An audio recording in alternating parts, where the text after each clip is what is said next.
Yo, Yo, dude, I hate talking to drunk people. Ugh. I came into Ugh. this space and I'm like, no thanks. Ugh. No Dude, thanks. pain. Get out of here. Get Ugh, out of here. I'd rather hear silence. Oh, Sometimes I just come here just to like not hear anything else. Honestly, people think speaking is better than silence. I'm not convinced. mm, there's a lot to be said for not speaking, just letting things play out. Yeah. Yeah, you know, what are we gonna do? Change someone's mind? And why? Ah, yeah. What's the point? What does that get us? What? What's the Huh? what's the point? Right? Yeah. Yeah. Yeah, yeah. I'm not interested. Yeah. hmm So I was How do you feel? um Freedom, Mel Gibson. freedom. A little bit relieved, a little bit terrified. Um, a day feels like a week still.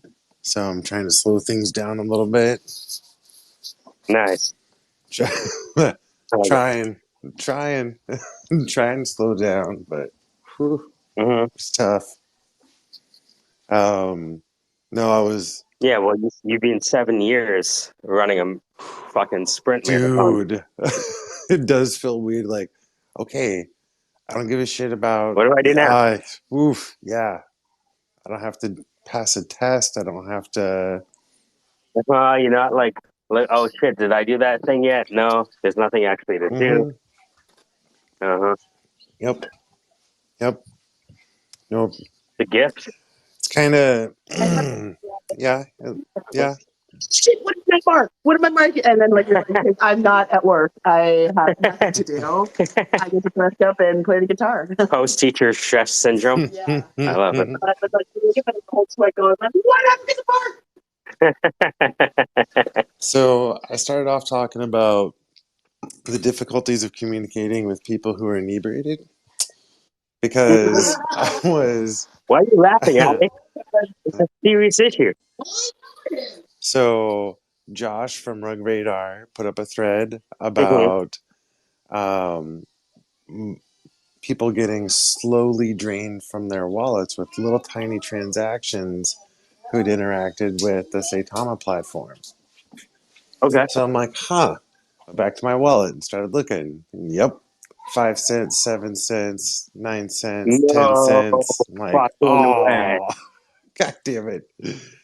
Like, all right, well, I got a couple bucks from me. Okay, all right.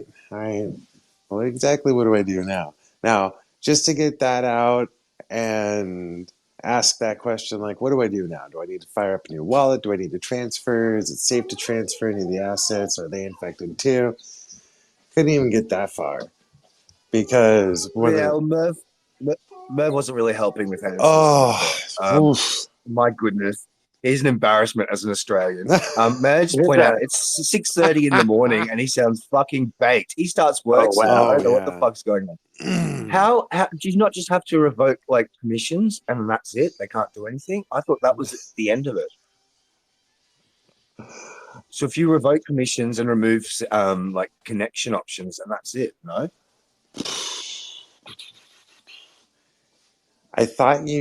I would want to say you'd be right. Um, Yo, this is Web3. You don't know the answer until you're broke. so I tried Uh, to when I went on to it's cash. What is it again? What's the website? Revoke Re- cash, revoke.cash. revoke.cash. Um, the only thing that I paid to revoke was Saitama. I'm like, oh, it says gas charge. Let's see what we got. Let's see what we're doing. I'm like, that's if I revoke all of these, that's a nice little chunk. Um, and so the only one that I did revoke was Saitama. But I've still got microtransactions after the fact. And what Josh was saying, I didn't get a chance to really talk it out with him, but because the Saitama, He did say, "Oh, Casey's gone." He pinned something to the top, and he went, "Oh, Casey's yeah, gone." So like, Yeah. I think he was going to come back. Yeah, I couldn't handle Murph, dude. I can't. It hurts my brain. It hurts my soul. I'm the same. It's too much. I can't. I get you. I feel you. Yeah, I just can't. He's saying that I've been wanting to talk to Casey for the past 2 days, and every dude, time I want to for talk to him, real. they're just like, "Hey guys, want to talk about the sand being on the beach?" Really? I'm looking at Casey, and it's like I can't interrupt because yeah, you know, it's the host trap. yeah. I messaged KC during the space and be like, "Yo, I wish I could host 2 spaces at the same time." Maybe I'm gonna take Ali's phone. That's what I'll do. Log in as I your think we'll Wait, figure it. can account. you? Oh yeah. Because you can use two Uh-huh. accounts. Like I can use my phone and be in 2 spaces at once. So can I host 2 spaces at once? We can use like the Syndicate as like a place for people to like be boring with each other, and then like we can,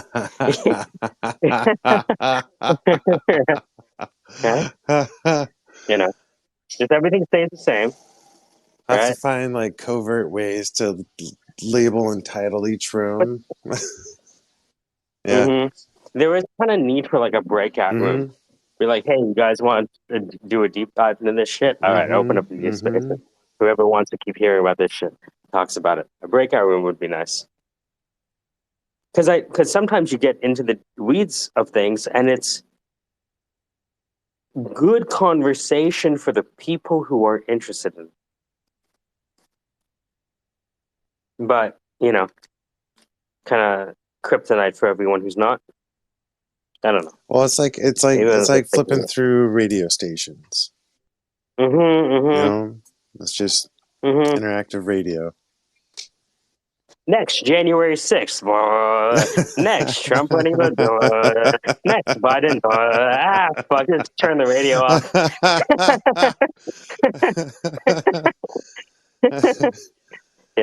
Yeah.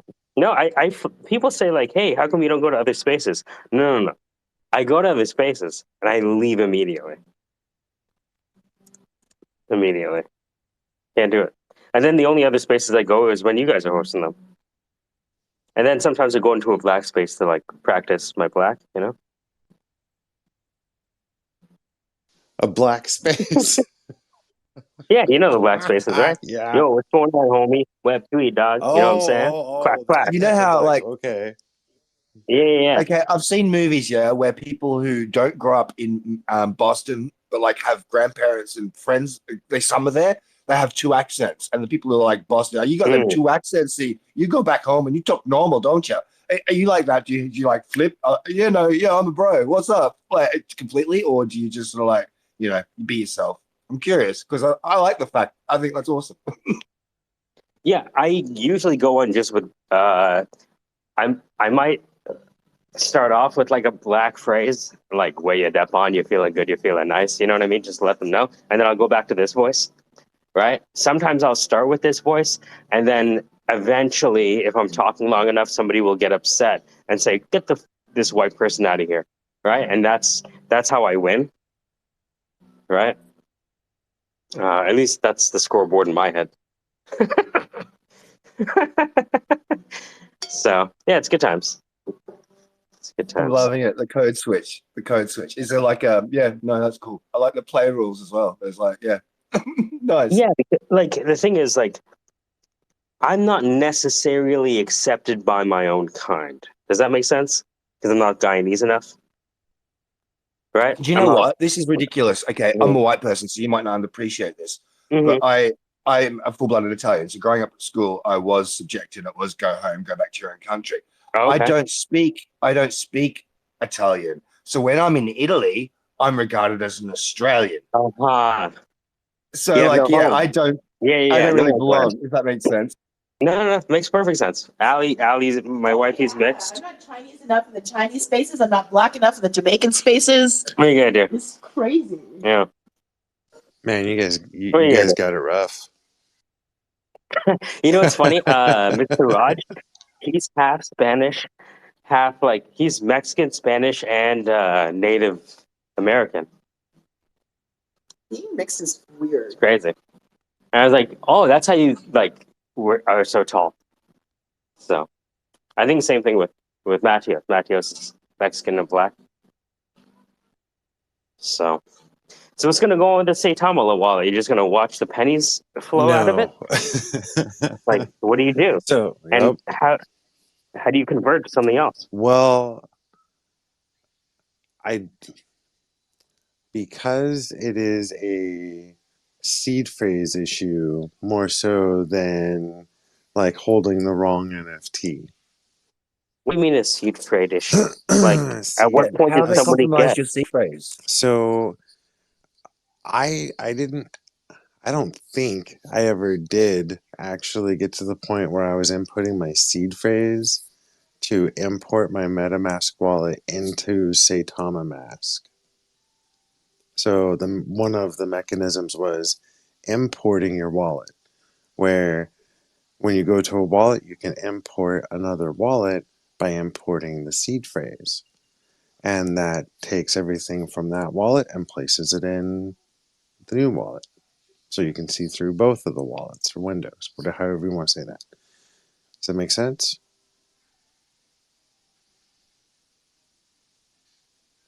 No. Okay. So Yeah, you've connected to your wallet. You've given them permission to access your wallet. We're And thinking about okay, it. okay, so check this out. A wallet isn't really a wallet, it's a window. If you have two windows side by side and you take one window off and put it over the other one, you can see through both windows. That's importing a wallet. Okay, so whatever. Whenever you're using seed phrase, super dangerous, but that was one of the mechanisms. I held Saitama coins, still have a little bit of Saitama in my MetaMask. I just didn't think was worth throwing out because of the gas. And I do have little tiny transactions I've noticed that's like little bits here and there. So, but literally only to your Satama balance, nothing no, else. Yeah. to my ETH balance. Whoa. Yeah, Okay. yeah. So I'm like, So somehow the permissions to access or view the wallet to upload the Satama has allowed a backdoor within that platform to access everything yep. else. And it's little tiny small amounts 5 cents, 7 cents, 9 cents. So the question for me is, what do I do now? It's got to be permissions though. It's still got to be something in permissions. One of those things that is connected to your wallet is that exploit.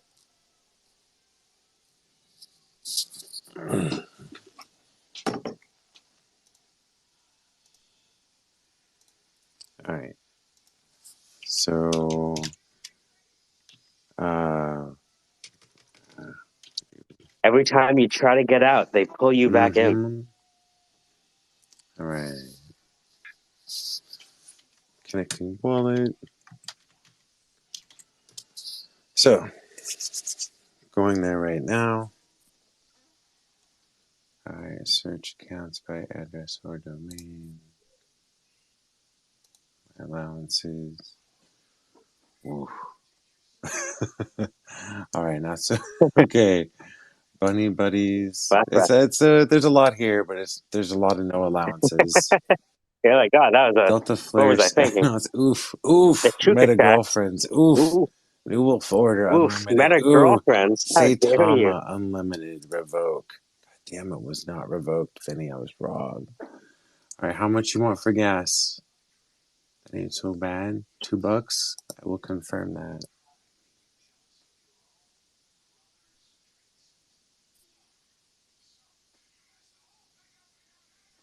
All right. Can I just say I'm not a developer, but I was just like thinking last night, and I've been thinking this for ages because the problem with blockchain is so many different chains, so many different wallets. So I spent like an hour on ChatGPT in creating a Rust script that allowed you to create a wallet and integrate Bitcoin, Tesla, Solana, and add the API to MetaMask. And like literally, it would stop halfway through because obviously the script was longer than the output. Mm-hmm. So I'd say, okay, continue the code from here and just do the last line. And I did it about 3 times, man. And like, I think if I kept on going at it, I got a little bit confused as to whether or not it was following it, or I'd repasted something that I'd already pasted. So I sort of stopped but went back to it. If I continued, man, like that's amazing. Even if it was just for myself to have a program that I could just have access to all the fucking different blockchains and have wallets access. You can transfer between the two, see all the balances, transfer funds. Literally, that's insane. Like how the hell can I create a Rust program that's essentially a wallet, a multi-chain wallet?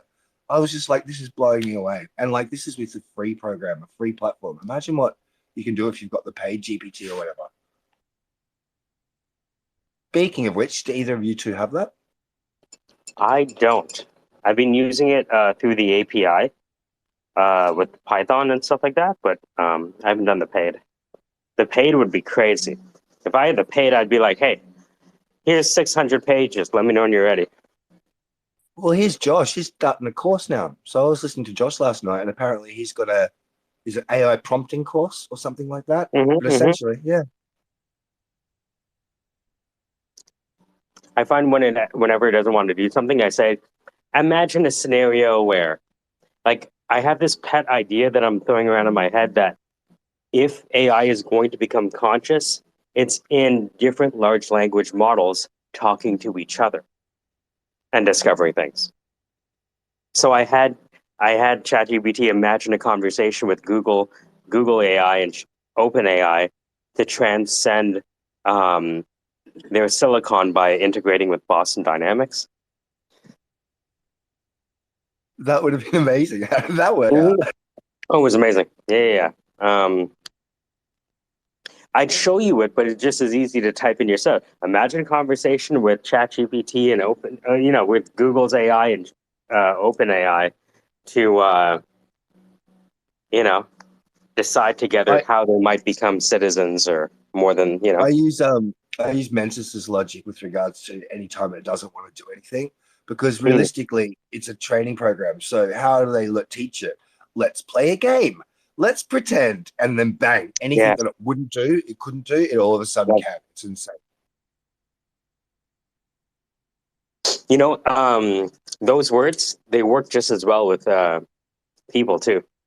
Imagine. Who doesn't want to imagine, right? You don't know what they're going to say after it, but imagine a scenario, and you could say really fucked up shit afterwards, but you got them so far.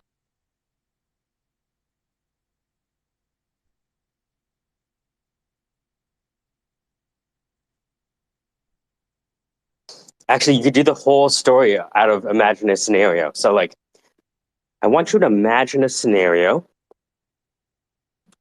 Imagine a scenario. Imagine a scenario. Imagine a scenario. Now, here's a question. Imagine the scenario. I think you could do the whole thing.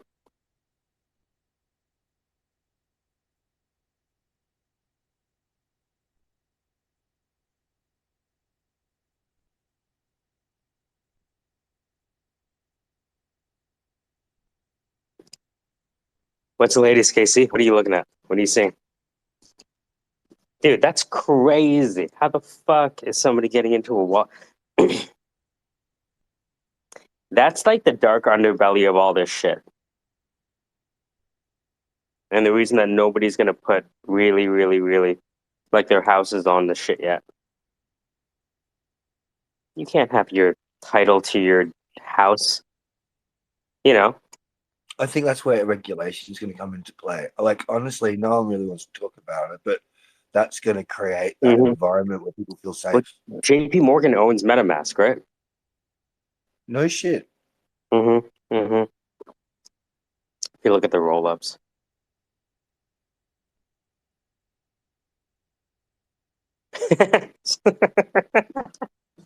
CFI.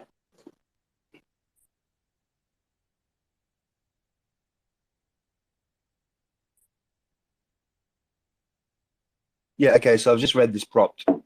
Create a wallet that allows connection to the Bitcoin, Tron, Tezos, and Solana networks. Allow for future integration of other blockchains by using their APIs as well. Integrate MetaMask. create a function to switch between blockchains, with each blockchain wallet having an individual addresses relevant to that blockchain and show balances, allow deposits and withdrawals. So it came up with, I'm sorry, as an AI language, I cannot create this. To create a wallet, it just gave me a list of this is what you need to do and this is what you need to do. So I just copied snippets of that and then said, all right, do this. And basically that's how it started. And like insane. So I've got the basics of a Rust contract or a script that will create a wallet. I'm just like, wow. And so obviously it says it's a basic or a rudimentary version. You still need to get someone to check it over. But if I was to ask somebody to create this wallet and then sit down and spend hours and hours and hours scripting it, like the cost reduction is insane.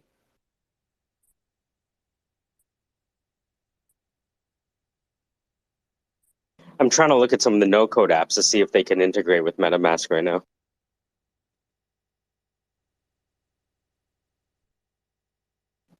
Sounds good. Thank you. Yeah. Oh, yes, I will. Oh, yes, I will. Yeah.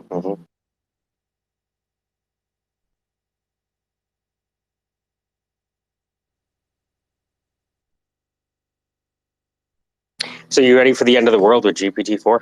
We can all pack up our brains and go home. I mean, like, guys, we didn't make the team. Really? Who made the team? GPT-4 made the team. Really? So what do we do now? It's off season. How long is off season? For the rest of your natural life. Really? You mean they never need us to hit a single baseball again? Yeah. So I'm good. I'm doing technical manual labor. So as long as it like what was that? What was that game? I'm Ford, right? So there was a game where you had robots playing baseball. I forget what that it was was. awesome. Yeah, I can't Baseball think or of it. something Yeah, like the that. power ups and stuff. Yep. Uh-huh. Mm-hmm. Similarly, there was a soccer one as well. My brother used to play all the time. Mm.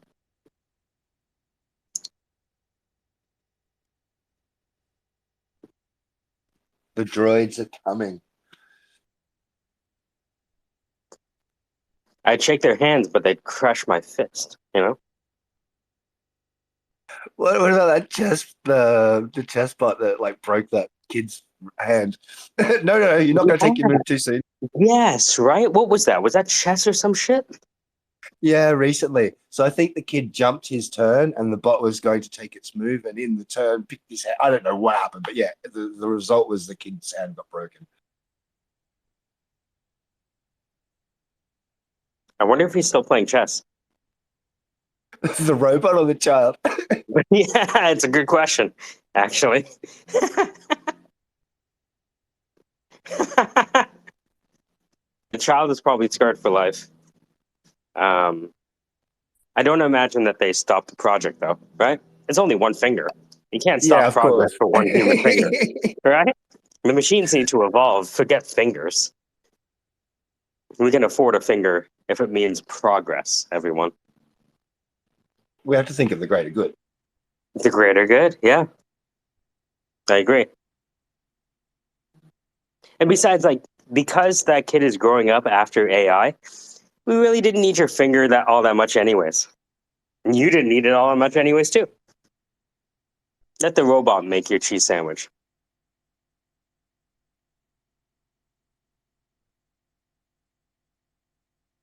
Think of it. It's not like it's the 1900s. You don't need to do anything anymore. You're fine. Earl Grey hot. That's it. It's so funny because I was talking to somebody today and on the way home, and he was telling me about this, that, and the other. And I was like, are you sure that you want to do any of this? It sounds like you'd rather do absolutely nothing at all. And then I was like, maybe I'm projecting. And I was like, you know what's coming down the pipe, right? You can see it. Okay, so how ambitious do you feel? All right. So if there was a way for you to just get the money that you wanted and didn't have to work, would you take that option? And they hesitated, but it's like, I just want to know. as a recruiter. Be like, you really want to do this, or you just like, fuck this shit. If I could get it another way, I would. But as a recruiter, and I need the job, I'm feeling like I don't really want to be open and honest, because if I say the wrong thing, I've Yeah. worked at a place before and I needed a job, and I was like, "Do you drink?" And I'm like, "No, not heavily." And I'm thinking under the expectation that if I'm going to leave you in charge of my hotel and you're going to be pissing up all the time with the staff and giving away free alcohol, so my sort of leaning was, no, not really. I do go out in the night and enjoy a drink, but as a real gentleman, I don't drink. So I didn't get the job. Essentially, if I was a drinker, no worries. Yeah, piss it up all the time. Sweet. But it was just that play. So it's like, is it the right response? What response are you looking for? Are you baiting me? Because fuck yeah, if you want to pay me and I don't have to do anything, I'm going to take that option. And that doesn't necessarily suggest that I'm going to be the best employee, though, does it? I just, because again, I'm 40, right? So it's like, look, you don't have to pretend that you necessarily love this shit, right? You don't have to pretend with me. I get it. You think I want to be a recruiter? No, I didn't choose this shit. It was just the easiest thing that didn't involve the least amount of science and math. Right? Literally the thing that involves the least amount of science and math is being a recruiter. I picked the thing that required the least amount of work. Okay? I didn't want to be here either. You too? Okay, good. So at least we can talk. So what are you really looking for? Money? Okay, good. We'll see about that. All right? Let's try. I'll do the best I can. Let's go. Let's not pretend. You know what I mean? We don't have to.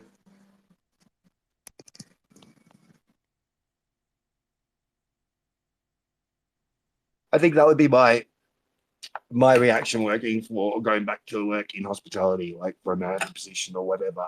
It'd just be like, yeah, I'd be Casey. I don't really fucking want a job. Well, tell me what do you got to offer? Tell me about a time where you went above and beyond for the customer. Shut the fuck up. Actually, you tell me why you work for the company. Do you like it? So let me ask you this: why are you still here? Oh, kids? Okay, I understand. Got it. Yeah, I can't do it. I just like, because usually you would have this thing is, why do you want to do this? Oh, it's connected to your childhood. Oh, it's connected to this. Oh, you want. Let me ask you this: if somebody just handed you the money today, would you drop all this shit and never open up a laptop in your life again? Yeah? All right, that's cool. So let me not try to dig into like this existential thing, right? We already know what it is. And if somebody offers you 20% more, you're gone. I get it. I just need to know for my own, not necessarily like as a recruiter, you're always lying to both sides, right? There are things the candidate doesn't want the employer to know, and there's things the employer doesn't want the candidate to know. And so you have to strike the balance. Certainly until sometime anyway. After literally, to start up. Right? There was something I was going to say. I can't remember exactly. I'll come back. I got distracted by Telegram. Hey, Erich. Hey, Peter. Hey, Dan. What's up?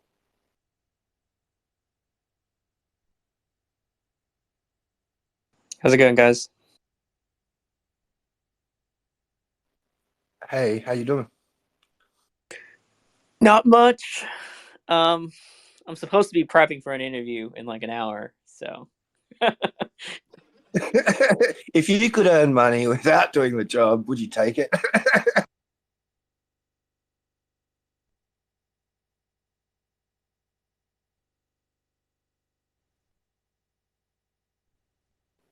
When's the interview? It's later on today.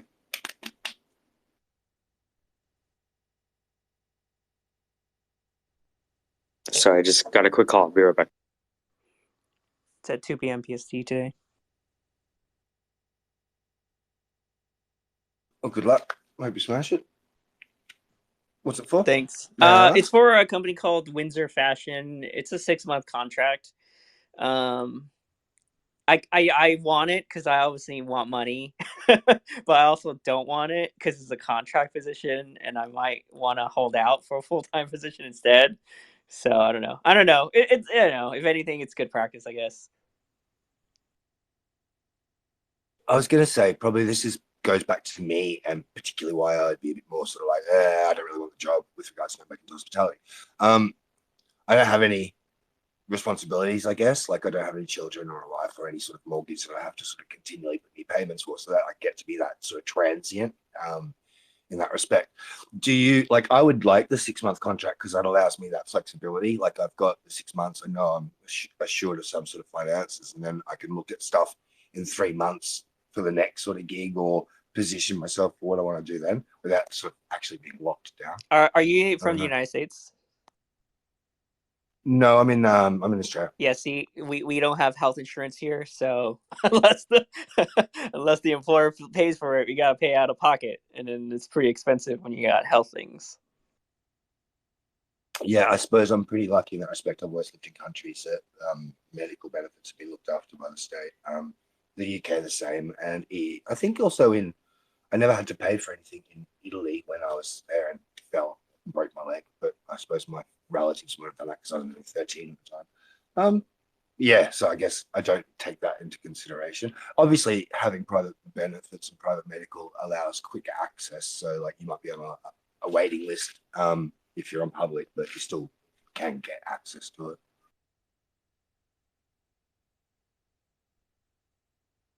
Yeah, I mean, I'm not like I don't have like many major health things, but I'm not getting any younger, so gotta lower my risk. Yeah, fair dues. I'm the same. Like, I never really cared about health. Even when I went overseas, it was never an issue in regards to getting like private health insurance and stuff. I just figured, I'm fine. I'm good. I look after myself. I'm my insurance. Damn it. But yeah, if something happens as you get older, I think now more so I need to look after my asthma medication because I never used to take preventatives before, and like that's sort of an issue because I smoked for like 30 years. Now I'm sort of like realizing, yeah, definitely, and that's $70 every time in Australia if they weren't sort of because they actually cut that down, so the government covers I think 60% of that, so I only pay like $30 for it. But like, yeah, if I was over in England, I imagine, and it wasn't free or it wasn't discounted down, it'd be like £150, probably like a couple of $100 in America, which is like absolutely insane. And that's not even a consideration, I suppose, for me. So that does make a difference with regards to like future plans and things. Yeah, I was looking into Opulus, which is kind of like a workers DAO solution, which kind of provides. I think it's only available in the United States, but I think their minimum is like 75K a year though, so it's definitely not on the low end. If you want like their benefits, I think they take like a certain percentage uh, of your salary, and they do all your accounting, everything for you. You can get paid in crypto if you want. This is like for like contractors. Like they basically help you form a single member S corp, and then they let you buy like a discounted health insurance policy, which is actually really good, especially when you have like a spouse or something. I looked into it pretty deeply because I was looking into doing that. Like, it's basically just doing freelance and contract work, and then as long as it adds up to more than 75 a year, then it would work out. But still thinking about it. Still working for the man for now. Yeah, I really don't want to work for other people again. I hate it. I like literally working in hospitality. I feel like I've made people millions of dollars and I've got nothing to show for it. And they don't care. You're just a payroll number at the end of the day. You're easily replaceable no matter how integral you are in the company. So it disappoints me. I didn't realize just how important like healthcare was with regards to like the states because yeah, we take it for granted, I guess. Because I remember someone saying like, well, Casey, with regards to him looking for a position, he's fine financially, but his concern is the healthcare packages. So he's got to get healthcare packages for his kids and wife and which is insane. So that's like a major issue. Whereas yeah, we're quite lucky with regards to that, I suppose. Just trying to get it up even. It's just like there was a tie-in point. I can't remember what it was. I'll come back to it when I think. Yeah, I don't have any kids, so I can't imagine having to pay for all that. Especially if you're like if I can't imagine if your kids are like really sick with like a chronic condition or something. Like that can get like super expensive. Hey, speak of the devil.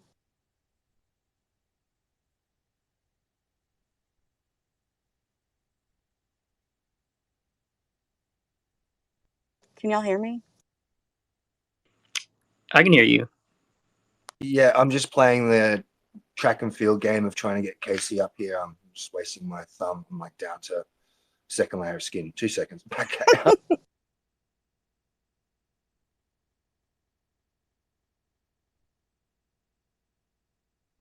I think he rugged.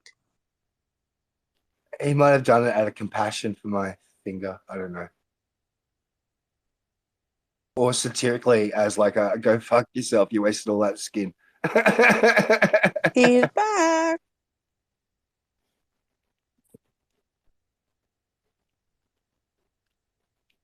There we go. Hey, there we There go. we go. What's up? What's up? What's up? Oh, Peter, you're just fucking with me, aren't you? You don't even want to talk. He's probably scrambling around on some rooftop right now, just listening in and giggling.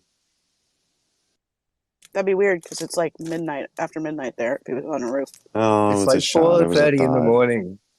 It's 4:30 I in know, the but it morning. was Why funny don't you when time that? I pictured him at night on a roof.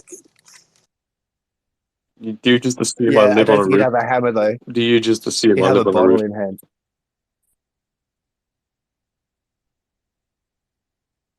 KC, Yeah, buddy. how you doing, buddy? Hey, buddy. How you doing? Man, I can't really compete with you on the AI stage like that. Man, Yes, you can. if I have more pictures to go off of, I can as many pictures as I have, I can keep up, but I can't do a model and just You can. Michael, get the images to KC. I believe in you. He yes, has He's on a phone images. call, I think. yes. He's got me on live stream, fucking talking to his voice coach, man, Christian. Oh, that makes sense. Because Casey hit me up and I was like, I just got this one and his Oh, you're face is such a covered. tattletale. Oh no, You I already witch, told him. Jesus. I told him a while ago. It's What? okay. I told you we were both gonna tell him. Yeah, you know. Okay, He can I begged ask a and I said question? no at first. And he kept begging and I was like, the man just lost his job. He finds this really fun. I don't know. I just picture KC begging. Please, please, please, please, please, Please. please. Oh, come on, please.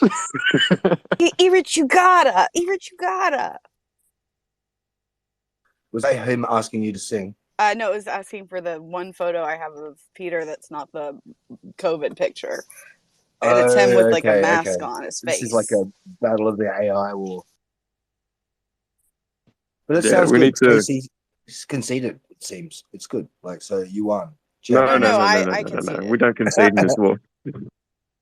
I will actively give him the weaponry, if you know what I mean, if I need to. But I want this to be as organic as possible. Yes. We're setting a stage here. Give me the ammunition. Yes. It's like a, you know, when two sides go to war, but there's like an arms dealer in between, and he's supplying both sides. Well, Can I just I'm the point out? side.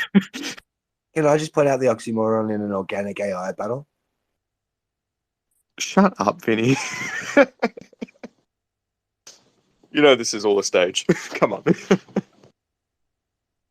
Also, I just want to query because I'm going back to job scenarios in regards to people preferring long period contracts as opposed to short period contracts, particularly because of healthcare and shit like that. So a big thing that we have in Australia, and there's also the NHS in the UK, and then there's also healthcare and stuff in majority of countries in Europe, in the EU. So like, why particularly do you think it's gone private in the States? And do you think why was there such an uproar with regards to Obamacare and the state providing healthcare services in the US? Do you think it's something that will ever be reverted back to?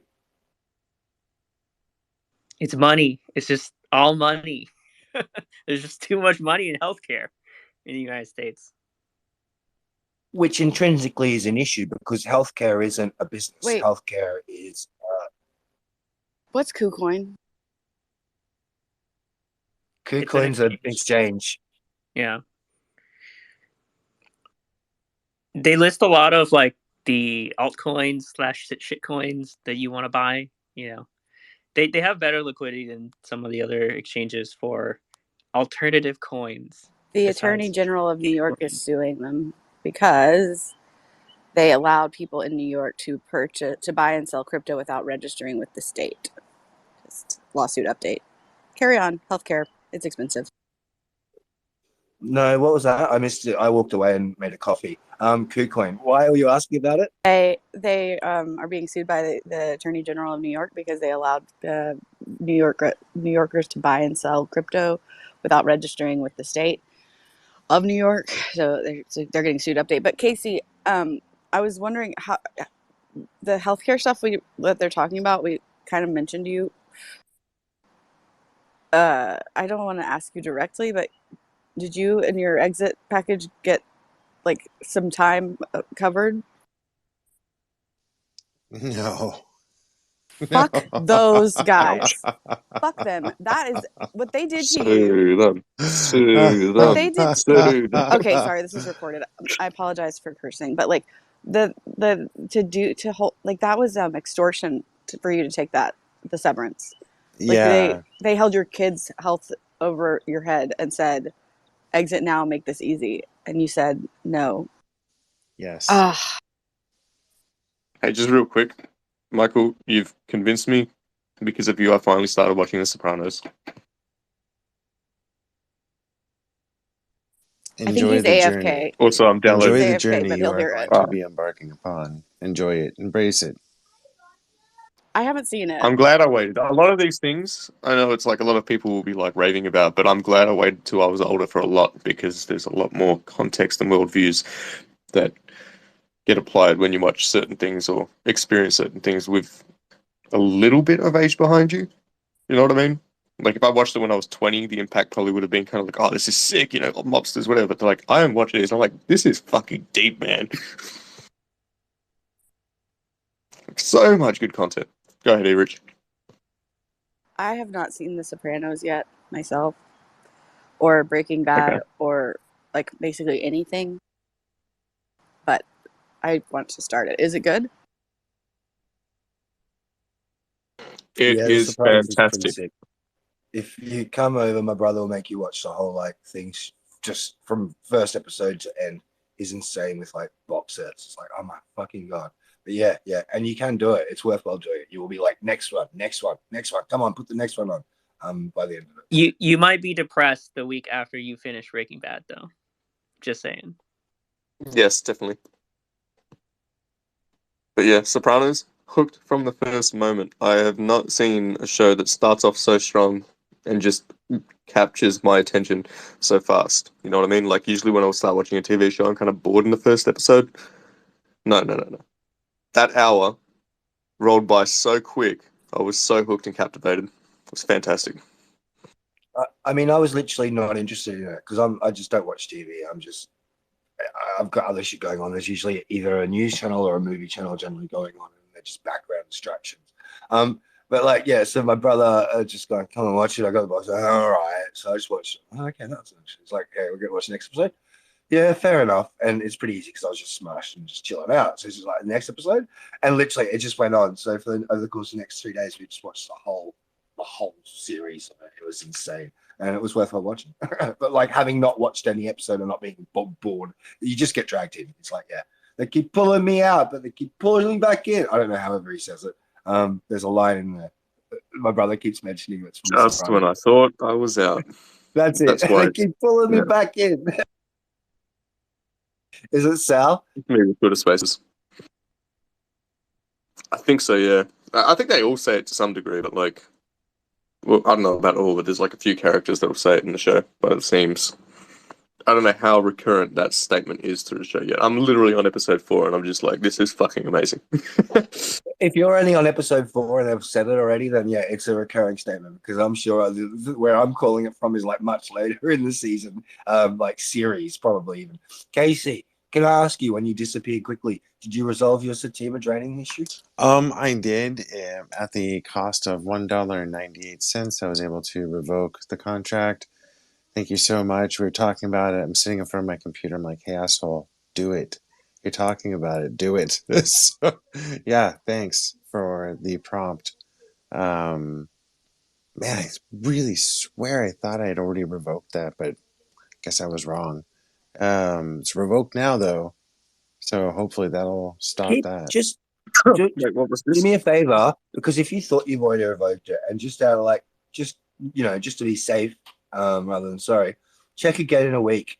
Maybe like just in case another contract has access to it or is reactivating that. Because if you thought you already did and it's reopened, just so that doesn't occur again.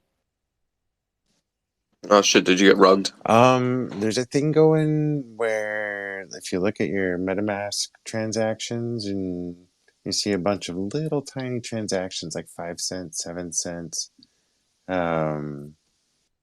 I mean, I don't, but yeah. That's the Say more tip-off. words. Say more words. So, especially if you interacted with a SataMask or SataMask Pro. Yeah, no, I didn't. So, I never actually was successful in using it, but I tried. I generated multiple starts of multiple wallets, but I never could actually do it. And I think I did at one point maybe Right. try to import the wallet, maybe, but I don't think I really got that far. See, this is why I'm very iffy on the space, and I Yeah. tend to keep to the most trustworthy platforms these days. I was actually thinking back to that like yesterday. I wonder if those BSB smart contracts, you know how you had like the trust wallet thing, and you could just like swap out for tokens and that. Like looking back, that was really dumb. I might have made a bit of money, but like I'm thinking like the amount of those contracts that could have just like fucked my wallet up or something, right?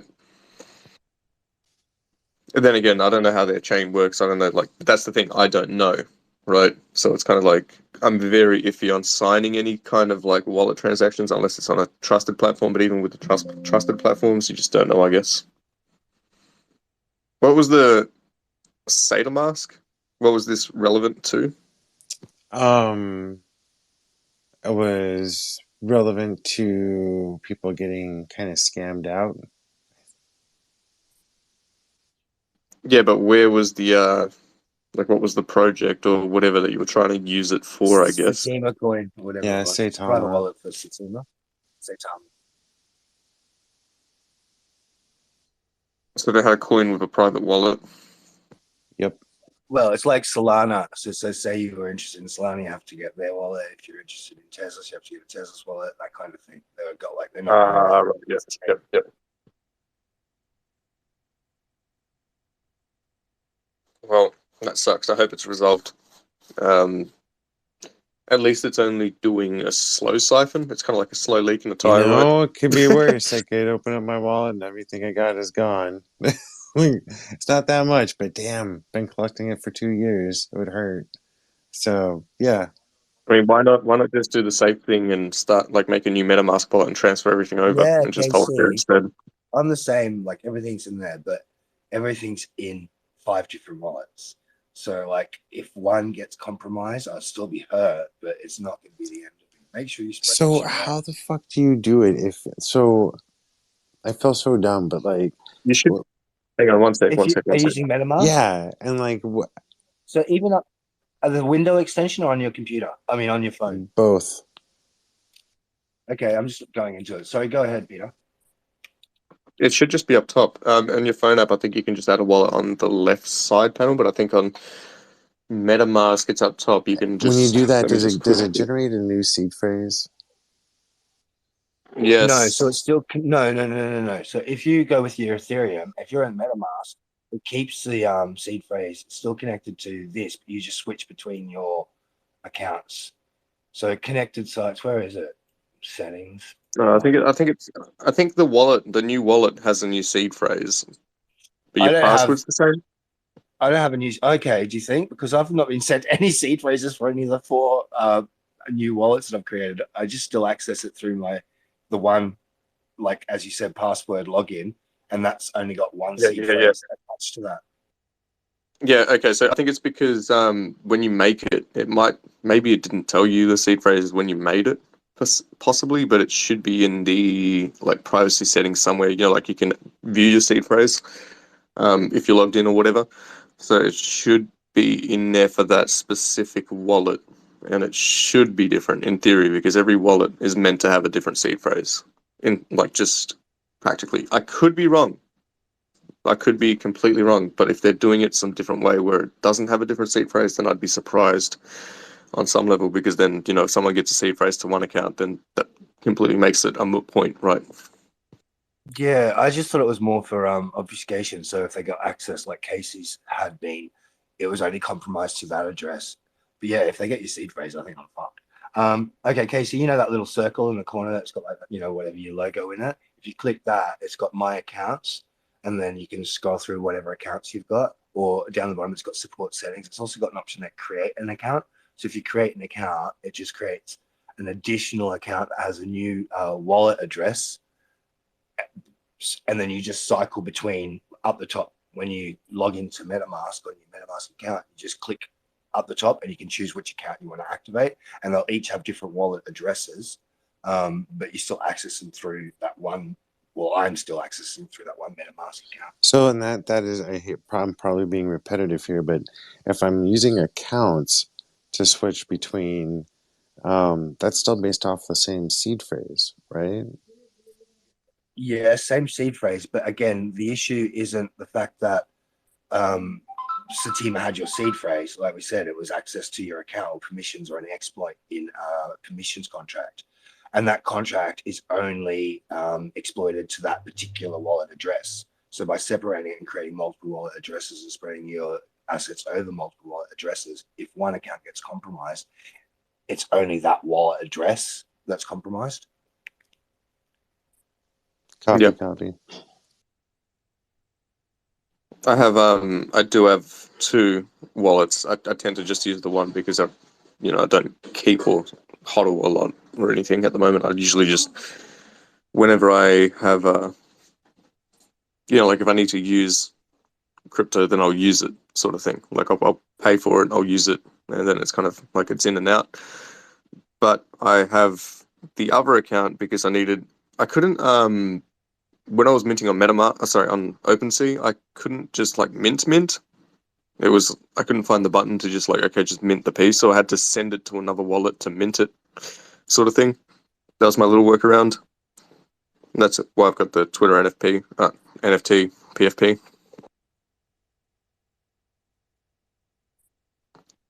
So that's pretty cool.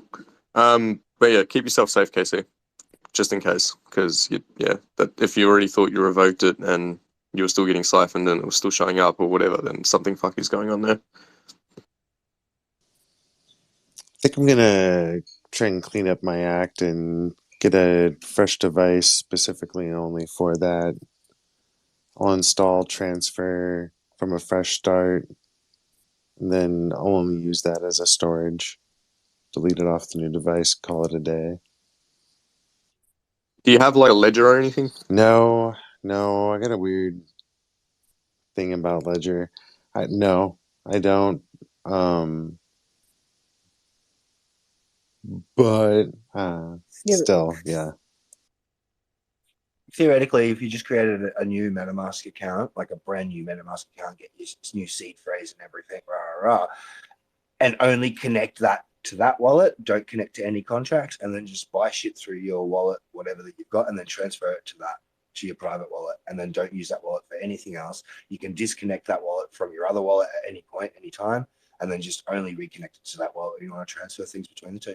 Yeah, all I need is Just have a separate degen wallet, Yep. Time to build layers. Like you guys are saying, multiple wallets spread the assets around. I've heard people talk about it in terms of layers of wallets. I like that too. So yeah. I mean, if you have a HODL wallet, right, like a storage wallet, where that's the only things that you transact in and out of that are from yourself to yourself, then you're going to be pretty safe. Because if you're not interacting with smart contracts on that wallet, you're only putting tokens in there or, coins or whatever it is that you're storing, then it's literally just a storage device. It's like having a portable hard drive for your files. It's not your main operating system, you know what I mean? So you can still do the degenning thing and, you know, buy NFTs, buy tokens, buy whatever on like your main use wallet. And if that goes down, like, you know, or it gets compromised, then whatever, because that's not where all your assets are, right? Like if your main hard drive goes down and all it is your operating system, then, you know, like you get a computer virus, then, well, whatever, like you just reformat the hard drive, or, you know, you get a new one if it's that fucked. Like, I don't think viruses kill your hard drive, so to speak, but, you know, if it gets to that point, then you can just like dispose of it, replace it, and it's not going to hurt you.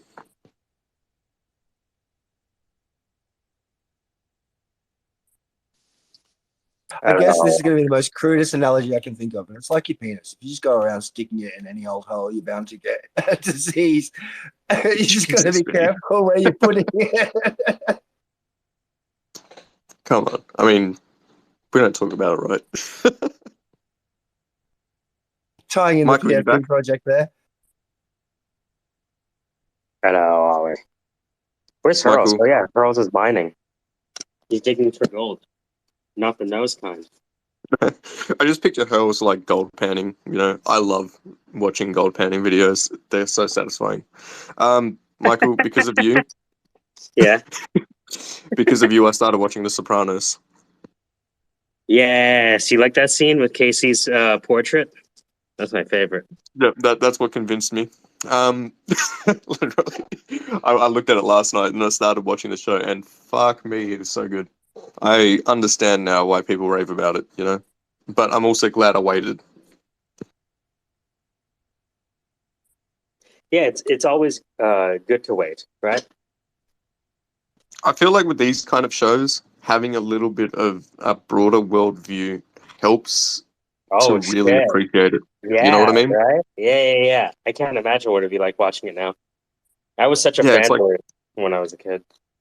yeah, see, that's the thing. It's like I could have watched it when I was like 20 or something, but I feel Hmm. like there is so much going on in this show that it would have been lost on me. And I'm sure that Yeah, even like, okay, I'm 28 now. When I'm 40, it would be completely different just because of like life experiences.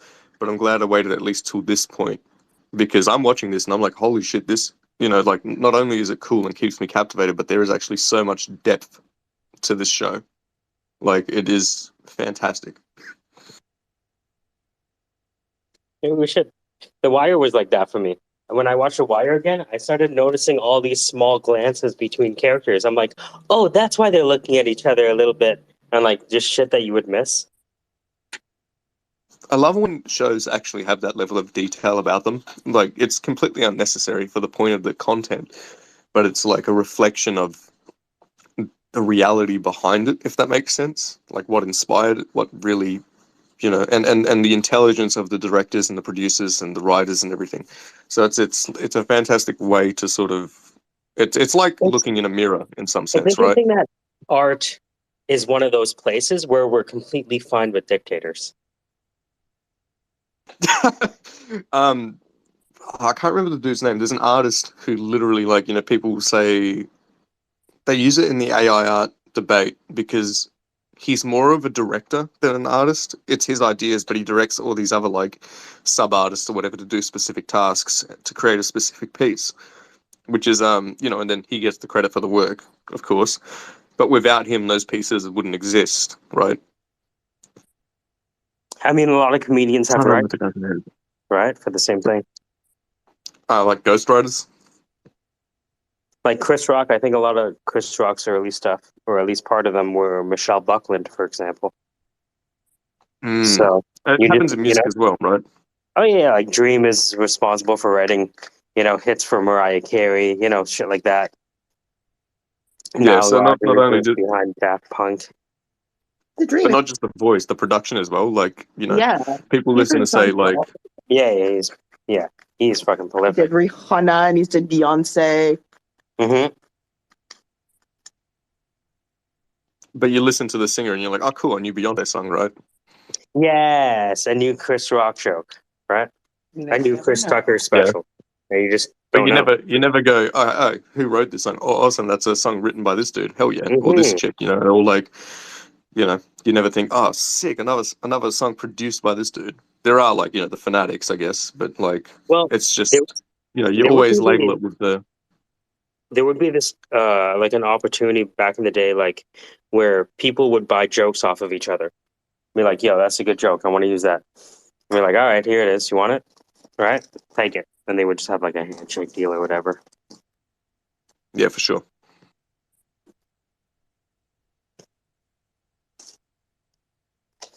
What about also- observational comedy? Like observational comedy, because this is tough. Because there was a comedian in the UK that said he made a comment or a joke, and it was on Facebook, and then like everyone was just beating on him because apparently like some other comedian had made a similar style joke. To which I sort of replied, "It's observational comedy. So suppose that somebody else in another location observes something similar. Can they not also find it humorous? Like, how does that work?" Yeah, I noticed that my favorite comedians were doing the same material. And that made me realize, everyone's fucking copying. So, because I would hear like Doug Stanhope and Bill Burr, and you know what I mean? Like, oh, this is just edgy comic material, right? Let's talk about abortion. Let's talk about this. Let's talk about, you know what I mean? Like, and it would be similar. And even though jokes are different, if you have listened to comedy enough, you can tell that they're fundamentally the same. And then the problem with that is now you realize that shit, all of my shit is kind of derivative. It's really So you're hard to saying- write new stuff. You're saying it's like music. There's only 12 notes. Yeah, well, at the same time, I have friends that are in comedy that don't watch other comedians because they don't want to be influenced. And I get that. I didn't understand that because, like, on one hand, don't you want to learn the craft? But on the other hand, yeah, that shit seeps into your brain. And then you write a joke and you think it's hilarious, and then you realize, fuck. You know what I mean? That's from this thing, and I just moved it in this direction. Yeah.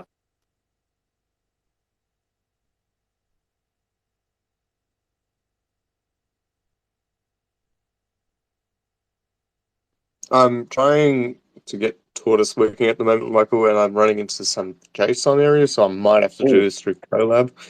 One shot. But just quick little update there. I love it. Literally just downloaded the model and everything, and JSON error. It's saying invalid argument, something to do with the cache Hugging Face link to config.json. So How did I'm you not learn how to do sure all this what that error is. code shit? What's that? How did you learn how to do all this code shit? Were you like coding before, or just the pull of AI art allowed you to be more zen? Because you know more than most with regards to this stuff. Yeah, I know. I know it's a bit strange. My knowledge is fundamental, but basic, right? And when I say but basic, when I was a kid, I used to mess around with. I think there was a spin-off language of Visual Basic called Dark Basic, and that was kind of my introduction to programming. I used to try to like make little games and stuff like that, but like I never got very far. But it was still a fun sort of experiment, learning how to get systems and like language to do certain things with the computer or whatever. Then I did in school a computer, like it wasn't a computer science class, but it was like I think they just called it like a computer class or whatever. And we had to do a bit of programming in that. I actually learned a bit of Visual Basic and the way that Basic ran or like was structured. Mm-hmm. So that gave me some more understanding, and I was able to actually like make a game, and I figured out the whole like, if I don't know how to program something, all I really need to do is Google and find solutions and sort of, adapt it, I guess. Like, it's not going to necessarily work exactly for your use case, but, when you figure out how to fit it in, then it's going to like be playful with what you're trying to do. That's Beyond what that, I she also said. had a Sorry. Jeez, Rich. Beyond that, I also had a class where they taught us. Do you remember there was a program called Game Maker that was around for a while? I think it was Game Maker. It was like you could make these little 2D games, and it was kind of like drag and drop programming. You put I heard down there's things. TikTok channels called Game Maker, but it's different. No, it's completely different these days. They added like back when I learned it, there was only 2D, right? I think they added like 3D and a whole like scripting layer and everything. Like it had its own language or something. I didn't get too deep into its language, but just that whole like understanding of how to manipulate these systems comes from that sort of fundamental knowledge that I learned as a kid, you know. Go ahead, Vinny. Can I ask, Peter, the error that you received in that code, have you considered taking that error, rephrasing it as a prompt, and then putting that into ChatGPT with your code? Yeah, see, here's the thing. It's a fucking hardware error from what I can tell. Is it starts when it's Really? pulls the CUDA stuff. So I don't know if when I say hardware, I mean like whatever this is doing is probably not updated for my system, which is a bit. I've run into this kind of thing, but in this case, it's a config.json, and I don't know if JSON files, like I don't know enough about JSONs, but What's the error? it happens. It's. Let me take a look. Hold on. I'll send it to you because I can't be fucked reading this out on a space. You posted a picture of it, no? Oh, you Yeah, did. but you know what I mean. Like I can't be fucked speaking the whole error out, so I'll just send it. Yeah. I'm gonna look. I was gonna just look it up. Look at these KCs. He looks like that. Who is that guy with Tim the Toolman Taylor? And this one looks like George Costanza.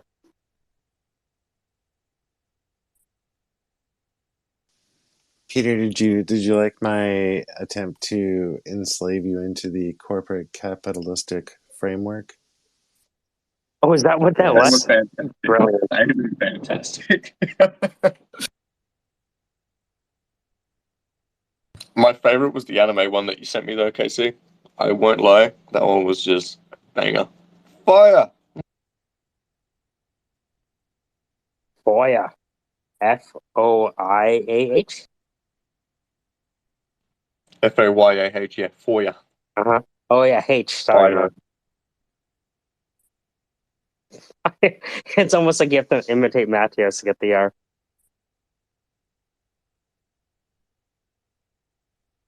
Now let's take a look. Python. Da-na. Yeah.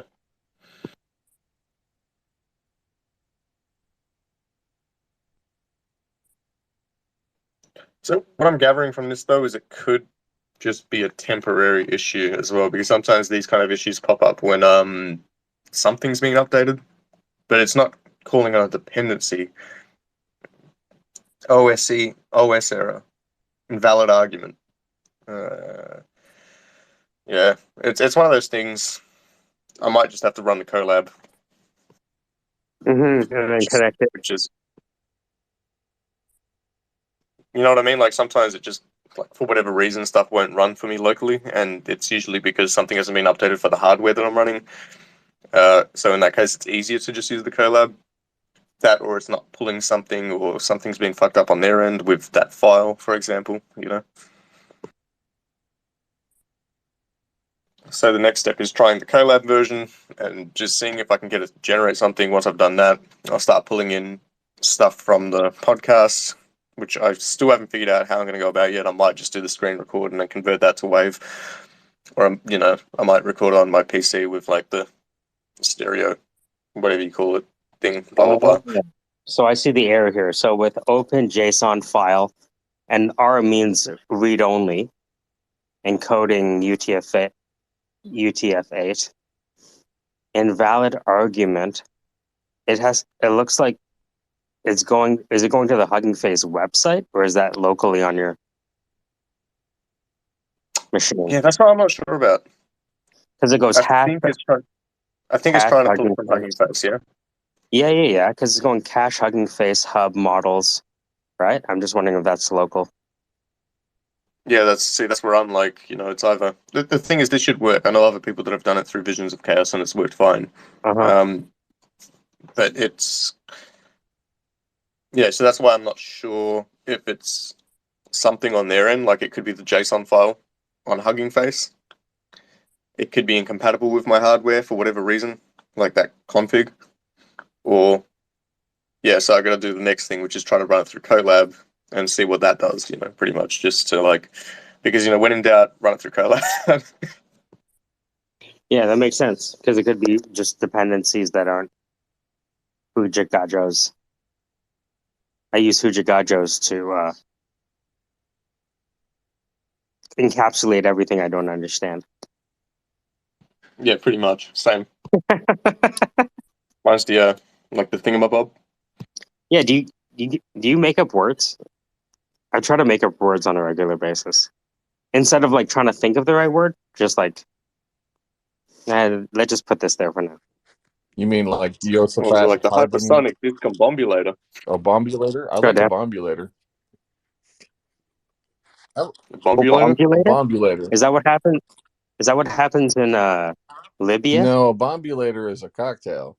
It starts off with a Oh, rum base, and then it has rumplements, and then a little bit of Goldschlager, and then you top it off with like a white Mickey, which is part milk, and like a little bit of 151.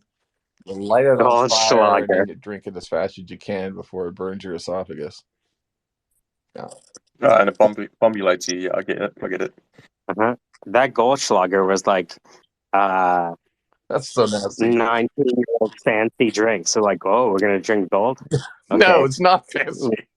I would Yeah, remember friends would be like, dude, man, there's gold in here. And I'm like, gold in there, dude. they're flakes. Yeah, that's like the closest like I've ever got to like the eyes wide shut meeting is Goldschlager. I'm driving through Springfield today. I had to go down for a funeral Nice. on Mary Stiles' Oh, family. shit. It's a nice guy. I guess I didn't really know him that well, but he was deaf and he was studying to become a paralegal and caught up with the family and everything. It was good seeing Larry and Jim. Jim is my father-in-law. He's about 83, and his brother Jim is probably 85. And Larry would always try to sell me a potato farm. We used to talk about that. He'd be like, "Dan, you're an entrepreneur. You ever thought about getting into a potato farm?" And I'd be like, is this a real thing? Of course it is. And he's like such a shuckster, you know what I mean? He's like a car salesman shuckster kind of thing. But anyways, he's It's a parking lot. I thought you said it was a potato yeah, farm. Well, the potatoes used to be here. It is Ireland, yeah, you know. that was interesting.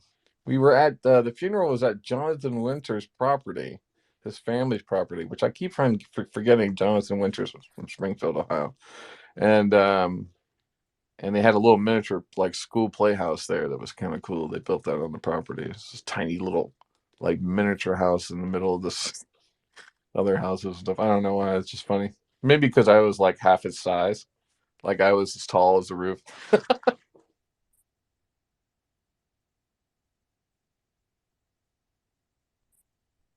KC, what are you using for these? That's a nice tie on Pete. You like that? Don't tell me it's Oh, Wombo. If you tell me it's yeah. Wombo, I'm throwing my Oh, phone in yeah. the You ocean. know. God You know damn it. it. You know it is. So is Wombo really evolving? I think so. Oh, definitely. I was checking that out last night. They've added a shit ton of stuff to it. It's just a Hmm. ton of stuff. It's almost to the point where they probably shouldn't be working on a new UI flow or something. Interface, yeah. Yeah. They definitely need a new Can we UI. Like, please get please just Casey onto something alphabetize like the filters.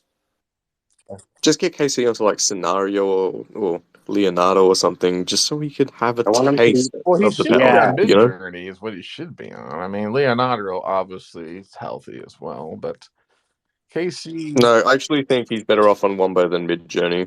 I feel like that gives Casey more How flexibility. dare You know you? what I mean? He's right here. He can hear you, you know? Jesus, Peter's just fucks you in the ass. I know. Jeez. I think Casey, Wombo I'm is with for you. his level. What? How dare you? I gotta go take a phone No, he call. I'm needs a to level Wombo up, man. not down. You know what I mean? Wombo and Genmo. He doesn't like Genmo. I haven't toyed with Genmo before. Wombo for life. Let's Maybe that can be your go. thing, Casey. But I still need you to know the power that you can have. You know what I mean? Like, I need this. He's gone. He just wanted to shout This that is out. Genmo for life. I'm out. Mic drop. this is what we get for attacking Wombo.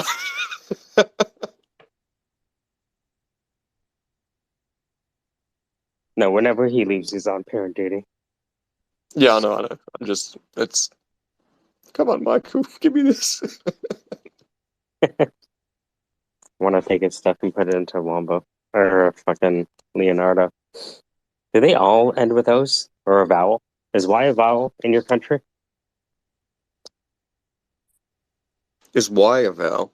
I mean, I guess A O Yeah, E it's I one of those ones that O isn't a vowel kind of thing. It's a transletter? Yeah, it's got no gender. You see, it's not quite a consonant. It's not quite a vowel. Yeah, my teacher was very loose on the Y. I remember distinctly. Very loose on the Y. That's were they a As hippie? to as to where it stood in the vowel consonant scenario of things. It's kind of funny because like the ultimate question is why, right?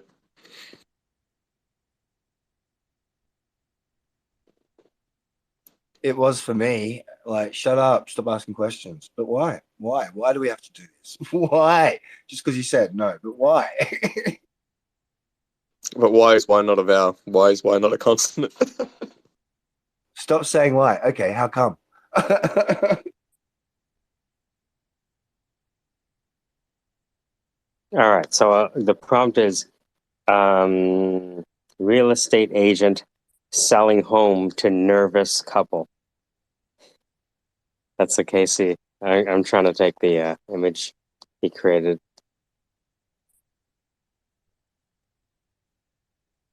Shit, I thought it was Zach's thing. I kind of assumed that Jin would just take the lead there by the way it sounded because I was at work, I couldn't respond, and then I was like, yeah, I'll have a play with it when I get home, and then Jin just jumped in like, what are you trying to do? Like blah blah blah. Like, yep. I was like, okay, Jin's totally got this. I'm gonna send you something fucked up. So this is what this is one of the four it gave me back. This is maybe one of the most fucked up. Like you'll see it. That's fucked up. Why would it put a plastic bag over your head? I've never seen that before in my life. That's You terrible. are joking, That's are you not? weird. Hold on. I'll send it to you. A plastic bag? That's weird, dude. That's projecting emotions there, isn't it? I think so. Yeah, what was the prompt again? Let me take a look now. It was man selling real estate to nervous married couple. I mean, do you want the logical answer, or do you want what I It's think is really been good? trained on negative inputs on real estate agents, I'm sure. Yes, that's what I was gonna say. My honest answer is a lot more boring, but like I feel like that's the fun one.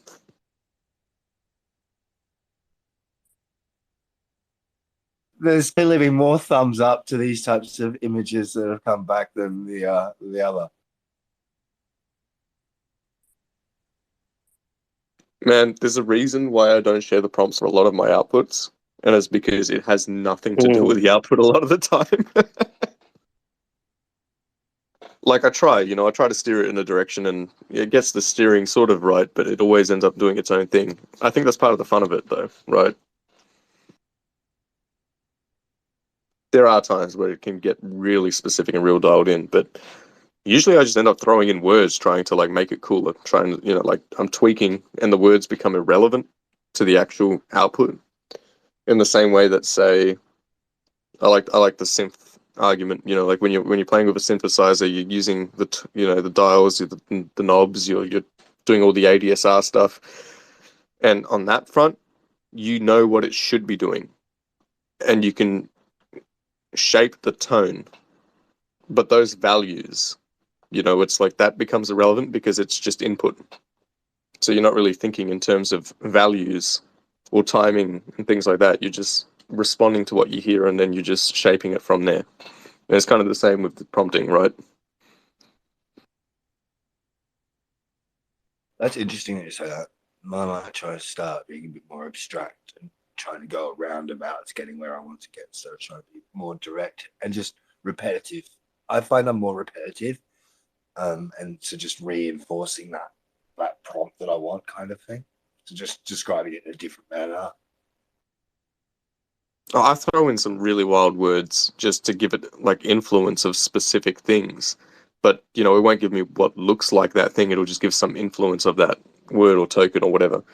And with negative prompting, it's kind of the opposite game. It's like, this has too much of this vibe. Say it looks a little bit too, like, there's too many strands of spaghetti or something like that. So I use words like spaghetti, noodles, like, I don't know, like cotton, webs, things What like about that, just to sort of get it calmed down, you know? what about negative prompts? Do you use that? Yeah, that's what I was just saying. It Mm. kind of, it helps to tame the image in the direction that you want. So if you've got too much of something, or it has like a bad quality about it that you don't like, you got to start using words that represent what you're seeing, but aren't necessarily what is actually happening. It's weird because now it's adding people. It's kind of like a love Yeah. triangle at this point. Hold on. I don't know who the couple is supposed to be. I guess the couple is the two KCs. What are you creating, Jesus Have Christ? they both got bags over their heads? Then that's the real Yeah, estate. they are. Wow. Yeah.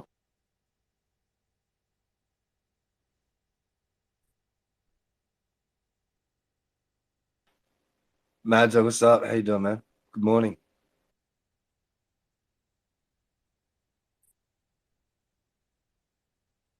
Hey, what's up? God, it's early. A guy told me to be ready at 8 o'clock, and here I am, 20 past, and he's not ready. You're kidding me. You It's all right. cannot. I don't mind. Yeah.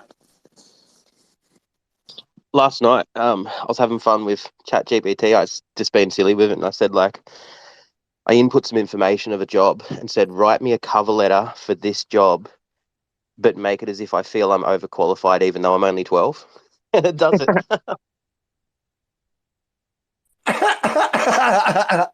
So, did it write it as a 12-year-old? Yeah, absolutely. It was just like really short sentences, like, I am applying for this job because I feel I would be good and shit like that. Yeah, it was amazing. And the kid that's like, and I have like a certificate for in human resources management, even though I'm 12.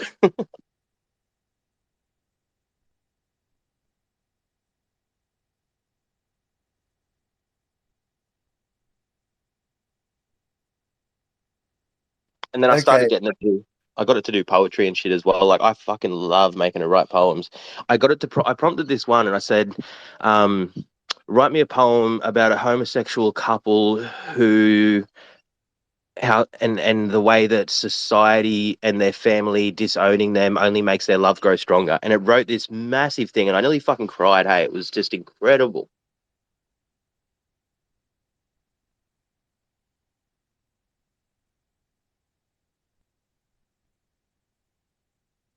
Sorry, you made me start thinking about something else I was prompting ChatGPT about. You know how Robbie was saying, e-readers. So like how TikTok has an issue. Apparently, it's fairly easy to create an e-reader for a TikTok, like just using, even ChatGPT. It says all you need to do is get the APIs for TikTok. There's some issue with regards to like whether permissions allow it. But I mean, if you're just using it yourself, it doesn't really matter. This is for somebody who's blind and just want to access TikTok. Um, and yeah, you just need to integrate that into it and then allow for either left, right on the arrow keys or swiping integrated into for a handset. It doesn't like seem that hard. I don't know why no one's done it if it's such an issue. It's pretty insane. You guys who code, get onto it. Sounding like Steve Jobs there, Vinny. You coders, get onto it now. Yeah, man. You know Come what I mean? on, make some money, fix the world, make some people happy. Blind people need to know what's going on Wait a minute, I'm TikTok. sure Steve Jobs was like, make me some money. Fucking coders, get the Big fuck onto little. it. Get on it. Yeah. You know what I mean? Yeah. But hey, everyone. How you doing? Hey, you Rich. Peter. My dog. Woof, woof. Hey man, sorry dudes, I gotta go. This guy's ready. Have a good day. See you. Guys, got ready. You Take care, man. Bye. He's smoking. Yo, We're G. cracking. Chilling, man. Just, just chilling. Oh, it's been snowing over here, you know. Snowing. Oh, I'd love to be co-host, but I can't because I'm gonna have to jet in a bit. This is just one of those quick, like, hey, how is everyone? All love. You know what I mean? But like, yeah, it's snowing over here. It is shit. I hate the snow, you know. My mates in Latvia sent me a photo last night. Apparently, it was like 10 centimeters of snow in an hour. Okay, it's not that bad. It's not that bad. Put the snow on the Yeah, ground. it's substantially more colder. It's substantially more colder. That's the way. It's substantially colder in Latvia, I think, than it is in. Yeah. I can't do that. Oof. So what's everyone else saying? What's the vibe? This fucking scene. That's hilarious. I'm sorry. I am just, yeah, I'm stuck in the Sopranos zone. Yeah. I'm sorry, but fucking Tony reading elder care in a strip club is hilarious to me. How many episodes of Sopranos was it? Like, I watched it for a little bit, and then I don't know. That thing just kept on going. There's only 6 seasons, right? What was it? Okay, Or maybe did just they have a rebirth or something? Because I have no idea. I know Tony. I know Tony and his nephew, and I watched a few. And Vinny. There's always a guy named Vinny.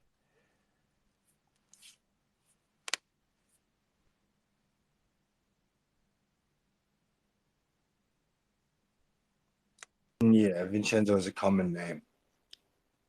Common name for the old Vincenzo. Vincenzo. Nintendo. Yeah, that's even Nintendo. That's where they got it from. It's like the Nintendo's Italian actually not Nintendo. Japanese. No. Italian. Well, I mean, he's Mario, right? Oh yeah, that's true. There you go. I would start calling it a Nini. Yeah, Nini 64, you know? Vinny. Plug the See, Vinny in. Vinny's just Super Nini, yeah. Vinny's I just want to the play English on version of some Enzo. Vinny.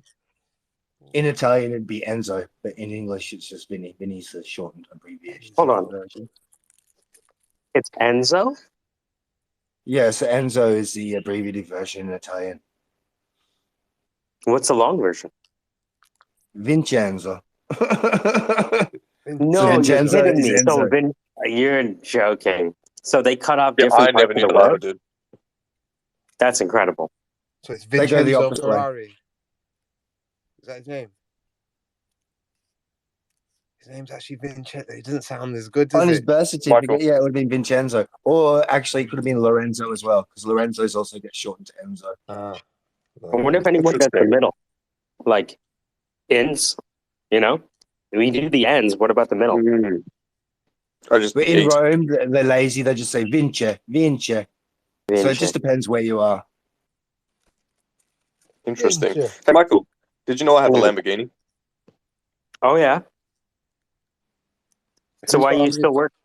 Why you still doing AI or Um, I gotta show you this. do you do it There's in some the jokes Lambo? that could be made. There's some jokes that could be made about this. I'll send you a picture. Wicked. Can you imagine doing? You think that's what some people do? How many people you think are generating AI art in a Lambo? I You think don't that's know. It's more like Serious. What it's more Lambo like have a you got? generator beside my Lambo. You know, it sits on my body in some sense. Your Lambo sits on your body. One of those Toys R Us ones. We don't go down this path. I don't get it. Could you get a really crappy car, cover it in LCD, and then like project the image of a Lambo over it? That's just too much work, bro. That's a lot of hair. That's a lot of hair, Pete. But you know, over here, Yeah. I have seen people that convert their MR2. So underneath, it'll be like an MR2. Like a Ferrari. They'll put like the body kit on it. Some of them are decent, but you can't, though. But can you just verify to the space that I own a Lamborghini? Yes, that's correct. Peter owns a Lambo, Peter owns which a means he Lambo. does AI art only because he loves it. Go on, Peter. You get any tail in that Lambo? No. That means he roofs only because he loves it. We call it Lambo. Is there another I word? definitely would have quit if I Lambi. didn't enjoy the job. Put it that way. And smoking, it may have helped me get a route before, possibly. I don't know. You My gotta have man. watchful eyes on these things. You know What's what I a mean? root? Do you know what I mean? What else is it for? Rich, what? Utility right there. You need to talk to these degens, man. You say, listen, mate. You'll find out when you consummate your blockchain marriage, Rich. Oh, Erich, you lucky girl. Gonna have your hair down in a Lamborghini. We don't call it Lamborghini now. We're gonna call it something different because everything Italian is actually an abbreviation of something else. I'd be more Vinny, worried about the hair clogging up the gears, to be honest. Vinny, this is going to sound like a weird question. How are your collection of dicks going? I haven't progressed any further. I've thought about it, but like, the most Dude. I've got is I don't Then know. you Like get I need collecting to be some pushed, and dicks, also bro. again, it's an issue. Do I want to be known as the dick guy? Peter, send him a dick pic, man. Give him... I do not want any unsolicited dick pics. Please do not send me your dicks. No, he's asking for him. Go, Vinny. Let me Give put him it this some way: if I send it on inspiration. Discord, I think Discord would block it because it's too powerful. I Too want the powerful. ultra rare dick, though. Oh, mate. Can we have like I think the dicks are fine. The penis friends is going to be fine. It's the pussy friends which I think might be offensive. I don't know. I'm trying to work out how they're like. No, but I'm I'd call cool.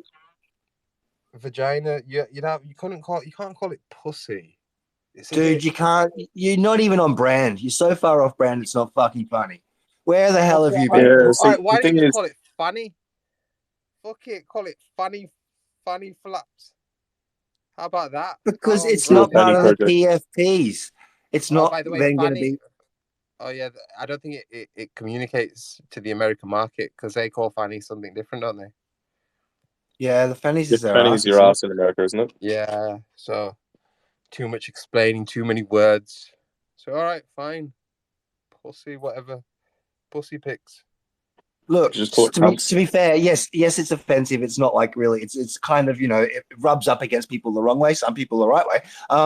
But I think ideally That's what once the she said. PFPs have been rolled out, and if they've sold out, and there's a community already on board, I don't think anyone's going to care. I think they're already No, going to be but degen enough that they're going to go, yes, we want to get the companion no, pussy friend. but haven't dick pics been done already? Has they been done? Yeah, I've seen two recently. Like literally previous to me sort of thinking about this, I hadn't really seen any. But I've seen Skull Fuckers, which is like this bit matrix kind of cyberpunky, crypto punky kind of one.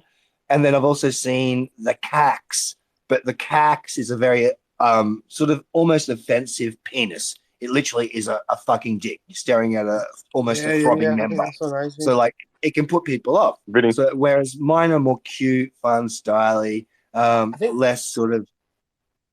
Go the ahead, guy Erich. Erich. Vinny, the penises were always there. You just didn't notice them until they became front of mind for you. Exactly. Of course, that's just as most things. Vinny, I need you to look at your DMs.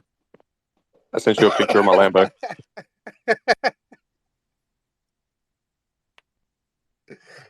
Oh shit's going down. Hey Erich. Do not get a hello nowadays, man. What's going on? Hi, Vinny. Hi, Smoking. You don't even know my name. Well, I didn't get one either. Hi. It's vocal aphasia. Yep. Vocal nominal aphasia. Vinny, once you see the picture, I need you to confirm to the room that I do in fact have Can a you Lambo. explain what you're talking about, Peter? Like, I'm confused. I have a Lamborghini. It's a fairly There's a styling Lambo. Lambo. Now I want to It's see it. hot. I'm jealous. Wow, dude, that's sick. Look, You can't talk about it and this is a show it cause, to Rich. everybody else and not show it to me. That's just not nice.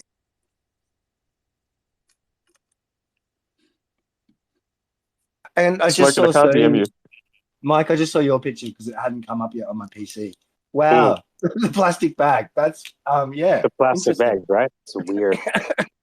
That's by far the weirdest thing I've ever seen. That's dark. Who's the one in the photo? Like with the girl? I don't know. It created it on its own. I guess it's the couple, because the prompt was a real estate agent trying to sell a home to a nervous couple. But I didn't think that the couple would be two KCs.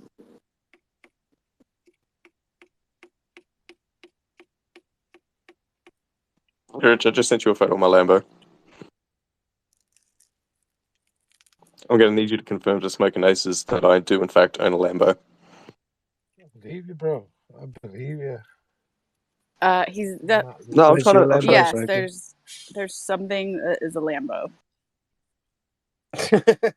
It is or is not a Lambo. It's like, please, yes or no. It's quite Can you clear. sit Don't. inside this Lambo? And does it have an engine? It definitely has some kind of motor in it. It has some. Oh, that's fucking. That's all that matters. If it's got some kind of motor. It may not be an internal combustion engine. Oh, oh man, potato tomato, whatever the fucking phrase is.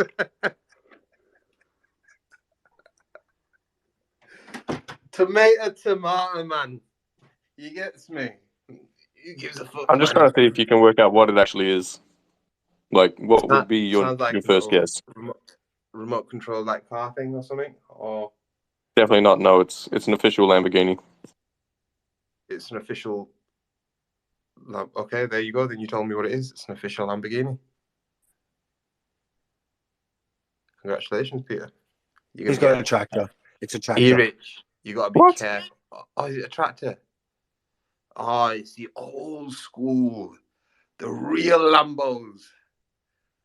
The Lambo before the beef with the Ferraris, before there was that Rari and Lambo beef.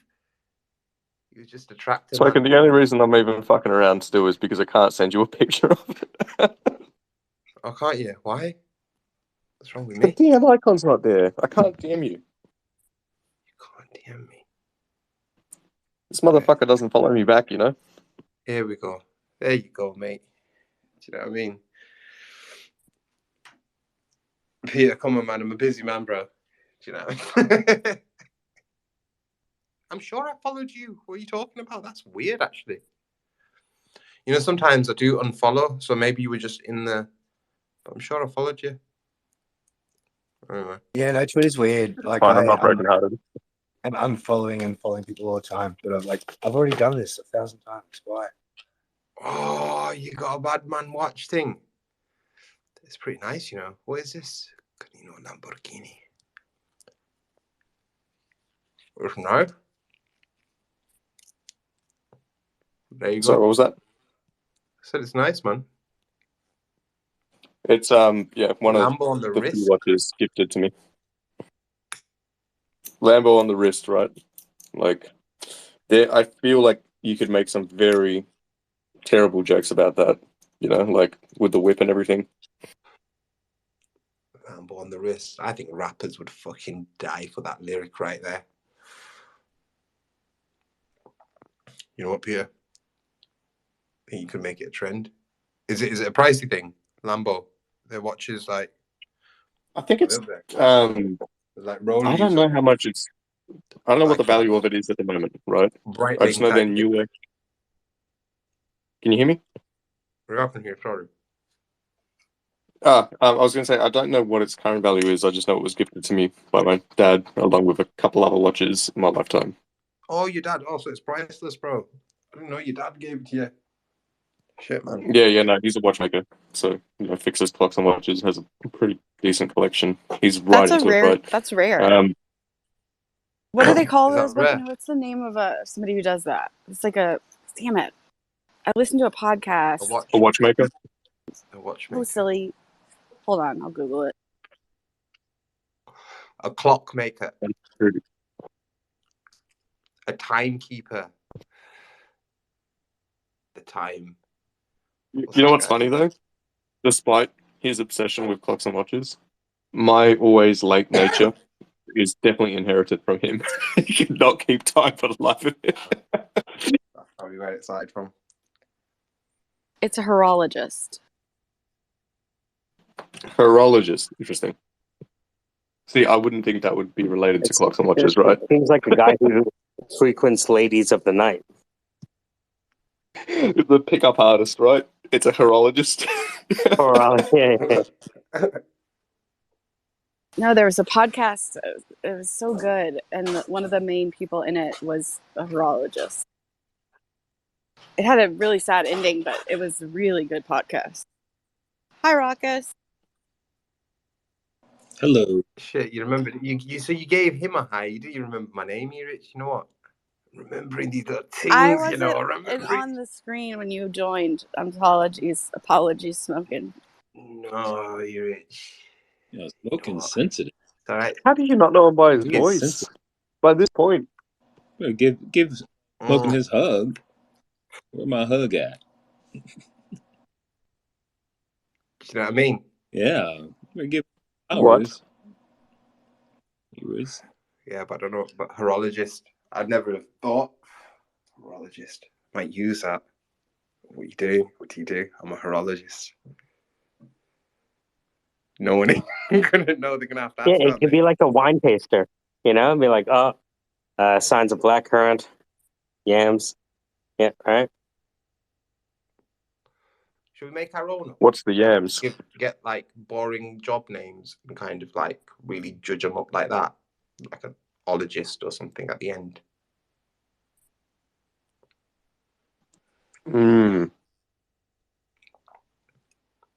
Yo, did you guys see where the Mexican cartel apologized for the shooting?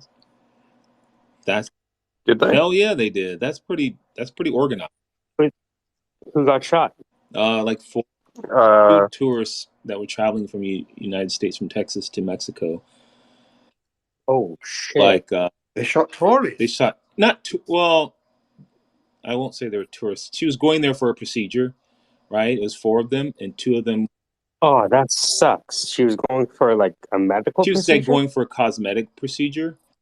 Oh, okay, right. Still, 2 of them got shot, and then 2 of them got wounded, and the members mistaken them for someone else because the lost, and so the gang members were moving the 2 around from house to house, hiding them. You know where they found them, and it turns out that the cartel today apologized and said, we will bring those rogue gang members to justice. The cartel did, and the victims were like in hospital gowns, and they were kind of cared for and given treatment in their custody, and yeah, man, that's pretty huge. That's pretty big. It's like kind of like a my bad. You know what I mean? they should fucking pay them, man. You know what I mean? Like, they have all this money behind them. They should give those people some money for that fuck up. I'm like, could you imagine? I did. I was like, imagine. Would you rather take money or the product though? Could you flip the product for more? I have nothing to do with the product. I'm too old to be trying to push weight on trying to get rid of these bricks. That's how Pusha T got started. Yeah, you don't know? He did, but now I'm too old, man. I'm like, look, what do you mean? Now that you're old, you have all the networks that you didn't have when you were young. Be on eBay, Mike. Bricks. Yeah, but the thing is, you're good at target market segmentation, right? Plot IDs. You know what I mean? Like, you could probably move more weight than Pusha T. I'm good. Jesus. You ever hear about these stories of people finding a brick of cocaine or whatever, like on the beach? Yeah. And they turn it in, right? They turn it in. And everyone, it's always the joke, like, why would you turn it in? I wouldn't know what to do with it. I mean, I would know who to give it to. I wouldn't. Yeah, but they're the only ones that you know about. There's probably loads of people that haven't given it in, and you just never hear about them. They're just fucked up somewhere. You know what cooks me about those stories, though? It's like this person, and they like put their name out there into the public space. Like, fuck. It's not worth it. It's like seeing, just walk on, just keep walking. Some problems are just not worth it. Yeah. I can think of a few people in this space, not right now, but that I feel that way about. Just keep it moving. Just I'll take the money. Give me I take the money. try to push coke. At this point, I'm. Do you Well, know what? who I said know anything about somebody. pushing it? You I know. literally will just have to have one conversation. I reckon I can move that. It's just somebody I work with. You know, that's fine. I'm happy. I don't usually hang out with him and stuff, but I mean, I could have this conversation. I like that the only reason that you didn't choose to get the product is that, nah, I'm too old. Yeah. As if you were younger, they'd be like, yeah, this is fun. You know, I'll get my record expunged at 18. I've been going to prison, man, at my age, and going to prison. That's You know what I tough. mean? Like I need a fridge in my room. You know, I needed my own shower. I need some. I think going to prison would be better than going to prison younger. You got less chance of being someone's bitch at the end of the day. I think that's just how I feel about it. Wait. Did Ruckus say he needs a fridge in his Like room? the little I need a fridge. You know, I need some amenities. I need a shower myself. You know what I mean? Like to myself. You know, wheat bread. I love wheat bread. You know, my smoothie shakes in the morning. Bagels, like fresh bagels. So you know, yeah. So like a white collar sort of, more of a correctional farm than a prison. I know you're talking about prison, but I'm just picturing literally like instead of a bedside table, you just have a fridge. Yeah, you know, no, you're one of those people. you know, like a big one, like the double door. You know, the French doors on it. That's even funnier. Control. I need the controlled temperature. You know what I mean? I need that. You know, yeah. I don't. Yeah, I don't have the disposition for prison at my age. You know, so I'm good. Just give me the money, even if it's a couple dollars. I'll take it. See now, when I was younger, I guess I had the smarts about me to not get caught up in the dealing side of things because I did a lot of drugs and whatever. I got caught up with the wrong people and that kind of thing. But I always made it a rule to myself that I wouldn't go down the path of becoming a dealer because I just knew that it wasn't worth the potential trouble. Like, okay, I can get myself into trouble just being a buyer and a user, but beyond that, like, once you start trying to make money off of it, like I was fine with being part of the loop and just hanging out with these people. But if I became one of those people that was actually pushing and whatever, then I'm attracting attention to myself and, like not the sort of attention you want. I didn't want people like texting me every, hour of the day. And then when I try to get out, it's the whole thing of like, okay, you tell people, dude, I'd literally like even friends, right? Like occasionally I would help friends get some weed or whatever. But like, if I said like, dude, no, like I'm out, I'd still have friends texting me, like half a year later, and I still have friends now that text me and ask me, and I'm like, now imagine if you're a full-time dealer, right? Constant messages or constant fucking, people like rocking up at your door, just like fuck that noise, man. I'm that guy. I'm that guy a year and a half, 2 years later, because I've been overseas and I've just come back and I still have phone numbers from when I was here, but I've got no contacts. I'm reaching out. Leave me alone. Yeah, man. I just don't think I can deal with the people. Like, I just don't want to. Because there's so many very different types of people who use. So even if it's just weed, it's just like, for fuck's sake, like, no, go away, leave me alone.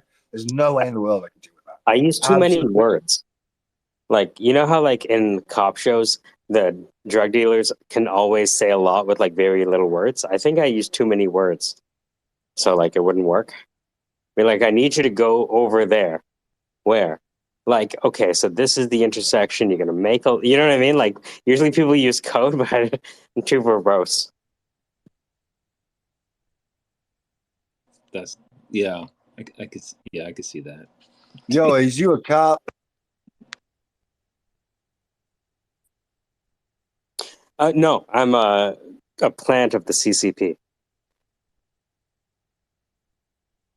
Which would be worse? Me being a cop or a plant of the CCP, do you think? Oh, that's a good one, right?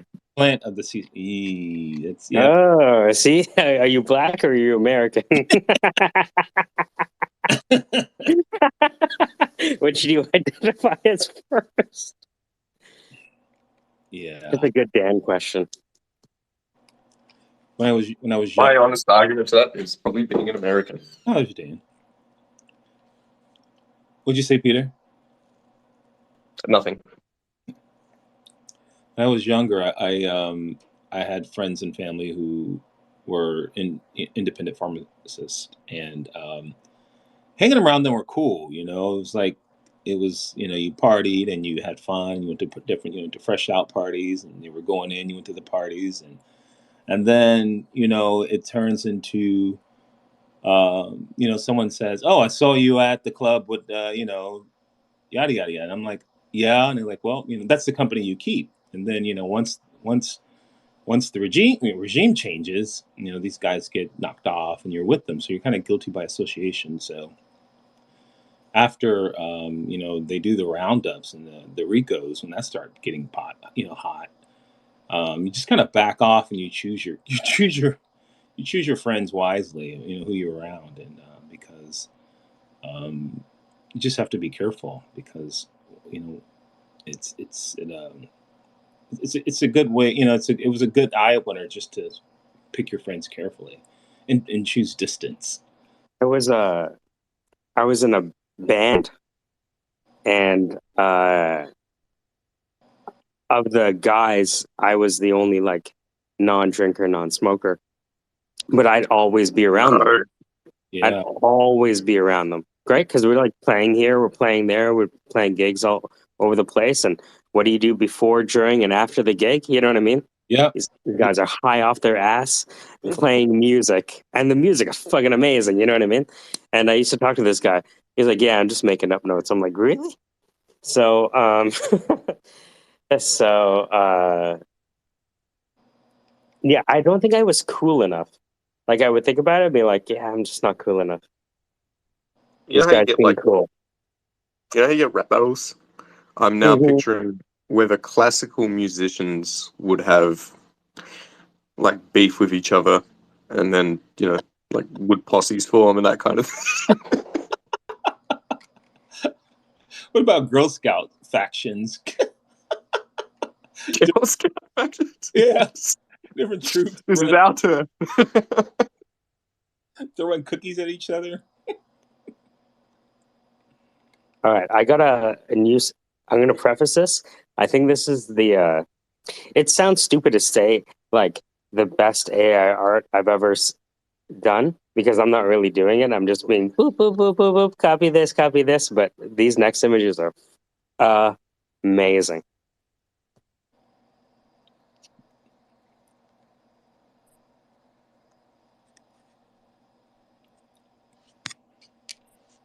What are you making? Oh, you're on a unicorn red today. Oh, look at that. You get in three unicorns. Mm-hmm. Mm-hmm. So I started play. So imagine that's where I started. I'm going to show you where I ended because what I'm doing now is imagine you have all these different models, right? Models I've trained, models other people have trained. And so what I'm doing is taking outputs from one model and then using them as an input for another model. So I'm taking those unicorns Fantastic. and transforming them into using, okay, I'm going to take this prompt, and they have something raucous I just discovered today, a negative prompt. So a prompt is this is what I want. Negative prompt is this is what I don't want.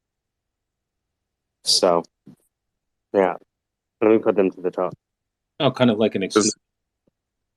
Oh, go ahead, Peter. Sorry. I was just going to say, does Wombo have negative prompts, KC?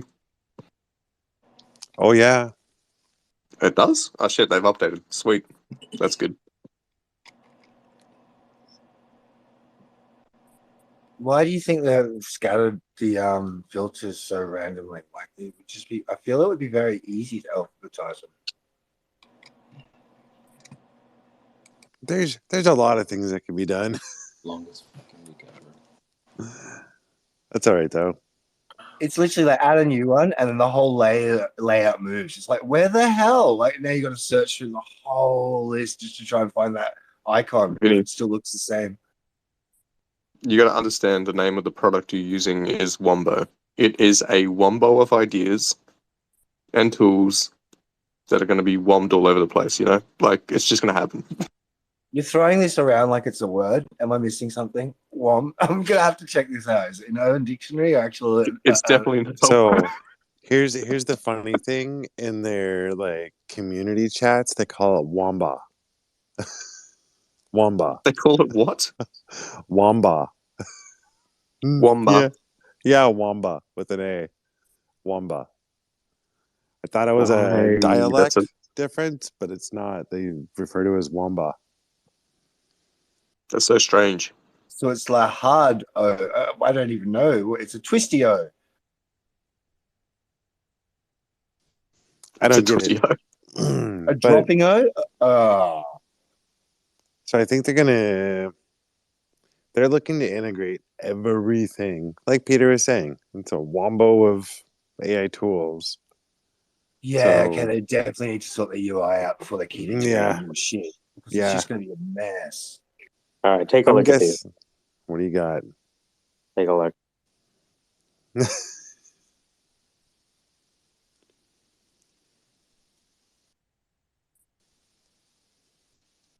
They're pretty cool. That's sick.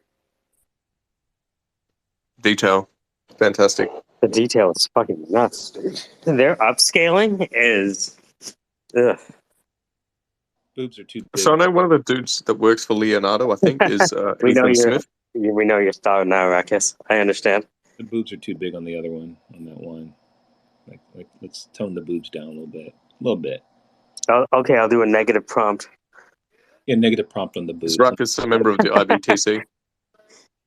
No. I'm not. I mean, A's are great. You know what I mean? B's, but these D's here are a little bit too. More than a mouthful is a waste, perhaps? You're gonna sprain a thumb if you try to grab at that. She's going to have back issues later. You in are life. terrible human beings. Let's give some love to the A cups out there, okay? Why? You say they don't get as much love as other parts of the normal distribution? They don't get as much love, you know. Why would you say that?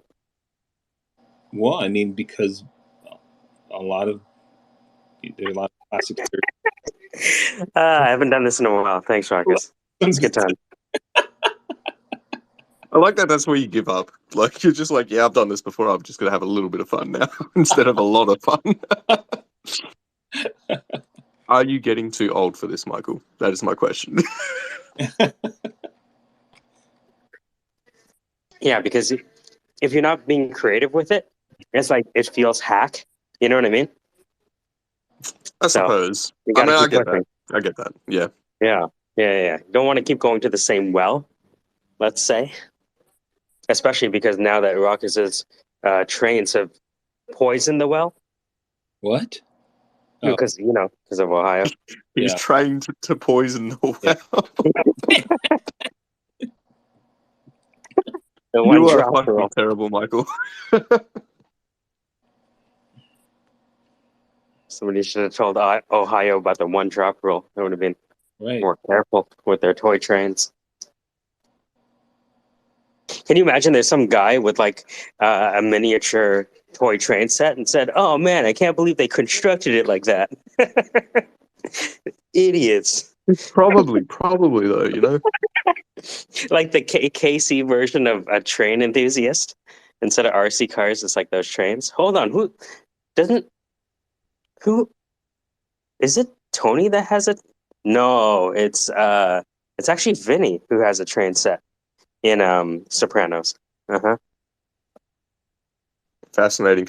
I actually think that these enthusiasts of these hobbies, right, should be the ones, and I'm not saying they're not the ones, but they should be the ones in charge of certain levels of infrastructure, right?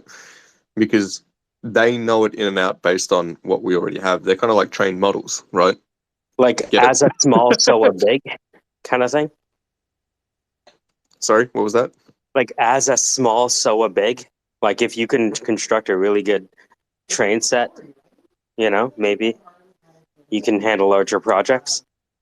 Yeah, for sure. Because like those people put insane amount of detail into the Yes. in like the stuff that doesn't matter. You can have the track alone, right? You can just have the track and the train, and you make a cool track. Sure, whatever. You're getting from point A to point B. But these people are thinking almost, I guess, multimodal because, you know, they're doing like the painting, they're doing all these little things, they're decorating, they're setting up these environments for these tracks to exist within on a small scale, you know. But they have all this planning mindset about what they're doing and just making it not just cool but functional, and you know, make it do like really unique and like cool stuff if they want to go down that path. So I feel like that is probably more important than just the ability to say, yeah, we're going to build a track from this point to that point, you know, because they're going to pay attention to those details, those things that might fuck it up. That's just my thinking on that anyway. So how do we get onto trains?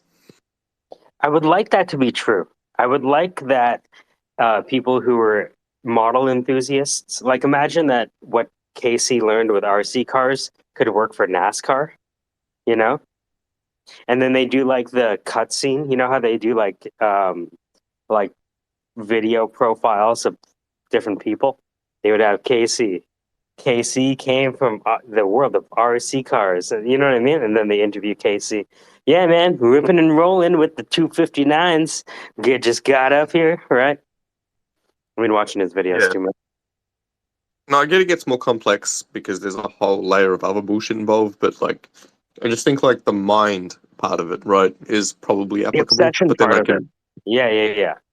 yeah, Yeah. Is at the same time, you think about asking these folks, have you ever thought about working on maybe larger trains? What do you mean? You know, like actual trains.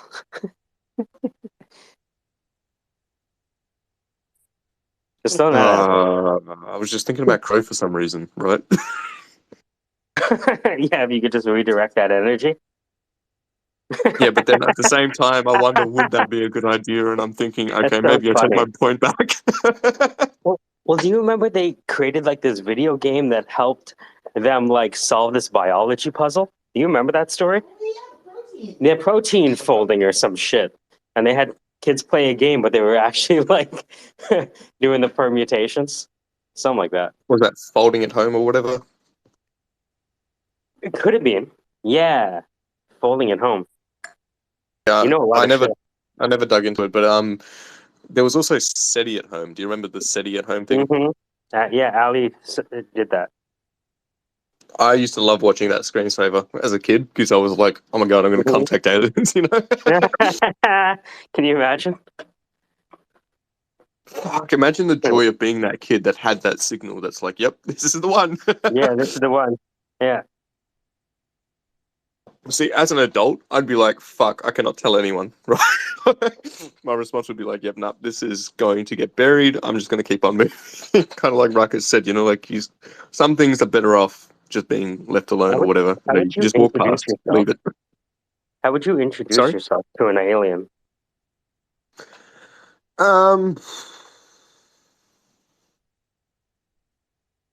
The human instinct would be to wave. I What think do you say?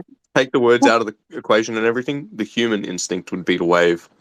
Because you don't know how it communicates. It could be by scent, by haptic, by sight, by chemophoresis or whatever. Chemo for what? Chemicals or Okay. light or you know what I mean. Yeah, yeah. So I think I would watch it first to see what it was doing and then try Hold to on. mimic it back. Is chemophoresis Okay, have when you- you program? Is chemophoresis when you communicate in Rust? No. Phoresis, right? Michael Ali, have Sorry. you introduced yourself to an animal that you've never met before, like a wild creature, and you're trying to like get it to communicate with you? Are we the wild creature or are they the wild creature? Yeah. Look, Vinny. Also, I have a question with regards to like it seems more likely that they would try and communicate or have higher senses and powers, and language wouldn't be an issue. But when I was in Italy, I was watching like an Italian movie, and it was really trippy.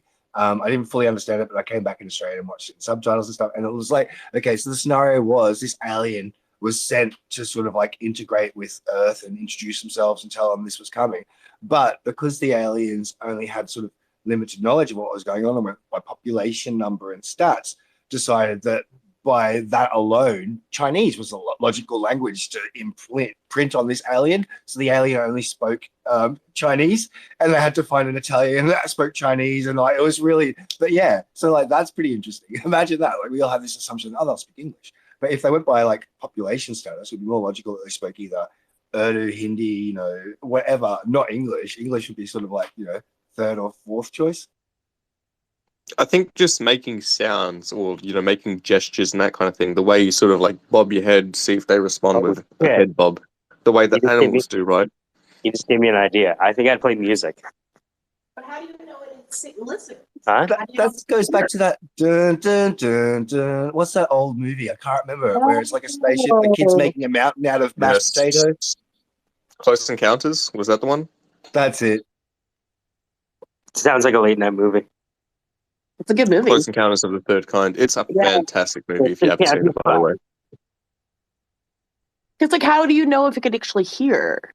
You don't know what its wait a minute. modality of communication is. It could be just haptic. Yeah, it's all testing the water, right? Is howdy a short version of how are you doing? Howdy? Yeah. Yeah. Or how do you do? Yeah. Okay. How do you do? I just realized. Howdy. Yeah. Okay. Is howdy like an American version Howdy, of g'day? I would imagine. Yeah, like good day is literally good day. A good day to yourself, And then Sunday is stay. No, is that not how it works? Okay. Stay. Kind of.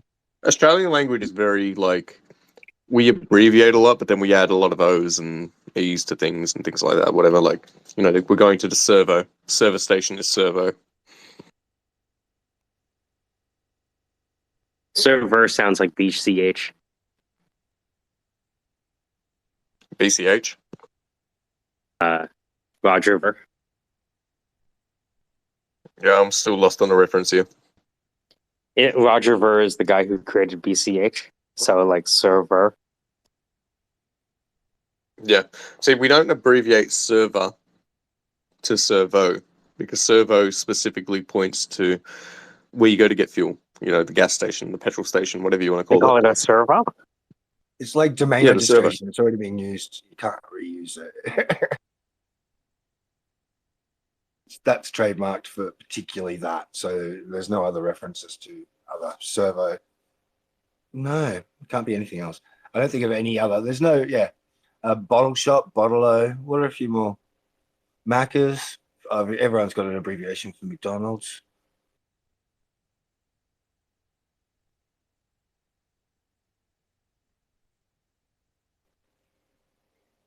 Chippy, the fish and chip shop. No, Peter's dropped off. Chippy's more for the carpenter, I guess. I still can't work out why Chippy for carpenter, but whatever. Like our trades, Bricky, Sparky being the electrician because electricity and sparks or whatever. Sparky here as well, yeah. So yeah, Bricky, Sparky, Chippy, Grano for granite. Because, they do the granite work, but it's not really granite. It's usually like concrete, but they say granite. Those kind of things, yeah. The servo was the big one. Like that's the easiest point of reference, but that's kind of like the way we laserfy English, I want to say. How do you say that? Laserfy, like we make it lazy because we kind of speak with a slur because a lot of us are drunk a lot of the time, and we come up with these colloquials, yeah. So you're saying the vernacular grew out of it inebriation? It is entirely possible. I don't know that is 100% correct. You know what I mean? Like, I could say that, but that doesn't make it factually accurate. But if we all say it together, then we can at least make it an intersubjective truth? Like a consensus? Yes, Karl Popper. But then once the meme starts, it just sort of perpetuates itself, right? So even if that is not actually the case as to why these colloquials emerged, we can then, in the future, say, we follow that trend of it and we sort of still associate it with that in some sense because that's kind of the nature of it when you think about like why did we land on this specific style of language, right? And it is like, have you thought about the fact that these different colloquials and geographic locations, the way they speak, say even if they're speaking the same language, they still have their own like version of the language. It's literally just style in the same way of art, right?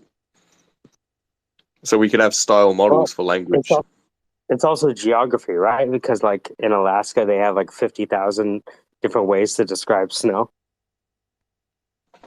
Yeah, I can't even imagine describing snow, right? Like it's not even a thing here. I mean, it is in some parts of Australia, but like it's rarely a thing in Australia as a whole. It's interesting. I think Australians have been known to be lazy, like so that's why we shorten things. It's that laziness. Maybe we're also like drunks because we did invent the twist top for wine caps and stuff like that.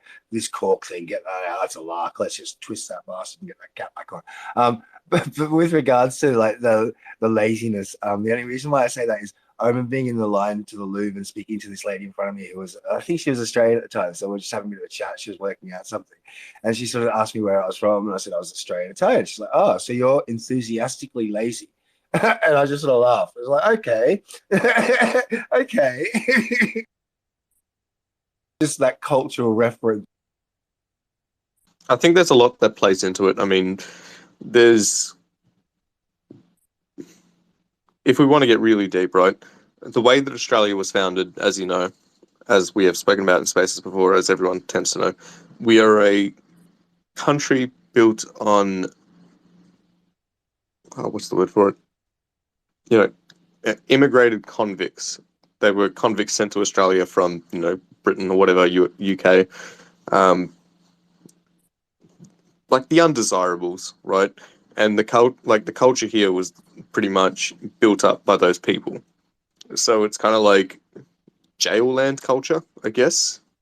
Except, these were individuals that were so bad that they didn't even want them in their own country anymore, so they expedited them, which is kind of funny. And then we've introduced the multiculturalism on top of that because there's a huge amount of, like immigrants and things that have helped build the country. In the same way, the United States was built with like a lot of immigrants. The Polacks in the US are a big thing, I'm sure, for like the construction side. The Italians, obviously, their business models and everything that just like, came in and whatever. That's the same over here. But because we started with these like, I don't want to say uneducated, but like That's the the funniest thing I've seed ever heard. base, right? The Italian seed base. business models.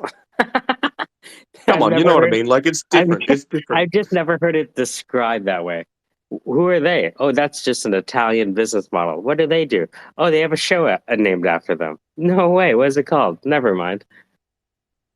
I just want with the Italians though, like the majority of older Italians only sort of came to Australia and probably Germans as well as prisoners of war. That's how I'm in Australia. My grandfather was caught in the prisoner of war in Libya, brought to Australia.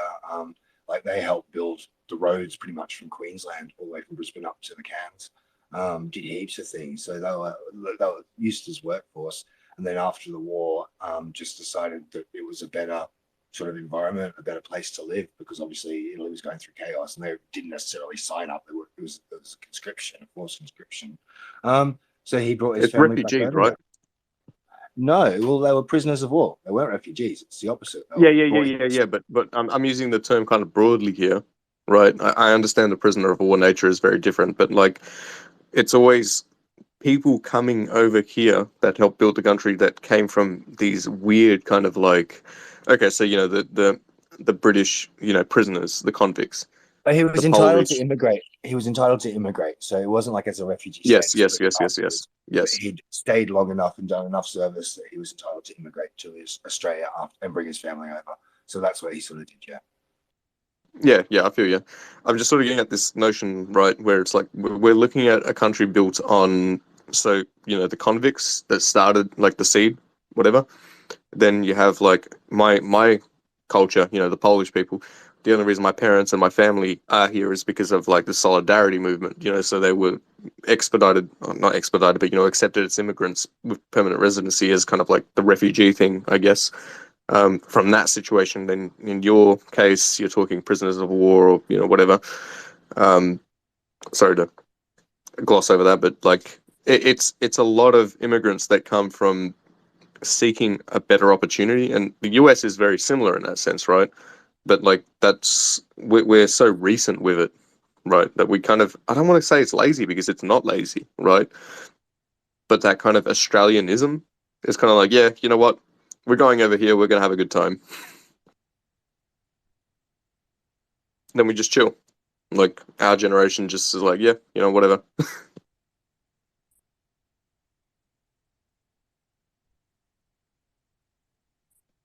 Vinny probably hates me right now. No, I've just got a mouthful of bugs, mate.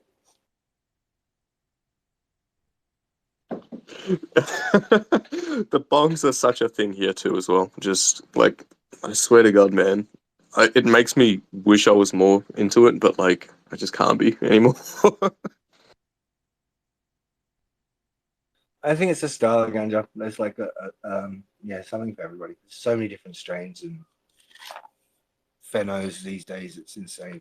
I'm more of a sativa people person.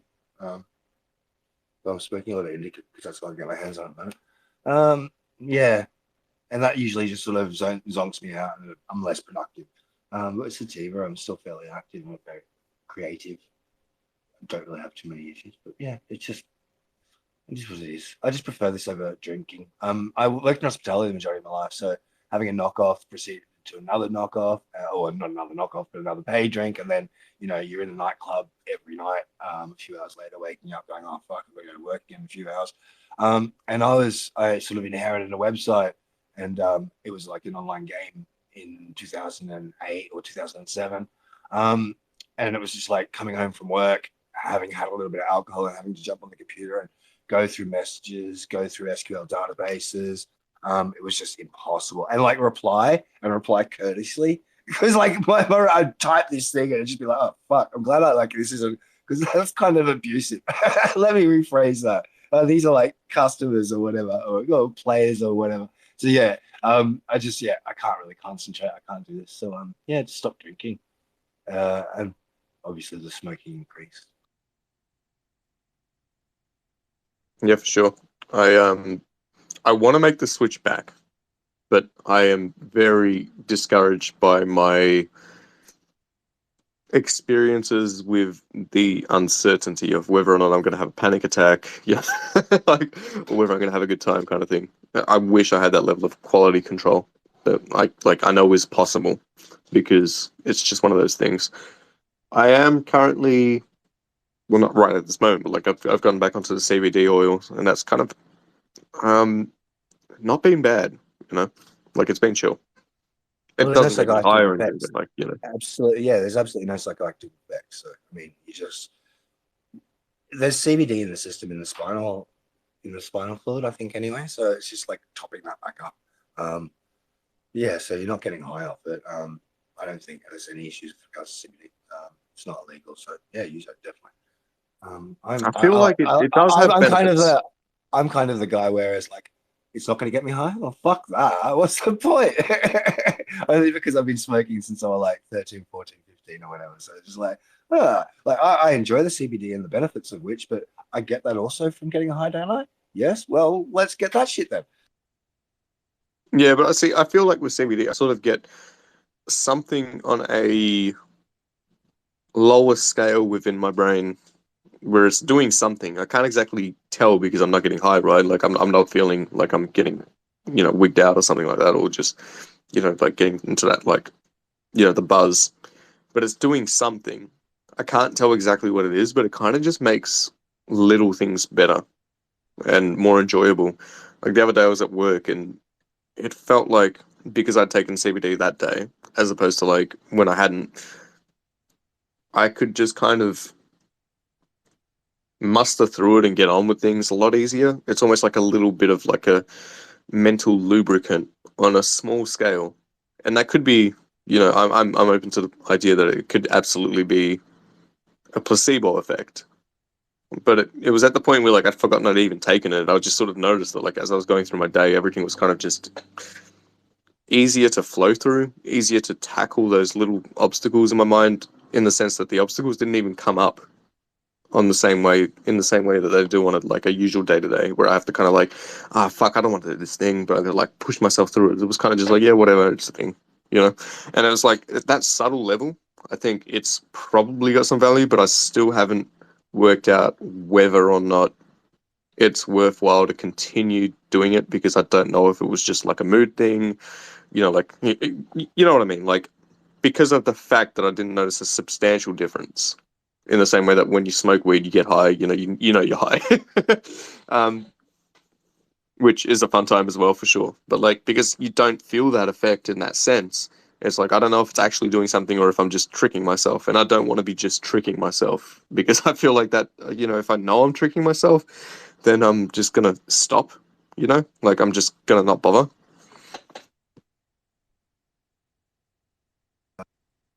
Okay, there we go. My spot. Because like I haven't used CBD on any sort of extended period, so I can't really say like long term how it sort of affects. This is from somebody, I don't know what the medical conditions are, but they seem they were quite severe, and they have a lot of opioids, and they were taking like Panadol and all that sort of shit, just whatever. But the way that worked is it just dulls the pain receptors, so the pain's still going on, you just can't feel it whilst you're taking those sorts of medications. And they swapped over to CBDs and stuff. And they said after like a week, 2 weeks of being on the CBD, they didn't need the opioids or anything anymore. The pain, it wasn't so much as the CBDs blocking the pain as well. It was like that it was treating it more so than anything else. So, and after longer periods of time, they felt that they were able to move more freely, have more range of movement, do more things without all that sort of pain they were previously having, and without taking the extreme amounts of fucking pharmaceuticals just to sort of cover or mask that pain. So I think like there's CBD, there's cannabinoids in breast milk, so like the body's wired for it. It just, I don't know, socially it's just been sort of phased out. Well, I mean, when you exercise, you produce endocannabinoids, right? Like that's one of the reasons why you get like the runner's high, for example, where you know when you go for a run, or you like I found that if you go for a run, you take a break, you go for a run, you take a break, you go for another run, you can feel like you just smoked a whole damn joint. If you're pushing your body to that point of feeling tired enough where you can't like breathe, you know, like When I was a kid and I was jogging around where I lived, I I could jog for like a really long time, and I was like, "Oh, this is what they mean by runner's high." And then when I got older, I realized, no, they were smoking weed in the park, and you were just high running around in a circle. that would be a fun time as well. I I was actually too think young to understand you what know weed I smelled like. You know what I mean? yeah. No, but Michael, here's the thing. So I know that feeling of being able to just run forever, right? Like that vibe. That's a great feeling. But I also, before that, when I couldn't like control my breath and everything correctly, and you know, like because you learn through the stamina, you learn through the process of going for runs daily and that kind of thing. I experienced something that was akin to smoking a joint, and it happened because I ran laps, right? But I'd take a break after every lap because like I pushed my body to the point where I felt like I couldn't go on anymore. I'd rest, I'd run a lap again. I'd rest, I'd run the lap again. And I found that about 3 to 4 laps would actually induce that feeling of actually being high, like properly being high. You know, like I just smoked a joint. We used to have this thing where we had competitions to see who could swim the most lengths underneath the pool. And then when we discovered like the flow genome matrix to get into flow, we would like uh, swim one length completely underwater and then like take 10 deep breaths slowly.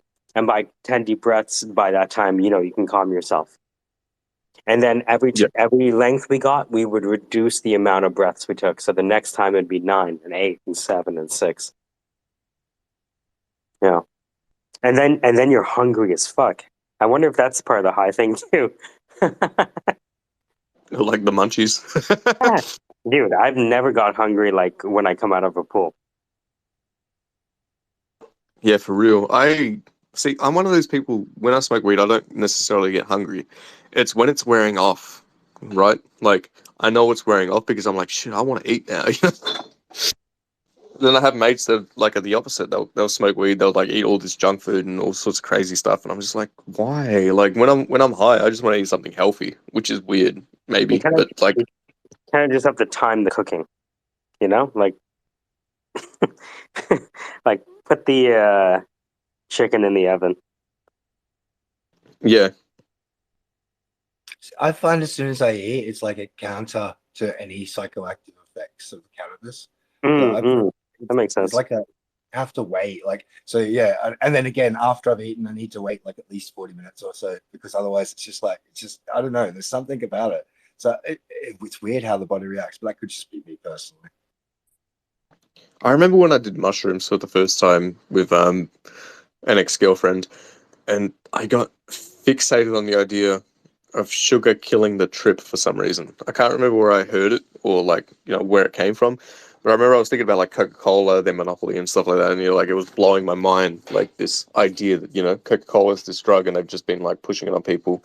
And like that's why everyone likes Coca-Cola. But I remember when we felt like, yeah, all right, we've been out here for like 4 hours, it's time to like settle back into reality. We needed to have some sugar. So like I had some ice cream or like I can't remember if she had ice cream or I had ice cream and like the other one had like some tea with sugar in it. And it felt like the sugar was what was bringing us back into just like sober functioning, which was a weird vibe, but like that was the thing. It was like, we still like tripped for a couple hours or whatever, but it wasn't like that sort of experience anymore. That just like return to baseline, get back to your primal kind of like this is what we do as humans, this is what we eat, this is what we consume. The idea of you are what you eat and everything. It kind of settled everything down and just like, yep, it's ending now, or it's coming back to like that baseline.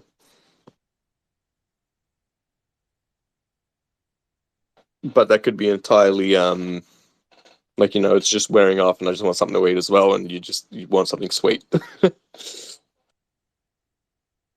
Having said that, having been in Amsterdam in the coffee shop and having seen a few people grain out, when the attendees rush over to them, they're not giving them any food or anything. They're giving them like a sugary drink. So it's like that, I don't know, pep ups. It's usually like an orange Powerade or whatever the hell. But yeah, so I think they just need like an energy or a glucose rush. So yeah, it's interesting. I haven't actually listened further as to the advice of whether or not I suggest to get something to eat and wind down that cannabis high and stuff. But it's also indicative as to what strains you smoke. Some strains are more likely to sort of bring on munchies, and some aren't. I think indicas are more munchy orientated as opposed to sativas. But yeah, I guess it's just like balancing and moderating it because cannabis has been so illegal because it's been illegal for such a long time. There's no information about it. It's just that wacky tobacco. So as more information comes out about it, and the accessibility for it becomes readily available, people can have those options to choose particular ones that actually do benefit them. Whereas like black marketing, you're just rolling the dice and getting whatever the hell you get. Yeah, the pros and cons, I guess. My favorite experience when high, like proper high, like these days I don't go anywhere near to those levels, but cold water, like, straight out the freezer kind of cold, like, borderline ice. It was the most, not euphoric, but just kind of, I want to say like the most sensual experience you could have at the time, right? I remember feeling like there was literally like the whole Arctic Ocean in my mouth, and I was so indulged in that feeling, but in a pleasant way. Like I have a cold shower now, and I'm still kind of like my body tries to reject it and whatever. But I think that's like kind of somewhat equivalent when you just like you mentally stop fighting it and you just embrace it and you're just kind of like, okay, this is bliss. But just that experience of having cold water when I was that fucking high, like it was the best thing in the world, and it just really makes you enjoy those simple things in life. That like, what a luxury, Can I just what point a out how luxury that amazing you that can just was? have, like. Sorry, what was that, Vinny? It felt like the Arctic in my mouth. Just the line. I actually forgot what exactly you said, but yeah, it felt like the Arctic in my mouth. I think at the That was time, brilliant. I think at the time I referred to it's like an iceberg in my mouth or something like that. But it's just, it was so indulgent. But then it also made me appreciate these simple things that we have, like the fact that we have the technology and everything to just, what, like you want some cold water? Yeah, easy. Like you want to boil some water? You want to have something hot? Easy. It was just like this, like almost central pivoting point in my understanding of how much power we have as humans, even though, it's all basic shit to us, right? But like those little things, every single thing we take so much for granted. But you know what? At any given moment, you can have that fucking experience of having ice in your mouth, which is crazy. Like, you could live in like the Sahara Desert and, like as long as you have electricity and whatever, like if you're in like, That's like you've got it, like you have the access to everything like at your fingertips pretty much. very You deep might and have to wait a powerful little bit. thought. Like, was that just a cannabis high? This is what you're thinking when you're stoned. Yes, but like I wasn't necessarily thinking about it in that much depth. It was just that like the physical Awareness of it. experience, Yeah, it was all like it all came into that physical. Accidental, I'm sorry. So yeah, it all came into that physical experience, like just this is amazing. Life is amazing. How good We is lost this, we lost Sashi on that. That's kind of why I'd like to switch back over to weed, but it's like I know I can have the polar opposite of that, and that shit I don't like. I don't know. Just like I read and have watched, and I wonder like how Hemingway and all these great artists and writers actually managed to write when they were drunk. Like, because for me, it would just be like, I feel it'd be such a mess. It would just be so incoherent. Because, like, you listen to some people when they, because like being a person working in hospitality and having been a bartender for a long period of time, like they're very repetitive people, and just ignorant of interactions with other people and more just telling their story. So they will just continue on and on and on and ramble. So, like, if you just rambled around how it just makes these masterpieces. Like it just for me, I would perceive more someone smoking ganja and actually finally getting off their ass and putting some pen to paper would actually produce something more than I just don't understand how it happens. Like for me, I don't know, it's chemistry, I guess, or even tolerance levels, maybe. I don't know. I think for me, right, alcohol is a kind of lubricant in the sense that it allows more free thought to a certain point. But at the same time, like it reduces certain filters, it reduces the ability to overthink. And I think certain writers probably lean into that when they're writing because it allows them to just say, fuck it. Like, you know what, fuck it. Whatever I put down is going to be put down, as opposed to sitting there thinking about like, should I use this word or that word? Should I put it this way or that way? It's kind of like, no, they just express themselves, man. Like, and maybe that's why it works because it's just that, you know what, fuck it, express yourself. Um, which, we can do sober, we can do when we're high. Like when I'm high, I definitely feel like there's a lubrication effect sometimes with certain creative things, or I just get. But then there's like another like aspect to it where I get more tunneled in. Whereas with alcohol, I usually feel like I get a bit more.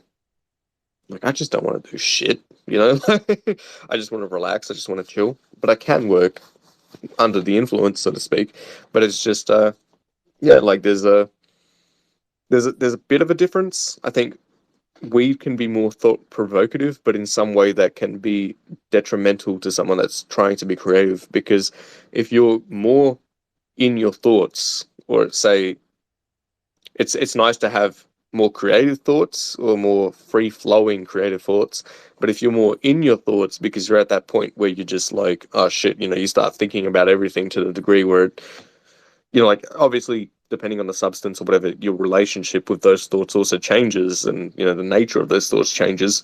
But if you're so in your thoughts that you can't execute, right, and then it's going to be detrimental, whether it's alcohol, whether it's weed, whether it's psychedelics, whatever.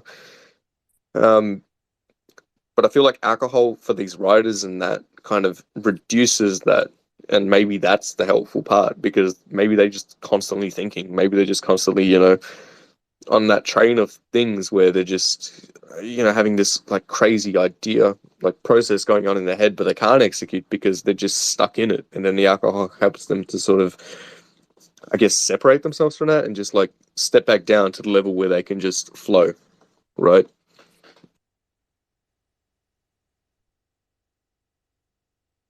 Michael, you know about Stephen King? I Mm-hmm. think we spoke about this before. Yeah. What's the saying about him with alcohol? Oh yeah. His co-author was cigarettes and alcohol. And I have you heard the who has this theory about Tabitha writing everything? His wife. I like that one as well, yeah. Da-na. Did she complain about $8 subscription fees for Twitter? I wonder. Or Yeah, do you I think don't she think wrote that as well? I think I'm so disappointed in my favorite author's political takes. Maybe they should drink more and think less. You know what I mean? Yeah, if he only got off the wagon,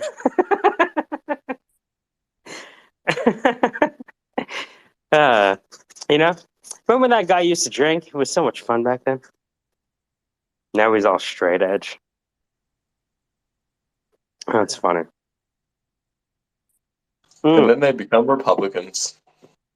Today was I'm reviewing the footage from today, and it was a fashion show, and it was like a Afro Caribbean fashion show, and a lot of the kids there weren't black, right? They were like white or whatever, and the white kids loved it.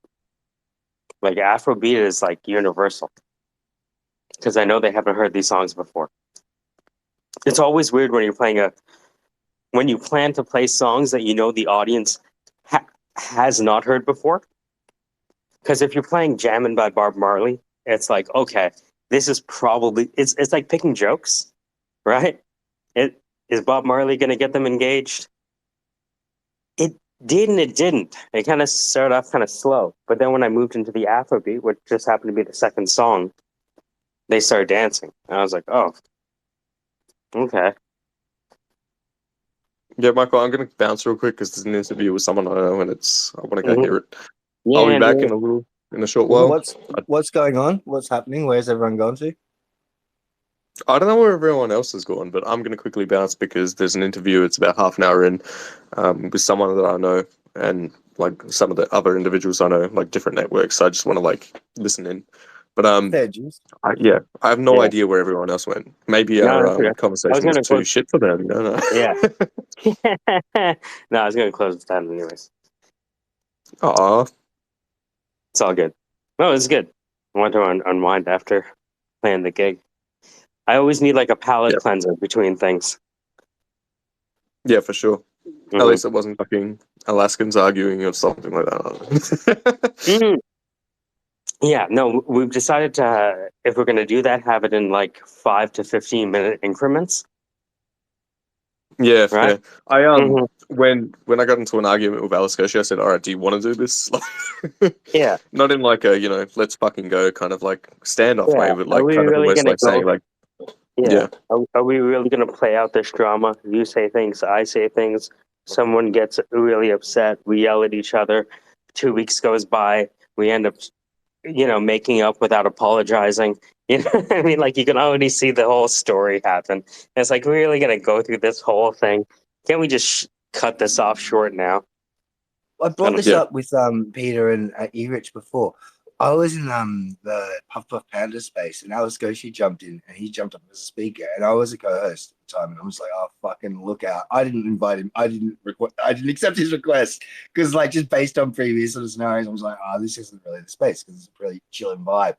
We had an Indian hosting and a Jamaican on the panel. And like literally just interacting, absolutely pleasant as fuck. His wife jumped on, she seemed lovely. He was really cool, dropping facts about this, that, and the other. He's just like, okay, is this the fucking same Alice Goshi that like is in it just seems so random. So I'm not sure, like, what the fuck? like schizophrenia. I feel like over Christmas he might have been going through something that triggered him. Right. I don't know exactly what. I know we got like arrested at some point, but like, uh, um, I think he was going through some shit. But I Yeah, also think there's a part of him that does it for a bit of fun from time to time because it just like, come on, talking civilly, yeah, that shit gets boring sometimes. But like, we don't have to do it that way, you he know. was I don't know, also like, still feeling out his relationship with Hulk Ruckus. Remember? yeah. You know what's interesting is hearing Ruckus and Alice Koshy actually get along in a space the other day. And I respect Ruckus for it, like more than ever, right? I mean, I already respected Ruckus, but I'm just saying, like, his ability to say, you know what, fuck it, that shit happened, and then just get on with it, and then still be able to be like, you know what, like, I get along with this guy for a moment. You know, it might only be a short moment, but like, not hold that thing as like something, like, he doesn't hold the hate in his heart, you know what I mean? Whereas some people would just be like, no, I'm never speaking to that person again. I'm not even going to give him another chance. Fuck it. Like, fuck that guy. Fuck this. Fuck that. You know, the human sort of like reaction of, you know, someone done us wrong or whatever is kind of like, yeah, nah, no time for them. Whereas Ruckus, I feel like he's willing to just let it go, you know? And that's, to me, that's beautiful. On that note, Yeah. I am going to jump over to cyberspace.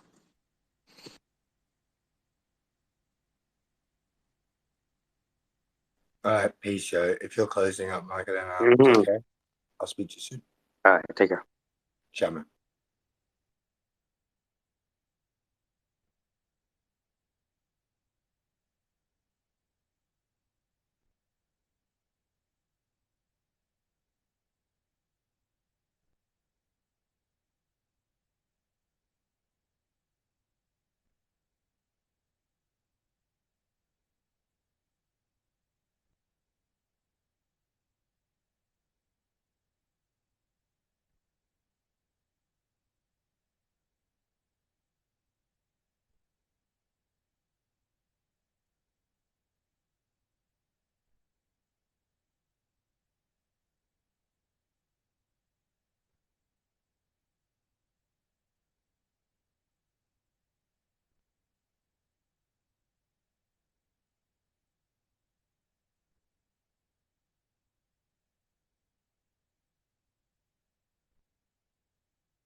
Right?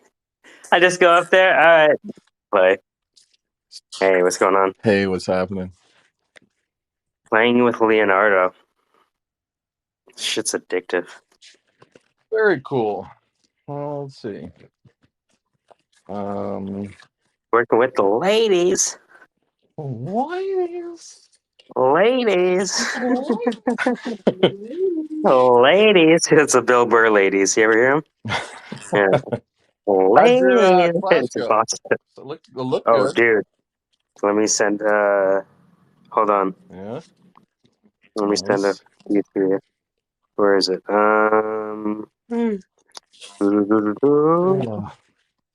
Where is, I think it's 37 seconds.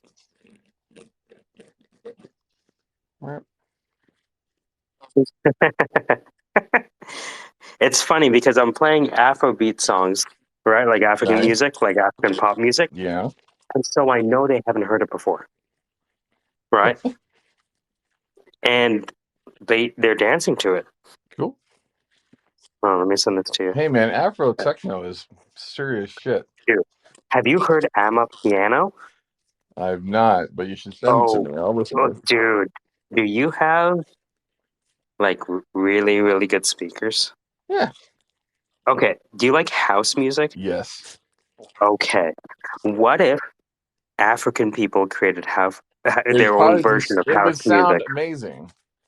Dude, the mastering on it is insane. Hold on, I put one Cool. to the top.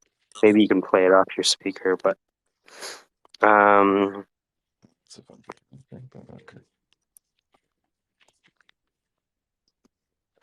I'm gonna try this eye massager I got from Mary really quick. yes. Let's see if it works. could massage your eyes. You know what I mean? Let's see. I'm addicted to massagers, Vinny. So before you go, like, Jesus, what the fuck does he have that? I'm just addicted to. All right. So let's see. Oh, where's the bridge? Here's a bridge. Okay. What are we doing? We can hear the water. All right. Okay, so it's 3 minutes and 40 seconds is when you're gonna hear sounds that you know what? I would say for most people they would have never heard it before, but because you have those electronic setups, you would have heard maybe some of these type of sounds in with those, the Frankenstein machines. Mm-hmm. But yeah, if you jump to 344, the fucking sounds coming out of this thing, Yeah, I'll check it out here it's in a like, second. mhm. I got this thing that looks like a eye visor on my head, and I can hear the ocean, and it's moving. Visor? It's like a eye visor thing with like a massager in it. I know. Ooh, I know. It's no, crazy. like I need one of those in my neck. Oh yeah, the neck. These people make an amazing one for your neck, man. It's good on your arms and everything. That's I got good, that Bruce. gun. I had to get a new charger for it, but we got that pulse fucking Oh punch you yeah. in the thing gun that has the different tips. Yeah. Yeah. Massage is like a serious deal with chicks. You know what I mean? They demand it, and hmm I need it hmm actually more so. I always say, Mary needs that, but it's really for me. Sometimes I'll just sit on it. Allie will be sitting on her chair, and I'll just sit on her lap. That's nice. She knows what it is. But then, like Get I to pull her work. toes and fingers. So yeah. hmm Right. But yeah, we have like a massage exchange Mm. now. I sent you some videos from the gig. Good kids.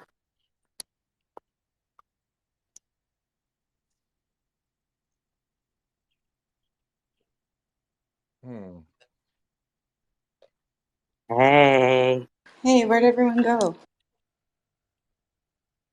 I think Pete said he saw a space with more important people that he liked more. And, he says it with different words, but that's essentially the message. Hey, Michael, I'll be right back. There's some people that I know that they're speaking about things that are important, and it's probably more intelligent. You know what I mean? But it sounds English, so it hurts less. Yeah, I know what you mean. It's pouring rain here. It's I can hear gross. it. That's me walking down the hallway. You shouldn't be able to hear any rain. It's raining inside the hallway. That The might be rain's my coming from shoes. They inside the make house. noise. My shoes make Oh, noise. okay. Oh, yeah, because of the scooching, Yeah, they're squelching. what do you call them? They're Crocs. I was going to say Doc Martens. No, just Crocs. Hmm. Not the ugly ones. Mine look like Mary Jane's or ballet flats. My battery was dying, which is why I got off for a little bit. I don't know what either of those shoes are, and I watched my brain generate the image like an AI. I've been using these tools for too long. So you know what a It's ballet like flat maybe it is? looks like this. Ask Allie. She's got some. Yeah, yeah, yeah. But I just like watch the images, successively when sometimes when you press like generate image, it'll give you like four, and I felt like two of them pop into my face. I'm like, I gotta close this account. People say TikTok is bad for you. This AA art shit. Watch out.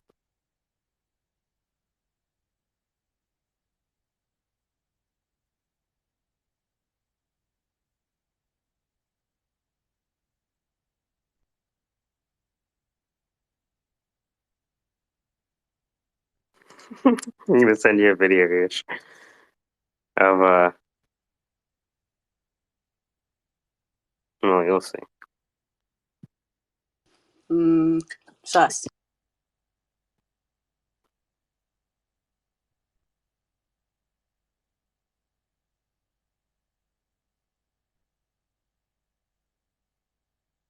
This is my courtroom.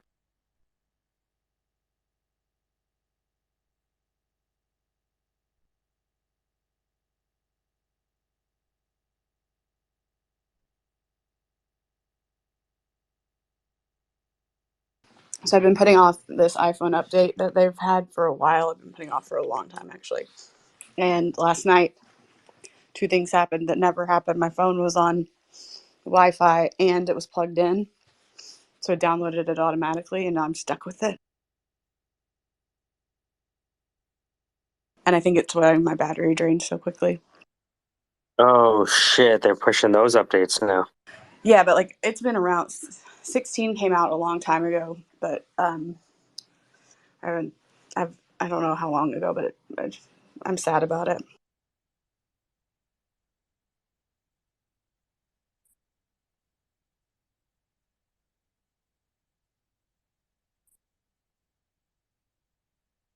All right, I sent you the videos.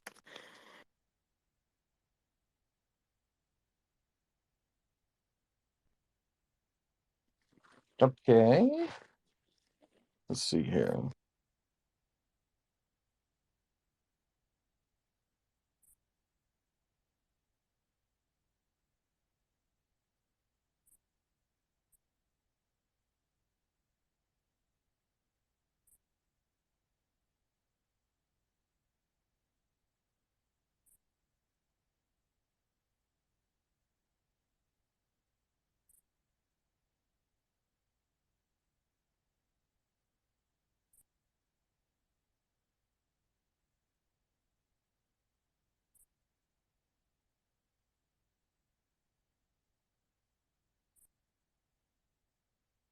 I love that so much. I wish I'd watched the second one first, because then I would have been like, "Why are these people?" They like I wouldn't have been. Why are those people dancing? I sent it in the wrong order. Yeah. That's cool, Mike. Yeah. So that's the office.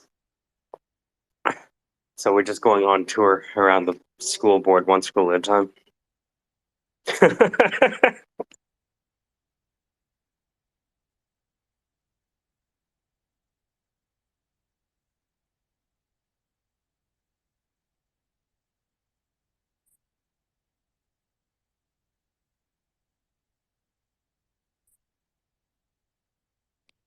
Dude, you have these people eating out of your hand.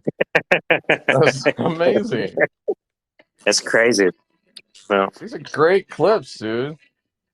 man. So proud, Yeah. man. That's awesome, dude. So Now, so who's yeah. So was it? Somebody mhm. singing, or you're not singing? No. Oh, It's a trap. okay. So I got a speaker. But so this is why I'm thinking about using that circle. Yeah, .so. Like I sign up for the 14 days because if I have all these teachers that are in there and they want to learn, yeah. then like how do I Mm-hmm. I haven't figured out how to end a book. What do you mean? End the Does that book? make sense?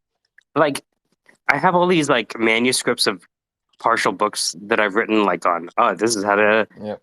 be a headhunter. This is how to talk to people. This is how to interview. This is the bullshit they're going to try to play on you. All right. You know what I mean? But like, it's never done. You know what I mean? Well, There's always, I mean, you just have to commit to doing yeah, a ship. You know, like we should ship it. yeah. But I had to So, finish the novel too, so we should pick a month and just say, well, okay, by the 30th we're done. so this is why I'm thinking about the circle.so because it's a way for Mhm. me to live communicate Sure. the updates as I'm even discovering them sometimes. And so Totally. because like for example, like I was teaching an Indian lady. She says, you know what? I don't play the piano. I play the harmonium, which is that piano accordion thing that they sit down and play. Oh, that's cool. Right. So she was like, hey, can you like explain these notes in like the Hindi language? I'm like, okay, well that's a new lesson. Nice. And they're like, hey, can you like write the instructions for this type of pen? I'm like, well, that's a new set of lessons. And then it's like, okay, we're like every month we're adding new curriculum that makes it more complete. But, after a few years, it's like, okay, this is, there's completer and then completist and completist assist. So, like with the circle.so, if I can, what I'd like to do, well, this is the hypothesis, that more people can be trained if I'm not the only teacher and the students start teaching and sharing with themselves, the students and the teachers. So we'll see. I'm Really building cool, it out man. right now. So, yeah. Yeah. But yeah, it's a lot of fun. Very cool. Yeah. Music. And here's the thing. You don't think I want to teach them Python and sales and all this other stuff? But it's like, hey, Michael's going to come in and talk to you about sales. Oh, who wants to go to that? No one. I mean, it's like so boring. Today we're going to talk about venture capital. Snooze fest. So it's like, for me, like music is like the white hat Trojan horse because it's like the easiest way to make a connection. I didn't even introduce myself. They said, "Oh, I might." Yeah, right. I didn't even introduce myself. She just said, "Michael Jagdeo is coming to play," and then I put my pan there and I put the thing on, and we test the speaker. The speaker's working, and I just start playing. That's I cool, didn't even man. think. Like, I probably should have introduced myself. They don't even know my name. I don't think I said my name once. Wow. The worst marketer. You have any business cards? No. You want to give me your website? Not really. You want to you want to contact me? You know how you found me, right? Do that person? Yeah. Same way. Well, we have my email address. So, yeah. Yeah, I haven't found anything better than music to connect with people I don't know for the first time.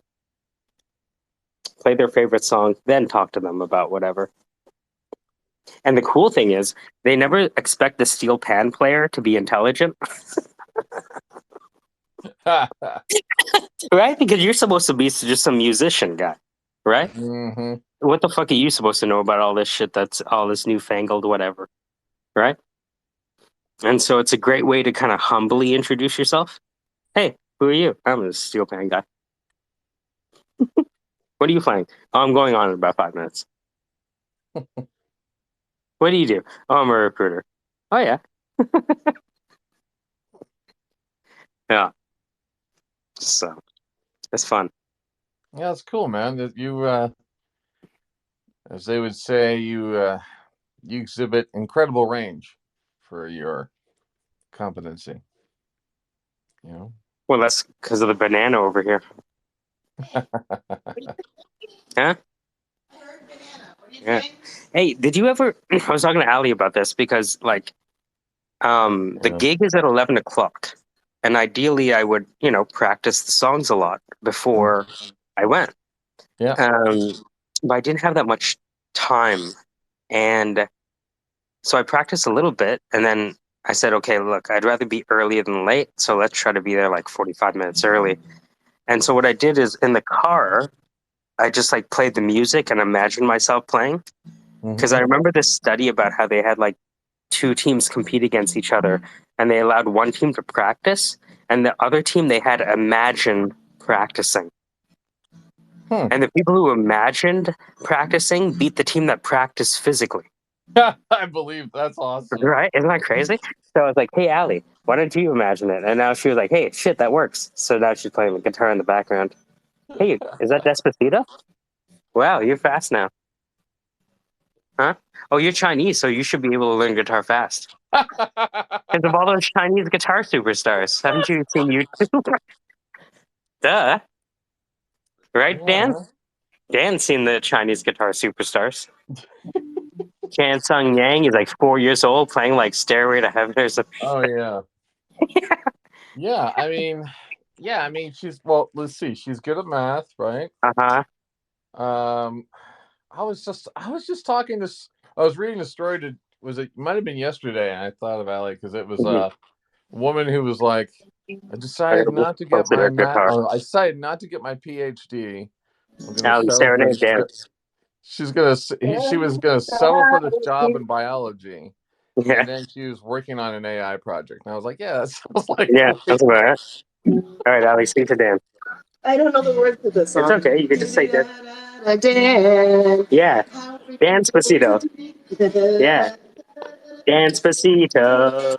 Dance pasito. I'll send a piece of there's a piece that Allie has to reproduce Okay.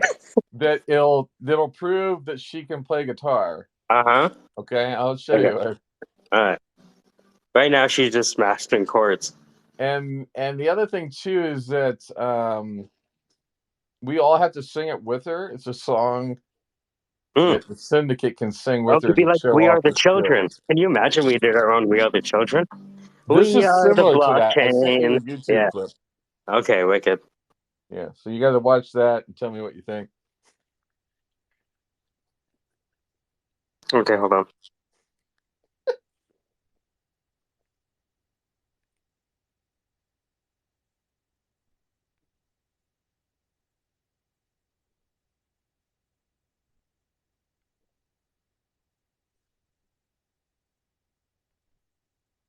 Man, we need to get a paid version of the Studio DID. You realize You that? do.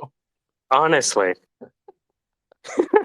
Because with that Studio DID thing, It's a lot of fun. dude, man. It's confusing on the pricing tiers. It's like, Oh yes, we're gonna charge the fuck out of you as the general message. right. That's the vibe I got.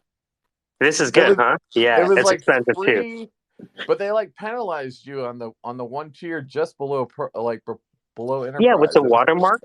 Did you Yeah. notice that? Yo, Yeah. fuck your watermark, dog. Yeah. What are you doing here? What are we talking about, really? You know? But maybe you could give it a larger image and put like white on the borders, right? True.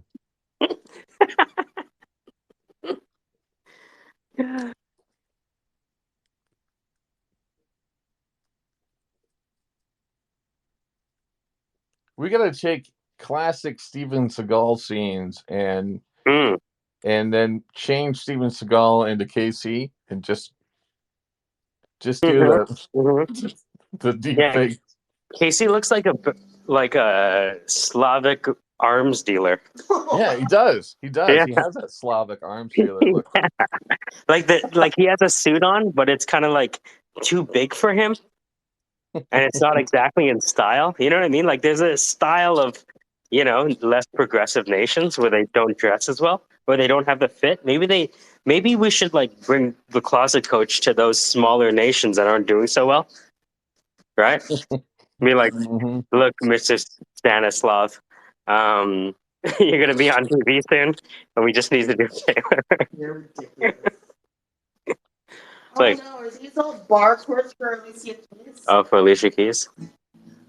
Ew. I don't know how to do barcodes. Barcode, yeah. Yo, learn it. You're Chinese. Believe in your Asianness. Let it just happen. I need tiny hands will do it. I have tiny Asian hands. You sound like a guitar player now. It's crazy. No, like before you sounded like you were learning guitar. Now it sounds like you're playing the guitar. Does that make sense? Yeah. Something transitioned the past couple of days. Mm-hmm. You know, I got a confession. I grew up on Steven Seagal. It's true. I grew up on this man. I look forward to his movies when they came out because Dude, they were always going to be action oriented, like stupid fest. Yeah, he had that train movie, right? Yeah. Under Siege? Yeah, that was a Navy movie. That was okay. He's working with John Travolta on that one, I think, and they hijack some missiles or something like that. Yeah. I remember looking forward to Van Damme movies. Van Damme was like my fucking hero. Yeah. I remember seeing Bloodsport when I was a kid, and I was like, yo, yeah. this is the craziest shit fucking ever. And then there was that other Van Damme movie in the desert that scared the shit out of me. What was that? Do you remember that? It was fucked up, dude. With the minigun and like, what was that movie? It Gonna was have to really look for that weird. It was like a Van Damme Mad Max type. There you go. Van Dax. Van Dax. Can you imagine Manish saying Van Damme? Van Damme. Jean-Claude Van Damme. Oh man, that's funny. Yeah, man. We could everything that video, right? Mm-hmm. With just different poses. Hey, give me Casey in bed, right? Sick. Okay, so now we have him sick. What do we want him to say? Okay, we want him to say this one line. How long's the line? It's actually just 5 words. Beautiful. Have him say it, right? Because Peter's really quick with the scene making, right? Like he's Mm-hmm. gonna be like Casey at the fair, Casey on a Ferris wheel, Casey in the pool. Like that for Pete is easy. And I mean, look, if we can use Kyber to stitch things together, you know what I mean? That'd be even Mm-hmm. cooler. Or Gen 1 or whatever. But then again, like GPT-4 is coming out, so I guess that's not as far off as we're thinking. That's why GTP3 is so cheap. Probably. It's only text-based? Well, I mean, it's a terraforming technology, so they just want to get it out there because this is just the start. There's so much shit coming. I mean, we have a horizontal and vertical total market revamp of all. We're going to rebuild everything with AI. Plus, so like your forks, knives, phones, cars, computers, TVs, everything is going to get injected. And it's also kind of like a base level of sort of, checking things out, more resiliency and more tools. I mean, this alongside the advanced manufacturing side where they're just miniaturizing shit down to nothing, it's just going to be totally bonkers, man. And in a lot of ways, we're not going fast enough. Like, I was hanging out with folks today at the funeral thinking, man, these people, like everyone I talked to didn't even know what it was. Like, what do you mean? What's AI? Oh, man, this is so much fun. You don't know anything about it? No. Oh, it's cool. Your brain is fresh. It hasn't been infected yet. Uh, yeah, man. It's weird, too, looking at old neighborhoods thinking, God, like they still have, like this. It just makes me think about how we are actually living in multiple times at once. Like, Yes, we are. you know what I mean? Like the people at the funeral, they're the new Amish. They are the new, but it's kind of like and they're from the world that was really big, say in the 60s or 50s, and The then third there's people who industrial are living in, revolution. Uh-huh. yeah, and then there's people living in the 90s, and then they meet me, and I'm like, everyone's like, oh, that's Dan, he's from the year 3000. Hi guys. Yeah, but we're all wearing like 90s fashion, like champion sweaters. Like Right. like it's funny. Like I go to schools right now, and the teachers and the students are dressing like it's the 90s. Mm. They're wearing champion Yep. sweaters, right? Like because like even down to the shoes, right? What are they wearing? Jordans. Okay, what are Jordans? Well, Yeah. that's what they do. They're not. Are they making new styles? No, they're recoloring the old styles. Oh, you're gonna get the new Jordan 11s? Nah, I'm gonna wait for the 12s. You know what I mean? Like Yeah. that's how they talk. And I'm like, Yeah. what? Totally, man. Because I don't know anything about shoes. Like I had to, ask around and be like, what the fuck are they talking about? And it's like, so hold on, they keep making the same style of shoe with different colors? Yeah. And they're sold out. Mm. The really expensive ones and the not so expensive ones is just like sometimes it's just the outline of the swoosh is a different. Yeah, like, yeah. And then and the smaller the change, the more, you know what I mean? Like insider baseball it is. It's serious. Yeah, My yeah, brothers yeah. are like so into this one style of shoe, and I'm like, I don't see the difference. I Yeah. literally can't see. Yeah. But yeah, the teachers have better shoes than the students, but they're both wearing basketball shoes. So it's like, it's interesting because you see the culture and fashion, and then, but the technology, right? You know what I mean? So it's like, not only are we living in different kind of eras, but the eras are like overlapping in weird ways where you have like Yeah. the smartest AI people, and what are they wearing on their shoes? They're not wearing loafers. Right. In fact, if you see someone who claims they're an AI engineer with loafers, you'd be like, get the fuck out of here.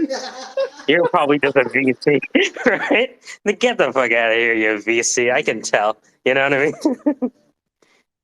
You're just trying to, you know what I mean? Like, copy someone's code, you asshole. Right? We're not giving you access to the Slack. Fuck you. I saw somebody move their whole Slack community to Circle. I gotta play around That's with it. interesting. Yeah, Huh. right? Can you imagine? I'll take a Well, look at it again. I thought about doing Discord with folks, but I don't know. well, to be honest with you, Discord could be, now that you mention it, it could be That's more actually a better idea because then a you can give better them the AI idea. Yeah, tools. yeah, you understand. Like, Yeah. even as you're saying it, if I had a Discord, hold on, do teachers use Discord? Some do. Some do. Depends on the It's going to be teacher. a Do you hard think? UX, though. It'll be a tough UX for a Well, lot of I would have to folks. design it. The good thing is, because I don't like Discord, I would, you know what I mean? I'd kind of be designing it for me, right? In a way, be like, look, I don't like Discord either. Okay, look, I know none of us like Discord, but you know, we can A lot either, of us adopted it just because the kids use it. because the kids use Yeah. it, right?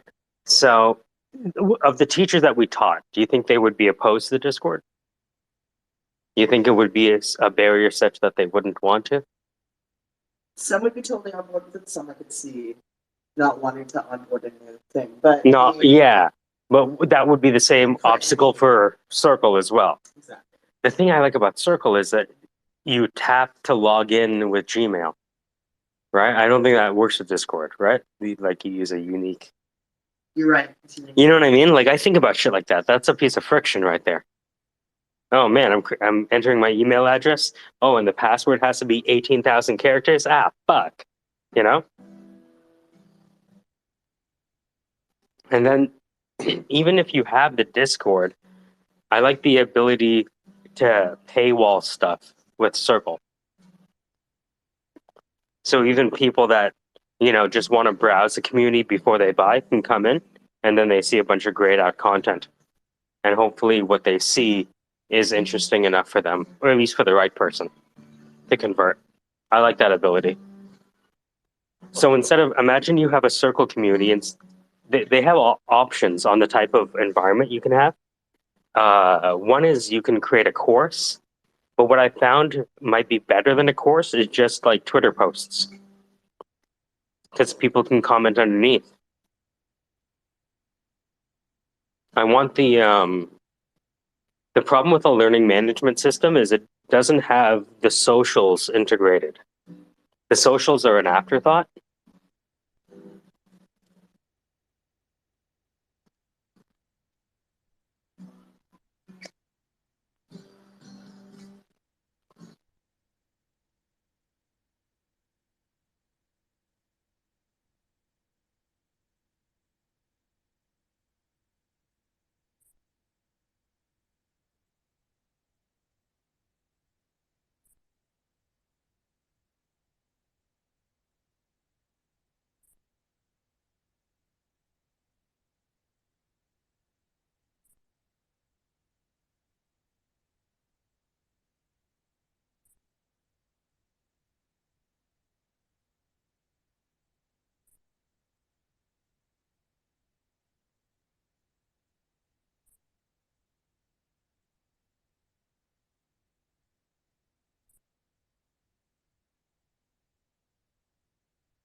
Hey, Ann.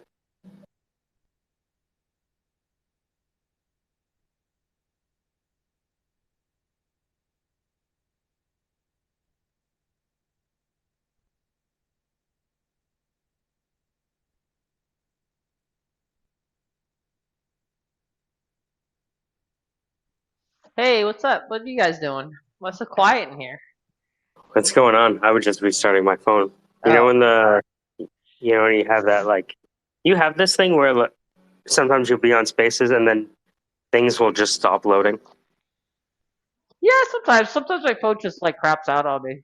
Like I can't literally, tell just which like is which. will restart. And I'm like, why am you asking me for my password again? I always feel like I'm getting hacked. Oh, right. Like Twitter And shuts down. Like Twitter shuts down, and then on my phone, you know what I mean? And it goes to my password. And I'm like, wait a minute, this doesn't seem safe. But anyway, I'm at work. I'm just like chilling. Just kind of nice.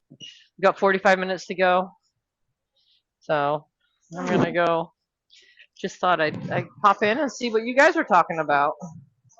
I was digging up some of my old photos, and I was thinking about your shots. Dude, I really like that one with the lights. I don't know, what did you call it? Conception or something? No, what was it? I can't remember which. It was you put it up yesterday.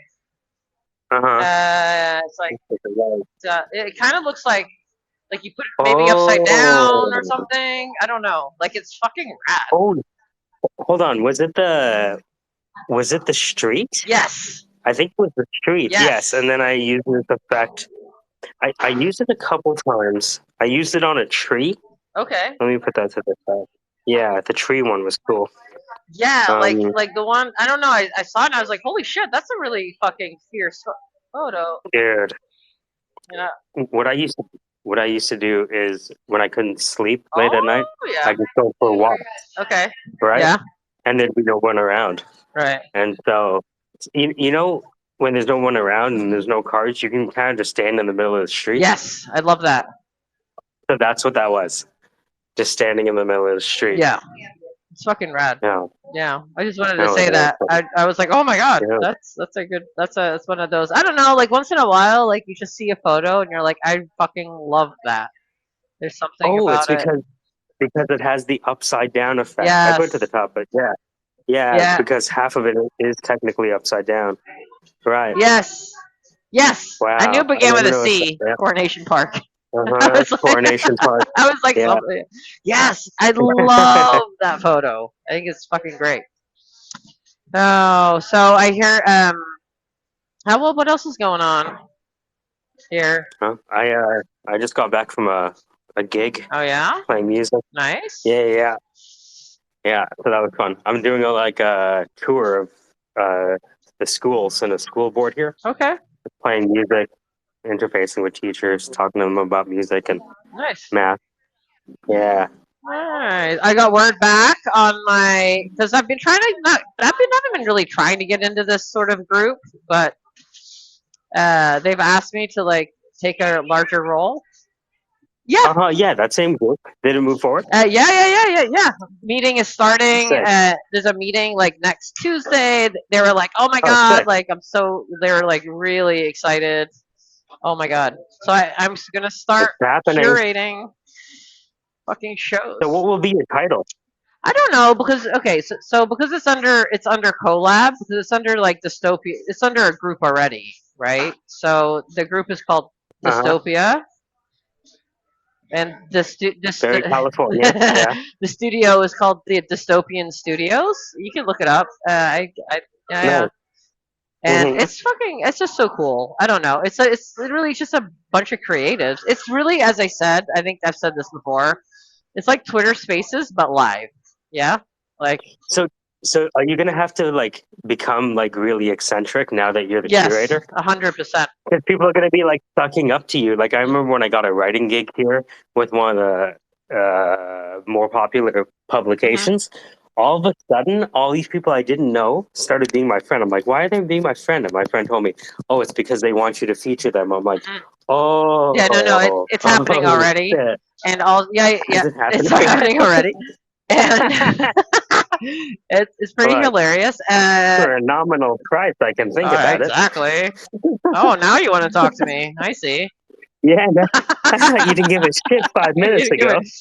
don't want to mention me in your post before, but now you do. All right. Yeah. Yeah. Now all of a sudden you're like, how'd you even get my number?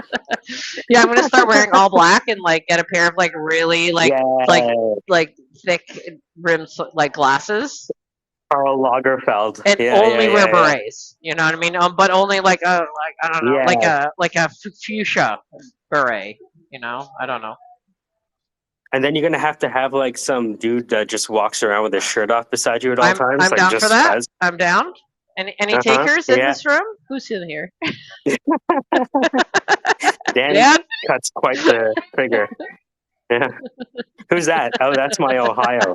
What? Oh, that's what do you mean by your Ohio? I still want to do the rocket installation. Oh, honestly, I fucking love, and I love installation art. As ridiculous as it can be, there's just something I love it. It's so. Oh my Ah.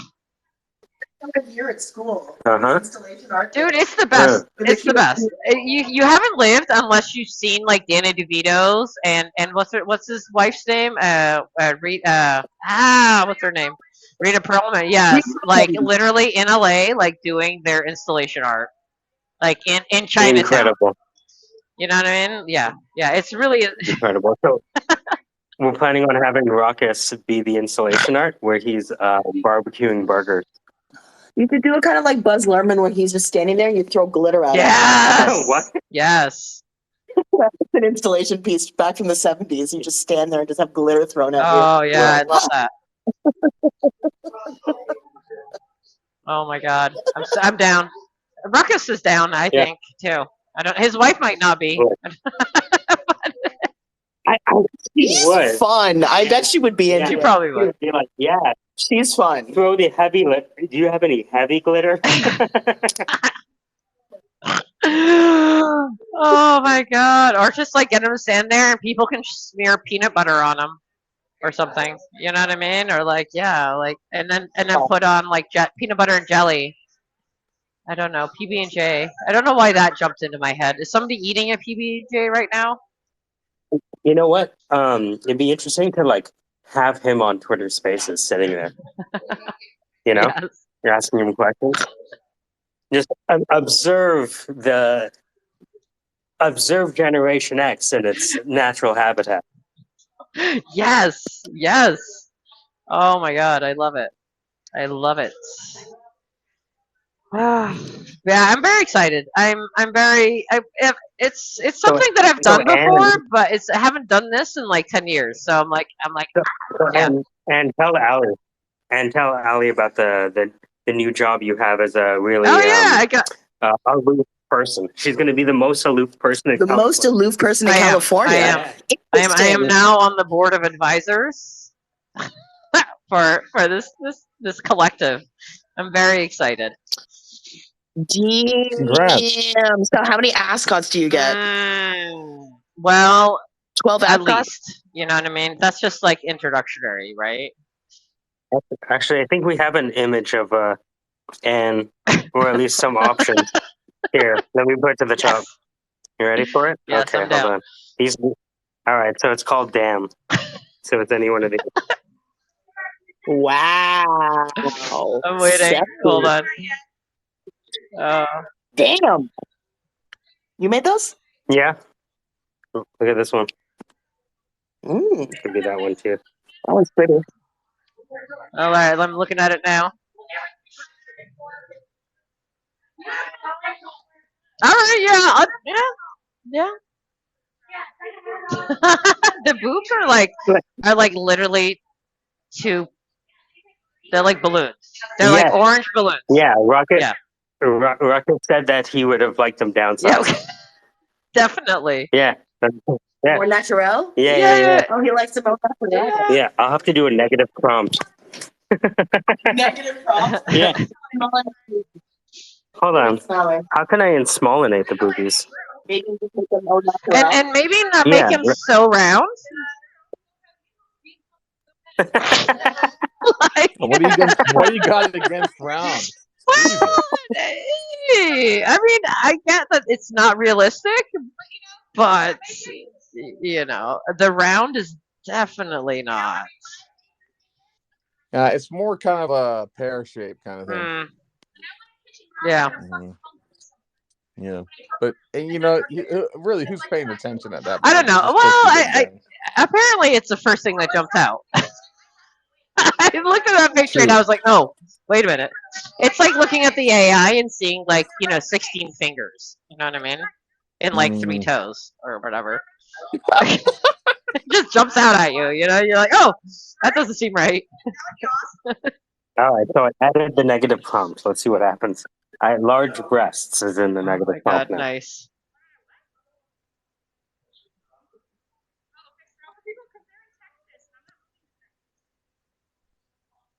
You might get really good at this and then be sort of asked to do breast reduction prompt surveys. You know, like, man, I can do it.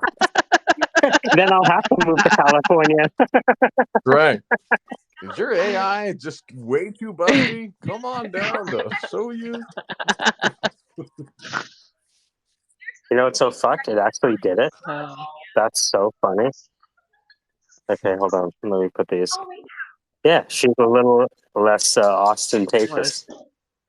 She's still like Austin. You know what I mean? Like, technically, I mean, the whole model is supposed to be like that. I just like the clothing. You're so cute. Yeah, the clothing is crazy.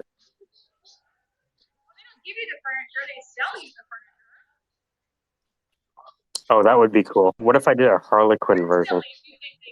Mm. Because Harlequin is hot, man. That's not fair.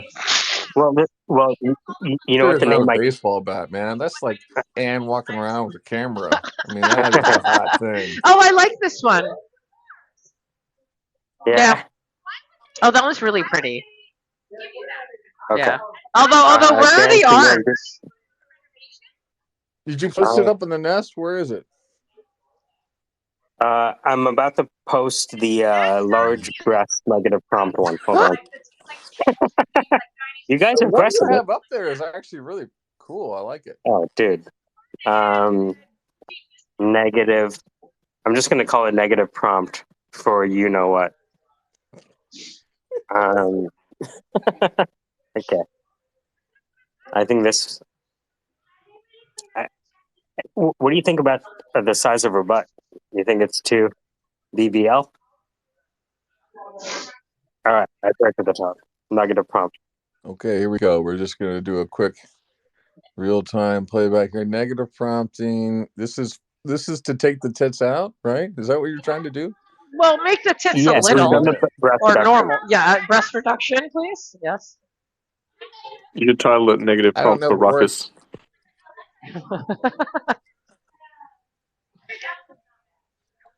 Ruckus is definitely gonna date that girl in the fourth quarter, the fourth one. He's gonna do that. He's gonna Let's go see. because she's got the hips. Although the waist is not real. The waist is telling you that some serious Yeah, surgery happened, but- upper right. I'm down. Yeah. Yeah, Like, and I then gotta the say lower the left. Harley, Yeah, the Harlequin. that looks more like. I put the Harlequin with the baseball bat. Yeah. Well, the upper right is saying like, "Let's go." That girl is like, Yeah. "Let's go." Yeah, that's my vibe right there.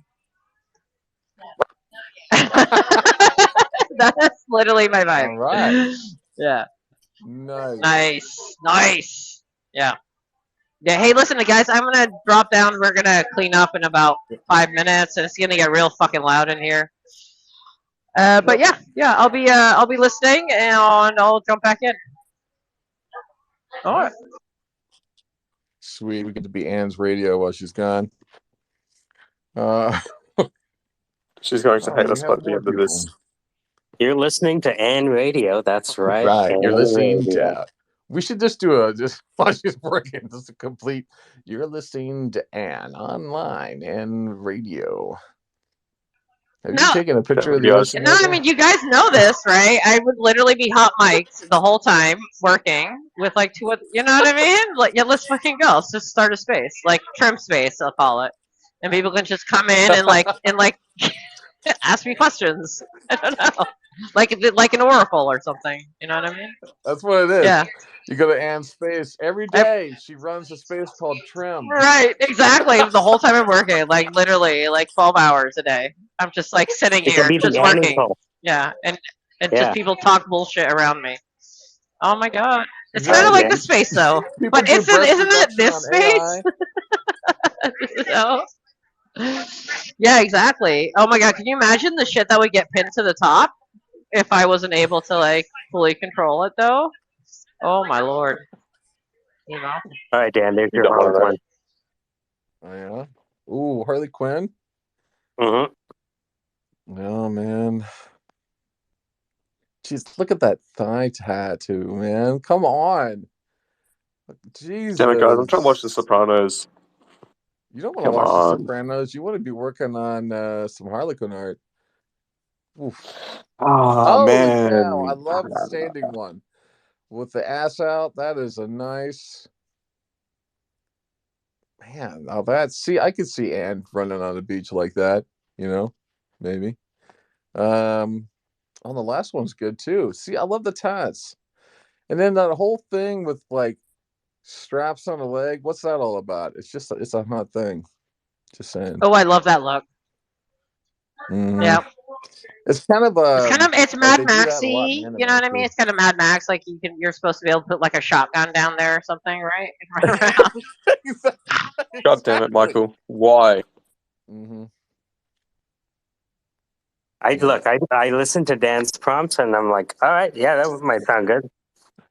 No. I was saying why co-host me. I shouldn't be in here. I'm trying to watch The Sopranos. I'm trying to get stuff done. I'm gonna get nothing done because I'm in this space. Peter, what is it like 2000 and like 2004? What are you doing watching The Sopranos? Haven't you seen The Sopranos, or are you watching it again? No. I have made a very conscious decision in my past to not watch The Sopranos, and Michael's posts kind of influenced me to actually finally give it a chance, and I am now in love, and I'm glad that I waited. Wow. It's Soprano Virgin Night here at Trim's. Anne's Hold on, Ann, have you speakeasy seen parlor. The Sopranos, Casey? You gotta What did show I us to I've never call Anne. it? seen this. I forget what I called it. KC Soprano. Is that the one? Is that the video that you made? Yeah, with the Yeah, horse images that I generated. Yeah. Did he see that yet? I think you saw it, yeah. Oh, okay. Have we got a Karen reaction though? Like we've had KC's reactions to what we did, but have we heard from Karen? No. Like, I That's really right. want to know how that went down. I envisioned it in my head like, look what these guys did.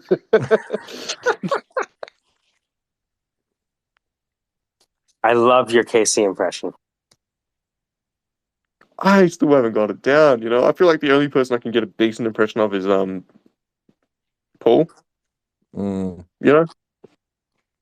Yeah, but I mean, how can you go wrong with just, hey, buddy? I mean, it just rolls right off. I mean, granted, Casey does Hey, it better. buddy. I feel like I either make it too English in tone or Hey, buddy. How you something. doing? Yeah, but it's not to that level, not to that level, right? But but like I feel myself going into like English accent when I speak it out, if that makes sense. That's the It's mortgage. like, That's the mortgage lender that's tied to the voice. You can't. It's no, hard to do see, his voice. I'm not going to make the joke. I'm not going to make the joke. Can Alaskans be Jews? Is my question. Mm. No, but yeah, I feel like whenever I try to do it, I get to like my mind goes into British model mindset in terms of the voice thing. It's something I need to like figure out how to flex within myself, right? I know it's probably not that bad, but I just feel my brain going there, and I'm like, I fucked it up. Like, You know what I mean? I still haven't got the KC down. You know, like I haven't figured out exactly what his accent is. Like it's that Well, subtle American accent that you hear on TV, and you sort of, yeah, this is just normal English speaking, human people speaking things. what if you It's try the like, character though? Like, go with the character first, which is like yeah. See, that's the thing. I feel like overly I've tried it. enthusiastic, right? I feel like I've Um, tried it, but I can't get that like little sweet spot of subtlety. You know, mm, like, mm. but I can't find the exaggeration points that lead me to it. You know what I mean? I can see that. I can see that. I always think of it as you have to soften your voice. Like I'm speaking to a child. Yeah. Hey, buddy. And maybe they have something slightly wrong with them that doesn't allow them to, maybe like a little crow. Or maybe like, hey, buddy, put down the computer. Just put it down. Stop No, snarling. see, Hey, don't, no, see, don't in my snarl at mind, me. Yeah. in my Uh-huh. mind, it'd be, hey, buddy, hey, you heard a replica? You know, like I can exaggerate it to that extent. I could pick those little things, and I know that's incorrect, but I can Yeah. pick those little things and exaggerate it. Whereas, you know, then I can tone it down or whatever. But with Casey, I can't pick the things to exaggerate. It fucks me, man. Hey, Maybe I what need up, to bro? raise my eyebrows. Maybe that's the issue. Do you feel those British accents? No, sir. Good try there, mate. No. I can definitely do a decent. I don't want to say decent, but I can do a better British accent. I just think my mind goes to that like mentality when I'm saying this thing, right? See, let's see if I can pull it now because now you put me on the spotlight. Well, I put myself on the spotlight. My British accent would be kind of very. I enunciate certain vowels and things, you know. It gets a bit messy because I try to pick certain parts of Britain, I guess. I'm not speaking too much in it now. I'm back to normal speaking. Uh, but Well, I always I'm think in of the that way to sort try of thing. with But at the like moment. when you speak in accents, do you feel like you go into a different frame of thinking? Like your mental mode kind of changes? No, I find the British one quite easy. I say, but you know, anything other than that, you know, it's just a kind of hit and miss, really.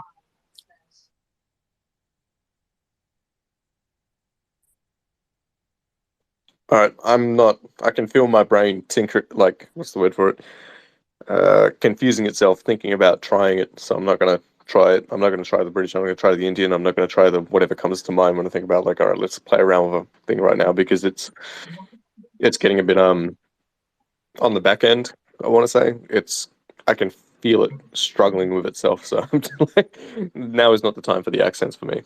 But If I usually most of my attempts at accents end up sounding like Indian. I like Michael's Indian accent. Michael, can you give us the Indian accent? What's the script? It's KC. Hey, buddy, how's it going? You want to sing song? One song, come on, only one. What do you think? That was perfect. That was exactly what I imagined it would be. Amazing.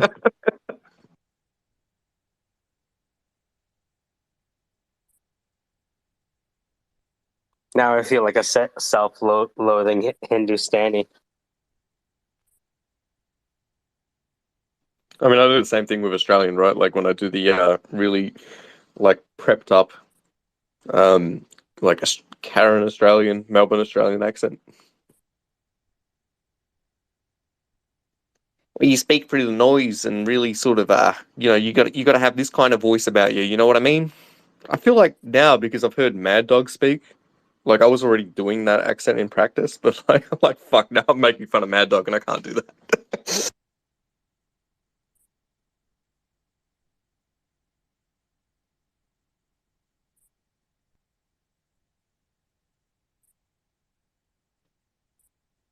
Are you speaking, Michael? No, I'm No, just no. looking. Zach sent me a message. You ever come across the name Mark Cohodes? Yeah. Uh, was It rings the bell, but not really. You he know was what I mean? having a bit of a tiff with I think his name is Simon Dixit. You've probably seen him, one of the Bitcoin guys. And they were talking about Silvergate. Okay. Do I want to know? It's you know about Silvergate, right? I heard, yeah, in passing. So Mark Cohodes is one of the guys who called out Silvergate a long time ago. And so now he's going after Raul, who's the head of Real Vision. And Real Vision is one of the more professional crypto coverage podcast thingies. And he's saying, yo, you guys better come out and renounce this shit. So yeah, crypto beefs, that kind of thing. But Zach messaged me saying, hey, what's going on with all these banks crashing? And I'm just thinking about, well, in this interview we had, he talked about Silvergate, and then he talked about something else that started with an S. Signal, I can't remember. I'll see if I can put it at the top. I'm just looking for the video. I'm always interested in following. Go ahead. Did you hear the part about where KC? I didn't want to like single him out here, but there was something called SATA something. Saitama. Yes, Satama, maybe. Of like draining people's accounts because of the smart contract. Yeah, that was really interesting to me. And when he went back into his wallets, he was like, "Shit, there are some small transactions getting leaked out of here." I think that's clever. Like, I don't mean to give them praise or anything like that for what they're doing. Yes. From a black hat perspective, it's impressive. Yeah. Uh-huh. Like the typical rug pull or like, thievery thing would be to just take everything at once. But instead, by taking these small transactions from accounts that are active, for example, like say these people, like you could get really dialed in with that, right? If you wanted to. But these contracts exist on a certain like framework, I suppose, or whatever. But I think that's clever that it's sort of novel in the sense that it's doing the slow drain thing as opposed to just like, take everything, run away. Well, I mean, if they can start slowly taking things away, then they can maximize the impact, right? Understand the attack surface area of all the wallets that they could drain. Yeah, it's scary to think about because I'm sure there are people out there, right? Like I'm having this discussion now and I'm saying I think it's clever, but there's probably people out there doing exactly that on a scale that we don't even know about. You know what I mean? Because we're just unaware. We don't see it happening. It's just existing, like maybe even in our bank accounts, or like individuals' bank accounts, for example, let alone wallets, like it's you got to be vigilant with money, and it struck me as odd today thinking about the idea that we literally trust our money with other parties. That's like the nature of money. We put our money to something else instead of just keeping it for ourselves and trusting ourselves. Like, why do people fail to save?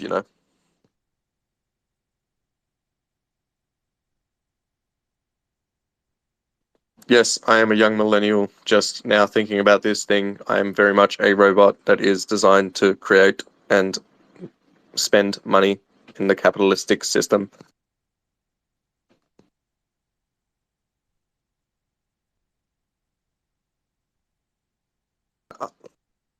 Well, Jesus, I can't even unmute myself properly anymore. Twitter's buggy. I'm going back to The Sopranos. Uh-huh. Do you think? I'm just going to put the Mark Cohodes thing at the top if anyone wants to listen to him disagree with him, Maxi. It was really funny.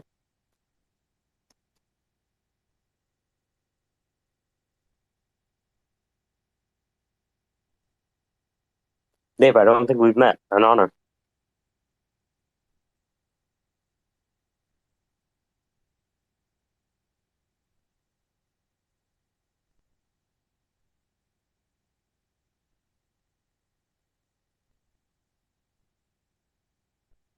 Oh, do you say Dave? I was just like, I just started the Mark Cahodas thing. Yeah. Oh, nice to meet you. yeah. Yeah. Nice to What's meet up? you. No, believe Yeah, me, it the is. Marco Hotus thing is much more interesting than anything I have to say. Trust me. Yeah, I I know. recorded that on my phone yesterday. Mark Coders is great. I love his Oh, it's the best. straight talking.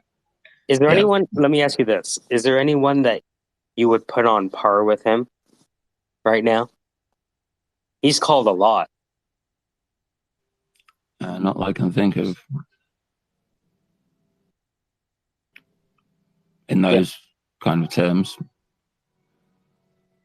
Yeah, there's this part where he talks about understanding the volume that's being traded, and people look at the volume and they think they understand what's going on, but a lot of the volume is being made to cover shorts or cover longs. It was really interesting. I don't understand enough about that part of the game, but yeah, fascinating stuff.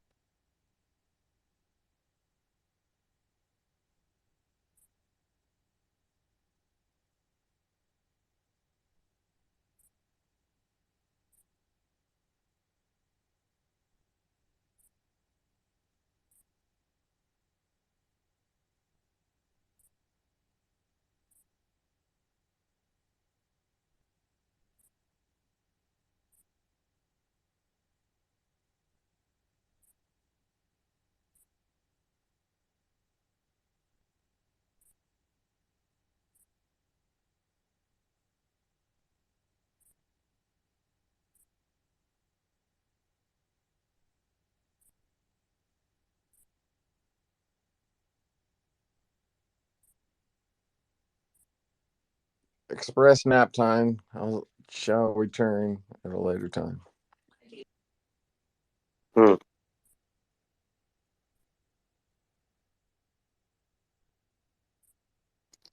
Hey, buddy, how's it going? Hey, buddy. Just watched a great little video of a Bitcoin maxi getting destroyed. Dude, that is an enjoyable video. Yeah. That guy did not know what he was walking into.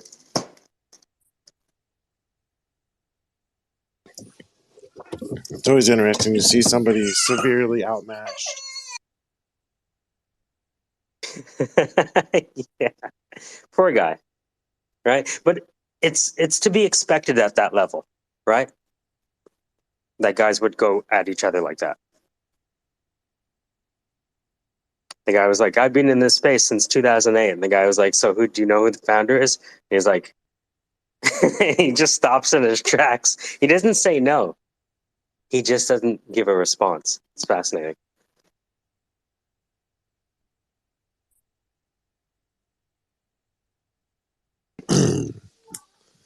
So, how has the space been today?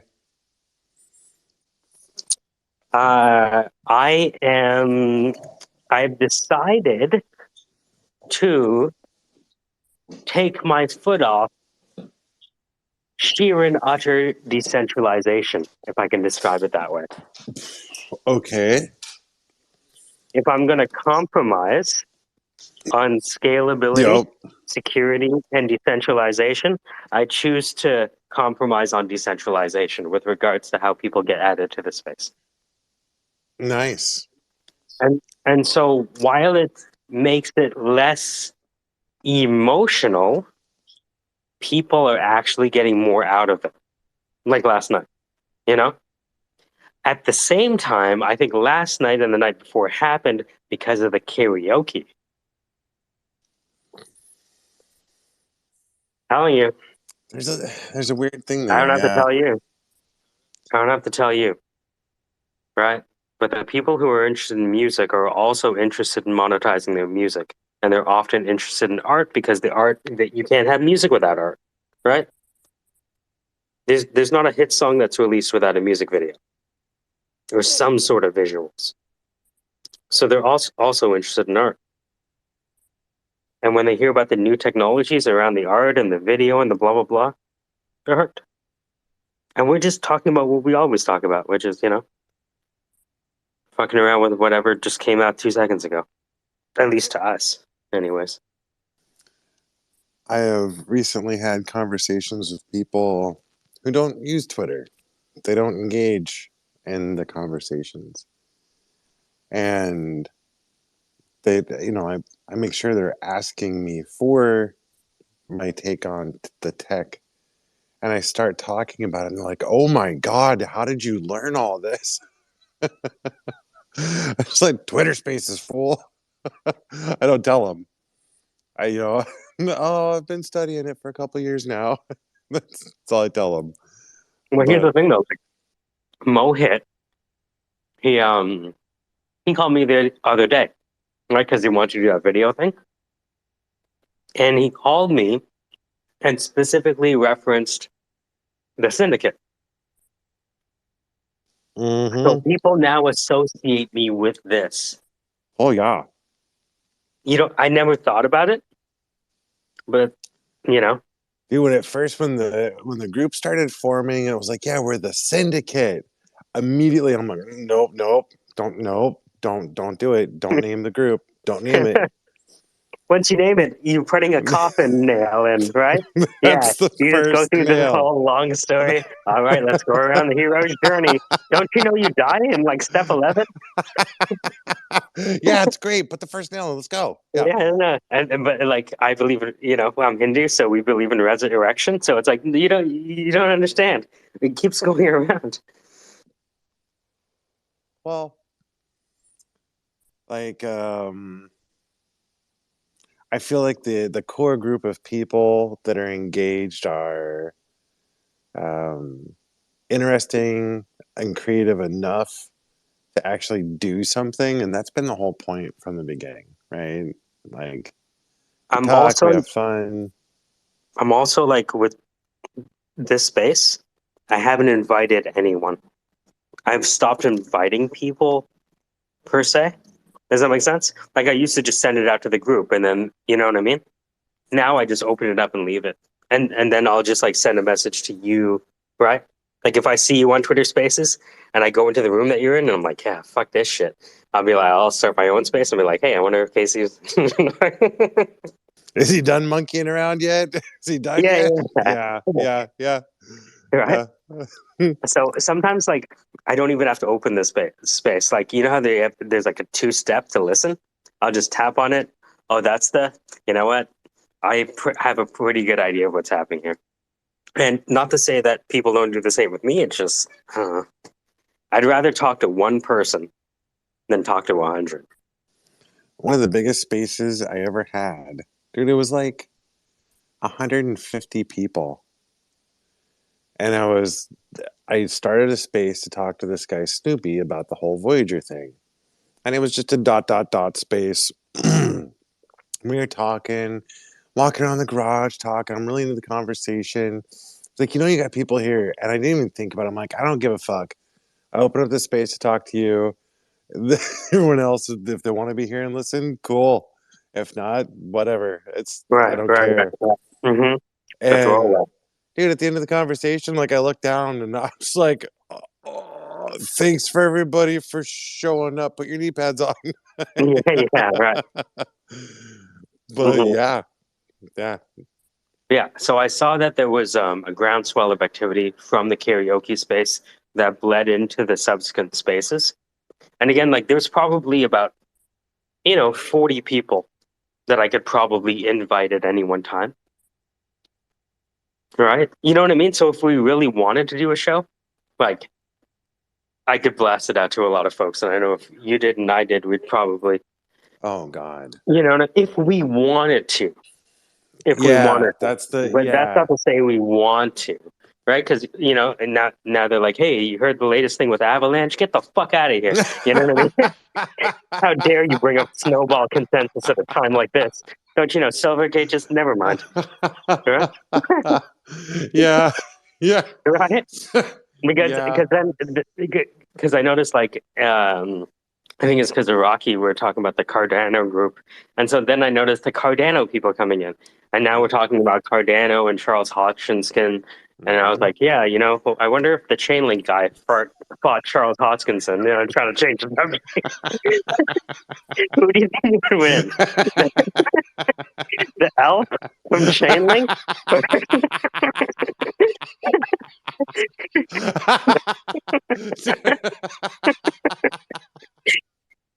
No, you never thought about that? Charles Hodgkinson of Cardano versus whoever the bearded wonder is. Ugaslav Badusav, probably, Like, you know? what a great way to get the communities to kind of laugh off their differences than pose something abstract like that. You know what? know? I gotta say, the Cardano guys did not run with my question about who would win the fight. Yeah, they wanted to talk more about the tech. I'm like, all right, fine, we'll talk about the tech. Actually, you know what was interesting today that I saw? That, HBAR, Hashgraph Hedera, Yeah. they had an impact to their network today. Oh, really? What happened? I'm not sure, but it's just, I've never seen them incur any kind of slowdown. Yeah. So it was interesting to see that, all tech is fallible. How dare you? Don't you know blockchain is the new Garden of Eden? Blockchain is a political Garden of Eden if you're not Dude, up it's on so things. I feel so stupid and like humbled by the fact that I fell for the same You marketing don't strategy. think I fell for this in 2016? I fell hook, line, and sinker in 2016. You have to, right? Dude. You have to go through the idea hype Gartner hype cycle. Yeah, I guess so. Fucking, you're right, but ow. You just wish you did it faster. I would, yeah. I wish I'd done it faster. Okay, so let me ask you this: if we went through the hype curve with ordinals, right? We're kind of at the peak of expectation right now, right? Okay. Wouldn't you say we're at peak? Have we hit peak ordinal? Maybe on Twitter, but like peak ordinal. Nah, I don't like think it's peak really oil. I think that we're just pre-peak, I think. Is my feel, for what it's worth. Okay, let me put this at the top. So what I did is I put the Gartner hype cycle with the Schopenhauer's truth life cycle. You heard of Schopenhauer's truth life cycle? I think so. So it's in gray. I put it to the top. All right. So I give us just before peak of inflated expectations. I think they're going to get inflated a little bit more. I got faith in the DJs. Why did they have to use inflated? How dare you? Trigger. Trigger warning. The trough of disillusionment. I can see the foundation bricks being laid for that one right now. Yes. All I do is follow that ordinal. I get 99.9% of my ordinal information from that one ordinal's computer. Dude, he's an animal. He's an animal. Dude. And then when Lagartha was talking about, he does not post that much. It must be a bot. No, dude, I'm watching the kid do it. What is he doing? Dude. Okay, Lagartha said something in the space yesterday that just 100% reminded me of Michael's impression of her, and I just could not hold myself back from laughing. I can't even remember what it was now, and it hurts me. It hurts my soul. Yeah, if you guys could write me the Lagartha script, I'm pretty sure I could do it. Every once in a while, I can tap into the Lagartha spirit, and it's hit and miss, though, right? You really have to steel your emotions for it. I know that she doesn't like it when I do the extreme German. Like she really doesn't like that. Oh, the Hyperlazen? Yeah, I know the one. I love doing that, dude. That's funny shit. That's so funny. Yeah, I am. My proxy for her is Arnold Schwarzenegger. For better or for worse. What are you doing? CC, I could send you an airfryer. Right? It's still horrible a little bit. Yeah, no, it makes me laugh. So I saw this interview with Jim Carrey and Norm Macdonald, RIP, and Jim Carrey said that what he tries to do is go for the essence of the character. Mm-hmm. And so even if you go overboard, if you get the essence, you're good. So I'm trying to get the essence. I was watching this actor talk about how he does impersonations, and he focuses on a single word, and make sure that it's like as long as you can do. word be?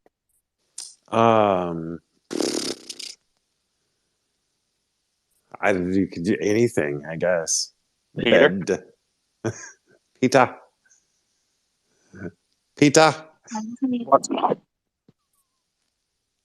That's going to be the word. So, anyways, back to ordinals? Sorry, how did we get there? no, I don't no, make no, Sopranos then. no. For a format for running a space in the Oh, most okay, yes. constructive way, all the way back, right?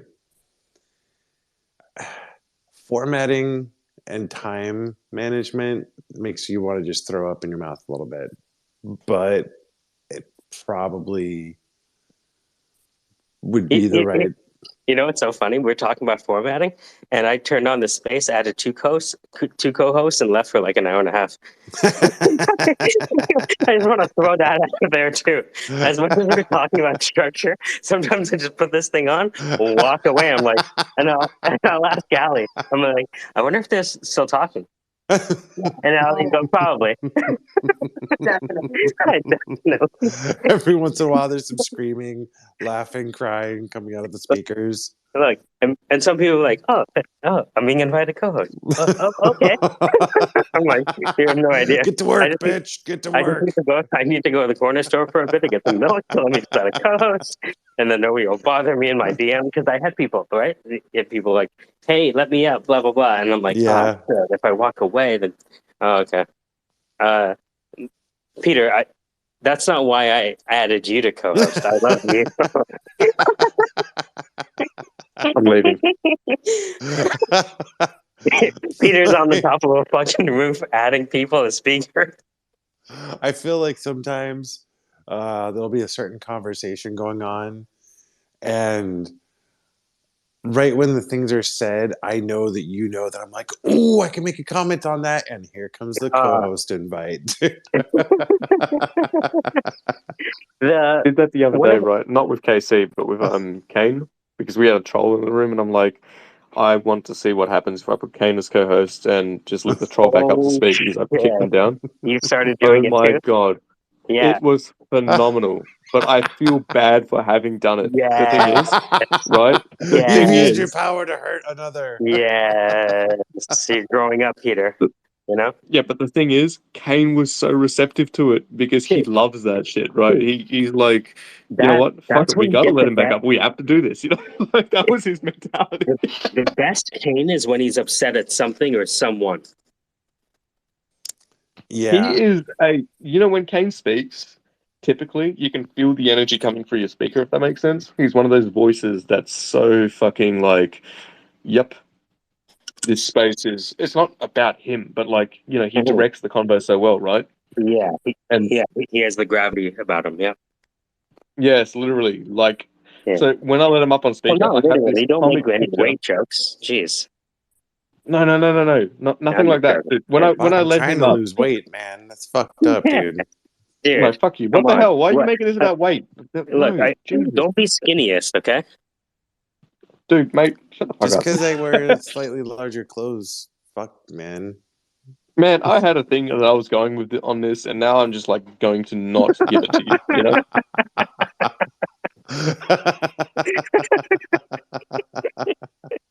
See, this is why we can't have nice things because of Michael. Dude, you guys were talking yesterday about hearing people go Hulk, you know, like Ruckus Hulk and Web3 Hulk. And dude, I'll never forget what talking to Oma. And he's like, yeah, when someone makes me mad, I don't want to give them that energy. That's my anger that they've roused. I'm going to take that anger to myself and cherish it. I'm like, oh my God. That is the most Southern thing I've ever heard. You know, it's so funny. Like, it's frustrating for me because, like, yesterday we were talking to Rocky, and Rocky had a question about whether he should do his masters. And then we kind of, you know, when you lose the thread, right? Yeah. And then people start talking about their own thing. Not that that's bad, right? But it's just like, hey, can we finish this thing? Because Rocky asked whether he should do his masters, right? Yeah. You know what I mean? And like I was a bit forceful with it yesterday because I really wanted to nail that question, right? Because, like, as someone in Well, school, that's good. like, I want to know. Look, it's well and good to have a space where you let people go wild and let chaos reign and see what happens and, stir the hornet's nest and play whatever. But, it's. By the way, I love your butts. Now that I've seen your video, I can see your whole lip and the mountain that is your eyebrow. Your eyebrow is like Mount Everest.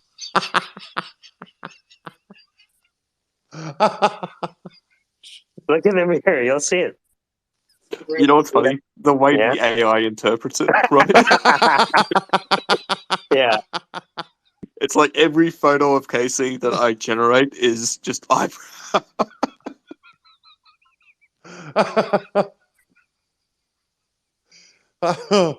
We realized that you're a Belarusian arms dealer. That's the vibe. Yeah, I got the Ruski vibe on that one. I'm like, Yeah, but not full Russian though. Like, you know what I mean? No, You're on the steps. just a little taste, just a little sprinkle, a little Uh-huh. seasoning. You speak the language, but you don't appreciate their presence. Меня зовут Casey, очень хорошо. Yeah. Yeah. Amazing. Ukrainian Casey.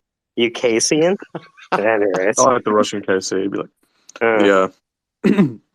Hey, comrade.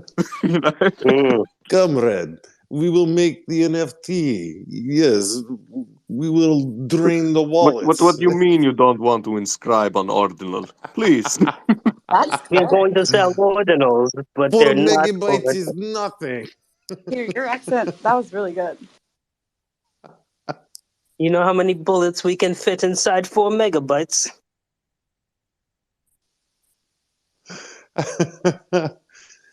Oh, good times. Good times. I'm like hoping I'm hold on. Oh, sorry. There it is. I'm hoping my friend Anastasia is not in here. Yes, this will be good. She's literally like Ukrainian Russian. Yeah, I love her accent. I could like listen to her speak Wait. all day long. It's amazing. Is she Ukrainian Russian or is she Russian Ukrainian? Well, okay, well she's Ukrainian. She's 100% Ukrainian. But she went through Russia to come here. You know what I mean? I dated a Russian girl We for a while. call her the Russian, even though she's not Russian. But, I'm sure she loves it's that. very non-PC. Yeah, but I don't exactly work in a traditional office. So yeah. Your accent's really good. Actually, you should do something with that. Oh my God, this guy just walked by with a Hawaiian shirt and Hawaiian, like, I don't know. Does he not know where he is? You're in Los Angeles. Sorry. Do you guys not rep the Hawaiian shirt just casually? Like, come on. That's just the vibe. Not in California. I don't see it very often. At least not in Los Angeles, right? Interesting. Yeah. Maybe down closer to, because like when you go to Hawaii, it is pretty much what you wear for formal. You're wearing, it's everything, right? You got your formal Hawaiian shirt, you got your formal Hawaiian, flip flops and whatnot. But here, no, not so much. No, which is sad, really, because the Hawaiian shirt is very. I don't know. It's festive. It's like it's colorful. It's lovely. AM, you've ruined the conversation for me. I I'm know. leaving now. Awesome. That was my whole point. Are you gonna talk about RC racing now? Fuck you. Please do. Please go on for an hour. Yeah, because I have a drive. Yeah. Can you give us? Oh, you can drive, and he's talking about RC cars. So it's kind of the same thing. Yes, exactly. You know something weird I did the other day? I was in the car and I'm driving, and I wanted to pretend that I was actually playing a video game. But my body feels like it's going forward because obviously it is, But I tried to imagine me just sitting in the basement just moving the wheel, and just the images are coming at me. You ever do that? Sometimes I imagine to myself what it'd be like to just have like a PS3 or Xbox 360 controller or whatever Xbox One controller, Yeah. instead of a steering wheel. Just like give me the fucking controller, Yeah. let me sit there. Yeah. So I want to be like, I wonder if I can like, because it was like an hour-long drive, and so I was like, I wonder if I can trick myself to like, instead of being stressed about having to drive for an hour, like pretend it's a video game. Right. So I was like, oh, what if I'm in one of those contraptions that make it feel like you're moving? And it made the drive really quick. Okay. I mean, that's just normal driving for me. Really? Yeah. Casey, can you tell us a RC car story? It's a good one. Do you want to hear one about like the actual racing? I want to hear more about, because you glossed over when we talked about before, not because you were glossing over, but because so much to talk about. You went from meeting with the IRS to getting on a plane to Vegas. Can you talk to me about that walk out of the building? Do you mean where I was laughing and crying at the same time Yeah, in broad yeah. daylight, standing in the middle of a bunch of people on a sidewalk? Yeah. Yeah. Yeah, that's pretty much what happened. I walked out looking like somebody just punched me in the head. Just started kind of like, I was crying a little bit, started laughing. Fucking woohoo. Fucking, yeah. Like a Joker and Harlequin at the same time.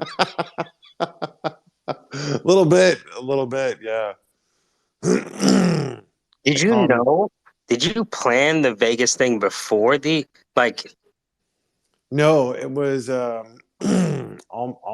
my sponsors, all my buddies were, dude, how you're not going to Vegas? Oh my God, you gotta go. And I'm like, dude, things are rough, man. I got this thing, blah blah blah. And the second it was over, I made one phone call, like, Bruce, tell Kenny to bring me an extra ride. If you could tell Joel to bring me one too, that'd be cool. I'm on my way. That was it. Showed up in Vegas, had a bunch of cars to run, and yeah.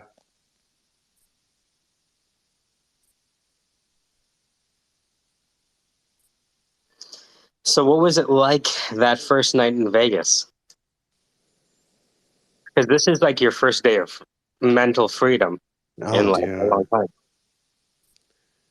We started smoking weed in the airport. Oh wow. We were we were drunk high within minutes. And it just didn't stop. There was a bong exhibition in the Great Hall next to us, next to the track area. And so it was just a condom rotational circle of like going in, wrenching on your car, racing, goofing off, doing pranks and shit, and then going next door, grabbing the latest piece, going for a trip to the room, smoking down. Oh God, we fucking smoked down those rooms so hard. Jesus. Yeah. It was just nonstop for a week, pretty much.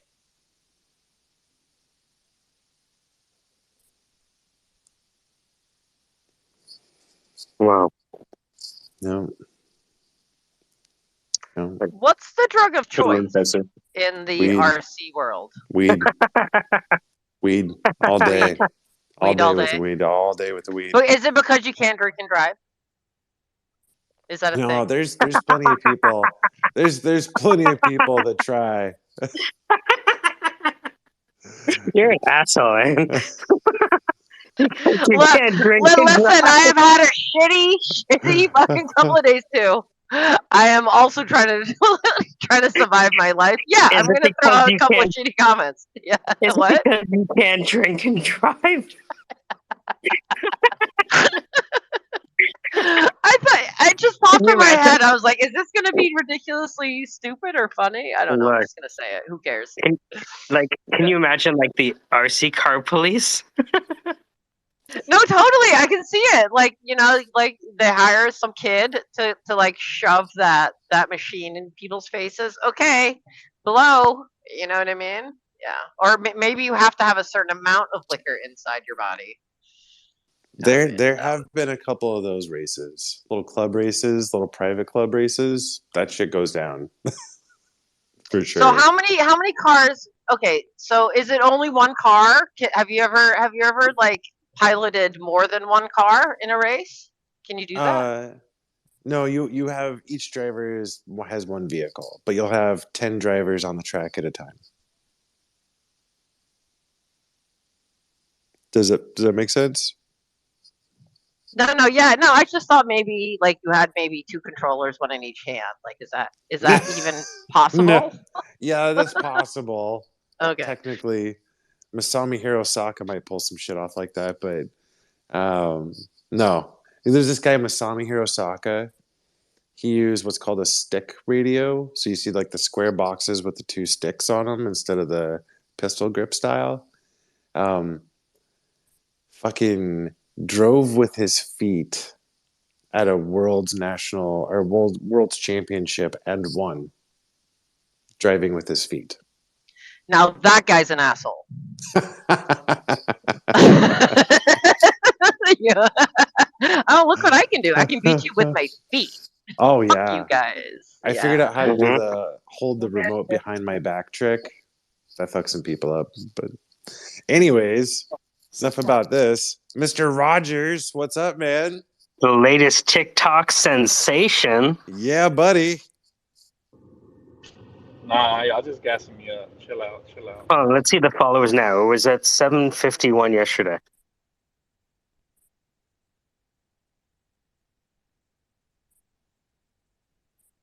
It comes in waves. It comes in waves. Oh God, Rocky's here. I gotta go, guys. Rug. He's rugging us. What's I up, don't believe Rocky? it. How you doing, man? Oh, I just finished my interviews for today. I'm taking a break. My brain is fried.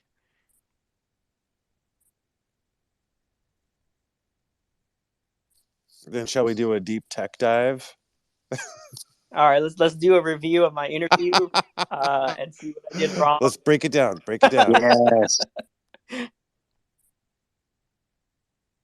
Yeah, the hiring manager was like worried because like what is it? I had he said like he one worry was that like I had like too many retainers or something like that. And like I was thinking, I was like, well, I haven't gotten this job yet, so I have to like still work. Yeah, he was like worried because I have all like because I still have like retainers, like I still have my LLC, I still have like clients that like still pay Yeah, me. fuck you. You think I can't work for multiple people at the same time? What is this, 1982? Get the fuck out of here, as if you're going to dictate how many people I work with. Well, I know you can't say that, but that's I what said goes on that in my much more mind. nicely. How'd you say it? Well, I told him that like like if it comes like if I get the full time role, then I'll just scale back on the other work, and I have like my partners or there's outsourcing, so I can always just outsource the work if needed. He seemed satisfied with the answer, but I mean that's exactly what I do. So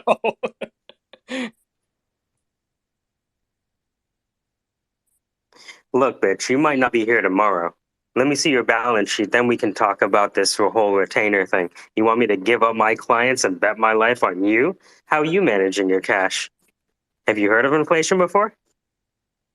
No? You know what?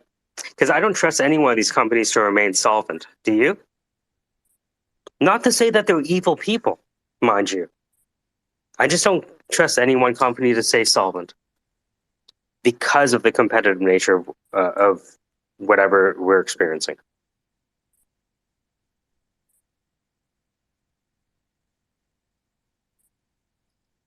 Like, I love that. I don't think it would be good in an interview, but I love that. No, No. you know what, Michael? I think you need to go on all my interviews now, and you can be my angry translator. I'll do Kind it. of like, Oh, how Obama yeah. has the, has the Yeah, Yes. yeah. Yes. I think I could be a real asset to your team. Motherfucker, this shit is gonna burn to the ground without me. You understand? You need me. How many people you interviewed before you talked to me? Yeah? They're expensive, I know. Uh-huh. And so you saw me and you were like, yo, let me pull a fast one on this newbie. Look, I'm not gonna charge you as much as I could, but I will eventually when I make myself indispensable and write a bunch of code that you can't figure out. Ta-da! That's right, job security through obfuscation. Oh my god, I know people who do that. It's so frustrating. Mm-hmm. So But I can't look. People have families, you know. Some people have a lot of kids, you know.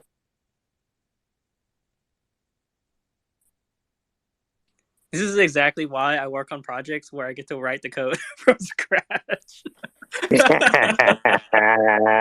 Yeah, dude, that's a good thing. You know, I think I would be less afraid to be a developer if I knew I didn't have to reason with someone else's code. Oh yeah. Like, I think you know what I mean? Like, yeah, I was thinking about like what it would be like to take like a junior dev job somewhere, and I was like, you know what? Because I don't know. There's that fear of like bothering people because you're inexperienced, you know? Hey, Zach. Doubt there's going to be very many junior dev jobs available after today. Yeah, I know, right? Holy But shit. What's going on? I'm For, not updated. Give me. for Silicon Valley Bank is sold off 2.2 billion in stock or something to cover current liquidity issues, and three of my clients all got messages from VCs and investors telling them to go get their funds out of the bank immediately. So there's Dang. not to spread any bad rumors, but there's rumors of a potential run on the bank, and there's all sorts of issues. this is the biggest bank in Silicon Yes. Valley? What the shit? Yep. All of a sudden FTX doesn't look all that irresponsible. Well, Ruckus is in a space right now, and all they're talking about is like, will this cause issues at all the other banks? Because Oh shit. Was SVB reinvesting the deposits in crypto? I'm Wait, not wait, saying wait, it. wait, Shit, wait. shit, dude. The bigger What? bombshell here. There's a bigger bombshell here. Michael, you completely glossed over it. Ruckus is cheating on you. I always knew that day would come because of where he's from. You understand? And then nudge, nudge, wink, wink. Whoa. Are you saying that because he's white? Yes.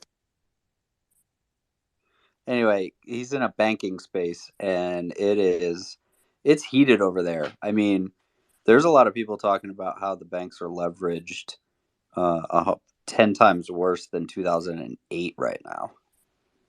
That's why you got to go What? with the. That's why you got to go with the ones that you know are crooked, like J.P. Morgan, Bank of America. They're talking They're them. gonna get. They're They're gonna talking, get bailed out first. yeah, bailed out, and I mean, it's But It's all about hold who on. gets bailed out first. Is it possible that SVB had holdings traded crypto through Silvergate?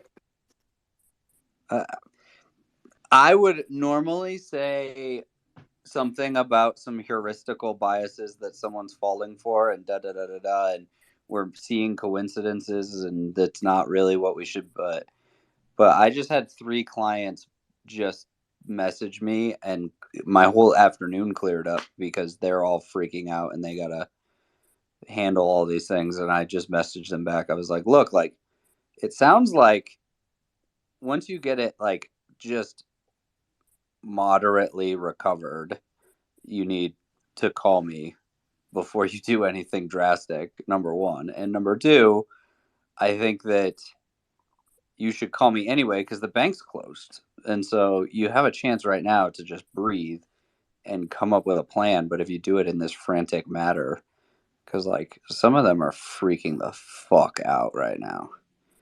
I mean, imagine your entire runway is frozen because there's a run on the bank. Imagine the largest bank in Silicon Valley, The largest bank. freezing all assets because of the run on the bank tomorrow morning. The ripple effect of that. Is this the case for Bitcoin though? That's what a lot of people are talking about too. Is right? Is like, what if you can't run it? If you can't do your runway in a traditional bank, then how do you do it? And where can you control it? There's a few other interesting ideas with running your capital investment with cryptocurrencies and Bitcoin in particular, because imagine if someone wants to see your books, then you have it all on Ledger. It's not like all of a sudden Proof the of things, reserves. right? Like the things you were doing, like except for fake innovation, all of your actual like numbers are there in black and white. It's not like, you know, there's a lot of situations where people are raising. I mean, just look at Adam Newman, right? Like at any moment, everyone can see like, what do you have in the bank? Now, the counter argument to that is it also allows for hostile takeovers, bad M&A deals, and some other things that probably people don't want. So, well, you know, there's some transparency that's good, some that's not. So, but it would be interesting if this is the beginning of the end, and we should all just be putting our money into crypto. I mean, I don't know. Interesting.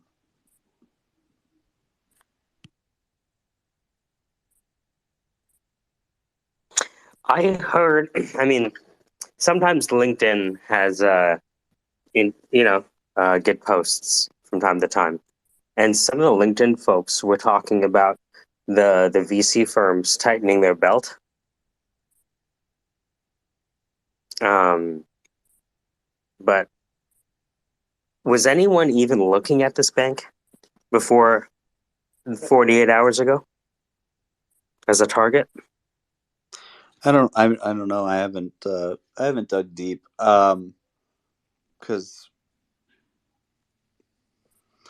I'll be honest, as someone bootstrapping, not in the valley, it's like, well, I'm safe. So I was reading the article. It was actually self-inflicted. They had to sell some securities to realign their balance sheets.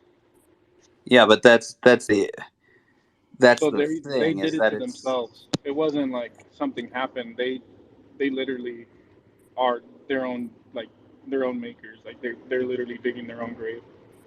But they said that they have reasons for it, and people are freaking out.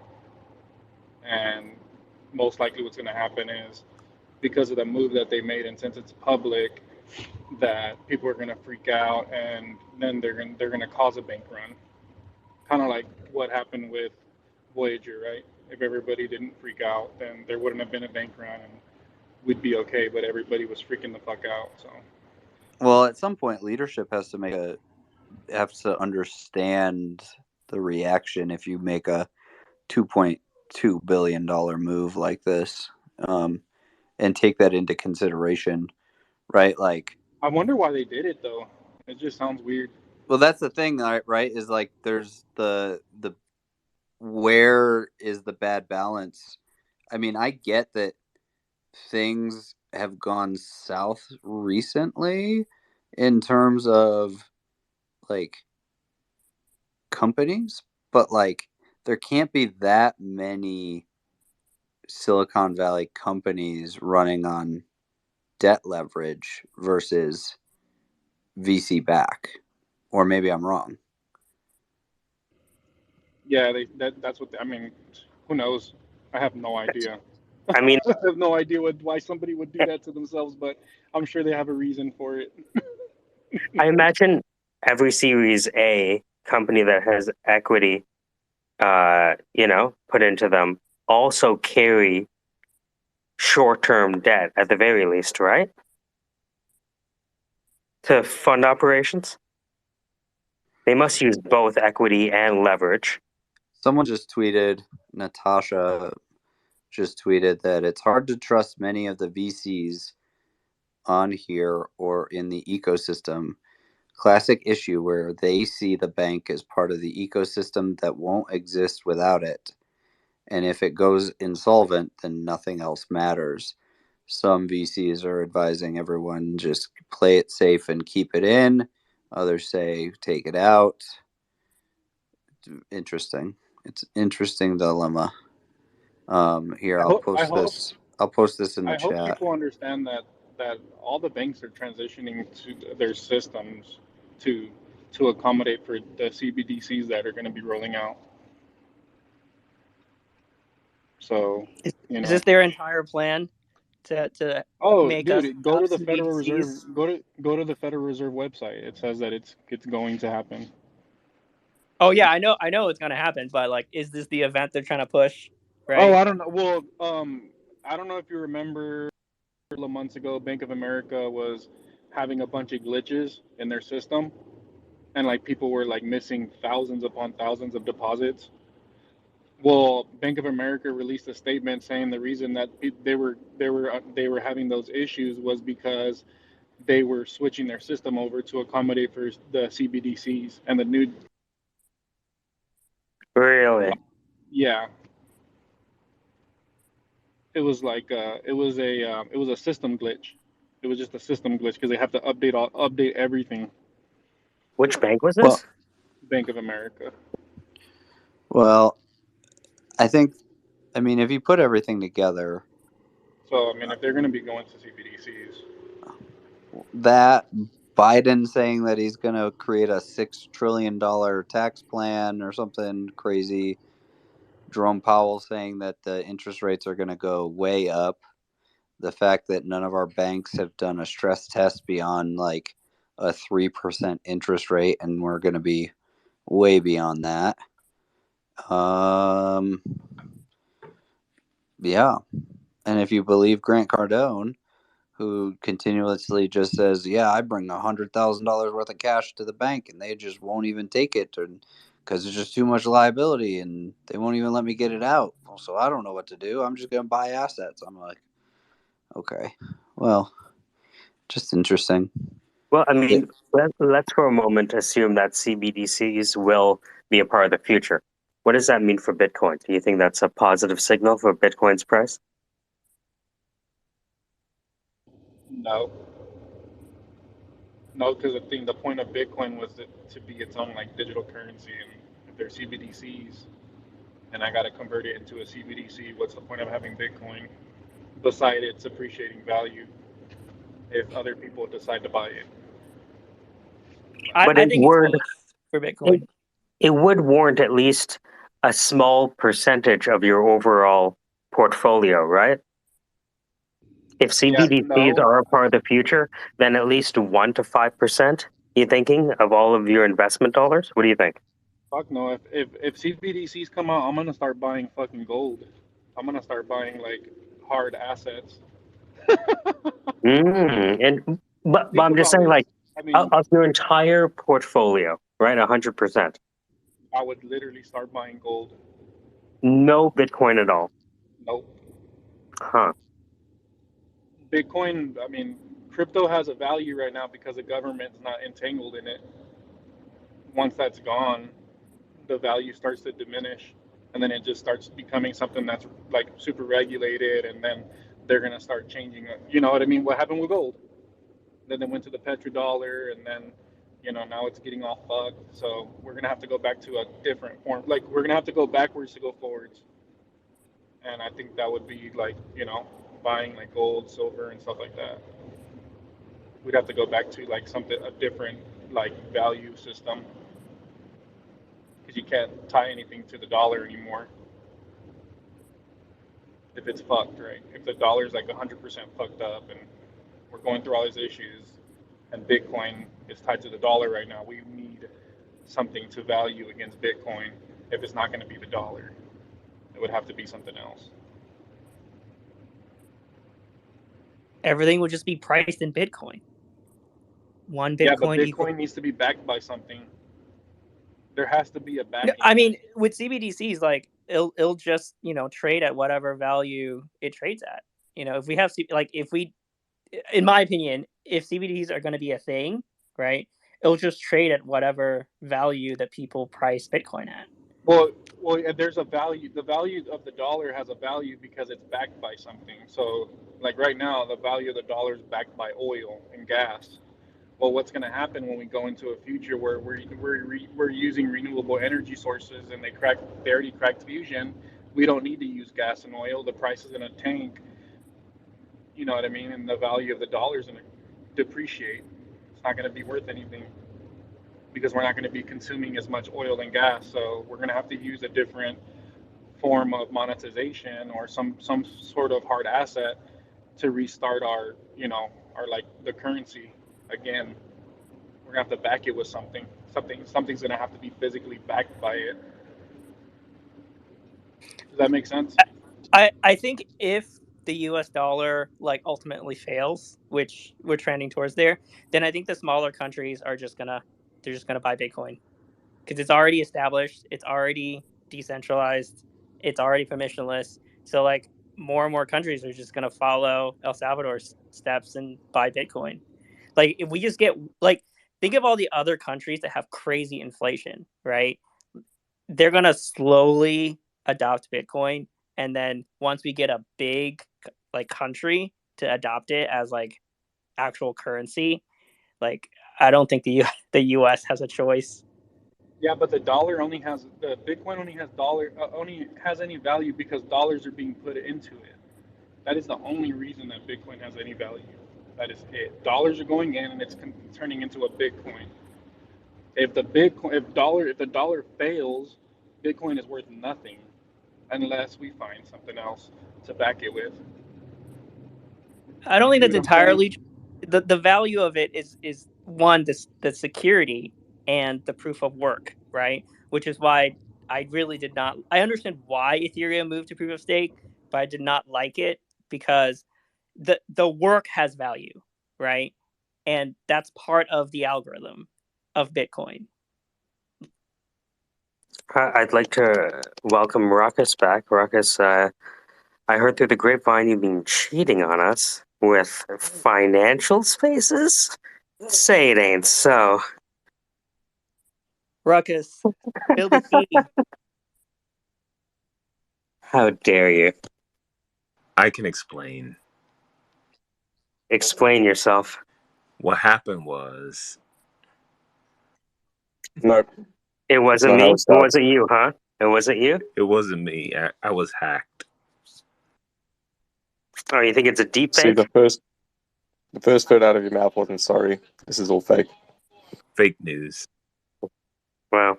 So what's the latest, though? Give us the update. I heard the largest bank in Silicon Valley isn't doing too well. Maybe they aped in their customer deposits into a certain asset and it didn't work out. Too much hex on the balance sheet. What happened?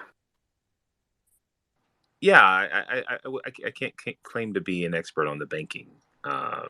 Pretend you are. Um, it sounds like there's going to be a run on the banks.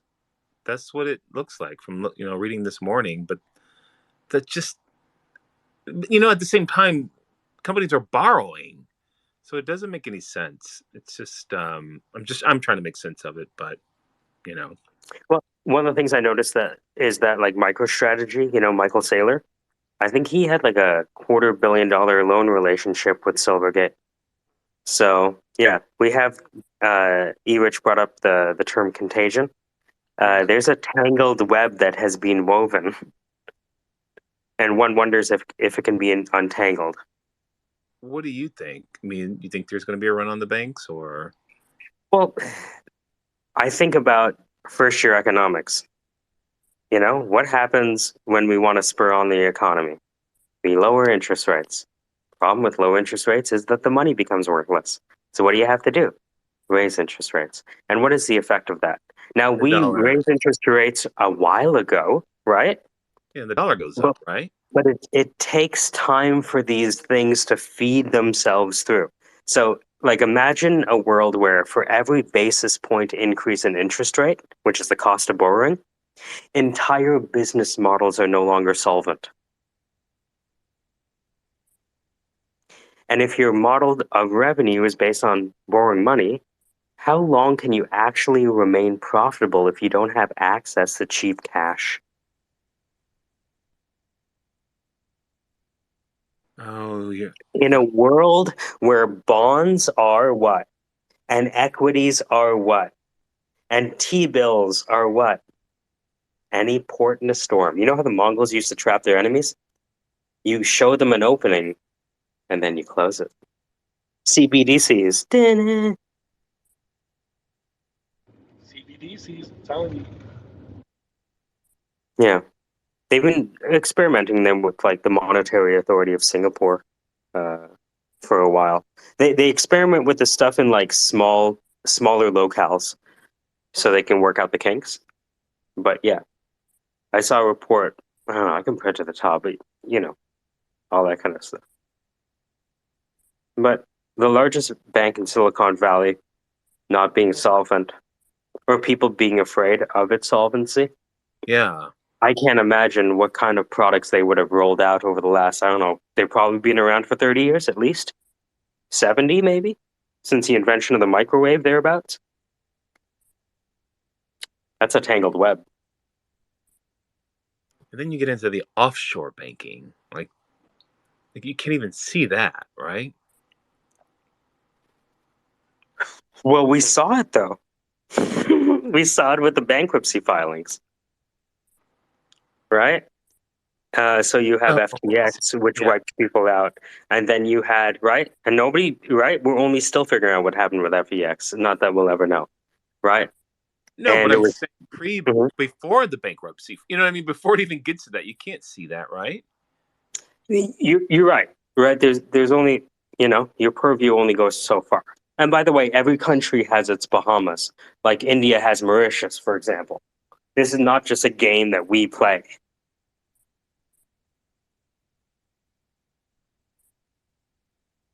You know, ceteris paribus, all things remaining equal. But look, interest rates rising. If it is true that most people invested borrowed money into Bitcoin, you Well, just yeah, have to let time go by. You're just letting time go by. yeah. So there is a run on the banks. Then there's got to be. Have you read The Creature from Jekyll Island? You told me about that. Read the first All two right. chapters. Just read just get it from Audible, read the first 2 chapters, you'll throw your phone in the ocean and go back to fishing. What's the name of that book? What was it called? The Creature from Jekyll Island. He mentions Also, the book at least once a month. yeah. It's the He read scariest Well, book I ever. thought you said Easter Island, and then I came back to talk about So you you woke up from your slumber when he said Easter Island. How? What? What? What did you? How dare you? What? What? What are you talking about? anyways, let's see if I can find it. I wonder if I did like a little video with it. I don't think so. Yeah. The first 2 chapters are the darkest thing you've ever heard in your life. A bunch of people get together and they notice between 1890 and 1910 that because the only way for a bank to make money is to invest customer deposits, that eventually a bunch of people lose faith in the bank and try to take all their money out. And because the bank doesn't have the money, bank goes bankrupt. So in 1910, after seeing this for a few decades, they're like, you know what? if eventually there is going to be a bank run because we lose money on our investments of our customer deposits, the only way for us to stay solvent is to transfer the losses onto the taxpayers. That's right. When did that happen? That sounds familiar. Yeah, right. That's 2008. Go down the line, right? Today, baby. That's today. Dude, I thought in 2000, I was an advisor in 2008. I'm surprised they had it last this long. We should give them the slowest clap ever for keeping the charade going on, and we've all benefited from it.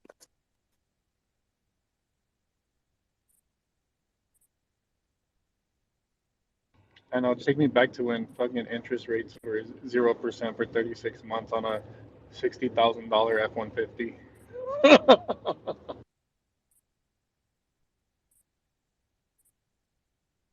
Ah, yes, the 0%. Those are the days.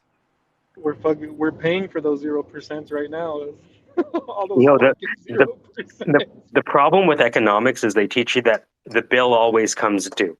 So, for example, you raise the minimum wage. Well, what happened? Prices go up because shit rolls downhill. And you're like, fuck. So what can we do? Well, there's not much. Really? How long have you guys been studying this? Thousands of years.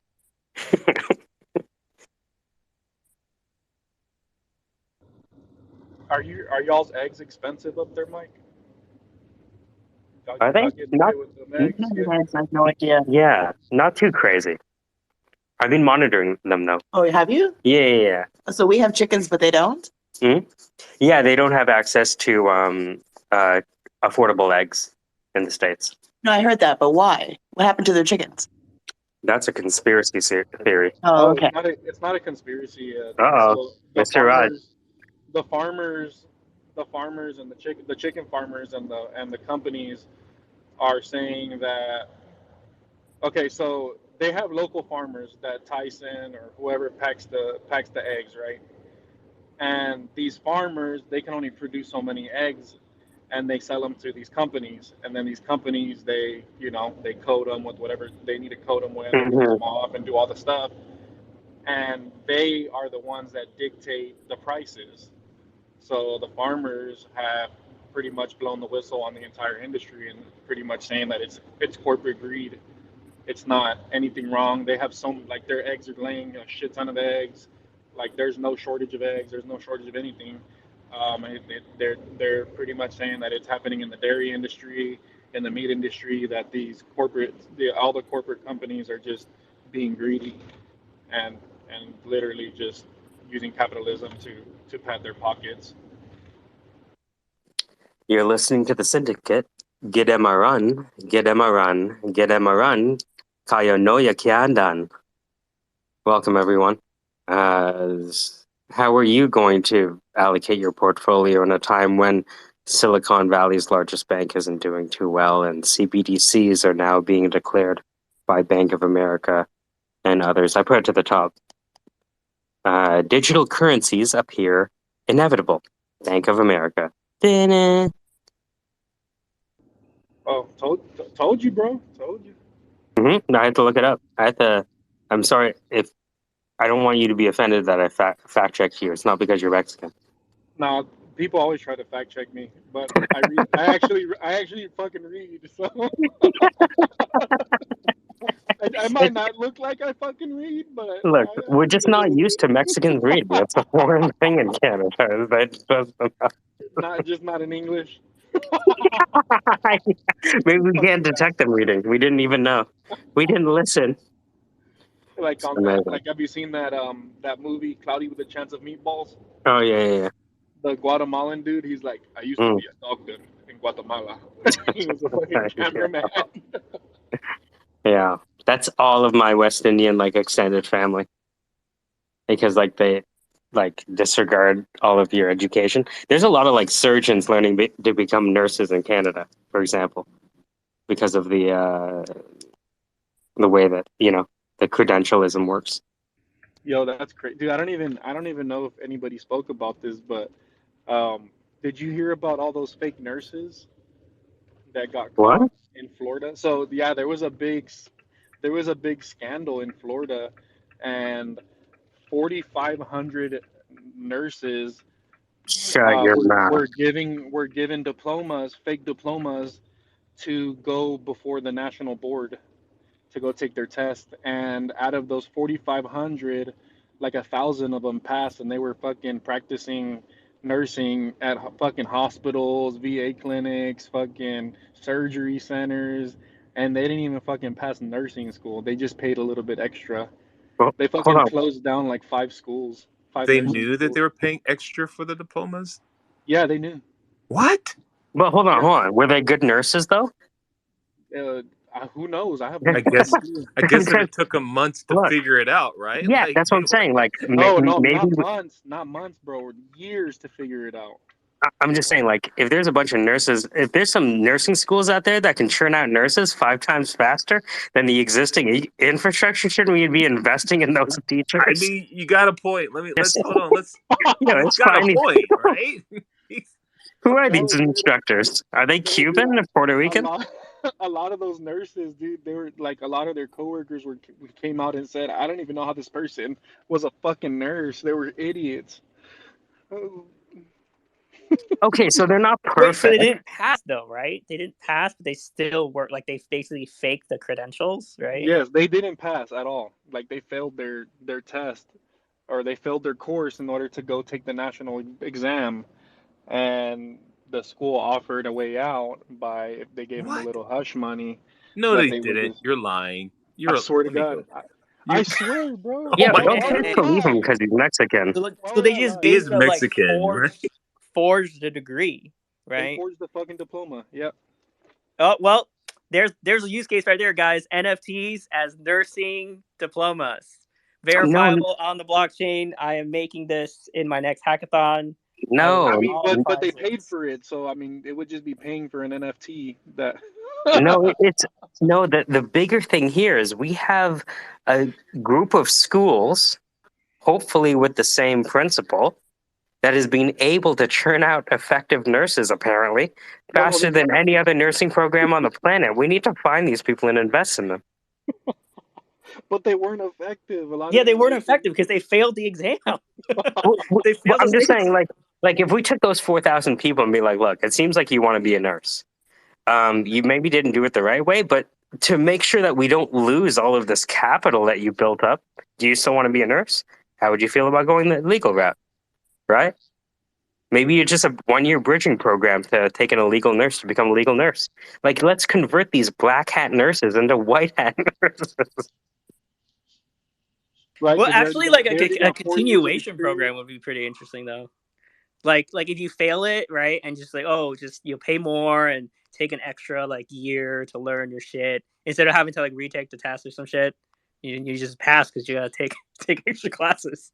I don't know, bro. These people were like working and like wiping people's asses and doing shit that they probably shouldn't be doing. No. Nurses don't wipe each other's. They don't wipe asses. They get the LPNs to do that. Oh, The dude. RNs don't wipe asses, right? Yeah, they do. The RN still wipe RNs, they butts. Yeah, really dude. Yeah, I mean, you might have an RN that I missed mean, I was missed just in the opportunity. hospital. I was just in the hospital, but yeah, I mean, the RN they'll go in there and do certain things if they have to. I mean, Hold on. How much? What's the name of? Do you know that Canada has 25% of its adult population over the age of 65? If I can get in touch with this principal, be like, look, I know things didn't work out the first time, but we have a massive need for nurses, and if we can create a 1 year black hat to white hat nursing program, I know the people.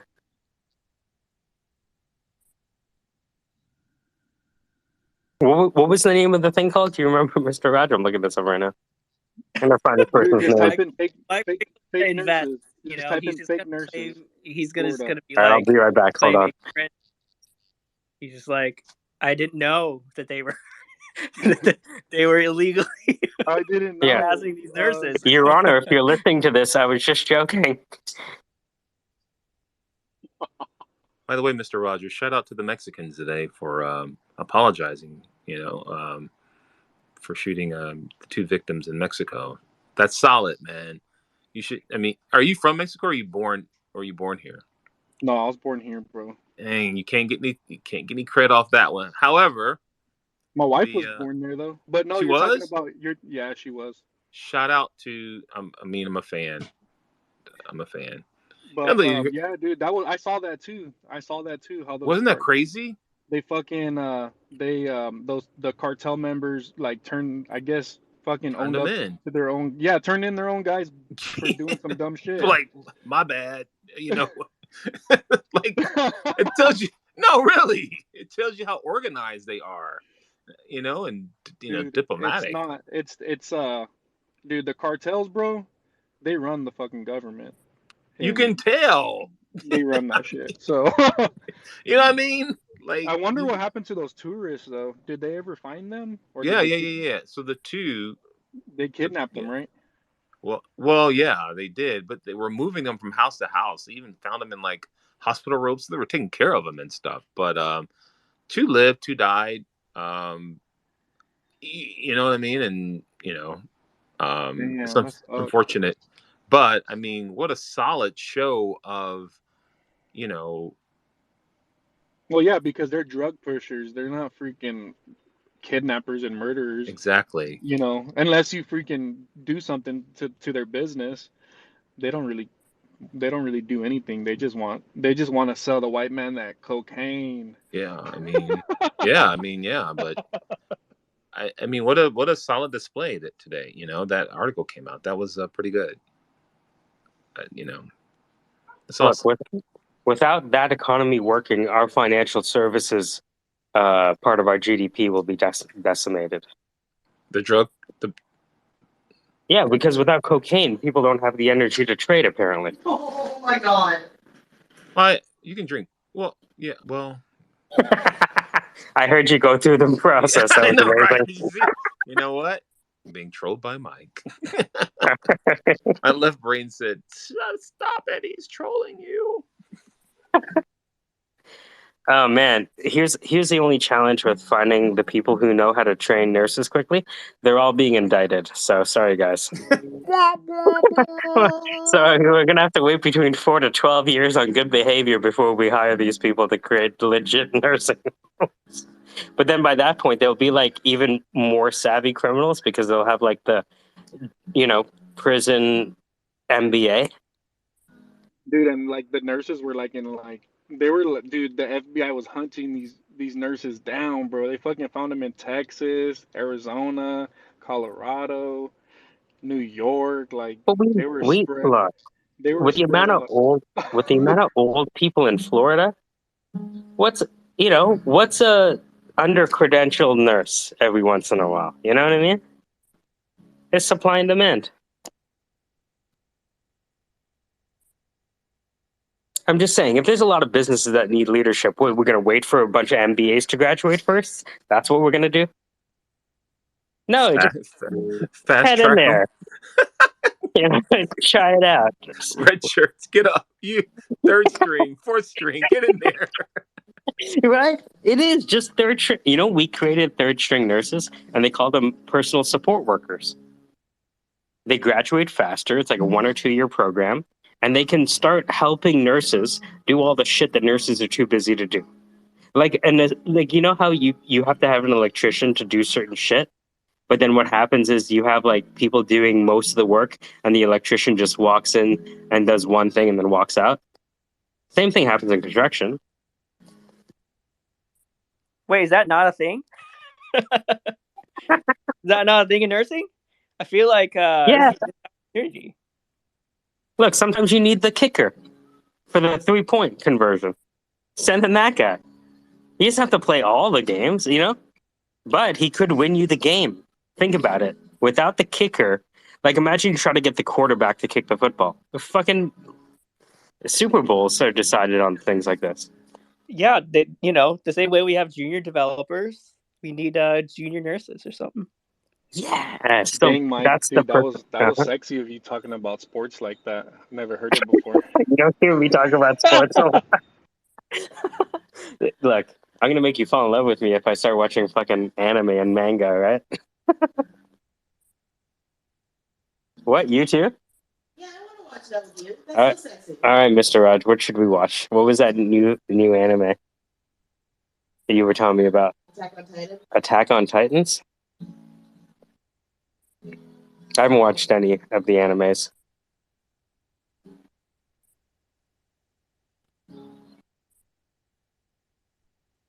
You're listening to the Syndicate. Get him a run, get him a run, get him a run.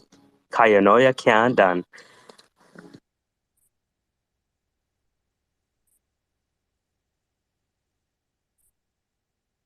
So what do you think, Ruckus? You still holding on to your B&B token or what? I'm gonna wait for a minute. It's getting a little What? real. It's getting a little What, scary. dude? In the land of the blind, who would you think manages money more savvily? Changpeng Zhao or some dude in Silicon Valley? Changpeng Zhao. Uh-huh. And you know why? You down with CCP? Yo, unlimited supply of capital. How you mean? Right. How can you lose when your government's Binance, backing you? Binance is a national security interest for China. It is. How like It can't fail. what do you think? What do you think? Like Alibaba has nothing to do with the CCP? Oh, right. Okay. Yeah. Right. Well, they didn't, because that's why the owner was disappeared for like 6 months or something, and his assets corporation's broken up. He was But you becoming understand? too powerful. But Alibaba didn't stop working. They're still shipping. And he re-emerged a reformed citizen. So yeah, Oh of course, some yes, control yes. He was on his yeah. P's and Q's when he came back. Yeah. Same thing with that tennis player. You saw what happened with that lady who like accused her tennis coaches. Yeah. She came back and was like, "It never happened. Nothing is wrong. I like tennis." And you're like, "Oh fuck." Yeah, I mean, how can you know, they're not that bad. You know, China's not that bad. Look, we need China to run our economy. And you could argue the same goes both ways. In fact, the world, remember we talked about this? The world needs us to throw out our leftovers so that they can eat. Yes, I do. I remember that. There's another analogy you guys use with China or something, but yeah, it's a necessary evil. I mean, we are too, so. It's a multipolar world, and that's okay. It only seems like it's a decline for the US because we used to have a monopoly. And because we don't have a monopoly, we're like, oh, the sky's falling. No. You'd still rather live here than in most places in China. Okay? I'd rather be homeless in the US. Uh-huh. So it's just, when the standard of living doesn't become fucking like what were we expecting to happen? We're just going to be able to live forever in a Garden of Eden like that because that's the only thing left for us to get. So look, if most people had the chance to vote with their feet, they would rather be middle class here than rich in other countries on the balance of probabilities. I'm moving to Canada, right? That's the plan? Yes, that's the plan. How close are we to April? Okay, we still have a little time. I'm hoping they kick things off before. You don't have to answer this. You can slip it to me on a napkin. But what dollar amount would it take? Well, I know nothing about the role. No, I'm just saying in general. Forget about the role, right? Because there is a minimum amount under which it's not an option, right? Now, that minimum amount could be 150, it could be 100, it could be 200, doesn't matter, right? But what do you think that minimum, right? This is how we have to ask it as recruiters, right? At minimum, what would it take for you to consider it? Knowing that anything I get for you above that, which is my incentive to make sure you accept, is lucrative. Gotcha. So I guess for reference, the role that I am excited for a supplement e-commerce brand, remote, and I don't have to move. How dare you bring up your best alternative to a negotiated agreement with me? No, go on. Yeah. Their range is from 125 to 150. So if I was going to move, it would definitely be on the high end of that range.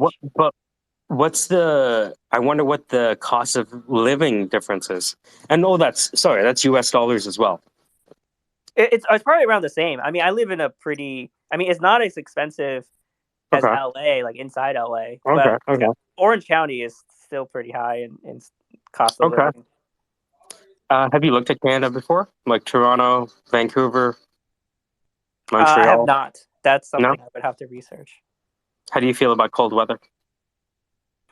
I'm okay with it, but You okay with it? maybe not the girlfriend though. We'll see. We'll Uh-huh. get her a nice heater. So Okay. add some dollars for the personal heater. Okay. Um, it, it sounds like a high, really like fangled idea, but because Shopify is a Canadian company, more than a few opportunities right? There might be more here than in the States, actually, right? Because of the just concentration of talent. Like I went to school with friends who sold their companies to Shopify. Shopify was growing. That kind of shit. I went to U too. All right, let's do this call.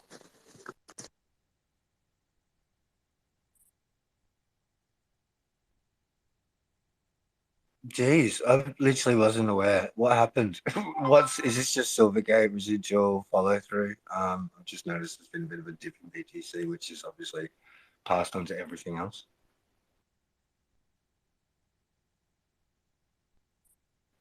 So the question really is, Ruckus, are you buying BNB at this point? Yeah. What are you doing, Michael and Rockus? What are you doing with your portfolio?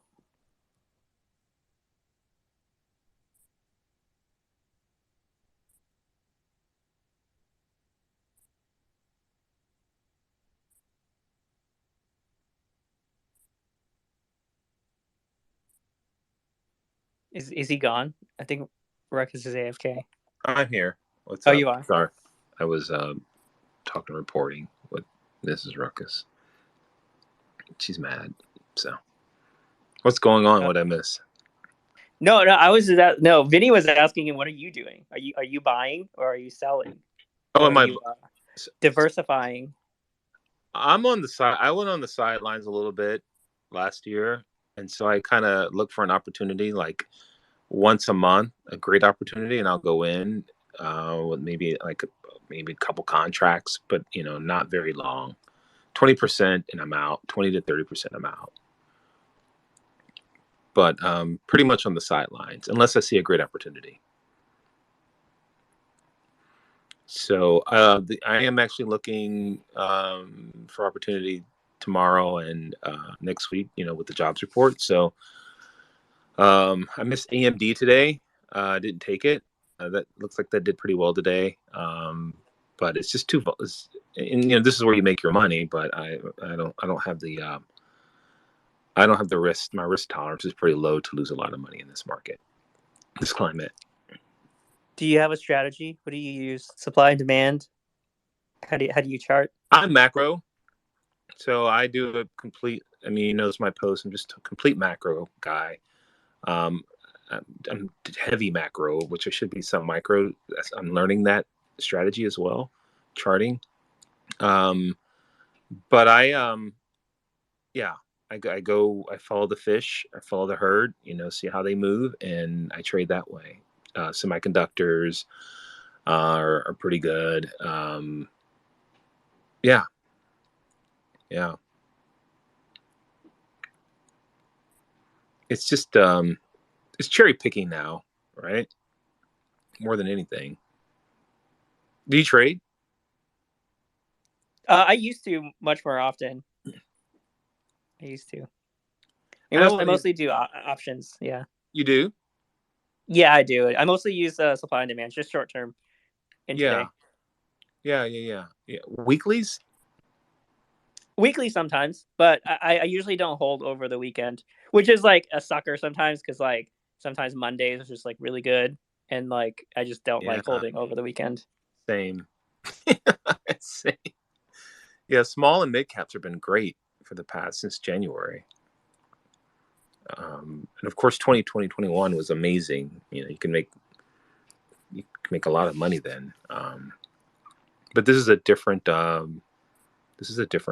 different arena. this climate that we're going through right now.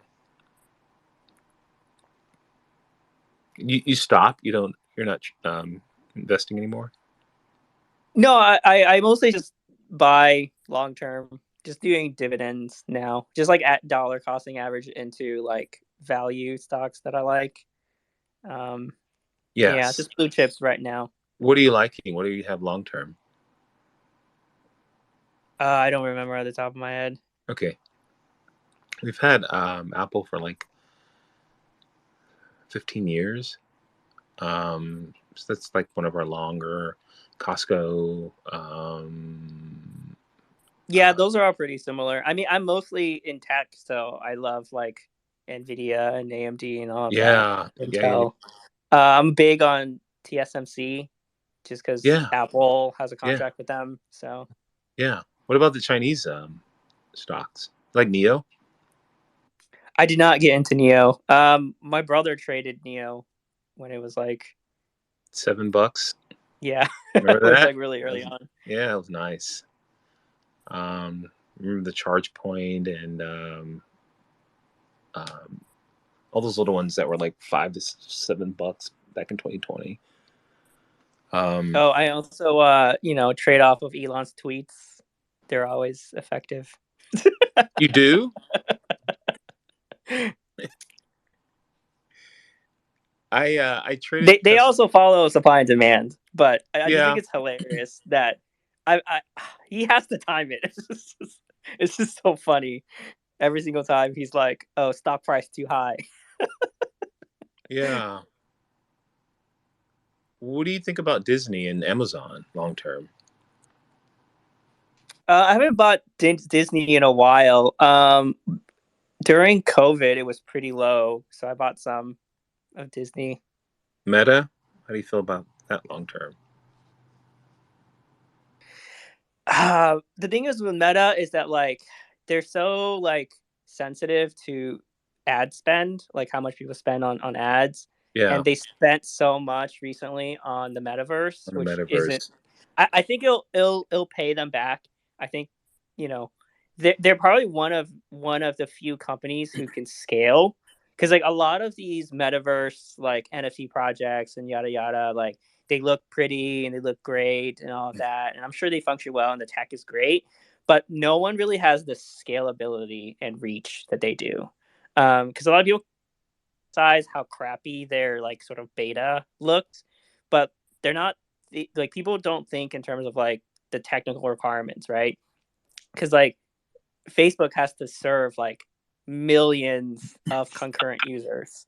Like they can't have like the high end, nice looking 3D models, or else it'll just crash. Crash. Like it used to crash, remember? When it crashed a lot early on? Yeah. Their apps crashed a lot before they rewrote their entire mobile app to use GraphQL. So I'm sure they're going to run into issues with scaling too, and then even have to start from scratch. Who knows? Or come up with a new VR tech. But I think it's better for the industry overall, right? Because they're the only ones who can make these like public, like tech stacks essentially. Because like they made React, and React is now it's open source. So like the web, a lot of the web is using React, right? And so like you can't really depend on everyday developers to kind of make those kind of toolings. So I do have a question. I heard you guys talking about Bitcoin. I do have a question. I'm not very knowledgeable in Bitcoin, but one of the questions I have is for it to be a currency, shouldn't it circulate through, like if everyone took their money, their dollars, and stuffed in the mattress, that would be bad kind of for the economy. Like we need people to consume because we need money to circulate. But it seems to me that Bitcoin is like an equity but it's being held, and it's not. Does it circulate like the dollar?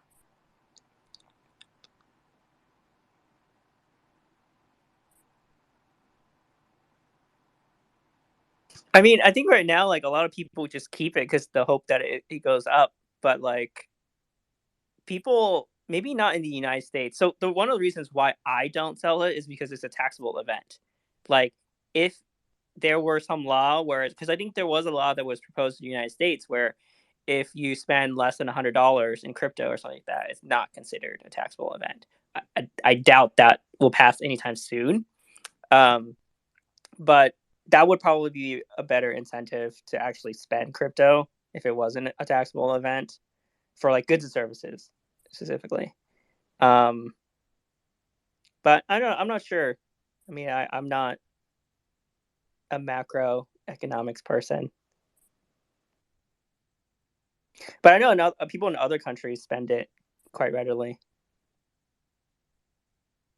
just because their currency sucks. I mean, I just guess just don't have that perspective because we have US dollars here. Yeah, that's a good point. Yeah, that is a good point. I don't know. I just kind of have questions and then I think about it, and it just seems like it's being stored as a value, and that keeps it from being circulated. So let's say Bitcoin goes on a run of 30, and people sell. The expectation is that someone will buy, and if they don't buy, then where's the value? And I heard you mentioned the value is in the build, the work, but some of it has to circulate because the miners are getting the new Bitcoin, right? And they have to sell a portion of it because they have to pay their electricity bill. So there's always going to be some portion of Bitcoin that has to circulate. And then, if there's a demand for it, then people are going to buy the new one that comes into, circulation essentially. So like as of right now, I think the idea or like the statement that Bitcoin is like deflationary isn't like exactly true because it's slightly inflationary because there's new Bitcoin until we hit the 21 million, right? Um, so the new Bitcoin that's mined, that is going to be put into circulation because at some point they have to sell. And I think like some mining companies choose. I think like I forgot it was. I think it was like Hut 8 or something like that. That particular mining company, they keep as much Bitcoin as they can, right? Because that's more of like an investment vehicle on the stock market. It's more of like a alternative to buying Bitcoin directly, essentially. Um, but some mining companies do that while others actually sell for like a profit and then kind of convert it to US dollars and dividends and all that. But it depends on the company, the mining company.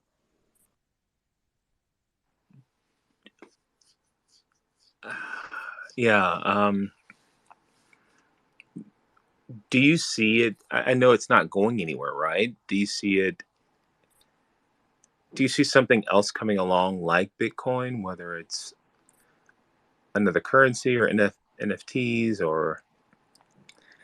I don't think so because like besides like a couple of like minor proof of work chains like Ergo, that's kind of like the proof of work chain for Cardano, which is like more of like their way to like decentralize their own proof of stake chain, right? I think it's like it's essentially impossible to do a proof of work chain now and try to compete with Bitcoin because then you don't have enough nodes, right? And getting attacked is very easily because like the 51% attack, the compute power and like the readily available like services for cloud nowadays makes it very, I don't want to say very easy, right? But it wouldn't take a large like investment to attack a particular chain, especially if you could short it, right? Let's say like a new proof of work chain came on. For example, it's one of the reasons why Ethereum Classic keeps getting attacked. It's because before like the regular Ethereum moved to proof of stake, they were much smaller. I think now their Ethereum Classic is better because all of the miners that were originally on Ethereum proof of work, they've transitioned to Ethereum Classic and help make that proof of work chain like better and harder to attack. but the situations around like pre-mine and like I honestly really like how Satoshi like put the newspaper in the early blocks of Bitcoin to show that like he didn't like do anything shady and like pre-mined a bunch. Because that's one of the criticisms of Ethereum is that the original founders, had so much of the early supply because they all essentially started the project, they did pre-mine, right? And so now that it's in proof of stake, there's like greater kind of criticism in the fact that a lot of these early guys have a lot of the stake, right? Because sort of the ethos of stake is that like you have stake in like you have value in the system, therefore you don't have an incentive to attack it, right? But if you got a bunch of those tokens for free, um that incentive becomes sort of flawed. So I hope that makes sense. Yeah, but weren't they the founders? I mean, is it not necessarily free, but like kind of an investment? Or I mean, they basically Yeah, did it I would think themselves, so, right? but I don't know. I think as someone like in comparison to what Satoshi did, like it's not like fair, I guess, right? Like they could have made it more fair. I don't know. Like I honestly really like the way that whoever Satoshi is or the group of people who was Satoshi, like I think he did it in a way that was as fair as he could have done it, in a decentralized system. Because he proved that this he put the newspaper on there to show that you know we started mine on this date, right? This is the amount that I started the system, so therefore like he got rewarded because he started it, right? And so he obviously he has a certain number of Bitcoin that was mined, right? But there wasn't like because you can start mining and then not release it to the public, so that's the idea of like the pre-mine, right? Is that like no one else had a chance, even if they chose to be a part of the system, that they could because the code wasn't like public, right? And so the idea is that like he showed that, oh, the moment I started mining, the choice to be a part of the system was already available. And so if you wanted to be a part of it, you could, and there was like no shady business, right? And then every single project after that hasn't really followed that ethos. Everyone, the whole ICO craze in 2018 has always been about making money and printing all of these tokens out of thin air, right? And even like the whole DeFi farming craze and DeFi summer was just like farming tokens that essentially doesn't really have a value unless the company made money, right? Um, the token you're getting is supposed to be a dividend, but if they're not making money and all of the original owners had the liquidity and they can cash out before you, then all the retail is just exit liquidity, and it's not really any actual value there. So that's one of the reasons why a lot of people just like Bitcoin, just because you know the whole idea of decentralization and permissionless is that if you want to be a part of the system, you can, and if you wanted to opt out of the current fiat system, you can. You just essentially not get paid in fiat and get directly paid in Bitcoin and only use Bitcoin to transact and all of that. I really like the ethos that Bitcoin brings in that sense. Thank you. That's I like the way you explained that. It made a lot of sense. Over the last couple of years, I've been listening to the Bitcoin spaces. That made more sense to me in 5 minutes than what I've heard. So that's great. Awesome. I'm glad. I'm glad I explained that well. Yeah. Oh, Sometimes yeah. it's just like loops in my head.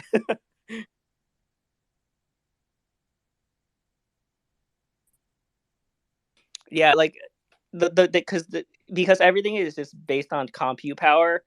If it were to start today, it would just get attacked like right away. And then, if your chain gets attacked multiple times, like people lose trust in it. And, if you don't have trust in the system, then people don't want to become miners. and if you don't have enough miners, it's like a loop. It's like an endless loop of getting attacked, losing miners, you easier to attack, and so like I just don't think another Bitcoin would be viable in this day and age. It would have to be something new. It would have to be something completely new. So, silly question. When did it start? When did it start being mined? Was it early 2000s or? And the other question is, when it was being mined and it was early enough, what were people doing with it? Like, what was? I mean, I've read it was stored in I don't know, dark web or whatever. But what was going on with it? What Do was? we have to call it dark web? I'm sorry, white web. I mean, light brown web. Beige web. Beige web. Dirty beige web. Yeah. Like, what was going on for? Wait, what did they call it in Lion King? What is it? The Shadowlands. We don't go there. The shadow chains. But how long? I mean, what was it doing for those years? Is that Tornado Cash? No, sorry, go on. I know we're boring people, but no. Can you ask the question again? Well, like when it was mined, the first time it was mined, I imagine it was like 2000 something or whatever. What, Bitcoin? Yeah. Okay, so 2009, 2011-ish. Yeah. No, before then, wasn't it? Hold on. No, it's 2000. I mean, the first block inscribed is about the Bank of Germany bailout, right? So it's at least, would it have to be in. What's Casey?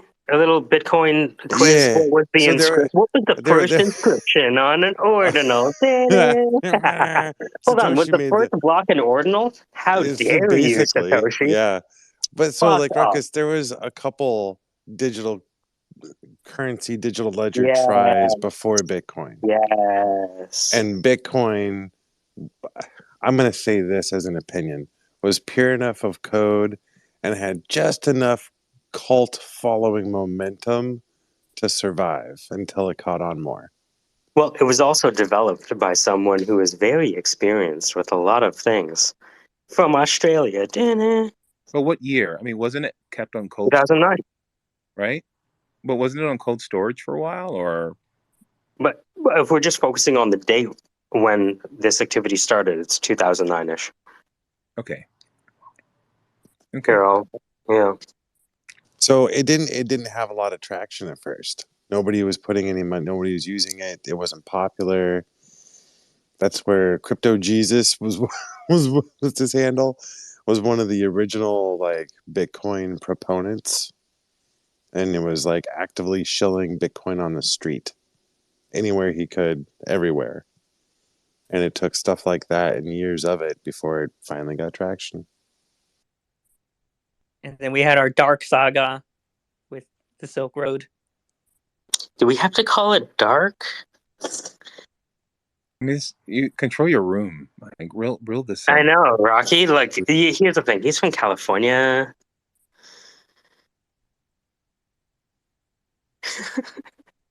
But we're moving him to Canada, right, Rocky? Tell Ruckus. He's not going to Canada. He is. No, he's not. He is not moving. What's funny is that, Rocky, true or false, you specialize in the technology that was created by Canadians in Toronto. That is true. That is true. Bingo. Shopify was made in Canada. You know, Mike, I don't hear you sell much except Canada. Yeah. Yeah. Look, it's hard to find candidates here. So you're my candidates, right? I'm a recruiter at the end of the day. I will place you.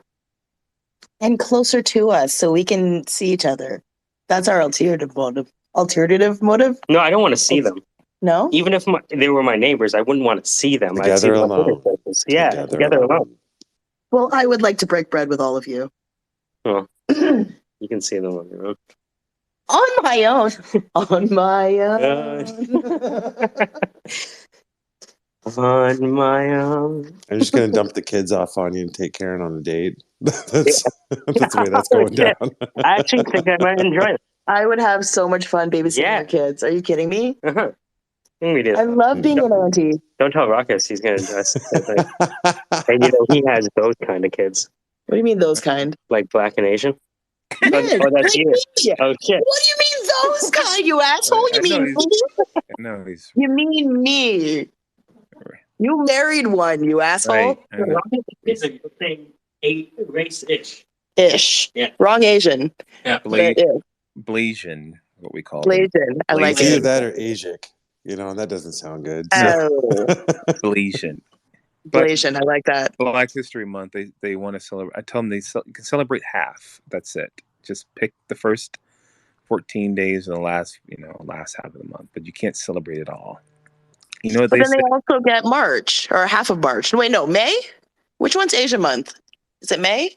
It is. It's about half the calendar year if we're looking at GDP. I'm gonna punch you. Oh my gosh. Whenever someone walks by and they're speaking like Chinese, I ask my wife, what did they say? Oh my I know it's God. disrespectful, but like, what did they say?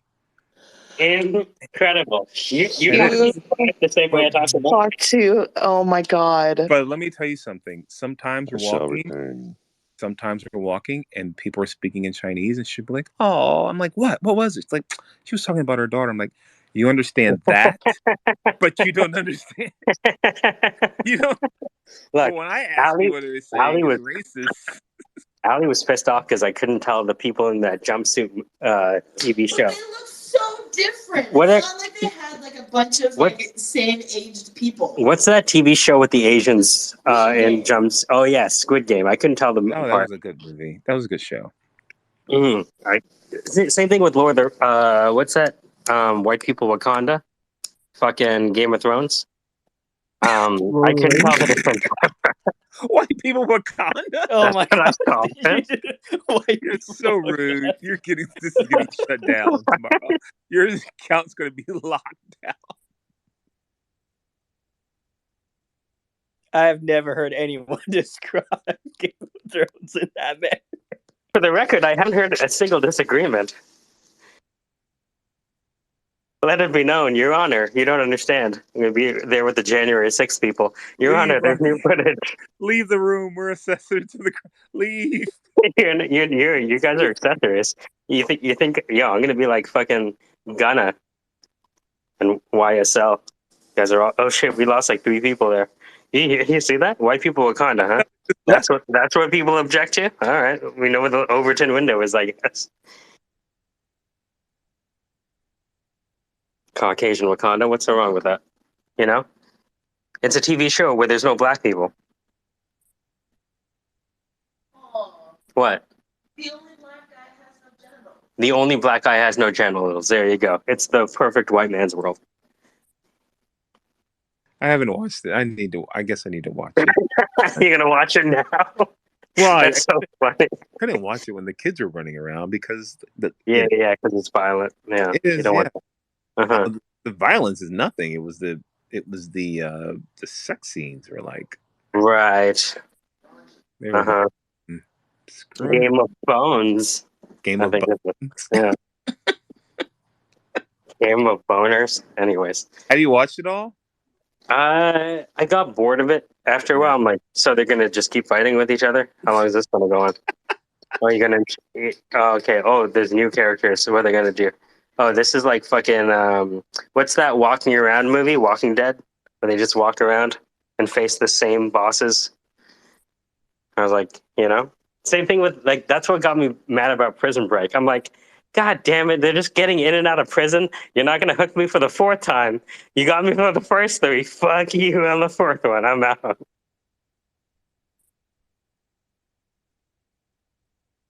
I don't know, but then again, I'm a wire hipster, so I don't have a leg to stand on. That's an old one. That's old school. Wire's my favorite. I'm a hipster about that shit. Do you watch Black Mirror, Michael? Oh yeah, I loved it. Yeah. I remember that show. Because that changes. Every episode is different. Yeah, the one that stuck out to me was that black guy who really like criticized the system, and in response, instead of shutting him down because he was popular, they just gave him a TV show. And that's like, whoa, oh, man. How do you neutralize the dissident by giving him a platform and just putting him on the Netflix special? I mean, isn't Genius. that what's happening on YouTube? Well, yeah, right? Well, Rumble, technically.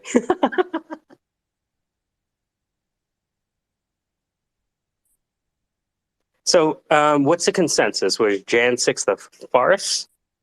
I saw your post. What? No, it wasn't a farce. What did that mean? Were you guys? Like, it's much ado about nothing. That's It's a very. distraction. It happened, but Yeah, but largely it's being used as a distraction, right? well, It's a divide and rule thing. Like the Jan 6 thing is a serves as a way to provide a distinction between where people fall politically. Okay, what is this Jan 6 thing? I don't know what it is. you do know Someone- what it is. You do. It's white people trying to get over the wall. You saw that, right? Jan 6, and see, that's my point. What Rocky just said. Rocky's in California, right? How dare you? No. Coast to coast. But hold on. Tupac and Biggie, sorry. The Jan 6 event, if it could be wiped away, they've been trying to wipe it away. Like, we don't talk about it. You know what I mean? Like, we don't discuss it. Well, we don't but when we do discuss it, we discuss it in the absence of the evidence, don't we? We use it as a tool to say, poke you in the eye. Like, here's the scar on the face of America that you're responsible for. And Who's responsible for? The Republican Party. Solely the Republican Party is what you believe. No. I'm not saying I believe. I'm just saying we use it we use it as a tool to say as a divisor. Yeah. As a divisor, as the scar on the face of America. And because it's the scar on the face of America, we don't talk about it. That's America. That's critical race theory. That's just America. That's it. You know what I mean? I have a thread of posts where I ask, is this critical race theory? Hold on. I saw that. I saw that. I mean, had not it been for cameras, or again, it would have been wiped away, tried to be wiped away. But it's only brought up as a look at this. Yeah, and then it's an opportunity for people to make speeches that only their side listen to. Correct. Blah blah blah blah blah blah blah. Correct. It will go down as a scar on the face of America. It will go down. Look, it's a fodder for, like, some basic stand-up comedy. If it was black people who did it, you know what I mean? Like, you know what I mean? Yeah. And so you go through the stand-up comedy run, and it's like, I don't know. I kind of get bored of, when you've seen enough cycles, you're just like, just, you know what I mean? Yeah. You just flip through the end of the book. Yeah, that's how I thought it would end. You ever watch movies and be like, oh, that's the killer. You know what I mean? Yeah. Like, that's how it feels with everything. Yeah. I get the worst to watch movies with. Yeah, Ali doesn't like watching movies with me because I create video, right? So once you create video, you know what video editors do, right? And it's like, fuck, I can't watch anything but this weird ass Korean horror shit. I mean, it's the only thing that's surprising anymore. It's what? The only thing. It's like Asian horror movies are like the only thing that can surprise me now. Yeah. Yeah, because I tried to watch Westworld with him, and in like 3 seconds in, he guessed the plot, and I was like, oh, fuck. Oh, that's me. That's what I do. Yeah. Yeah. So it's like, have you watched Train to Busan? I love that movie, man. Yeah. All that shit. They made that into a TV series. Oh, it's good. Yeah, it wasn't called Train to Busan though, right? Was it called? No, but the same. It was in a high school. I think All of Us Are Dead, or like something like that. Yeah, that's the one. I love that. Dude, that was a great show. What's it called? All of Us Are Dead? Yeah, all of us are dead. That was good. It's worth watching. Well, it was made by the Train to Busan people. That's why. So imagine Train to Busan was so popular, they were like, what if we make 12 episodes of Train to Busan? And it's called All of Us Are Dead. What was it about? Like, it's about Train to Busan in a school. That's what it is. Imagine Train to Busan, but now it's in a school, and now they're kids instead of adults. No way. They pulled that off? It's like 9 to 12 episodes. So it's a good time. You have another Yeah, 12 if hours you of really Train to like Busan. Train of Busan without the emotional damage, you would really like all of it. Is it gory? Yes, because it's Train of Busan. Yeah, it's Train to Busan inspired. You know what's another good show that I have to remember the plot to before I start the second season again is that Your Honor show. Yeah, someone was telling me about that. Dude. Yeah, Bryan Cranston is a motherfucker. I'll watch that guy in anything. Him and Bob Odenkirk, I'll watch in anything. Yeah, his son is yeah, you know what one of my friends told me about it. He said he likes it. I'll have to watch it when it completes though. I only watch completes. I can't sit there. You ever watch Ozark? I tried, but Uh-huh. again, I have this thing about sitting in front of a television and I have to binge it. So it's done Mhm. and I'll go back and watch it now.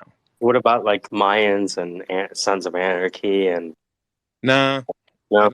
no, it's not my way. I mean, when you get into multiple seasons, more than 3 or 4 seasons, you lose me. So what about Breaking Bad and Better Call Saul? No, Really? no, I can't sit in front of it. No, when they're Dexter? done. I'm sorry. No, they're done. Like Better Call Saul and Breaking Bad are done. Yeah, I could go back and watch them, but I've What heard about too much Dexter? about Dexter. Mm-hmm. Nah. Too many seasons. Well, now I've heard too much about Breaking Bad. Like I won't go back and watch it now because I've seen all the games and Mm-hmm. you know what I mean. I know the outcome. I will say this though: Better Call Saul, because they made it after Breaking Bad. The cinematography is gorgeous.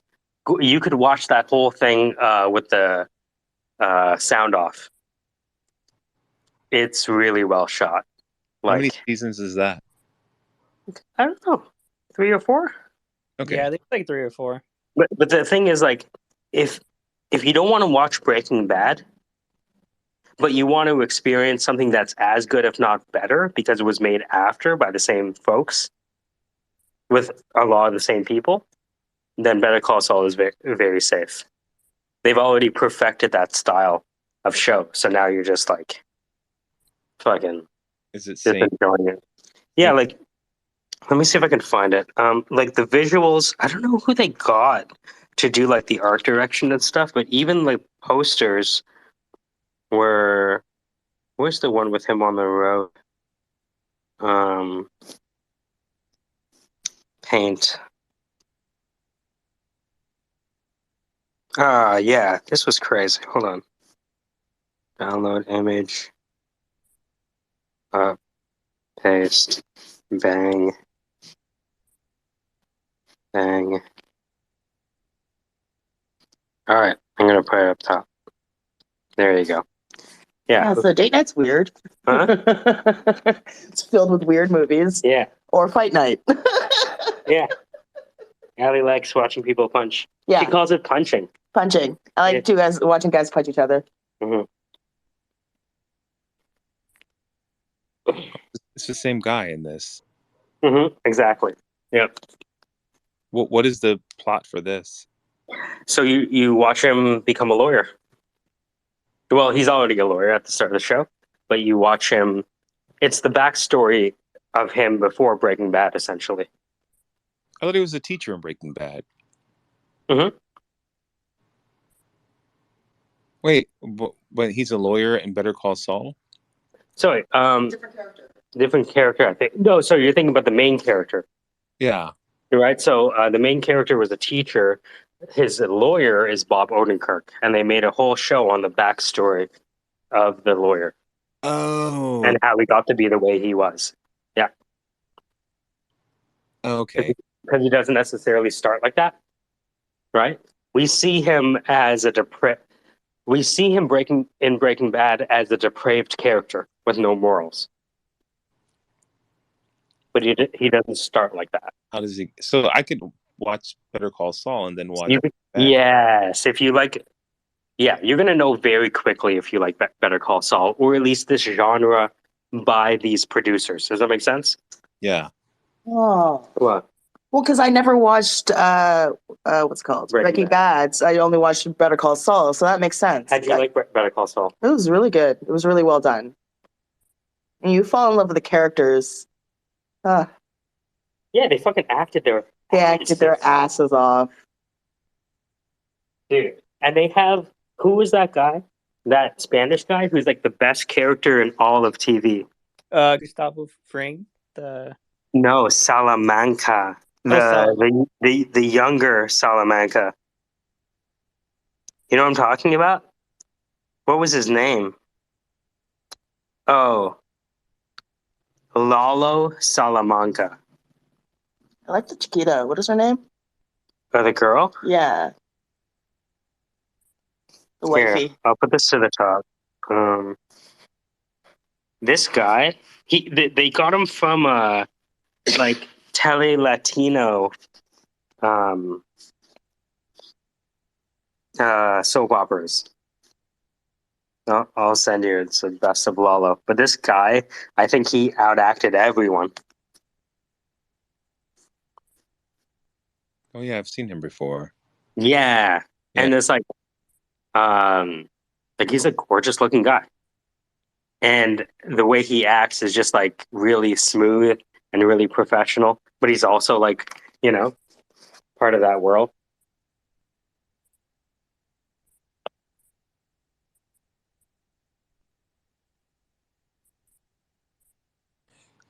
Yeah, I make. Then I'll have to watch Breaking Bad, so I'll try Better Call Saul. Watch the first episode. You'll know immediately if it's for you. Immediately. Because of the pacing, the way they do it. You know, they lean into like campy things here and there. What kind of stuff do you like to watch? He likes The Wire, but that's because he's black, I guess. I mean, I do like Black Mirror. I watch a lot of movies now because they end. They have like a, you know, they're done. You have to work. That's so funny that the main, you know how people shop based on return policies? Rocket shops, his show is based on their length. Yeah, they're just done. It's like 2 hours, 3 hours, and you're done with it. Yeah. I like Fair sci-fi, and my old school favorite movies are Seven, and like when you say sci-fi, what do you mean? I like Don't say Battlestar Galactica. No, I can't. I don't like Battlestar Galactica, but I'm a Trekkie. More of a Trekkie. Next Generation? No, he's No. original. Oh yeah, We had this discussion. because he's older. Yeah, that's true. Old school Trekkie, and then I'll watch the movies. Movies are alright, actually. Yeah. Thrillers, suspense, all that. You know, where you have to figure out. Like I'm like Mike. If I can figure out the plot first 5 minutes, I'm not interested anymore. So I'll have to. What's wrong with Battlestar Galactica? Oh my god! There we go. You come off mute for that to say that. Thank you. You know, yeah, I was waiting for like something important to say, and that was it. That is an important thing to add. Thank you very much. That's the girl with the Starbucks tattoo.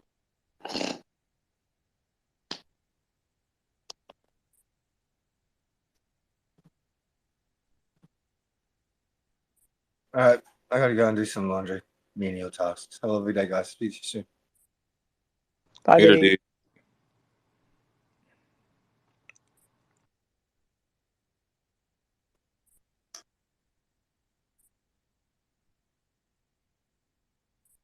I learned today that Vinny is short for Vincenzo. And in Italy, they shorten it to what? Not Vinny, Enzo. Crazy. They use the that's pretty suffix. cool. Yeah. Oh, you know what blew my mind? What? That Nacho is a name. It's a short for Ignacio. Shut up. Yeah. So nachos are like literally like named after the dude who made it, Ignacio. So like having nachos is like an allusion to like cannibalism. No, it's just named after the dude. Oh, okay. It's like having like. Yeah, see, Peter gets me. Peter's I like, yeah, it is. like how he instantly made the connection to cannibalism. That's ridiculous.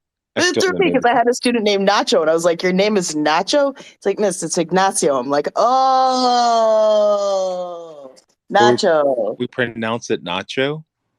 Yeah, Nacho. Ignacio. Nacio. When they get a job, are they Nacho Supreme? Nacho Fran. Nacho cheese? Nacho cheese. So Nacio, that's what is that? Nacho cheese is Nacho cheese is the name of a Mexican bank.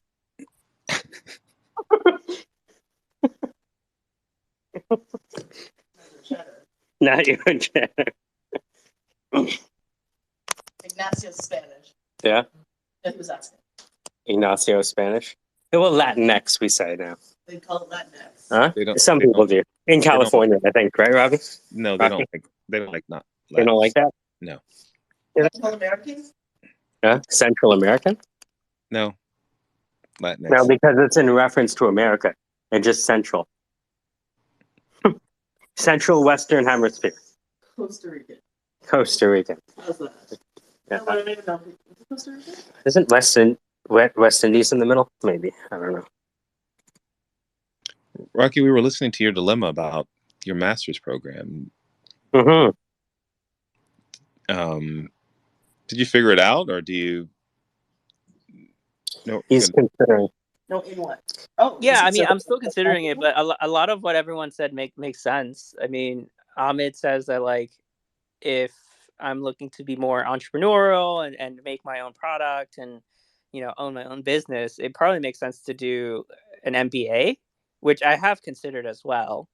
But Zach also brought up a good point where like, if I want to get it, like it's best to have like a company or someone else pay for it or get a grant or something instead of paying for it myself. I'll just, buy some Bitcoin with it.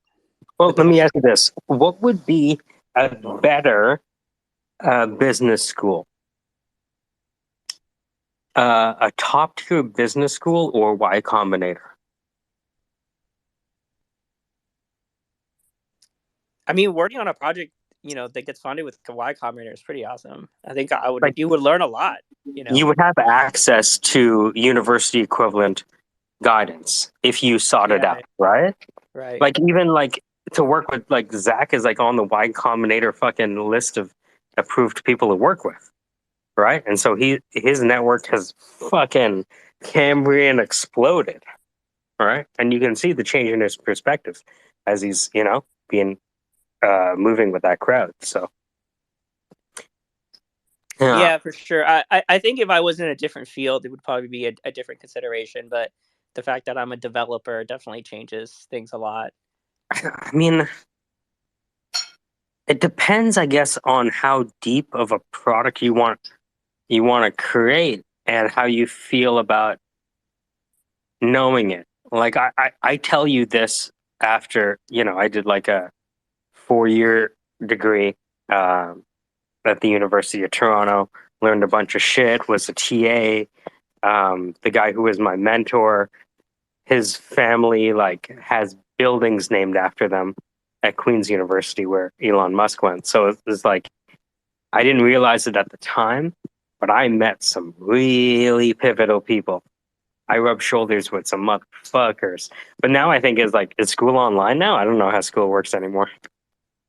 I wonder if I would have created those connections if it were. I probably would not have created those connections that I made that were so valuable to me if I was all online. But then again, I met you guys, so what the fuck do I know? Yeah, I don't know. I mean, I usually meet some pretty cool people at like hackathons. So yeah, the alternative, and it's generally free to go to hackathons. I asked my professor about doing a PhD, and he says, you can walk into the same library that anyone doing their master's and PhD is doing and read the same syllabus. And I was like, Oh, well, fuck that then. I'm not gonna. Why would I do a fucking PhD if I can just do the same reading list, and hit up anyone I want because it's the internet now? Like I've connected with I remember I was doing research on creativity and I found the guy who interviewed former Nobel Peace Prize winners. And I sent him an email and he responded. And I asked him a few questions. Hey, what were the interviews like? What did you discover? And he's like, yeah, it's, read this chapter and read that chapter. And I was like, wicked. So, I don't know. You can do your own research. And generally that doesn't turn out so Literally. well, you know what I mean? I mean, but if you know that you're considering doing something of the dedication of a master's, then perhaps you can use that same allocation of funds in a much more strategic way these days. I'm wondering. I guess I'm proposing. Like, what is the opportunity cost of using? What is it going to be? $75,000 for the masters? How much from a good school? How much is a master's? 50 to 75, probably. I mean, there are online programs that are pretty affordable nowadays. Like one of Okay. the top 10 is Mhm. I think it's like 10K or something like that for a master's in Okay. computer science. Well, you know what? That's not all that bad. I mean, to Yeah, be that's honest why with I'm you, though, considering it. It's not as expensive as it used to be. I followed Zach's advice.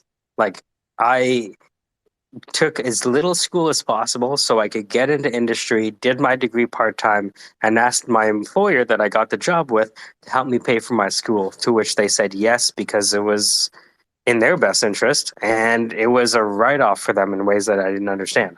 So I was like, I don't know, fuck it, do it. Yeah, Right? that's what I'm thinking because it's like especially if the company has an educational stipend or something. Because I'm not gonna take like Yeah. all the classes at once. I think it's like one or two classes a semester or something like that. So it's probably like $2,000 per semester. Mm-hmm. That's like a write off for them. So Oh, it's beautiful. Yeah, my company that I worked for didn't bat an eyelash at paying for my education. In fact, I think with a lot of hoity-toity California companies, they probably have it as one of their baked-in benefits. You know what I mean? Right? You have a spending account for education of $2,000 a year or whatever it is, and maybe you can work out other things. yeah, I think that would probably be the plan. Just to wait up until I hit a nice company that's willing to pay for it. Look, at the same time, if you were going to do like a master's in AI or something like that, now I think, okay, you know what I mean? That could really jumpstart your earning power.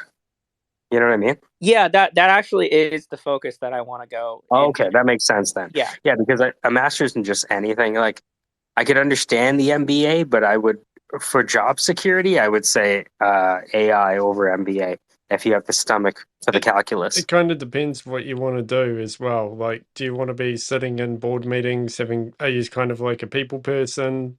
You're probably more suited to the MBA. Are you more of a technical person, more suited to, doing your masters and something else like AI, Yeah, that makes a lot of sense. I mean, I love coding and I love being technical, but will I want that to be my role for in 20 years? That's something to think about. But let's look at earning power though. If you had an MBA today, and if you had a master's in AI today, which do you think would make you more money in 5 years? I think definitely AI for sure. For sure. That's what my heart tells me because it's easier to find an MBA than an AI engineer. Yeah, my guess is that the MBAs, there will be a subset of MBAs that will be earning a ton of money, and then there's probably a few that sort of make it this sort of stick around that middle management level.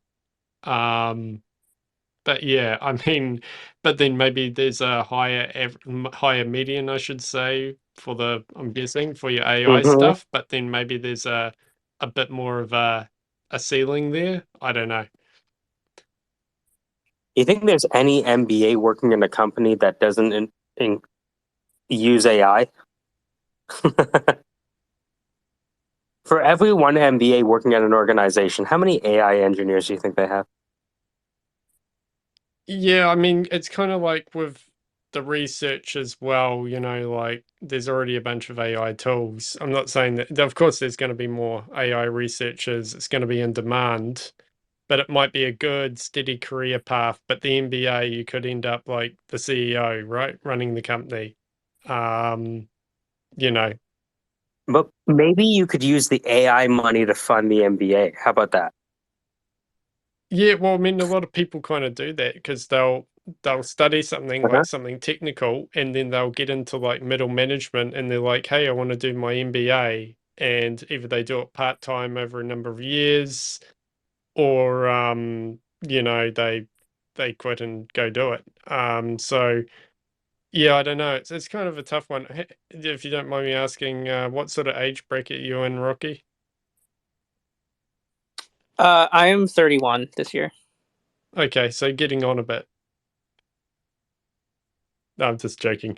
I'm slightly older than you. But yeah, I mean, yeah, I guess like from my perspective, I'm a few years older than you at least. But yeah, I can't think of kind of going back to study because I'm like, yeah, that sounds like a lot of work, you know. But I guess I make courses in my spare time, and then like that's a lot of work too. But yeah, I don't know. I don't know what advice to give. I was just gonna say, like, if you were like early 20s, I'd be like, yep, go do the study, you know? Um, Well, that's the other thing too, is that like the longer I wait, the harder it is gonna be, you know? Especially if I want to do AI. Like I want to do it now while like my brain is, you know, Mm-hmm. clear and thinking straight and my memory's all there, you know?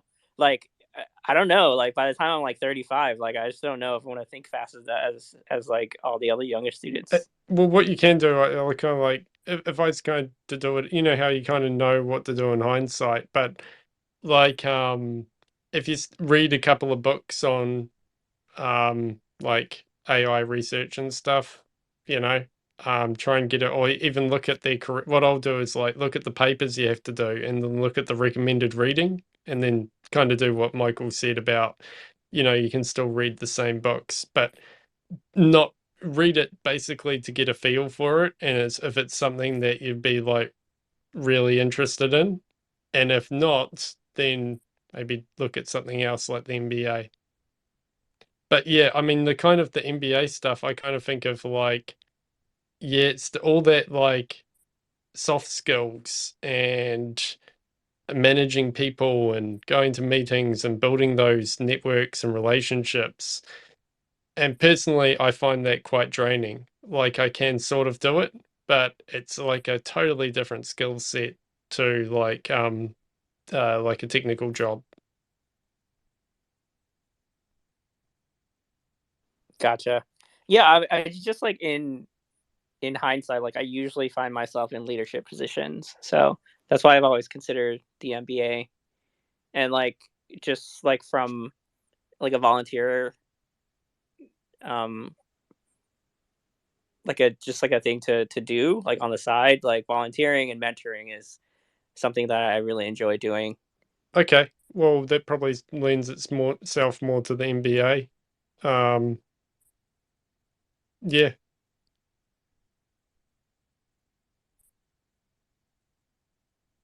But I think what you said about the MBA being easier to get later on does make sense though. Like it is like one possible path is to get the masters in AI first, and then if a company is willing later on if the company is willing to get or pay for the MBA once they get to like a management level but it's kind of, yeah, it's a position. long road traveled though, if you know what I mean. Like, for example, my boss has an MBA, and they went and got that first, and then they got their job. Like, you know, they moved rapidly in the company because it's like, oh, you got the MBA, okay. And so yeah, they do, and often what happens is they'll offer like management jobs to technical people, and a lot of them turn it down because they don't want the hassle of managing people, and then they may end up being like a team leader.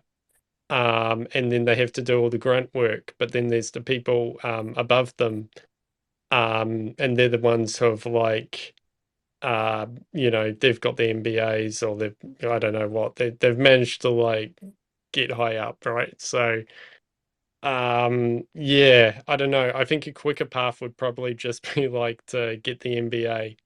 But I don't know what it's like in terms of the cost and what money you've got and all that. So, yeah, but you know what? You can pay that money back later on because you're going to be on a high salary. Yeah. I might be giving you terrible advice because I don't know anything about how it works in America, but I'm just thinking about how it works here.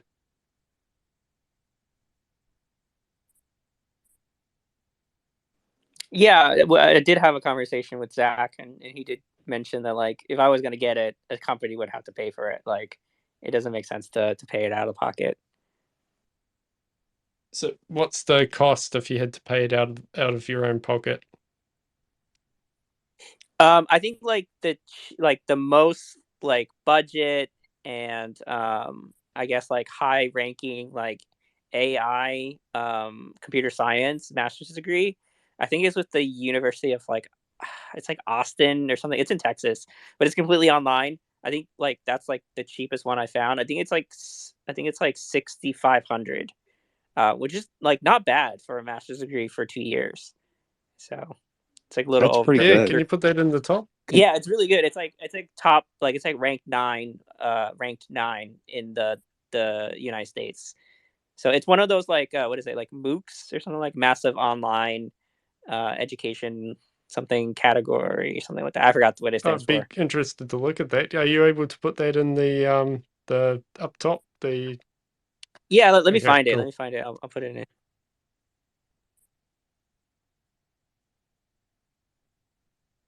Ruckus, you thinking of doing some more study? Oh no. It seems like a lot of work, eh? Well, it does, and I was just listening to you guys thinking that because we have a labor shortage here, because and I've been doing this for 10 years, so um I don't really need a master's to be like manager level or director level because I bring the industry knowledge to it, um, which is a good thing, you know, just for what I do. But it's not what I want because um, it's just a lot of stress. I was just in a meeting today, and we found out that other departments were pulling people because we don't have enough bodies, and so they've been pulling people into other projects they haven't been trained for, and so it's just a very serious it's exhausting to have this good problem, but I have people on our teams that are like writers, creative writers, and they're being put into a digital role, and it's just exhausting. Um, what we're experiencing now. At first, I was like, You're asking Shakespeare to be an IT administrator? "Oh my gosh!" You know what? It's like on every meeting. I swear, on every meeting, it's like we're hiring. If you guys know anyone, the guy who just delivered pizza. You know what I mean? It's like grab him. You know what I mean? It's like that's What how are you bad hiring it is. for? We have so we're hiring for digital coordinators. So those are the guys who kind of like Hmm. the assistants. Hmm. So we're hiring for that, which is very challenging because you're working with sales, right? And you're in the middle of that. Yeah, you're everyone's bitch. But that's where you start. Where do you think you start as? You know what I mean? You don't start on top. You start on the bottom. Well, but now you don't have to do that. You know what I mean? Because your value, you don't have to take sales attitude. You know what I mean? So sales hasn't changed. They still have the same attitude, ego, and you know what I mean? Like they push people away. Yeah, I mean, well, they're also closest to the customer who's screaming at them because of lack of operational effectiveness. So they take it Yes, on the chin. So that shit rolls downhill too. it does. And by the way, I've never seen a sales organization get along with their operational organization, no matter how Exactly. many billions they're making. No matter, you know what I Yeah. mean? Like you gotta, They're you not know, supposed to get along. have a There's template. optimal friction there. Yeah. And so because I've done it so, I've just I know how to respond, right? But Mhm. if you're new, You're you're gonna gonna get run over. or you'll be like, fuck, I don't need this. You know what I mean? Like Yeah, you know, yeah, yeah. it's easier to say I don't need this and leave and If go only find. there was a place in the world there were this like people of this store of people who were intelligent and humble. You know, I wonder where those people would be. And it's not all sales. It's not all, but the best ones are usually pricks, right? Look, I'm in sales. I'm a You're in fucking sales. asshole. Yeah, But you're great though. You don't. If you hadn't told me you were but in sales, I would never know. but the thing is, I've learned to mask my assholeness with stand-up comedy. Yes. Okay. Yeah. Right? Yeah. So you're laughing when I'm a piece of shit. All right? That's how I Yeah. mask it. You know? So, but, look, most high powered salespeople are so, like, dude, I don't think anyone would trade positions with sales. Yeah. I mean, I love them, and I'm glad they're able to do what they do. I wouldn't have a Hmm. job, right? Hmm. Yep. That's pretty much what it boils down to. Yeah. There is no good unemployed salesperson Right. unless they choose so. You could wake up if you were dropped as an alien and knew sales, you'd have a job tomorrow. Yeah. Yeah. It's one of the reasons I pivoted into it because I saw as all these things are being commodified, they're still going to need someone to talk. And I sound like a white guy, so I'm useful. Well, you were Exactly. certainly selling Canada quite well before. Yeah, it was You good, like man. that? Yeah. So imagine I could Yeah. do that with other people. Yeah. I'm basically like a white collar human trafficker. Dan, you're in New Zealand, I right? am. Yep. Yep. Are you New Zealand? Are you guys having a labor shortage there, or is it? I don't actually know, to be honest.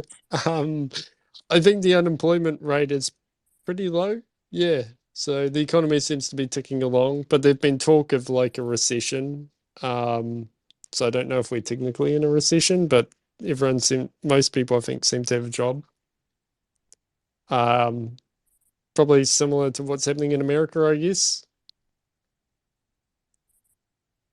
Ruckus, do they need the people to be in Ohio? That's the problem. So they want them in office. They I want those, understand. Okay. but you don't need to be in office for that position. You're just a It's okay. I would tell a young person, learn how to be in an office so you know how to work outside of it.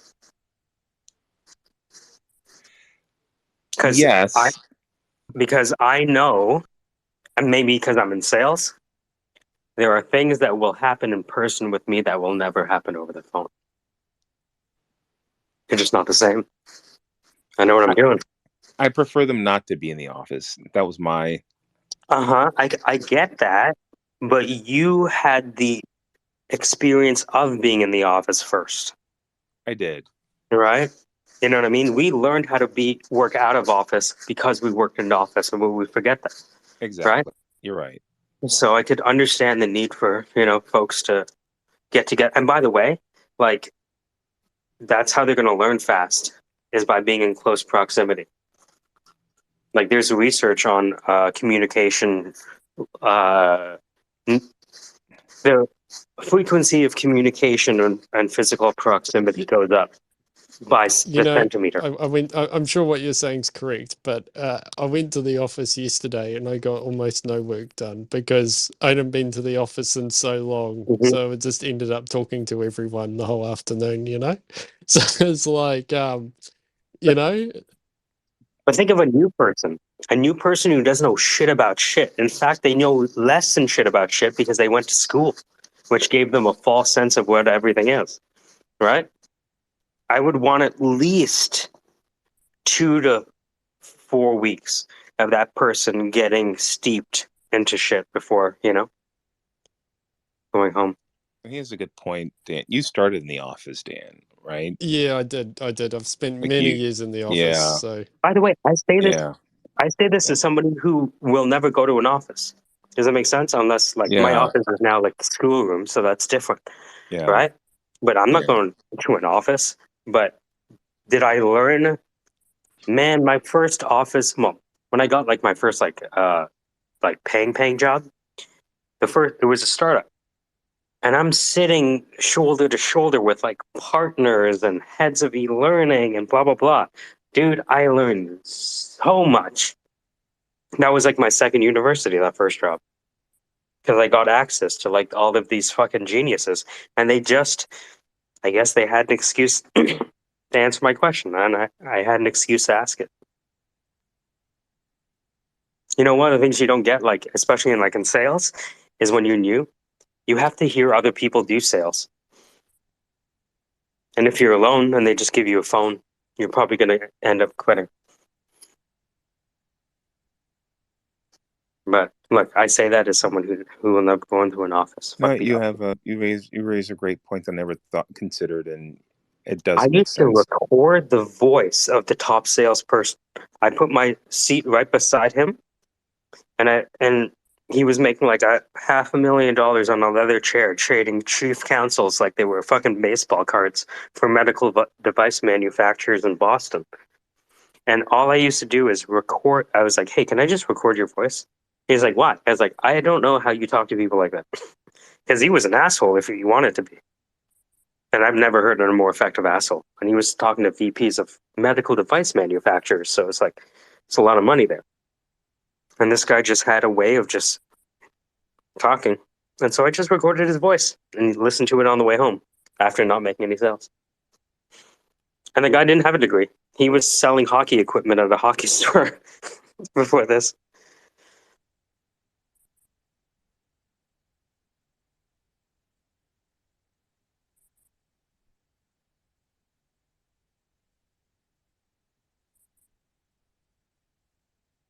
Yeah, you have a great point. Yeah, yeah. So if I knew someone in Ohio that had 6 months, 18 months of some digital marketing coordination experience, what are they looking for? Um, that's a good question. They're looking for like an assistant to basically just data entry, um, be able to know something about digital, like I don't even know what that position does, but just basically an assistant to the man, just data entry, because you're basically coding in the sale into the accounting piece, and then you're working in Excel. So Excel skills are pretty good. Okay. Not you don't have to be proficient, Look, but just it sounds like your company's doing all right. It sounds like it's an entry level position that won't be too taxing and will give the right person the chance to learn and, prove themselves. What more could someone ask for? well, you're yeah, you're dealing with a different generation now. So this guy that we Well, hired, yeah, again, I'm a recruiter, right? So like, yeah, I would the way I talk to candidates, it will weed them out, yeah, which is, oh, you right? Oh, you think you're too good for this? Next. You yeah, think you're too good for this? Next. You think you know what you're doing? No, you don't. yeah, Right? You know what I mean? yeah, That's just yeah. part of the game. Yeah, you have a good point. I never thought about them needing to be there. That just totally Not escaped me. forever, but I'm telling you, the amount that I learned by rubbing shoulders for the first time with people that were actually doing the e-learning for Toyota, actually consulting on IT for you know what I mean? Sony, all that kind of shit. I realized how much I didn't learn in university. And I went to like an Ivy League school technically of Canada, which is not the same, obviously, but you understand, Yeah, right? Like, it's called the University of Toronto for a reason. And even then, I was like, "Ah, fuck! I didn't learn any of this shit." Hey, professor, what do I do when they say no? No is not covered in this book. 4 years of school, they never covered no. And so I started interfacing with the psychology professors at that point. And then when shit got really complicated, I started interfacing with the international management professor.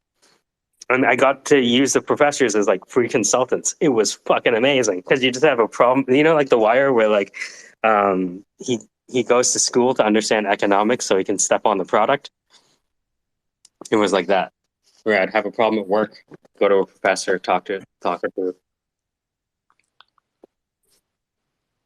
Yeah, I needed to rub shoulders. And actually, the first thing I did, funny enough, when I joined the company, is I went to a meeting, wrote 3 pages of all these terms I didn't understand.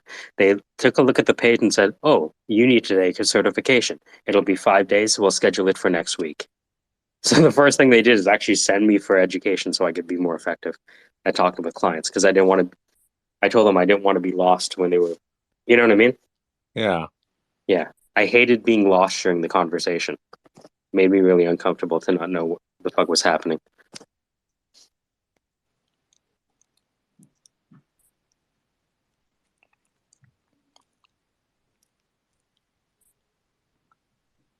But again, that's not going to be a good enough answer for most. They'd be like, not remote, no. Not remote, no. Not remote, no. Right? That's okay. Yeah, but some people they're okay with going into the office. The right person will be okay going into the office. Yeah. Right? They just have to be told why.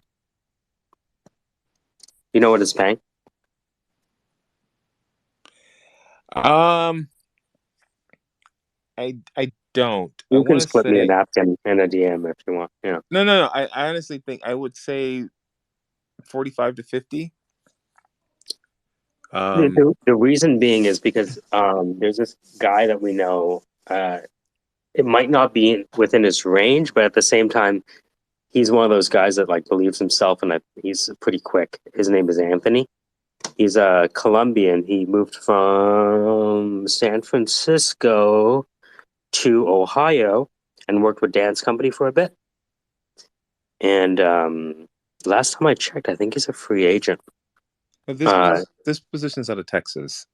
Oh, is that Texas? It's out of Interesting. Texas, yeah. So we have a site in Texas, Dallas actually, and it's coming down to my boss is going to she's going to Florida to train the coordinator, and she's like, just for a day, and she's like, do you want to go out there and train the one in Texas? I'm like, I don't want to go to Texas for a day. It's 3 days, but this position's in Texas, in Dallas, so I don't even know if it's posted yet. Once it's posted, I will get the job description and send it to you.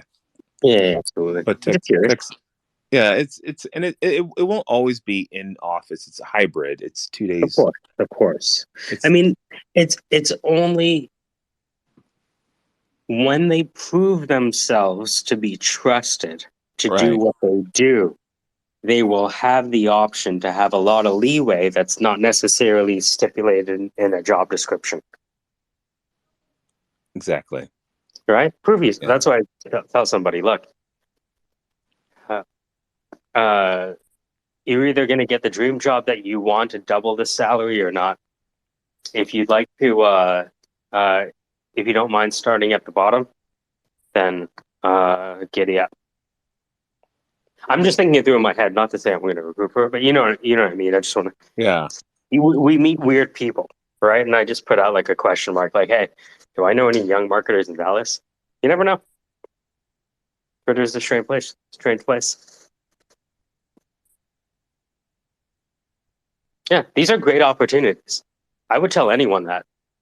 Right? You might not. Look, you think I wanted to get paid $9 an hour during my U of T co-op job? Of course not. It was the only job I could get, though. And I turned that $9 job into 35 grand plus commissions in the job I got a year after getting that experience. My buddies' kids, they graduated last year. A couple years ago, both walked into no experience, 50 grand. Like Mhm. just like that, just like that. Mhm. Just walked into middle class. Do Mhm. you know what I mean? Just and Yeah. that's incredible. But again, sometimes if you walk in easy, you can get walked out easy because of the tumultuous nature of the market, right? Correct. So just because you're making 60K today doesn't mean you're making that shit tomorrow. You know how No. many senior directors of banks will never have a senior director job at a bank? That middle layer of management is not coming back. Correct. Not coming back. Yeah. Not coming back. You're right. And because they're unwilling to demote themselves, right, a few levels, they end up leaving the whole financial services industry. They just don't realize it at the time.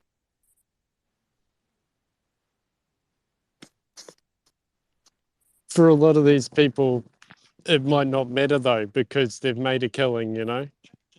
No, when you make a killing, you spend double because of leverage. Remember? Banking. When you make 100 grand, you develop the capacity to spend 125. And that's exactly what we're seeing now. Look, what he just said is exactly true. We have retail that got 100% wage increase in 2 years. That's never happened. And so because we're running so hot, and that's what the Fed's talking about right now. We're spending so much because everyone got a raise. That's the problem. That's the problem. Wait a minute. So you're saying that the inflated prices may not be due to necessarily just inflation, but the fact that the prices are being borne by the consumer? Absolutely. Absolutely. I mean, Brilliant. come on. Brilliant. You know what I mean? Brilliant. I've never heard that perspective before like that. Yeah, what do but it makes most sense. people do when they get a raise? Your merit increase, whatever. You go, you shop. Mhm. Yeah. Yeah. It's Chaining Day. You ever hear that song by J. Cole? Yeah, It's a great song. Yeah. exactly that. And so why would? Yeah, I mean, at 10% inflation, these kids ate through that, no problem. Who complained about it? No, I have this conversation all the time. These kids ate through it because they don't have the debt that Gen X has. That's the thing. They don't have a mortgage, so they're spending their mortgage on stuff. But don't they have a student tuition payment? Some of them do, but the average student loan payment is $400. Not all students have that payment, but they don't have the biggest debt that they don't have the mortgage, and you don't hear them. But we also don't own anything. They also don't own anything. They don't have a mortgage because the down payment's at $250,000. Yeah, but for reals. But Rocky, or in California, look. Oh, by the way, almost Rocky. $500,000. By the way, Rocky, prices just dropped for houses where I live by $200,000. Hey, there you go.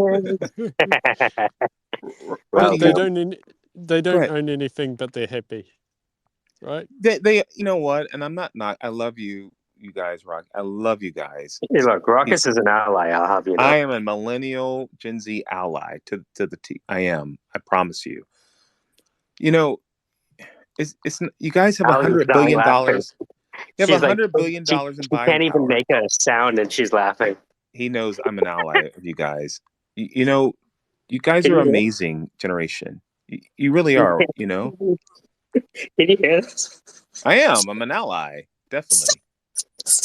She's dying laughing. But I mean, Rocky, you have to understand where you are as a person, as a generation. You guys have a lot of power. I just hope you realize that. I mean, you don't have to have the debt that Gen X has. We have the most I debt. used to be the gaslight king. Now you're the gaslight king. Oh my gosh! I hand you my crown, sir. Don't you feel better, Rocky? I'm after an that exception, speech? though. Yeah, don't you feel better? Because, like, generally, like, engineers are, like, terrible at saving money. Because, Right. like, we make a lot more, but, like, we buy all the latest, like, MacBooks and iPads and all of these devices. But you're and Asian, nice right? cars. You guys hate spending money. Yeah, well, I mean, Kind of. I mean, like a lot of my friends, a lot of my friends are Vietnamese Americans, and they're all terrible with money. um, I think just being good, with money Yeah. is rare.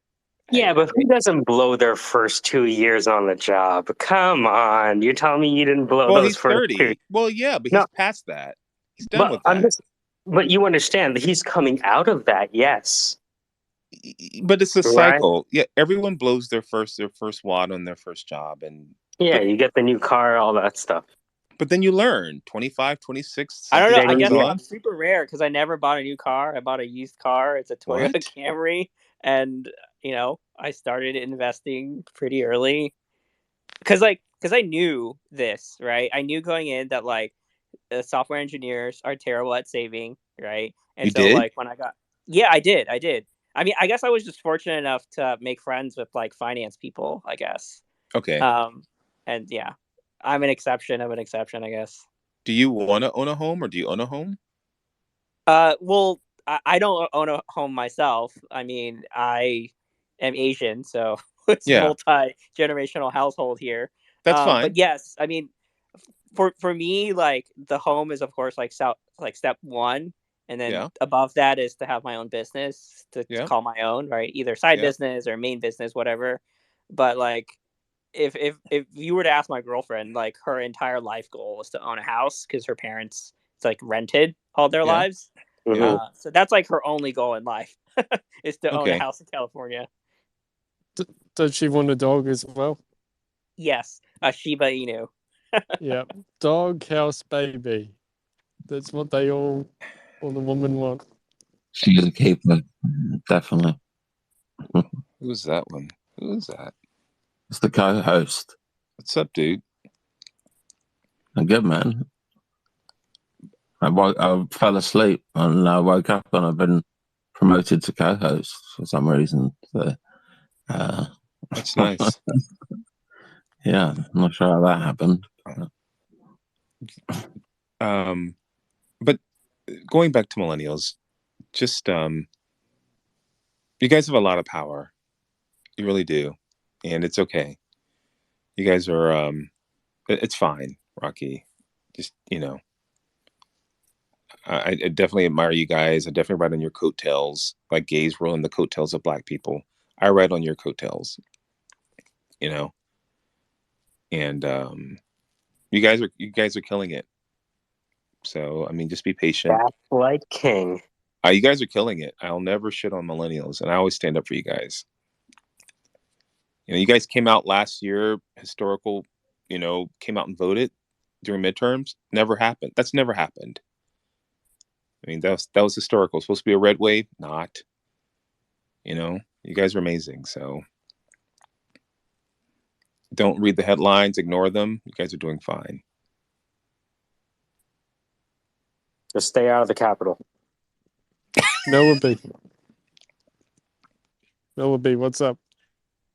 Oh, did you guys hear me a minute ago? I just took my headphones out. Oh no. Okay, all right. I was cracking up because I came up to like shit on Rackus, give him some shit because the whole like millennials, like the way you talk about millennials is like we're a whole different fucking alien from you. You're like the borderline, like you are a millennial.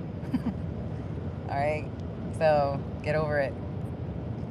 And then I wanted to know like we were talking, you guys were talking about the whole debt, like the people that own houses and the people that have debt because of like school and living while in school. Ruckus believes that millennials have all this like non-debt because they don't own a house. I never said that. Yeah. But I never said you don't have debt. You say, you just said it, so what did you say a minute ago? I said you don't have the debt as Gen X. Gen X has the most debt. You don't have the debt that we have. Except people that went to school have like $100,000 debt. How many? A lot. Like how many though? The majority of people that I know. But how many? Dude, I I mean, know thousands of people. and thousands of people have $100,000 in debt. Probably. Like in my network, literally, like in my, aesthetics, like other business owners that I know, yeah. There's a lot of people that did regular school and then went into beauty after. So they have all these 50,000, 30,000, 80,000 that turn into like 100 with interest. So the average payment for student loan is $400. That's the average. Okay. Second, it's debt that they took on. So no one forced their hand to take on that debt. Nor no one forced the hand for the other ones to buy the house either. No, that's a debt that people took on. Yeah, so school is the debt that people took on. Yeah, I mean they're responsible for that debt, right? So why aren't why aren't the millennials then buying houses? The millennials. Millennials can't buy homes because they have the house debt. I mean, they have school debt.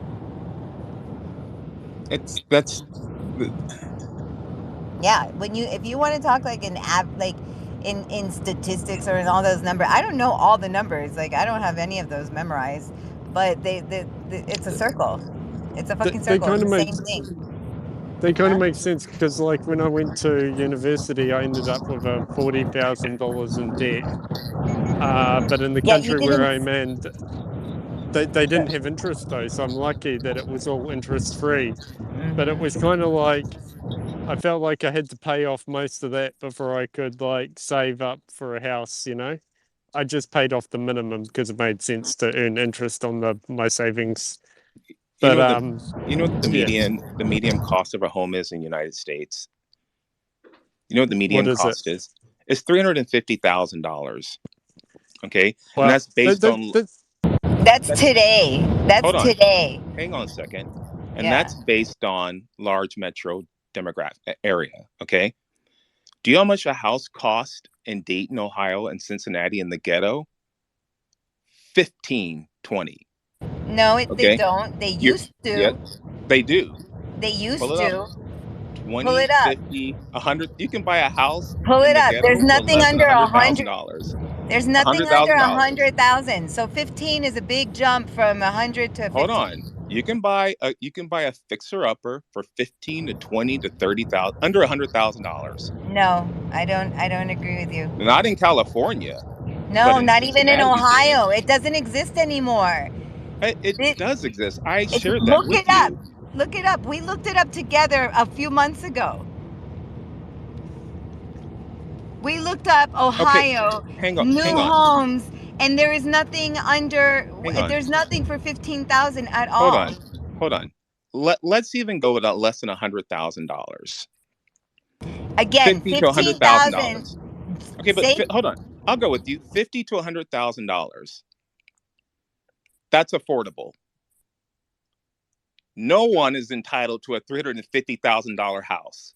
If you want a $350,000 house, get a $350,000 job that pays for that house. That's what you do. What's that as a? That's so not you, even.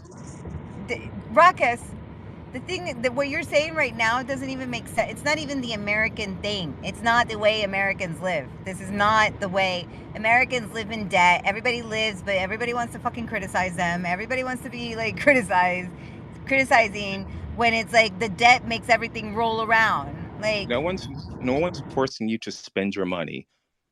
You're spending it because you want to spend it. Live in your financial lane.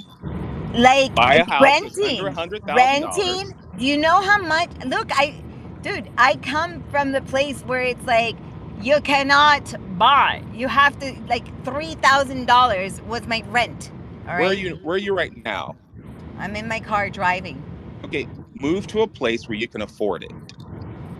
If you can't move to a place where you can afford it, stay home.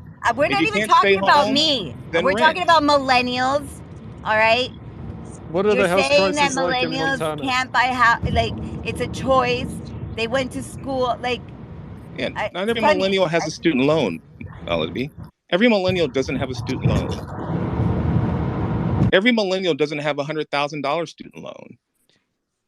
All right, I don't know what the situation is in America, but I can talk about what it's like here. So, for a long time, the the price of a house was about 3 to 4 times the like median income, right? And then recently, over the past, I don't know, 10 years or so, it's skyrocketed to where it's like the median price of a house is like 8 times, or I can't remember the exact number, but it's like 8 or 9 times the median salary to buy a house. So I think that's how you can kind of compare things, because to say, oh, they're 50, 100 grand, whatever, is like, well, what's that? How many, if you take the median salary, I don't know what that is, and then your median house price, and then, what's the multiple between them, That's exactly it. What you just said happened worldwide. In the last 10 years, since the last Great Recession, everything has ballooned.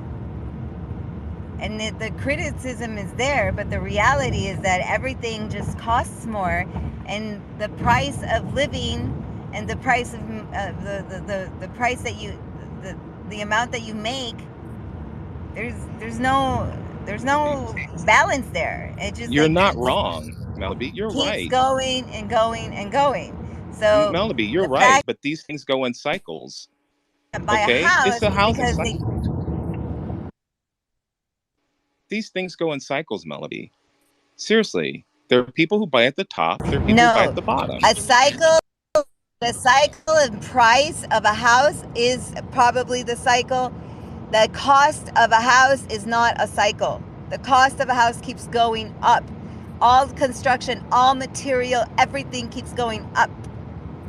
That's not a cycle. Each industry might have its own little cycle, but none of that shit goes down. Like, look at your fucking tuna, man. I remember noticing this in the last recession where it was like, tuna, they started saying with liquid, without liquid, 5 ounces with liquid, 4 ounces without. And the price was justified in that manner. And right Do now you it went up again. do And you feel there's like you're entitled to a this $350,000 house or a $200,000 house? Do you feel like entitled. do you feel like you're entitled to that? Who's entitled to a house? What the fuck? Exactly. You gotta Thank go you. buy it. You got to go buy it. You got to have a Yeah, job to exactly. get And it. if you can't buy it, then you're fucked. If you're not making enough money because you gotta live, like, I don't understand what your point is. What I mean, my point is that you can afford a home anywhere in this country that's within your means, Melody. Everyone doesn't have a student loan payment. Not every millennial has a student loan payment. I mean, we've had this conversation. You guys are not entitled to a $350,000 house. If you can't afford it, wait, like everyone else, or stay home, or rent. I mean, buy a fixer-upper, for crying out loud. Seriously, this If something, entitlement is just a fixer ridiculous. upper, yeah, I Yeah, don't know what you're thinking about a fixer upper. Like, you need money to have a fixer upper. Like, you can't go in with not having money and then expect to go and get the bank to give you an extra, 60,000 to 100,000 to re-up your house to bring it up. Like, a they don't. fixer upper is not what they were, What? like, just a couple years ago. You have let me in Ohio 20 years ago, we had Yes, refugees and years immigrants, ago. Yes, years ago. Right and now. Right they bought now. condemned homes and they fixed them up. Governor Kasich, read it, look it up, in Dayton, I Ohio. did look it up. We looked it up together. We're Okay, repeating a I conversation we can had send you a few months ago. I can send you another list of condemned homes. They went in those homes and they fixed them up and they bought the block. They bought the entire block off a loan and they lived in it. Multifamily, multiple families lived in these units. Ruckus, you're speaking about 10 years ago. Right 20, now. actually. Right now. How is this happening? Where? China There. already bought all this stuff, man. There's no fucking Oh, Melody. I mean, I tell you. I mean, then do you? Okay. Wait for the next cycle. Wait for for housing to go down, and do you? But I'm not don't try to doing. tell me you're entitled to a $350,000 house, because that's not Well, first of all, I'm America. not saying anything about me. So I mean, cool don't it. act like everyone has student loan debt. They don't. The, Every millennial doesn't when have you student talk loan debt. about statistics, you look at statistics. What does it say? The average student loan debt payment How is many people have $400. that? How many student loans? How you asked me a question, so answer it with I your can look it numbers. up. Yeah, you know what? I can look it up. Okay, But give I it to do me because know I that can't. it's going before the Supreme Court this June. What is? Because the student loan payments have been paused. What is going to the Supreme Court? The student loan payments have been paused, Melody. No one's been making their student loan payments. You just spoke about pulling up some research on the housing, and then you said the I can student send you loan links. payments. I can put it in the chat. Send you links on houses that are under $100,000, $50,000 in Ohio that you can move into. Okay, the question that you posed earlier is how many people have student debt? How many millennials have student debt? That's what you posed earlier. Who Yeah, has but you were school debt? listen, Melody, you're saying your friends, thousands of them, have $100,000 loans of student debt. That's generalization. That's speculation.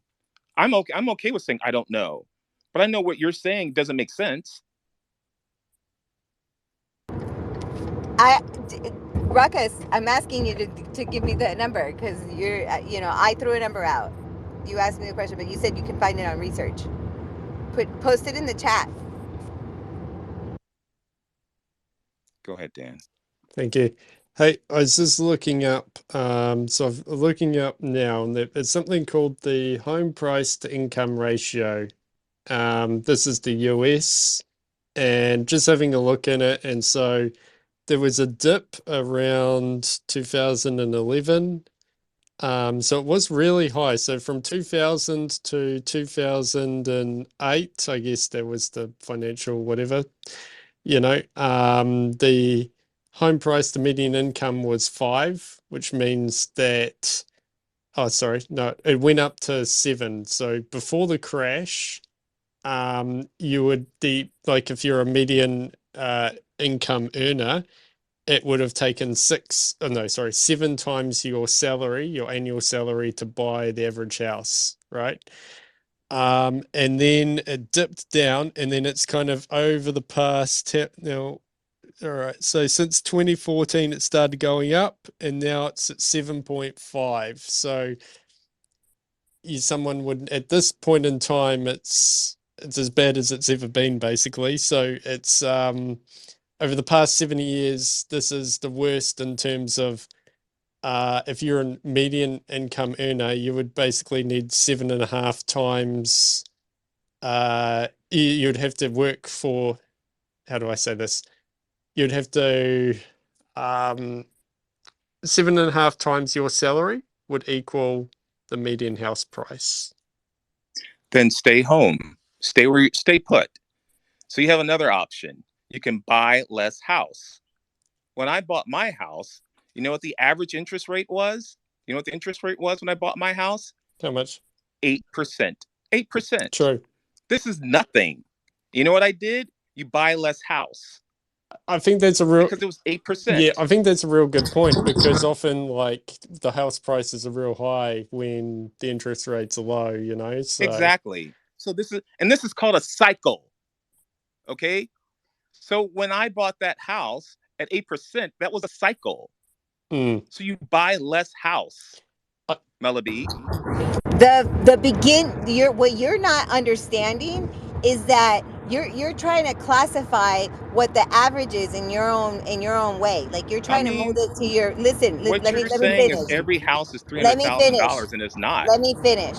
So the average. Okay, you keep talking about numbers. This is why I say the shit that I say about numbers. It says statistically the average income homeowner is salary is like, it's still under 100,000. So it's like it went from 55,000 to like 75,000. Just recently it went up that to 75,000. But the a starter home, single family home is 300,000 now. That's not even big and in a fancy area. And I'm not talking about California. I look at nationwide. Okay, I'm looking to see where I'm gonna land. So I'm actually doing research and seeing, in the different locations what it looks like. I haven't looked up Ohio again because that's not really an option. But I remember we looked it up together that day, and there are no homes for 15,000. Anything under 50, there's nothing under 50 anymore. Ever, like anywhere. Chico, Ohio, East Palestine. I think they got some good deals going there at the moment. Fuck. Yeah, okay, maybe there with the bad water. Like, there's even people that buy homes next to those like power lines, or like next to like the water sewage sources, Even those homes are not 50,000 anymore. That's my point. The entire world is costing more. Yeah, I think the point that I think Roger's trying to make, though, that the interest rates are relatively low, so like servicing the mortgage may be potentially easier. So that's something it all depends on like what the bank is prepared to give you, what the burden is on your income. My sort of feeling probably is the same as you, Melody. I'm guessing it's got worse. But Rockets is probably right. It's probably a cycle, because when I look at that graph just before, it looked like, well, it's a big dip in, after the recession, and then it's gradually come back up, Well, I want to know, like, do you know when I looked this up with someone a while back, but now I don't recall the number, but the answer, but the lowest rates have ever been before this like crazy happening of the last couple of years. Like, I bought my house at 5.25. Ruckus bought his house at 8. These are years back, all right? But like, we'd never seen, like, to buy a home, it was always like 12%. Like, it used to be really high, like a regular like high number, not like 22%. It did go to that place at some point too. 18% in the 80s was the highest. Yeah, exactly. But the lowest, these were record lows. We've never had interest rates be this low for buying homes. 10 years. 10 years is how long it's been. But I bought mine at 8. If you ask my father, 8, he would buy 2 of them, because 8 is nothing when you're paying 18%. So it's all relative. Okay, you can say it's relative, but everything costs more now. This is what, like, these millennials are saying they can't buy homes because everything's out of price, like price range. He just did the math over here. Oh, they're not. Okay, so averages work for some things, but not for others. The average, you won't find a $350,000 house in Dayton, Ohio. You're just not going to find one, because they don't cost that much. Now that's average. What are the salaries like? 20,000 a year. And that's your like. So the average salary is in the average salary is what would you say in Dayton? 45. I wouldn't even say that high. I don't know, but my point is that you have options. Who makes a 45? Who makes the girl at Starbucks? Or the girl at the reception? Like, either you want it or you don't. Either you want it or you don't. who can buy a house? Like, you're proving your own point. You're proving the contradiction here. Agatha, go ahead. What? I don't like the way you guys start yelling at each other. There's no need to be yelling at each other, I think. And to add to that, I think you guys can just really easily solve that to look up the median income for whatever state, look up the median house price, and then compare it to the interest I've rate. done that. I already We said did that. this already. Yeah. I mean, go to We've done Dayton, this. Ohio. Go to Cincinnati, and look up a house price for under $100,000, under $50,000. That's my only point. Now, is it pretty? No. Is it a $350,000 house? No. Can you afford it? Probably. My only point is you have options. It may not be what you want, but you can have it. Yeah, I don't Like think I said that's true before, for no one everybody. is entitled to a $350,000 home. There's no entitlement when you have to pay for it, Ruckus. I don't think your usage of the word entitlement is correct here, and I'm not a native speaker. No. Well, hang on, Lagatha. The conversation that Melody and I have had is that the median homes in the United States is $350,000. Okay, that's where we disagree. As far as she says the homes are too high. Just Okay, so we've had a Google previous it. Google conversation it about this. and what the median house It price is. is. It is. I'm telling you, it is. It is. We both agree on that. It is Okay. 300 and something, but It he is. insists. He's insisting. This is the part where it's like we're having this conversation again, and my voice is loud because I'm in my car. I'm not yelling or fighting at anyone. So the thing is that Ruckus keeps arguing that you can go and find your house for under 300, for under 100 grand, for under 50 grand initially, but he changed it. So under 50 grand, around 50 grand. But how much are you making? Like, who makes $45,000 in Dayton, Ohio? Is it Dayton, or I don't know what city? What is the mortgage on a $50,000 house at 8%? I'm driving, so I can't Google this. But if you Google the calculator, the mortgage calculator will pop it right out. Yeah, it can't be much. Just to the point that Dan had earlier here in New Zealand, our median income, and I just Googled it again because I know it changes. But I know that for 2022 and 2021, we were at 65 to 70K on a median income here in Auckland. And the Yeah, see, that's higher than the medium over here. Like, yeah, and the median house price was 1.4 million. That's like nearly 20 times as much of your earnings. Yeah, so we not here like $350,000. Like, you guys actually have it pretty Yeah, good. we're like, how many of those houses can we buy? I know. Yeah, I would be yeah. buying like. So who owns a house out there, Lagatha? Who are the homeowners not out many there? millennials. I'm a millennial and I own Exactly. half a house. Why? Why are the millennials not homeowners? Because they all have student debt and they can't afford the How many down payment millennials do you because know? How many millennials do you know that have debt? Oh, all of them. All of them but me, because I never went to study because, I'm not smart like that. I just pulled up realtor.com in Dayton, Ohio, and there are homes for $15,000. If you want a home, we have plenty. Post it. Okay. Post it. We have plenty. Post it in the chat. I will. I'll put in when we put in the group. Melody, would you be would you be open willing to living? move? Right. Put it right here in the bubble. Put it right here in the bubble. Yeah. Plus, bubble chat. even if you buy that house, Ruckus, even if you have those $50,000 cash to pay for that house, nobody is gonna give you a loan to fix it up.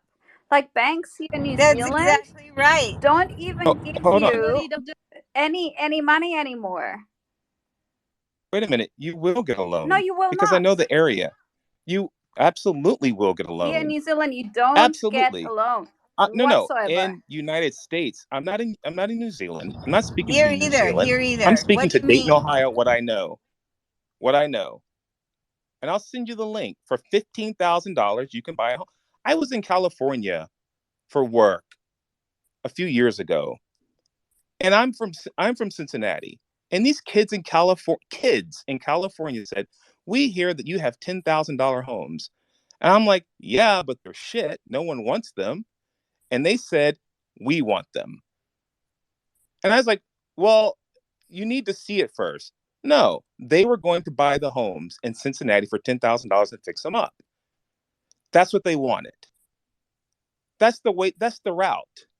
No one's entitled to a $350,000 house Were they, Ruckus, were those tech in people? Were those in tech San salaries? Mateo. Yeah, they're in San Yeah, Mateo. tech salaries, exactly. Hey, 100 plus. 100 okay. plus in salary. Here's another. Go get a tech salary job.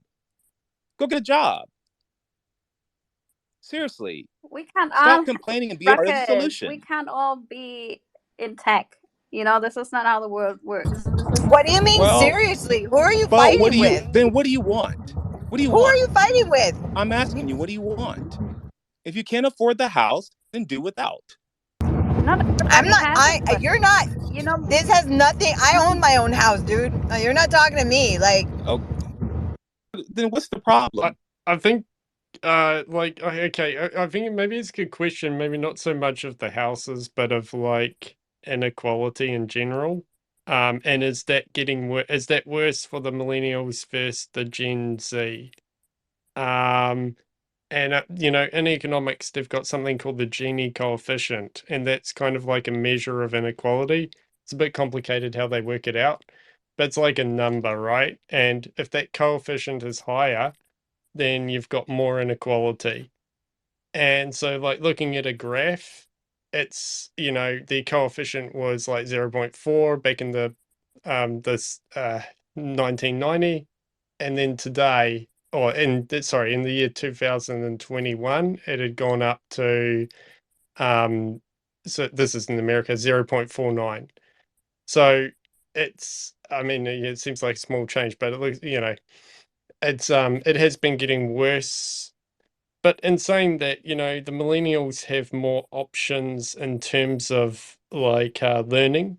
Look at what, you can do whatever you want. You've got so much information at your like fingertips these days, which just wasn't an option back in the old days. So it's kind of like it's a bit of a conundrum, really.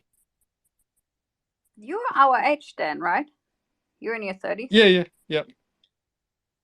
So you're a millennial, just as Melody and I are. And Ruckus is just like a baby Gen Z, maybe like middle to late Gen Z. I'm Gen Z, Gen X. Gen X. Yeah, lower Gen but X. you're not. You're like what, 10, maximum 15 years older than we are. Hold on, I'll just make sure I get my nomenclature right. So there's the millennials, and then the Gen Z. Are they the young ones? Are they younger than us? I thought The Gen Z is sorry, the I meant younger Gen ones. X. Yeah, Gen X. Yeah, what I meant. Gen X Okay. is the older.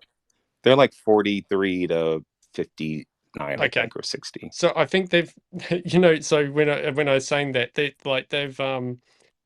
the Gen X, the older ones, they had it better in some respects, but worse in others, if you know what I mean.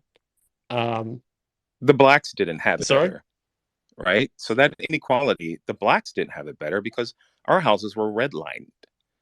Okay, there's a great term to look up, redlining. That's a great term. So the blacks didn't have it better.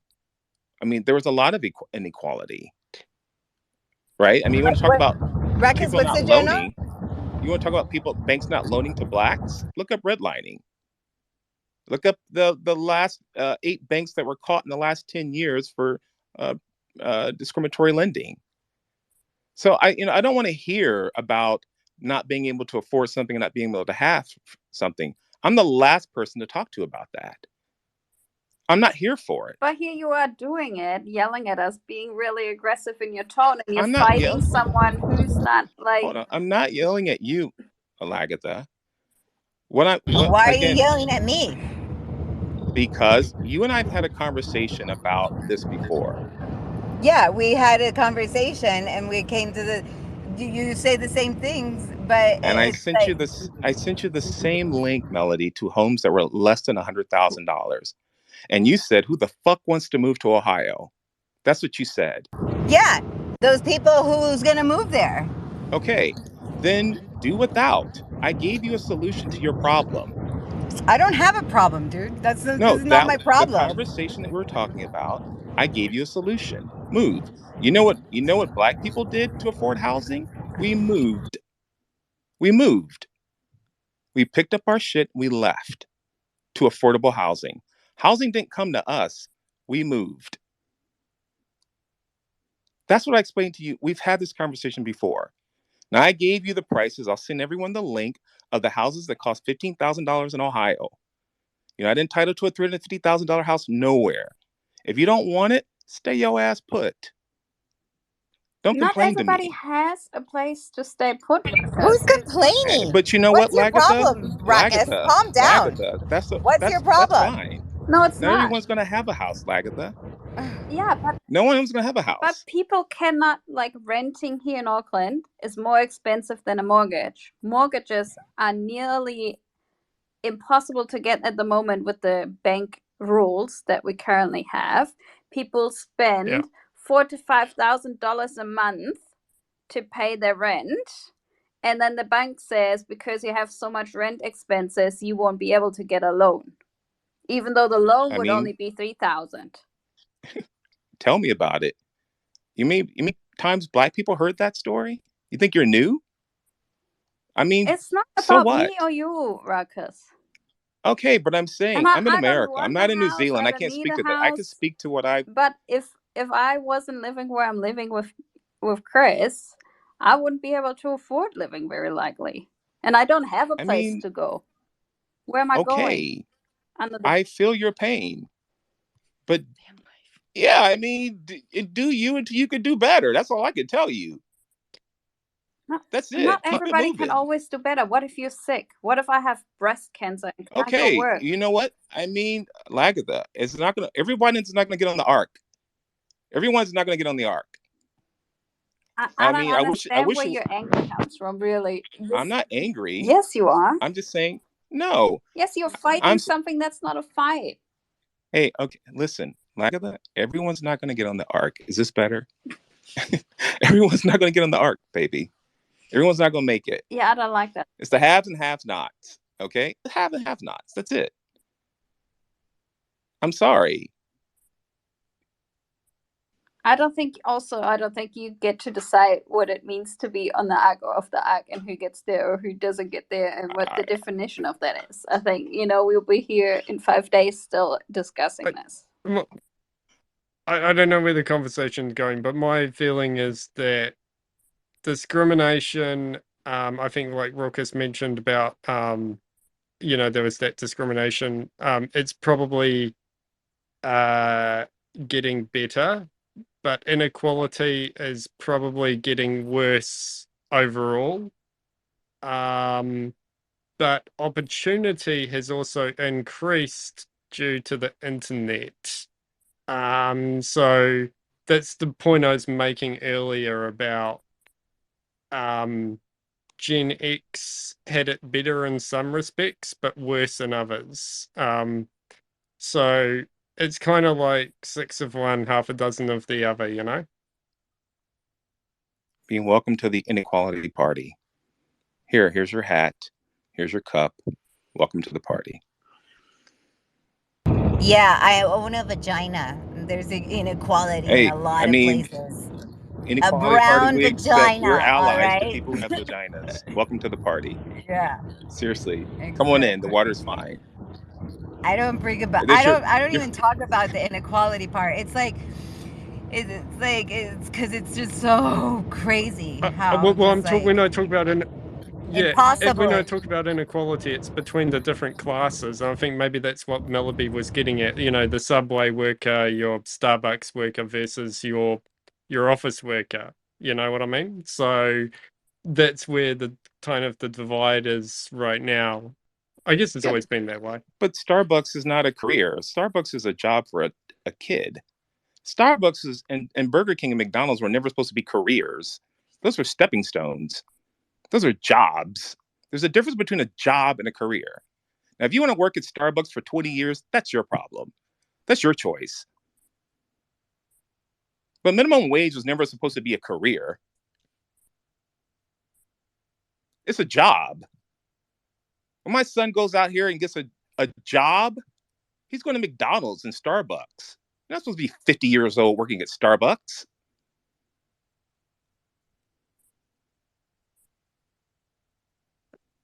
I hear you. I hear you. I guess some people though, like I don't know, they're not kind of cut out for more advanced careers, I guess. But you still don't want those people to be completely like destitute. But I mean, you know, so you need like that safety net and all that. So if you're ever going to be homeless anywhere in the world, you want to be homeless in America. You're not going to starve to death here. You're going to make it. You're going to make it. America's the last place where I want to be fucking homeless. I'll be homeless in fucking Germany. No, America's not the last. America is not the last, but it's certainly not the first. The last of the Western countries I want to be in. I will go any other European country. Yeah, yes. European, Yes. 100%. America's not last, for sure, but not first. Yeah, pretty much last on the Western countries, though. I don't know about that. Like, I mean, because like, look at places I mean, there must be some places in Eastern Europe where it's pretty bad.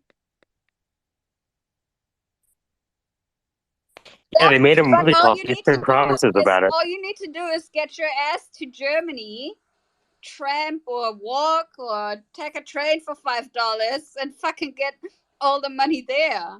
It's the European Union. You just move wherever you want. Yeah. You guys must have huge taxes. We don't. How do you pay for all this? Yes, Ruckus, they love black people in Germany. You can play on the soccer team. I think you'll be like the captain. You know, that's how they do it in Europe. They don't like you in the country unless you're playing a sport. Erich has her hand up. I wonder. Go ahead, Erich. I just want to comment that there's some slander happening against Starbucks here, and that's uncalled for. Yeah, that uncalled for. Ruckus, out of line. Not only have they provided health care to their part-time employees since before 2012, they paid $9 an hour, which was above the $7 minimum wage for years as their base pay. And people do stay there for 15 and 20. Well, I don't know about 20, but there was a guy that I met and they go to they travel around the country. Wherever they end up, there's a store and they are able to like port over to that store. Starbucks does an incredible job with their partners. So that's all I have to say. There are barista nomads? Yep. What? I heard of digital nomads, but they're usually called trainers or like store openers or yeah. Ruckus, didn't your son want to get a job at Chick-fil-A and have a career there or something? That's a great point. He did, and he wanted to live here. He says, "I want to buy a house here," and we mapped it out, and I was very generous with this. A little generous with the salary at Chick-fil-A, and he couldn't afford an apartment here. It's not happening. It wasn't in the cards. But if you save and you work hard, you'll eventually get it. United States is the only place that you could jump off a building and fall flat on your ass broke as fuck, and you can make it back in 7 years. 8, 9 if you're black. Name another country where you can do that. Fall flat on your ass broke and make it back in 7 years. 8 if you're black. Oh, yeah. Hi, Erich. I just want to say hello. Hi, Mrs. Ruckus. How are you? I'm good. I don't know why he's so riled up today. Yeah, But why is he it's yelling at coming us like a madman? He's coming in a little hot. I don't. Whose fight is he It must be that fighting? time. It must be that time. Oh yeah. It is. Yeah, you know the time of the month. Yeah. Yeah. We Makes have that sense. full moon out there. I think I'm gonna have to give him a Snickers and a hug and put him down for a nap. Give him a hot water bottle for the cramps. How I dare think you? that's what he needs right now. How He dare needs a you? hot water bottle and some Perfect. Midol. How dare But you? he'll be fine. How dare you? These are my friends, not yours. Then stop being so mean to your friends. It's Rocket. Exactly. Gosh, they're not gonna want She's to be here. friends anymore. I hope you were kidding, Rocket, because that came go either way. I'm sorry. You should. This whole experience has taught me not to get on Rocket's wrong side. I'm so sorry, guys. Melody, I love you to pieces. I'm sorry for yelling, but where I come from was a struggle. Okay, and I take it to heart. Struggle? We You weren't struggling. Well, you mean I wasn't struggling? Where we came from was now. Hold on. No, you're Wait, I are struggled. you You were not struggling. When? Oh my god. Rackus? Yes. So this Are is you? This might be a no. Well, I don't know how to. Are you light skin or dark skin? I'm light skin in the winter and He's then chocolate. dark skin in the summer. Uh huh. Milk chocolate. So let me hear about that. What did Miss Ruckus say? Miss I'm milk. Ruckus. Would you say? He's milk chocolate. Okay, there you go. What? I mean, I can be light skin in the winter and dark in Mike, the you know summer. what I'm going at, right? Yeah. Mike's laughing over here. Whatever. Yeah, because I was thinking about the brown paper bag test that Rockers brought up. Which side is it? In the summer I'm brown. I'm going. I'm in the field. I'm not going to be in the house. No. We can't take the tanned you because we all tan dark. That doesn't count. Inside in the winter is your. In the winter. Yeah. We don't want no light skins masquerading as dark skins. I'm not light skin, No, but you're not light skin. I'm not light skin, but I'm like. You're not. Who's that guy? I have to bring up the Family Guy color thing. Hold on. Ely. I'm not DeBarge. I'm not that light. Yeah, you're not. You're not Chico DeBarge. It depends. Yeah, but No depends. People guarantees. say you're light. How dare you light skin? Or I mean, my dad's pretty. You're not high yellow. I'm not high yellow. Yeah. Sorry, not to be offensive, but Oh, is that offensive? a little bit. Oh, I'm sorry. It's not.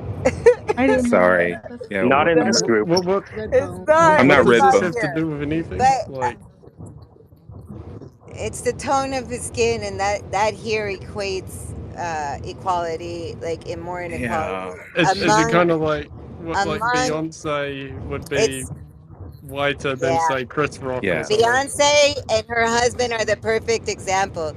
He would be more likely to have more adversity than her being light skinned. Yeah. So there is racism in the Black community, prejudices based on skin tone, and it is what it is. But as a Black person who's gone through the inequalities, who worked in corporate America, I do get a little sensitive about, home housing. And I love Melody, and I'm hard on her because she's strong. I need her to be strong. And it's not anger, it's tough love. It's just because she's a woman of color. Is she? Yeah, Melody's a woman of color. And that's how we are in the community. We're just hard. It's not anger, it's love. And that's how we do. We lift each other up by being what you just heard. Critical or hard or hard. Yeah, hard, because that's what our life is. That's what our life is. We have to work twice as hard to get half as much. And that's what our life is. And so that's what you're hearing. I mean, I do love her to pieces, and we've had conversations about this before. But this is what I heard. You get up and move, and just move your ass, and keep moving, and do better, and don't worry about what everyone else is doing. You have to work twice as hard to get half as much. So all that is out of love to her. Even with my wife here, I mean, my wife understands it too. It's love. That's just how we are with each other. We're very hard on each other to move. The Harriet Tubman, move your ass. Yep. Move that ass.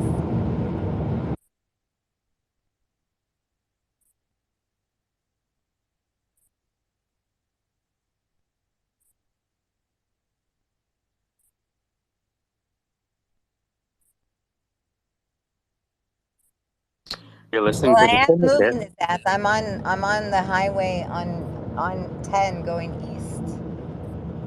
Millaby, Oh, isn't it she's illegal texting over again. there to drive while using your phone?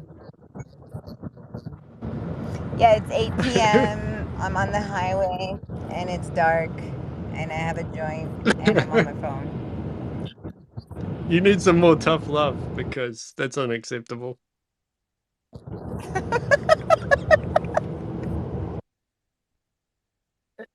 Rocky. Yeah, I've just been listening to everyone share, and like,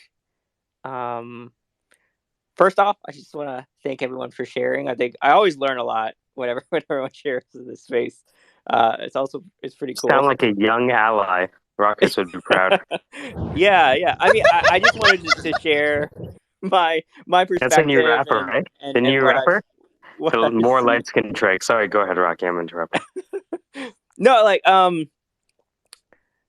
I said, I kind of mentioned earlier, like, because my like finance, like my financial situation is like definitely different than like my friend group, right? I think it's because like I had a really good what is it, AP Econ teacher.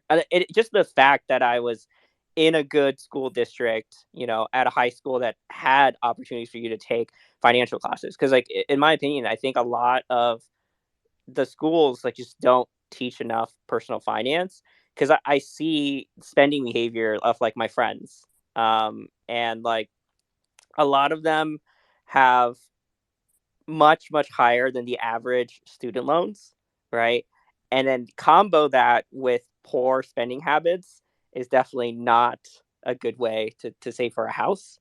And I definitely hear what Raucous is saying is in terms of like moving away, because I did have a lot of friends who moved away from California to raise a family and be able to actually afford a home, because it's definitely not like if one person is working and one person is at home taking care of the kids. I honestly don't think, like, unless you're in tech, right? Which I understand not everyone can work in tech. Not everyone enjoys it. No, not everyone has the capabilities for it, and that's just the way it is, right? Um, and I don't agree on the Starbucks comments, because I had a friend of mine who was just like, school was just like not for him. Like, he struggled in school. Now he's like one of my best friends, but you know because of being able to work at Starbucks and working his way up to manager, they actually ended up paying for his college because he actually never finished. So really happy for him that he was able to do that through Starbucks' program. So no hating on Starbucks. um, but I do agree that, like, the United States is huge in terms of like the land that it has. So I'm sure there are plenty of opportunities to find a cheap home if you wanted to. But I think for some people, like, I think you have to combo that with like work opportunities too. Because just because you can move somewhere doesn't necessarily mean that the jobs like on site are you know up to standard. So that's something to take into consideration. Um, I actually thought in my mind, like, student loans, like the average was much higher. So that's kind of surprising that I mean, like 33 credit average is like no, you know, it's not a small amount of money, right? But it's probably because like like mental number of that, just like knowing how much my friends owe.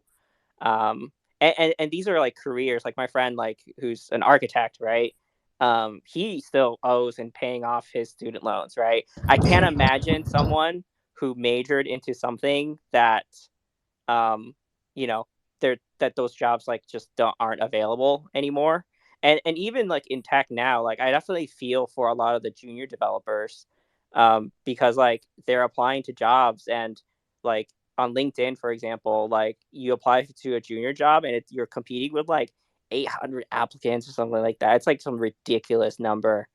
Like I'm so glad that like I'm more senior in my role, and it's like kind of easier to find jobs. But I definitely see a lot of the junior developers like struggle, which is one of the reasons why I love mentoring, right? Because I want them to have the edge, right, over someone who went to like a boot camp or something, right? Not to hate on boot camp people, but yeah, those are just some things that Wait, I've heard. And I have a question, Rocky. I heard you're in California. Then you know a lot of people.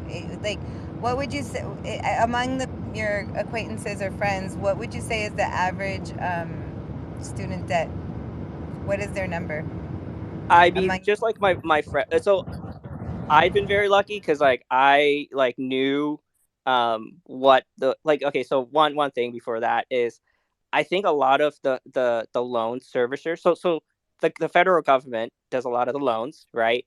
But I think like I forgot what year it was, but at some point in the United States history, they took it basically private, right? So before the loan servicing was private, it was actually okay, right? But the problem is that they took it private due to lobbying or whatever reason. I mean, there's a lot of money in loans, right? The fact that they took it private, it became really predatory towards students, and the fact that they weren't educating students on how interests work, and like they were like, hey, like, oh, you lost your job, let's defer it and stuff, and they don't really explain what defer. Like when I like called in one time to just ask for financial like advice, like their auto default thing is to just defer your loans, right? But they don't really explain that that's gonna make it, your principal is gonna be higher, right?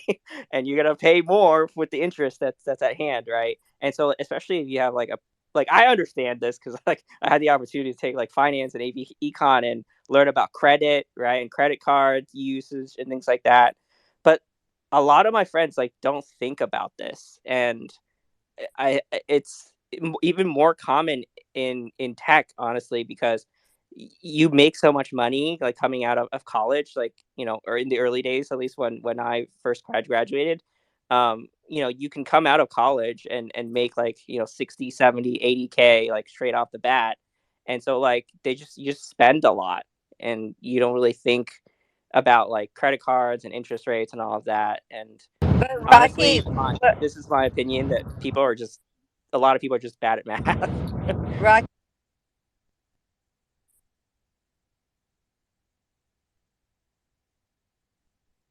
I do apologize for the Starbucks comment. I may have taken it too far. Casey, you missed Hulk Ruckus.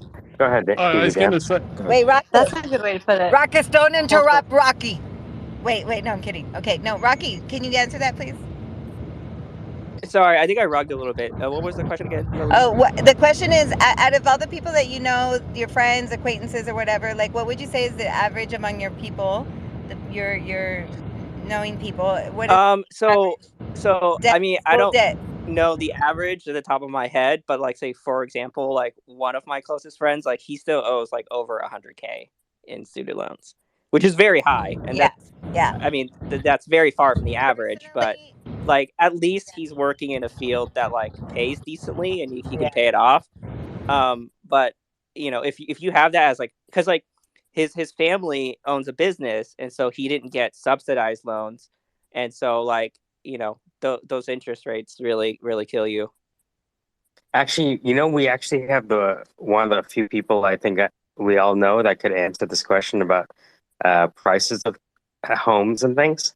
KC, that's right. We got a white cisgender male who can break up the argument between the spicy Latinx and the light Ruckus just skinned doesn't get Drake. it.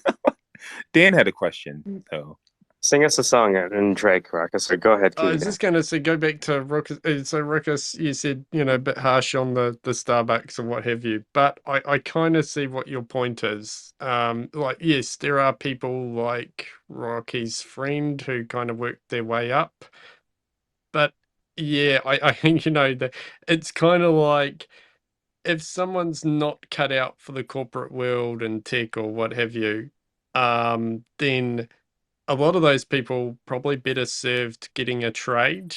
And I'll just preface this by saying I think that all work is honorable work, including whether you're working at Starbucks or, cleaning a toilet or whatever. But it's like, in terms of, I guess, usefulness for the economy, like if you've got a trade, you can you can earn a lot of money, you can start your own business. And so, yeah, I guess like sort of growing up, that's like a lot of the people who were not so into the books and studying and stuff, then they'd go into something more practical like that. But All right. I'm Sorry. sorry. Casey, hold on. can you But one Rocket, second. can you ask Casey the question Hold on, just that we one need to second. resolve? I don't want to. I didn't mean to say. What I meant to say is that if you work a job like that, the probability of affording a $350,000 house is pretty low. You know what I mean? Like that was my only point. I'm not putting down the job, but it's Yeah, of course. Yeah. We're just fucking around but about making fun of. No, Yeah, but yeah. the point there. But wait, hold on. But the point there is that who are the people? I want to know who are the people that make 45 and up. You know what I mean? Like, you have to go to school. You have to be great at sales. You have to, there is more. They are the people that are making 45 and up are usually tradespeople, so they have debt too. And those people are not going to be able to buy a house because they're priced out. And hold on, but what those Rocky trade said, people don't have debt because they get paid to do their apprenticeship. I mean, some do. You're not going to have the house you want. You'll have the house you need. It's a stepping stone. Your first house shouldn't be. My first house wasn't $350,000. It's a stepping stone. That's all. You work towards that. I'm sorry. Go ahead, Casey. I mean, Mike. I'm still trying to get the context here, and I got 4% battery left. So, all right, Ruckus, ask him the question that we're all we need some consensus on. Go ahead. What's the question about? What homes? About the student debt and home prices and blah blah blah. Mike, what? Oh my god! Don't! Oh my gosh! Asshole! Motherfucker! You okay, Millaby? What's going on? Yeah, I know. This car totally sideswiped, came into my lane. See, I do pay attention, guys. Okay. No, but he threw me out of my lane, literally. Anyway, but yeah, no. What? The commotion is I mean, and I totally get Ruckus's point. He's like, get what you can afford. Like that's his message, I think, throughout the whole thing. It's like, if you can't afford it, don't go and fucking buy it, but the point is like, oh fuck, in order to afford some places, yeah, you got to move, but if you move, are you going to be able to find that $100,000 job? No, chances are a little slimmer on that. Yeah, but I mean, there's always the opposite. There's if you put the hard work in, you can upskill to a career that pays more money. Maybe that's what Ruckus was trying to say. I mean, not everyone's going to have the same opportunity. I mean, my friend sold a house to a dad who bought the house for his son in cash. There's just different opportunities, right? And not everyone's going to have the same opportunity. If you don't have the opportunity, you just have to work a little harder for it. That's it. There's some people who can walk out and get a $350,000 house. Some people can't. And that's my point. It's not an entitlement. It's something you work for. You should. I did. My parents, um, oh, that's different. But not everyone's going to have the same opportunity. That's just my point.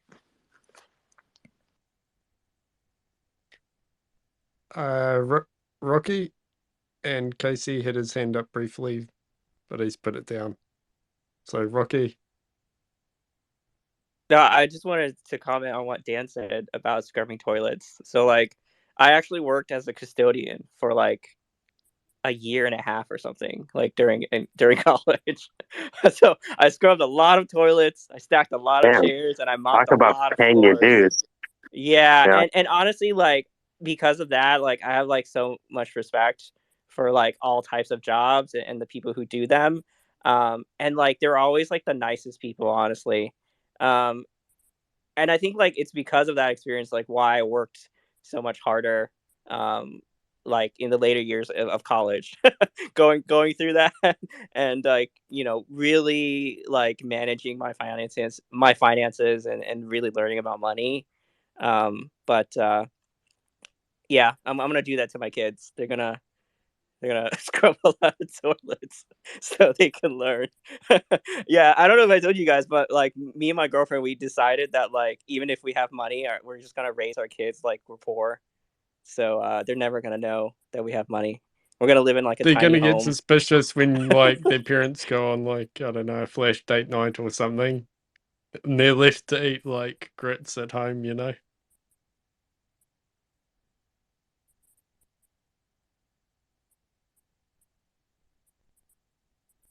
Go ahead.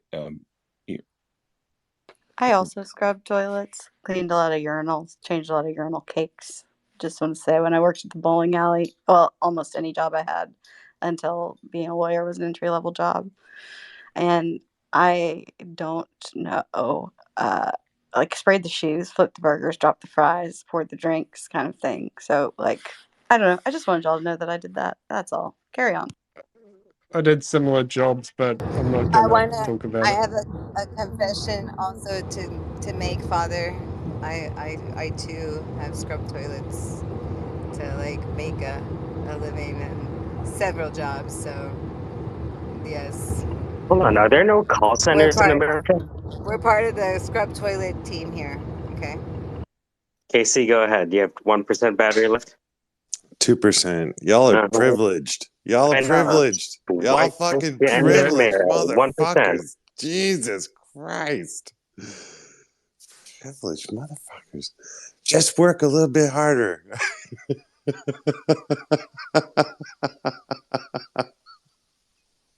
My dude, we have to work. We have to walk 2 Kind miles of back and forth to sinister, talk to an AI. sinister today with that laugh, Casey. Wait, so is AI gonna pay us to scrub its toilets? and you probably have a robot which does all the toilet cleaning. So yeah, but they'll need someone to service the robot, which will probably be maybe another robot.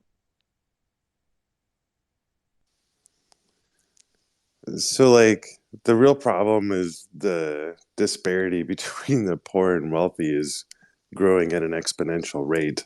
And there becomes a point when work a little harder doesn't work anymore. And that's the unfairness of the system that you're kind of dancing around, I Well, then think. I still never heard the original question, so I'm really just guessing here, but There It is wasn't. no, It there's wasn't no work. actual question. It Yeah. wasn't work a little harder just to get what. I mean, the not everyone's going to get what they want in life. Would I love a $500,000 $1 million house? Sure. Am I going to work hard to get that house? No. You know what I mean? No, I'm not going I think to. like I Marcus's feel point is, if you think it was hard for you, walk a mile in my shoes. Thank you. Pretty much. yeah, I mean, that's it. I like how it went from like, yep, I'm an ally to the millennials, love what you guys are doing, to like, you guys have it so easy, or not easy, but like, I didn't say they have it easy.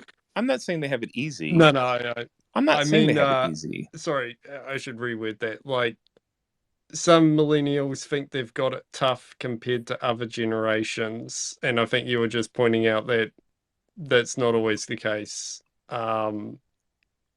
It's kind of an interesting one because Casey's right. Like, inequality's got worse, but the standard of living has actually increased. So, I mean, we're talking about scrubbing toilets. I mean, past generations wouldn't even have a toilet to scrub. You know what I mean? So there's never been a better time to be alive, really. Although equality is worse than it was in the past. So yeah, it's a paradox. But you know what? You It's blew so my mind. Hold on. You blew my mind. So you're saying that we have a higher standard of living, but because our neighbors have more than us, we feel poorer Exactly. because we have Yes, yeah. Instagram. And there's even studies done where like people will prefer to take a salary cut as long as the people they're working with are earning less than they are, because it's all kind of relative, if you know what I mean. What kind of weird ass inequality is this? Wait, say that This is again. some They weird take inequality. wait. They take a price cut for what? What is Yeah, that? like it was some study done. It was like people were prepared to take a price, like they would.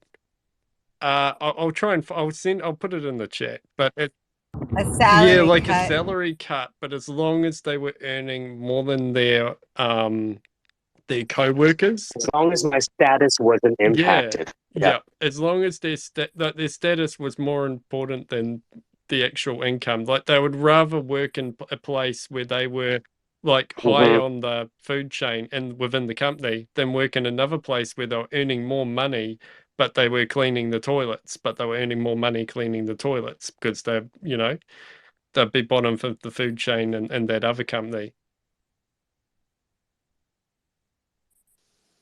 But Rock is like these complaining ass motherfuckers. Yeah, what kind of inequality is this? And it is so. Well, bring back the racist inequality, not this classism inequality. I don't understand complaint this. Olympics. Yeah, I mean, let's talk about not getting a house because of the color of your skin. I mean, or a loan for your house because that's I mean, that's the equality that I know. This weird inequality. You guys are diluting the inequality. You are. How about the inequality that women just got fucking credit cards in their names like in like 74? Yeah, I mean and women make less than men. I mean, I've been told in interviews you're going to make more because you're black and you're male than the women here. That's a conversation. Yeah, but that's just soft reparations. Did you guys see that San Francisco wants to give like millions of dollars in reparations right now? I saw that, Bill. Have you seen this? Rockets is moving to California. I'm not moving to California. I wish I would move here. Just like 6 months, like 4 months, collect the check, come back. My dad would beat my ass. We weren't allowed to get on welfare. My friends in college are on welfare. Is that how we would see it? Oh yeah, my dad doesn't play that shit. He doesn't play that. He's more Thomas Sowell in nature. Get that money. Yeah. Yeah, he wouldn't. Casey's like, can I collect your check, please? I have a query. In times past, what slave civilization got reparations before? Like, did the Egyptians get reparations, or did like the Chinese? Actually, Reagan gave the Chinese reparations. Yeah, the internment camps. Yeah. Yeah. Wait. What was it? Sorry. So, go ahead, Rockus. You probably know more. Oh no, I don't. Reagan, the last ethnic group that got reparations was under Reagan, and it was given to the Chinese for the keeping them in the camps. There was a camp in Arkansas. My aunt was great aunt was a teacher at it, and I found like drawings and stuff from some of the students. Is it I think it's Japanese? Japanese, To the yeah. Like bottom. George Japanese. Takai actually lived in Arkansas in one of the internment camps. Was Why are it you? Japanese? Chinese. Knees. They can't figure out which Asian it was. So the internment. Knees. I mean, the country's offended every ethnic group, so come on, you know. Yeah, Vietnamese, whatever. One of those. Knees. One of those eases. So I bad. forgot. Allie's back there. Sorry, Allie. Sorry, Rocky. One of those eases. Ease this, ease that. You know, that part of the world. I think I look at Russia and Asia like I look at Australia. It's just like that thing.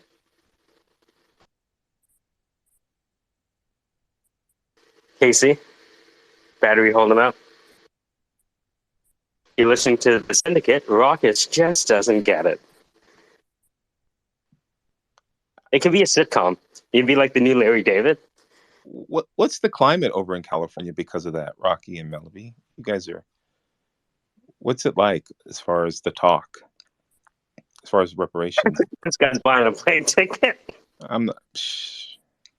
Well, I know that reparations, like you have to be in the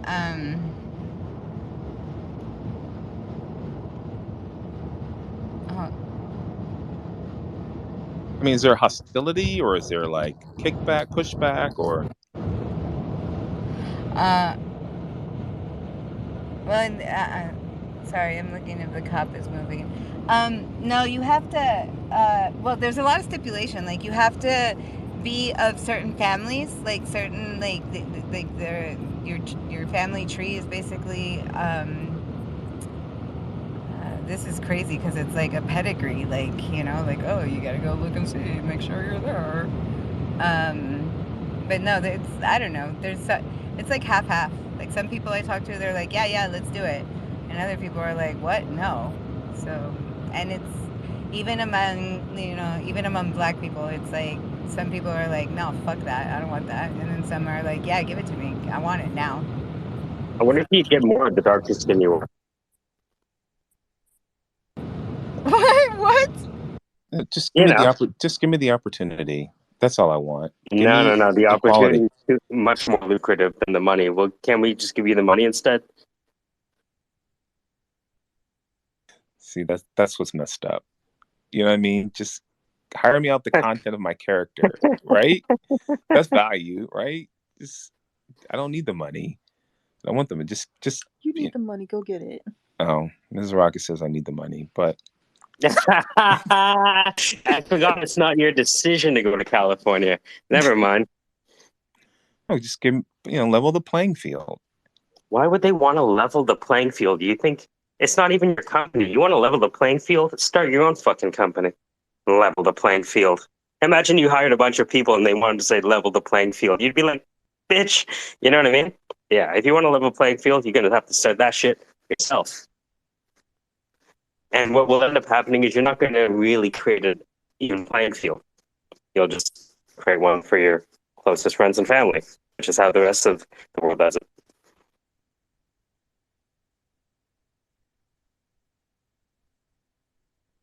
Yeah, they can keep it. I don't want it. Can you redirect the payment? Yeah, is there a beneficiary? You're thinking the same way I'm thinking. I'm like, fuck you and your pride. I'm gonna retire early. This was what is it? San Francisco, right? It's in California. Rocky, what is wrong? I don't with know. you? That's why I'm asking. I'm not familiar with this. Rocky, you didn't know Jan 6. You don't know the reparations. What's wrong? That doesn't affect him. There's just some crazy white people and some, you know what I mean? Yeah, this guy's cleaning toilets and on the way to becoming a master's student in AI. Jan 6? What's Jan 6? Here's the thing, Rocky is everything that Rock Us wants millennials to be.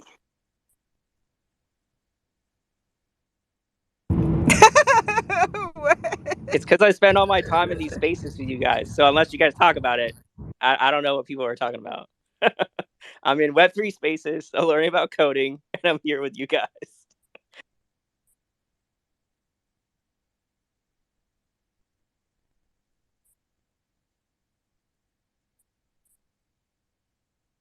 That's right, the Syndicate. Raucous just doesn't get it. Why?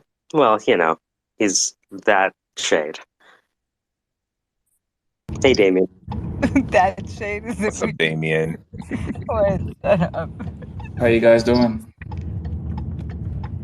Hi, Oh, we're just fighting intergenerationally. What are you up to? I am pulling together all my notes. I just met with Zach. Sounds like you guys are still picking on Ruckus. Oh, that's a recurring sketch we have. How are things with Zach? It was good, man. It was a data dump. Couldn't type fast enough. Zach doesn't So fuck around, eh? Let me tell you, he when I first doesn't. met Zach, I picked the shit out of his brain. I'm like, give me every document you have. What is this military decision-making process? And I went down the rabbit hole with him. That guy has access to information that a lot of people don't. Yeah, and it wasn't even a pit brain. It was like let the dam loose. Yeah, man. He knows his stuff. So I think I finally convinced him at the end at the call. I mean, he just DM'd me too. He's like, I'm on team size wise. Anything you need, let me know. He gets the idea now. And what he helped with, and this is something and it's funny, I was listening to the recording that you guys did, just debating between what is it? Is it a consumer facing thing or a business facing thing? And Elizabeth, she was 100% right, and Zach was 100% right, and this was the debate.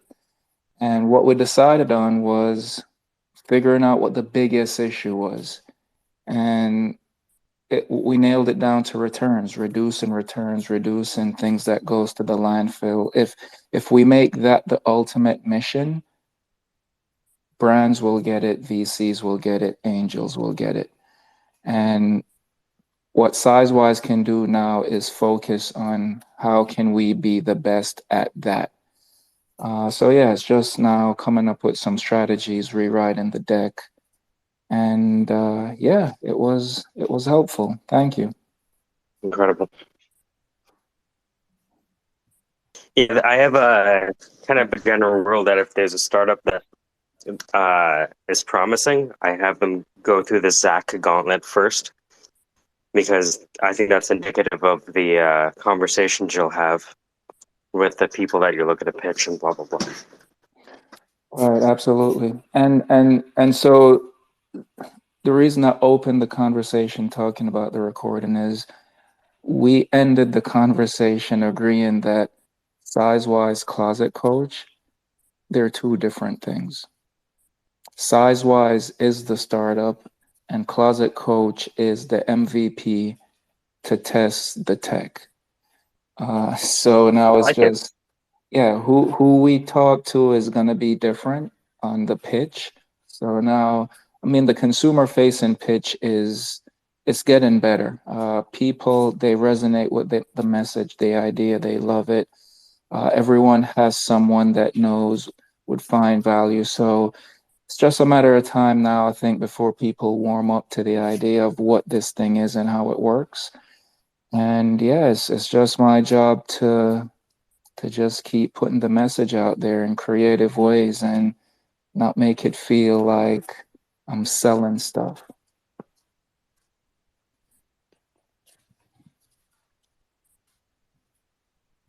That last that last line was perplexing. Are you not selling something? Like, I think we all sell.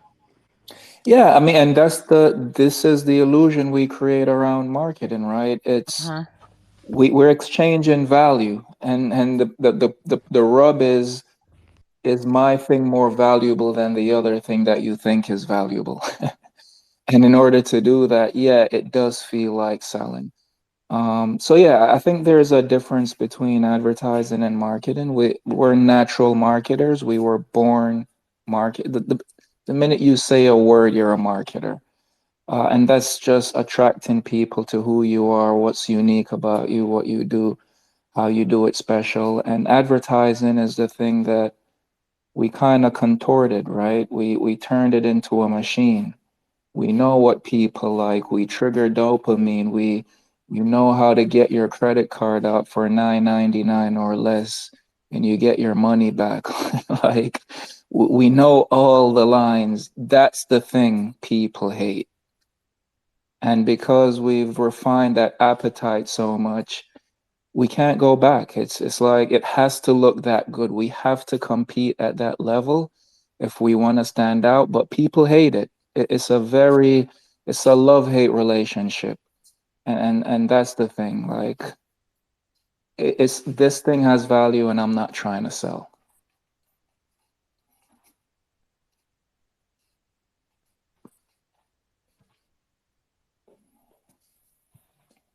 Yeah, I like that. I think we had a conversation when you said something to that effect, and it just reminded me of how I actually ran my business. Like, my clients would never accuse me of selling them, like, to be a sales, a salesy esthetician. You know, I only offered when they needed it. Like, I just didn't, they would buy because they were like, oh, I love this, but not because I'm like, yeah. And so with this, you get that. Right. People So don't yeah, I love mean, to buy. People don't like to be sold, but they like to buy. absolutely. So a perfect example of this is I'm helping my neighbor transition from cable to complete streaming. So they're TV watchers and they like tapping into the news at a certain time. And I've been trying to sell them for 2 years. Like, you guys are just throwing away cash. Like, all the things you like, you can find online through either Hulu or Amazon, Netflix, and cut your whole thing back. So they did their research and they committed. And what I walked them through was this. The only thing you need from Xfinity is their internet. Just get the modem and the internet and nothing else. And she was like, why are you so adamant about that? Because I'm like, they're gonna sell you everything and the kitchen sink. And 2 weeks later, she was laughing her ass off and she was like, they tried to give me the router for 1990 thing to then and the other thing, and they asked me if I was sure that I didn't need the insurance. We're hooked to it. We think we need the protection on all the devices that we have. And the funny thing is, I used to buy into that. And every time I bought the protection, the day it expired is the day the thing broke. Always guaranteed. And I stopped buying the insurance and I realized that the thing does last if you take care of it. So, yeah, we fall into these traps of buying unnecessarily because we think it's a safety net.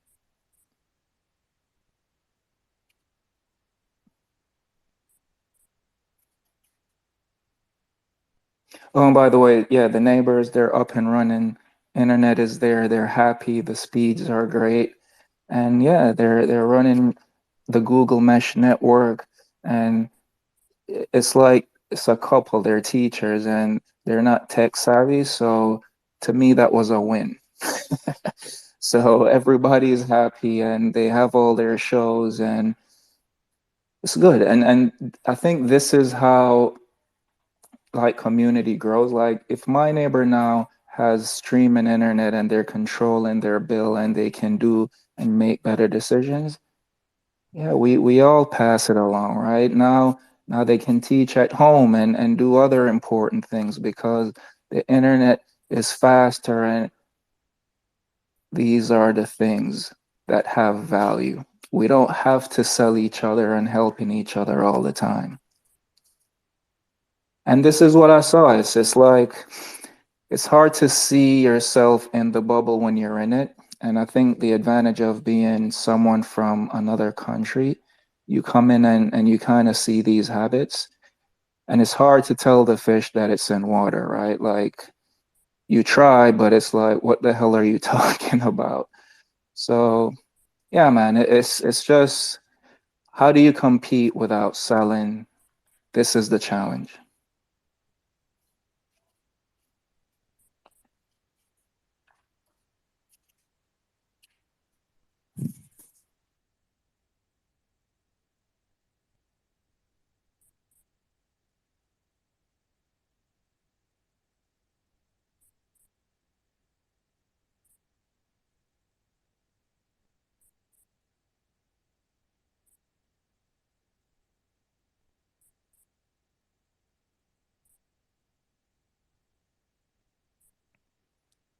David, you said earlier that you were gonna focus more on like the sustainability angle, right? Like reducing returns. Is that right? Yeah, that is right. Simultaneously testing Closet Coach. Gotcha. Yeah, I really like that angle. I mean, I understand there's like so much waste when it comes to fast fashion, so I really like that a lot. Damien, how do we? Sorry, Rocky. How do we build the Shopify integration of the size-wise calculator? That's the only thing on my mind. I think he already has one, right? He Yeah, told me it's he has already one. built. Yeah, No, no, I'm talking about it's like ready. I'm just integrate. looking for brands to participate. But like, okay, so if I'm a clothing brand, like, if I enter in my size information, does it automatically tell me which clothes would be the best ones for me at a certain brand? Correct. So do you have a video of this working? Like a demonstration? I do have a demo. It's in the pitch deck and it's live. Like we can activate it on any brand that gives us that go ahead. Like any brand that wants to collaborate with us now, Okay. we can And make it active. can you send me, if you don't mind, I'd love to share that with the Little Rock people, the Little Rocket people. Yeah, I'd love to show them a demo of that working when you're ready. Yeah, he shared it with me last time because I did an integration with TrueFit, and he said Okay. TrueFit was a competitor to that. Okay, good. So let me ask you then, Rocky, as a developer. So this is great. So if you were working for a clothing brand and you were talking to the head of marketing, what would you tell them about what Damien has? Gotcha. Okay, so you know, upper management, it's all about the money, right? So for me, Mm-hmm. how I communicate that is like, all right, so what is our rate of return, right? And how much is that costing you, right? And you compare that with the cost of the service, which is generally much, much lower. And if you want your brand to be sustainable, once you add this in, you can add that as part of your marketing strategy. Is that like, oh, like we promote sustainable like fashion, right? So that's kind of like hype right now too, right? Especially a lot Now, of the younger generations want to kind of spend more intelligently, right? And so now, I think that's a great angle. do you think that we're asking, or if not requiring, customers to enter in or do their own measurements? Do you think that will cause friction? And would that be negative or maybe even positive friction, you think? I'm just thinking about what is the change in consumer behavior that we will introduce if we integrate it with size-wise, is I guess the question. Yeah, so some of those ideas that we've been exploring is guarantees on free shipping if this is implemented. Any transactions outside will be billed for every transaction to and from. And it's already happening. Fast fashion brands, they couldn't absorb the costs anymore, so it's being passed on to customers. So yeah, there's new opportunities now to say, yeah, if your customers have these and you mandate this, we can guarantee, let's say, and these are some of the things we were talking about, right? What is your cost for returns now? If we can cut that in half, give us half. Like you don't have to pay us anything else. We're already reducing it and you're going to increase your profits. So there's different models that we can explore and talk about. The model I think is flexible depending on who we work with first to test this and get it up and running. But yeah, it's up, it's ready to go.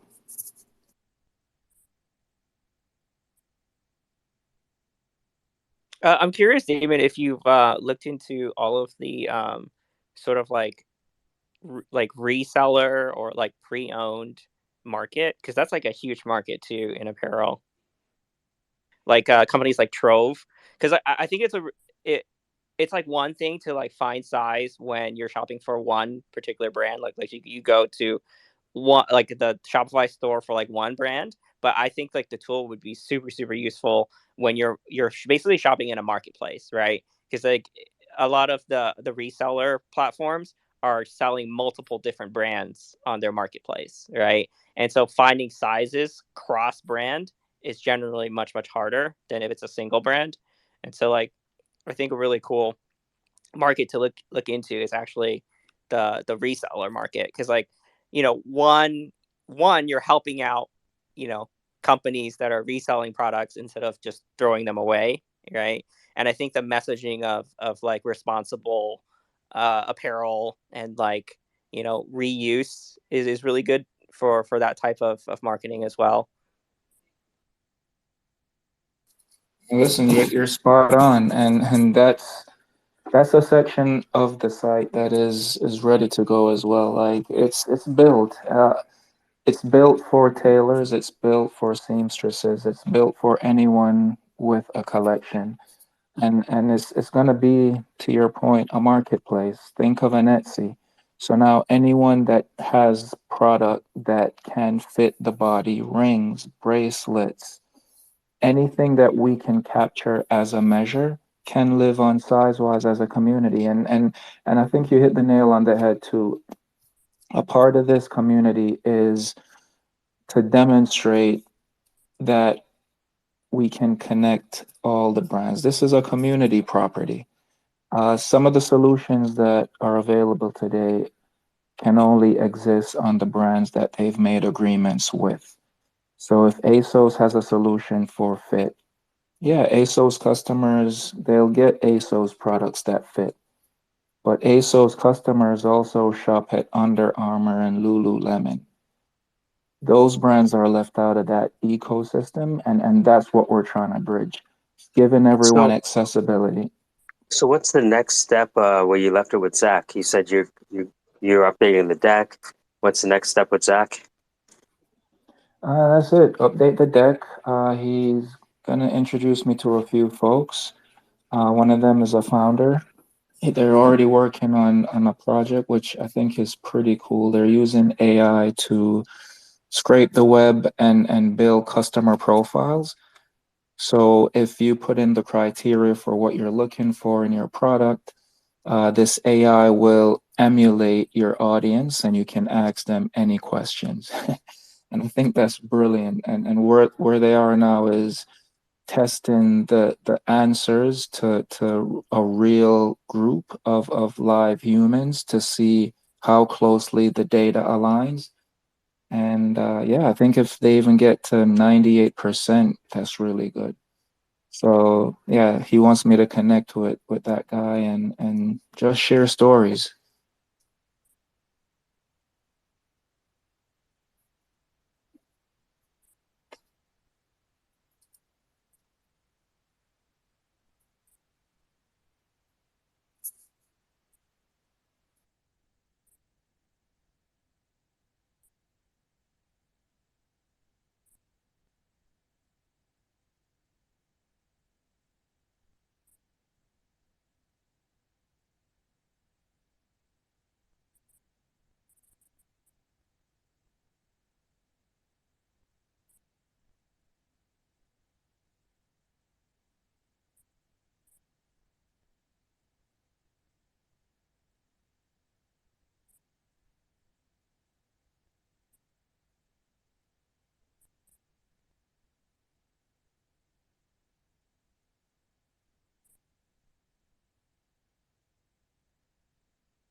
Oh, Melamie's gone.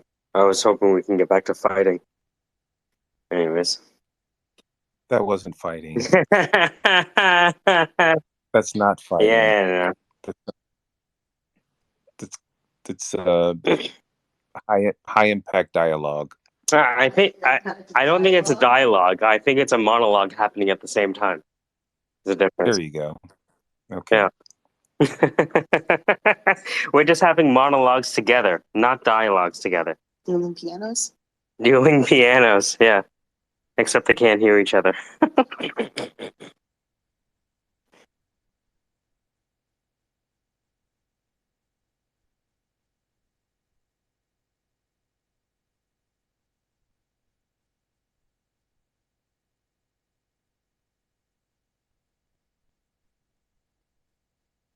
I can send the link in the chat if you guys want to see the homes that are like can't let it go. $15,000. Yeah, it's so funny. No, but here's the thing. The question is fundamentally: is it more difficult now to be Gen Z or millennial than it was to be Boomer or Gen X? We know it can't be worse than the traditionalists because they went to war. I think we'd all agree that we didn't have to go to war, so we can't have it worse off than them. But is it necessarily worse? I don't know. Like, if I don't think it's worse. I mean, if I had a choice to grow up now versus when I grew up, I would still grow up when I grew up because I existed before the internet, and I like that balance. And plus, like we had better music, so there's that. But I'd like to think That's what every that old person says, right? yeah, but again, it's one of those things where if I was 9 years old and had the fucking internet, dude, right? I would have, dude, by 12, with who my parents were, dude, I would have had 3 teachers: the school teachers, my parents, and my chat GPT. And by 12, 13, you think I would have had a paper out? Yeah, fucking right. I think the United States have made some incredible strides.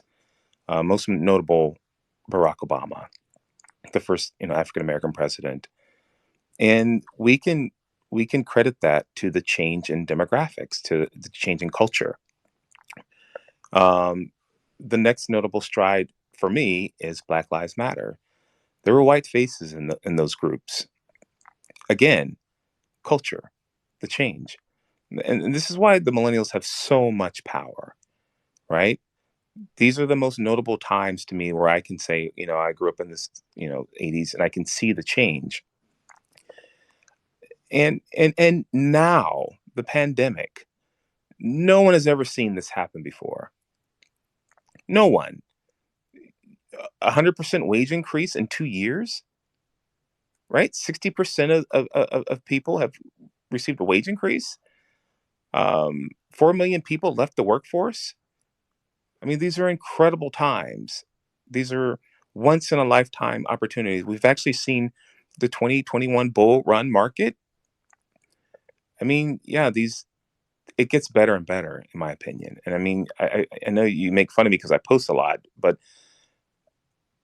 these are incredible times in the United States. And I hope everyone sees that. These are once in a lifetime opportunities that have happened in our lifetime. I mean, these will be in history books. Barack will be in a history book. Black Lives Matter will be in a history book. Trump will be in a history book. The pandemic will be in a history book. I mean, just, it's been a very, very rich past few years. You mean as the first Kenyan president of America? Well, I mean, he's Right. I just had to. Yeah, no, I mean, it's incredible times. No, look, for all we know, we are the only species in the universe that's going to experience this. And you know what? 200 years ago, I was carrying luggage back and forth on an Indian rail station. You know what I mean? So I'd prefer this time. Exactly. 200 years ago, 200 to 7,000 years ago, I was locked into the caste I was born in. I'd rather be born now. my niece, my friends, I went to school for education. These kids are going. My best friend's daughter will start her freshman year with a teaching job, making money. That that's unheard of. To walk out of college, graduating with a 4-year degree, walking into middle class. Well, I mean, think about people making NFTs and they haven't even graduated high school making money. Absolutely. I mean, this is a rich, wonderful time to be alive.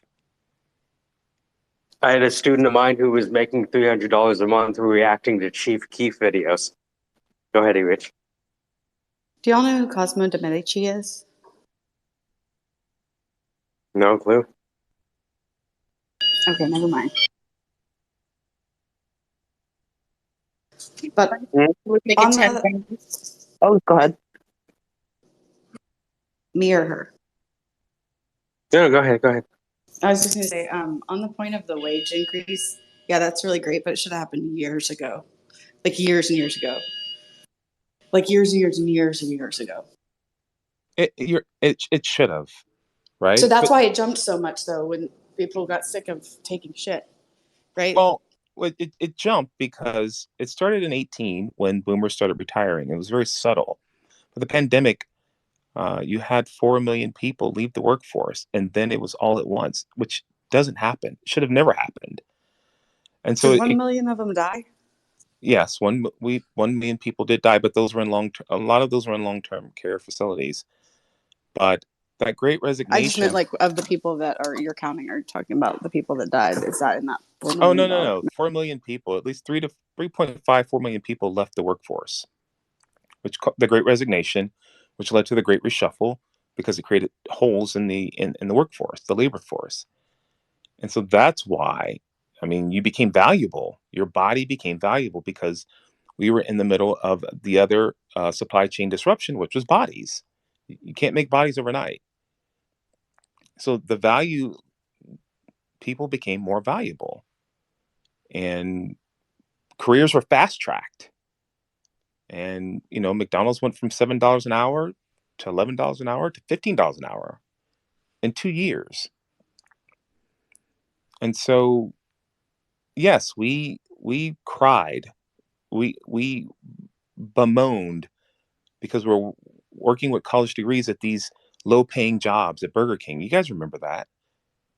We cried. We had a master's degree, but you don't hear that now. Look at us. At the same time, like, I don't know how much, like, we all sound like uber scared grinders at the same time. Like, I went into school fucking afraid that I wasn't going to get a job. And I did everything in my power because I didn't believe in the degree. Even though it was from a prestigious university, I was like, fuck this degree. I'm working in a call center with people with degrees now, and we're making the same money. I'm working in a call center, making more in the call center than I am at my U of T co-op job. I'm like, I'm going to be goddamned if I'm going to be unemployed and 60 grand in debt. But again, I don't think I was the only person out of my friend group that said, this degree can wait. I'm going to get some experience. All my friends thought I was crazy because it would take me so long to graduate. So I wonder how much we're just weirdos. Because most of my friends just went I'm going to do 4 years and then expect to get a job. Most of them did, maybe because they had enough to pay for the university. So people hire them based on the certification class system. But yeah, I wonder. I was scared to death about being in debt because you only get 2 months. What was it, like 6 months of interest free? And then they start charging your ass. And the people that got stuck in the call center were people who had to start servicing that interest.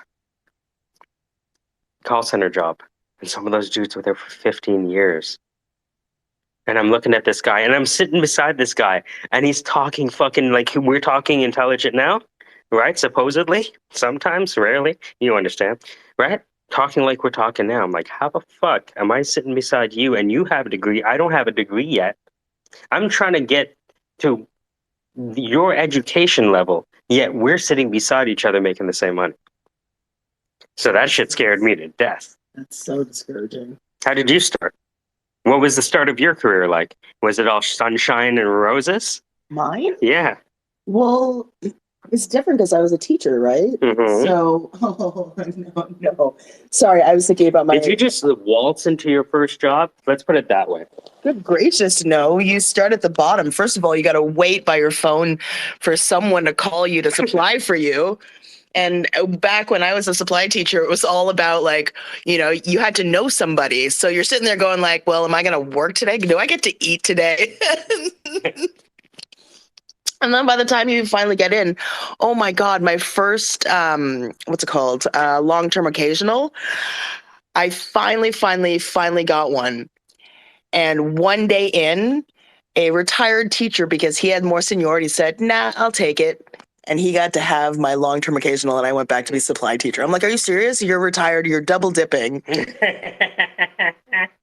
Yeah, but that was the seniority. So, yeah. It was a 4-year struggle before I got my first 4 years? Permanent. When Yeah. did you graduate? And how long did it take you to get a permanent job? Well, I graduated in 2006, but I moved to Costa Rica for 2 years. So I taught overseas for 2 years. Why did you go over there? I wanted to get some experience under my belt, and there was no way I was going to get a full-time job in Canada. So you couldn't find a job in Canada. If you found a job in Canada, you would stay in Canada. No, I think I wanted to do something. I was young and I wanted to do something, but there was no way that anybody was getting a job. Like, I came back and my friends were still supplying. So I was like, Fuck. Yeah. So you went to Costa Rica and back to get experience, and still, how many years was it? 4 more years. That's what I mean. You came back? Yeah, after I came back. So I came back in 2008, and I got to get a full-time job in Canada. 4 years. I got my position in 2012. Wow. And then immediately got turfed because no, I know. No, but this is like well known. They were giving out sections. They were giving out too many sections, so they had to recall all the sections. So all of a sudden, my job got pulled. But at the last second, somebody retired. So thankfully, I got reabsorbed into the system. But like, yeah. So it sounds like you had a totally easy ride for the first 5 years of your career. Oh my God. Yeah. Allie, so you're a teacher, Mhm. right? Now, look at the kids who are going into education, and they have a teaching job. Not only do they have a teaching job, but they're learning. They're freshmen in college. That's unheard of 10 years ago. Well, hold on. How long does it take a teacher to get a job that graduated today? Oh, you can get a job after 4 Once I go back. Oh, in Canada? Well, it's tricky. Like, it's probably still about 4 to 5 years. It's okay. So you're saying that on average, a teacher graduating from like OISE, right? U of T education school, right? Queens, thank you very much. Queens, fuck yeah, fuck U of T, Queens. Yeah. So you're saying that on average, someone who if you were starting today and just graduated, you think you would take the same amount of effort and you think it would be easier, harder, or just the same as when you started? Well, they have to do an extra year of teachers college. I would have put my own eyes out before I graduated. But no, I think it's about the same. It's just, I think the work ethic is different, and I don't know. How dare you? Well, I'm watching the children. So here's the thing. Rockus is listening. My first department head, he was the most amazing department head. I was about 3 weeks into my LTO, and he was like, "What are you doing?" I'm like, "What do you mean?" It's like, you're not volunteering. I'm like, I'm here until like 10 p.m. writing up my lessons. I don't know what I'm doing. He's like, yeah, but it doesn't matter. You have to volunteer. You have to make yourself indisposable. That's the only way you're going to get a section. And I was like, all right, fuck it. So I threw myself into getting just to volunteer everywhere, and that's what got me my sections. Was that like they could not fire me because I ran the caring adult program, and I ran the gaming club and the French club and the math club and student council. I was like, try and fire me, right? But the kids that come in nowadays don't have that same work ethic. Like I had to tell them to come on time and to post their stuff online to the student calendars, and it's crazy. Like they don't think to do anything extra at all, or even. But they already deserve it. But they already deserve it, and they're mad. Don't say it. Rockets are just going to be more involved. Well, but you paved the way for them. I guess. Oh, You made it easier for them. What do you expect? barf! I shouldn't have worked so hard. Shit. shouldn't have Sorry. worked Is this Yeah. in high school? Is this high schoolers? Yes, I'm a high school teacher. Yeah, you're a trailblazer. It is very different here in Orange County. It is hyper competitive here. Like students that I mentor, like from the youth group, like some of the girls are like 4.8, 4.9 GPA. Like all their classes are AP. It's super, super competitive here. It's crazy. And like they're in sports, they play like instruments. It's like everything. All the clubs, they're all freaking either vice What are their presidents. backgrounds? What do these children do? How do I get these children? Yo, hold it. Here's the thing, though. It should be competitive. You have the best schools on the fucking planet. People would die and kill to go to those universities. That's true. Like people actually probably do die trying to get to those universities. If you look at the suicide rates among students in Asia, right? Mm-hmm. So it's like, look, I remember when the best thing that U of T ever did for me is I said when we walked in, that person to your left, look at the person to your left and your right. One of them will drop out, and the other one you're competing against for a co-op job. And by the way, you're also competing against Laurier, Waterloo, Queens, and blah, blah, blah. So if you think that, you're going to get by just because of your personality, you're fucking dead wrong. We had very different first weeks. Yeah. But this was business though, right? Oh, right. This is, so they had like pre-management and then management and co-op. And then co-op was like if you had a good GPA, right? So it was the co-op people, right? So it's like, it's not easy and it's competitive. Procter & Gamble is going to interview 200 of the best people and choose 2. And you're going to be selling Tide. You're going to fight for a job to sell Tide. You know what I mean? It sounds stupid. It sounds almost ridiculous. About this, I've never heard that part of the story. I've seen the result of that. I've worked in the industry, and I see those. I guess those are the winners, right? The ones you work with. So that competitive nature never goes away, and I think that is a recipe for not growing. Like it's destructive, and when you're in a situation where everyone's competing for the same job and the salary and the cubicle and the office space and the thing, it deteriorates relationships. It creates fake, kind of candid good mornings and afternoons. And I've seen it. And I know you might be asking, all right, what's the resolve? Because this is the system, right? I think we've seen the resolve with Web3, and the first version of the thing never usually works, but it's this self-sovereign approach, right? Like, what can you create? What can you build? And yeah, I think most people are smart enough to figure it out and do something. Like, this isn't 10, 15, 20 years ago. This isn't 30 years ago where you had to get a job. Well, my story is from 20 years ago, right? Got So it. all Okay. we're doing, so what we're doing is comparing like what was it like 20 years ago? And how would you act differently if you were now a student today?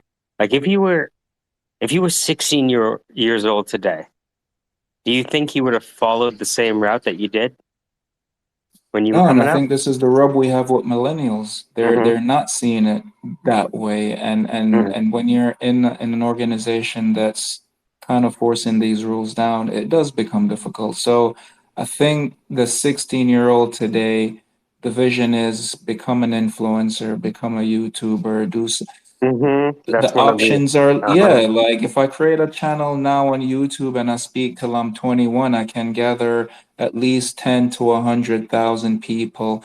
And if I provide enough value, we can be friends forever. And I mean, we're living through it. I mean, Ruckus gave an example of like, yeah, this part of history is gonna be like momentous. I mean, look at MKHB, right? Like that kid, we saw him grow up on YouTube. I mean, like we look at all these celebrities, like we're seeing them evolve in front of us, and I think that's where the technology is today, right? Like we can choose to turn the camera around and have everyone stare and be vulnerable. And that's what we're seeing. This is the decision a 16-year-old has to make. But do you guys think it's fair to, the road was paved to be easier, not harder, right?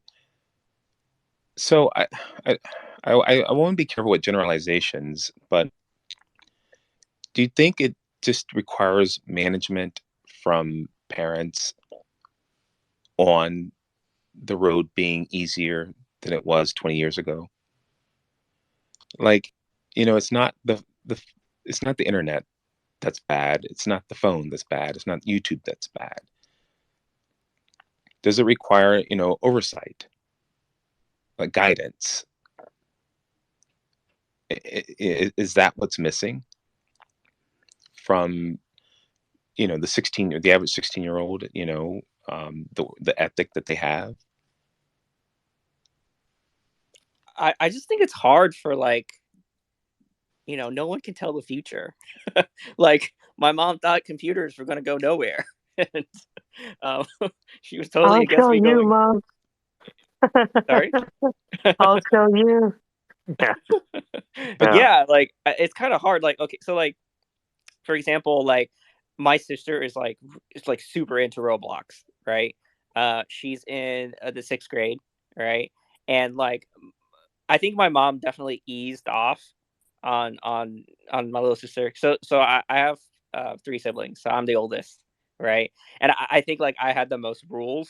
I had to like become a pharmacist and do all these things, right? And I think she realized that like she can't tell the future either. Damn, like she didn't know what the hell was gonna go on. Like what the hell is the cloud? She doesn't understand any of it, but I think like now she understands that she can't tell the future and like, things like COVID can happen again. You never know. Like there might be a new strain or something that we can't, you know, fight effectively. We don't know. Um, and so like we can only guess really.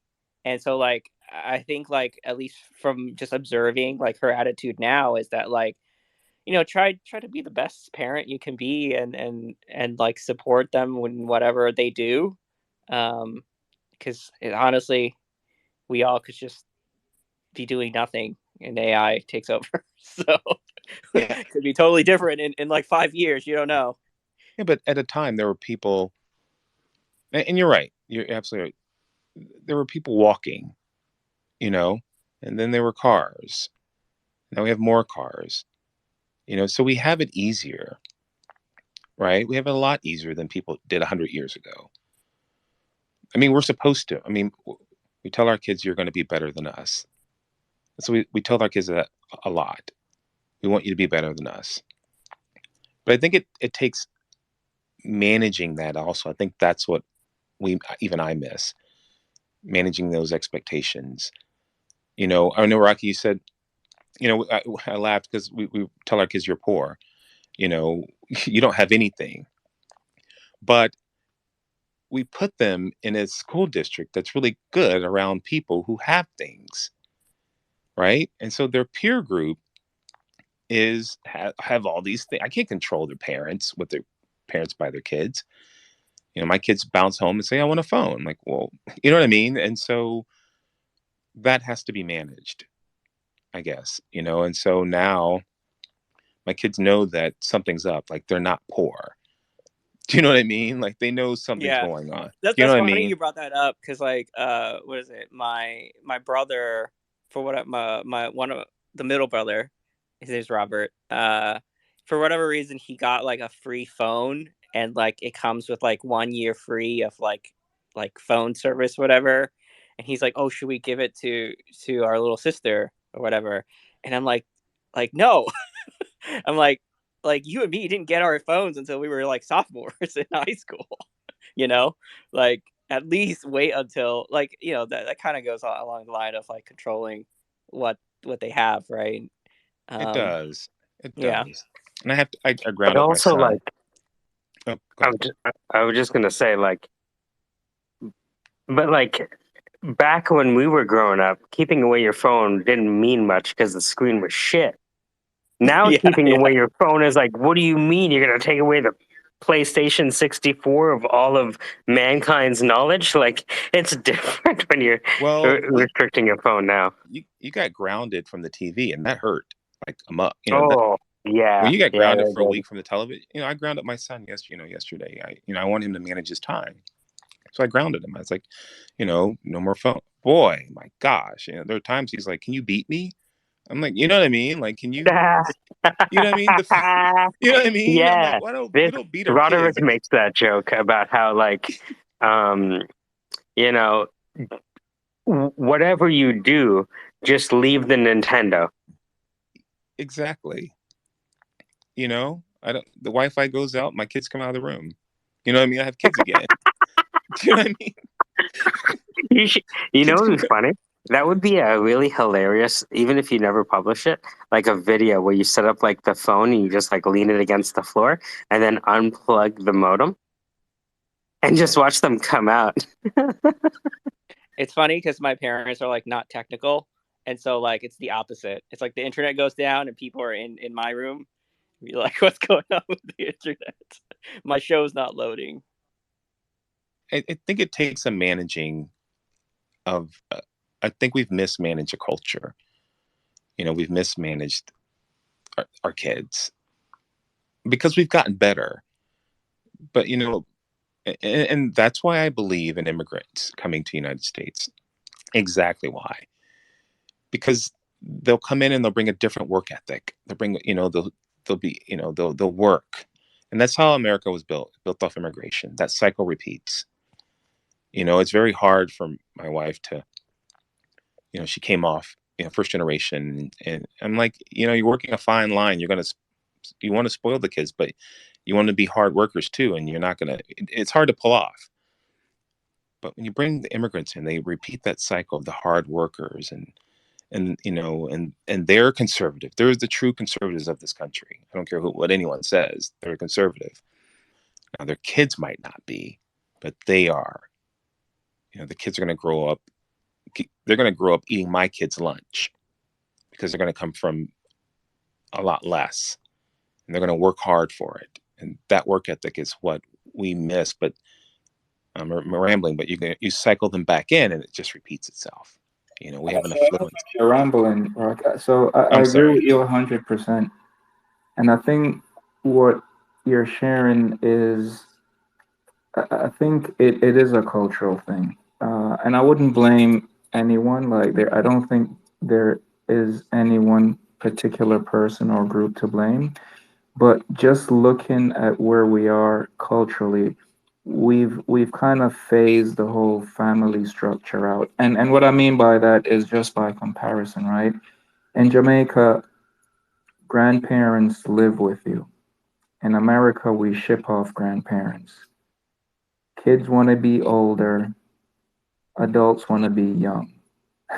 So we're not even sure where to meet each other. And I think this is the confusion that you're talking about. It's not about easy or hard. It's about where's the maturity that we need to look up to and respect and show reverence to. And there's a lack of that from my perspective, right? Like the reverence isn't there that I'm used to. You know, in Jamaica, it's respect the elders. Over here, we make fun of them on Disney and everyone's laughing. So it's like if we're feeding our kids this, how can they expect you can't expect them to show you the thing that you're not showing them. So I think that's it. It's kind of this duality where we're throwing words and they're echoing and ricocheting around, and it's us. It's we just need to realize what we're looking at, how to deal with it, and yeah, the responsibility is us. Damien, how many pickney you got? Mo for How many? Zero, none. What? You're an Yeah, no, endangered species, a Jamaican man in his 40s without any kids. I am, and I also had cancer, so I had chemotherapy, and Survivor. I'm a survivor. So part of surviving was sacrificing my boys, and it comes with getting chemo. Really?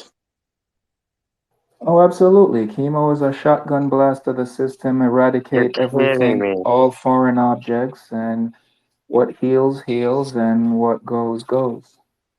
Damn.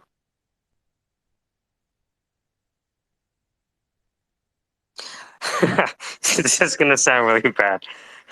Some guys would call that a superpower. Oh, listen, I'm okay with it, man. This is not a pity party. You'd be like, look, lady, it's safe. What? What do you mean? No, you don't understand. I'm s- oh, that's dark. Huh?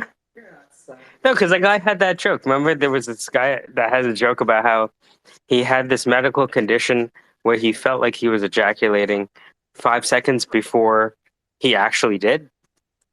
And the doctor was like, hey, we need to fix this. And he's like, why? This is amazing. I get to feel like I'm finishing inside and then pull out. Why would I want to fix this? Sorry. Toronto comedy. David, we were curious. Mrs. Rock is not. We're curious. What brought you here to the country? I If you thought don't you were mind asking sharing. about the syndicate. No, to the country. Yeah, to the country. My parents moved here. So I finished high school. They came before I graduated. And yeah, I stayed on the island for a couple of years, maybe more, while I finished high school. And when I was done, maybe a year or two after that, yeah, we rejoined forces. So it's just my mom. Yeah, my mom, my sister. That was it. I don't know who Pops is. If I passed him on the street, I wouldn't be able to recognize him. It's one of those stories. It's not unique to me. And yeah, I've been here ever since. And it's always been the mission, right? The mission is the same for every transplant. It's an opportunity. Like coming to any foreign country is an opportunity.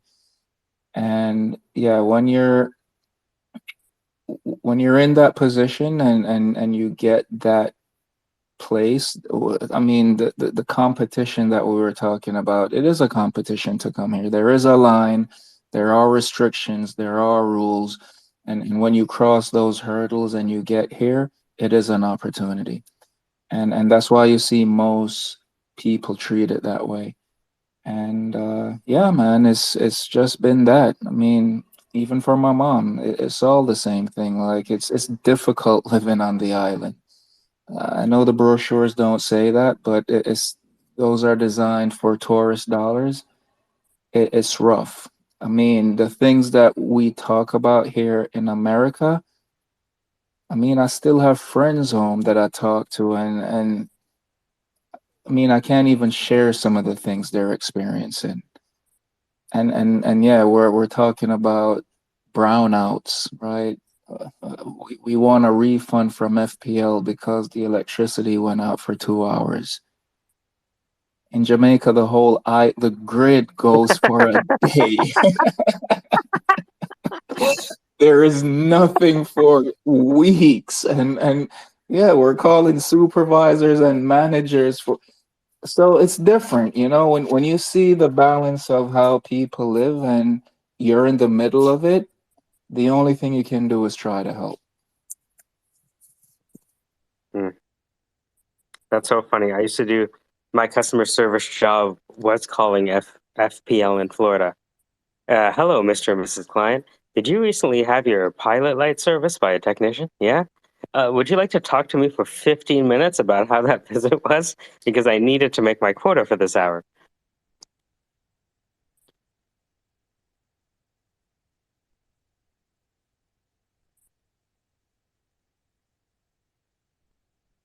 All right. So I guess the conclusion is no matter what generation you are, you're going to have to eat shit. Is that right? Sounds right. It's pretty accurate, but it's still the best time ever for any human on the planet. Uh-huh. Uh-huh. I believe that. Unless there's some civilizations that we don't know about, ice ages and whatnot.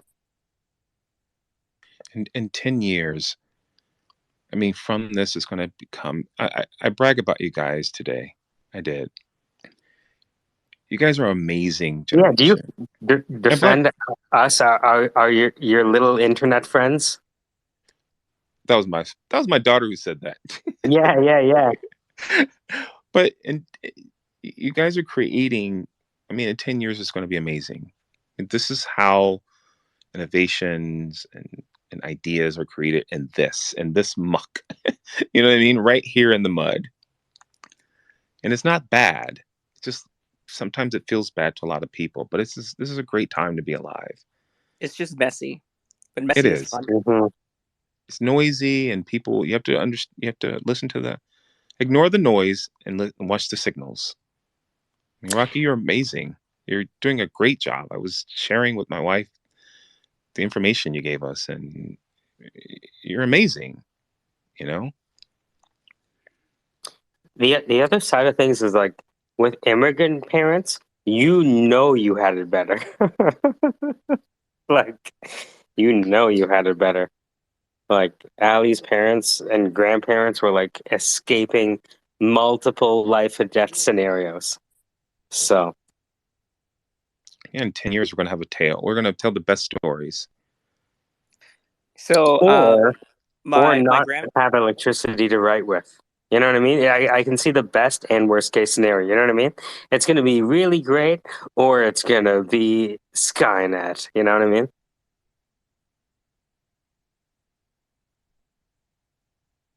Right? Because like we have this specter that we don't talk about, which is this geopolitical saber rattling and choosing up of sides. You guys have noticed this, right?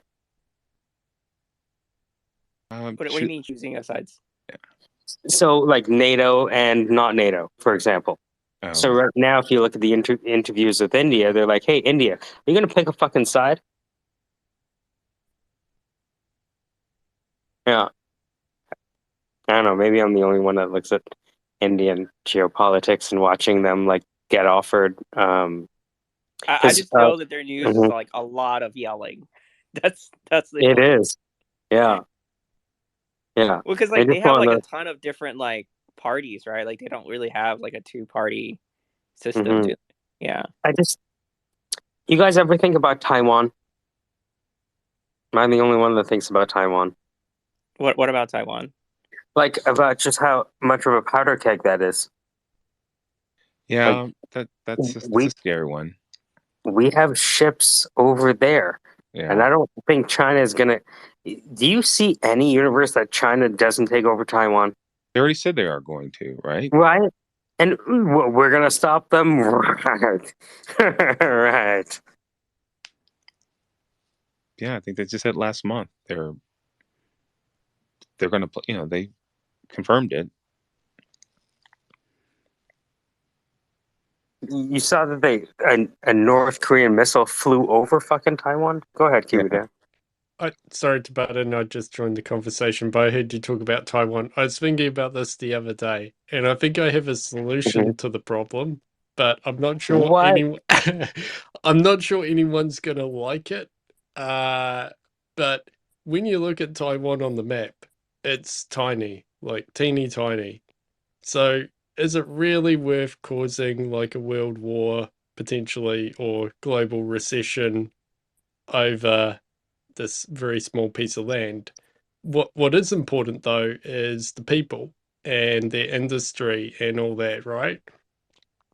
They're the world's semiconductor manufacturer. That's why the U.S. created that $500 billion chip bill, Yeah, right? yeah. And most of that is being built in Ohio.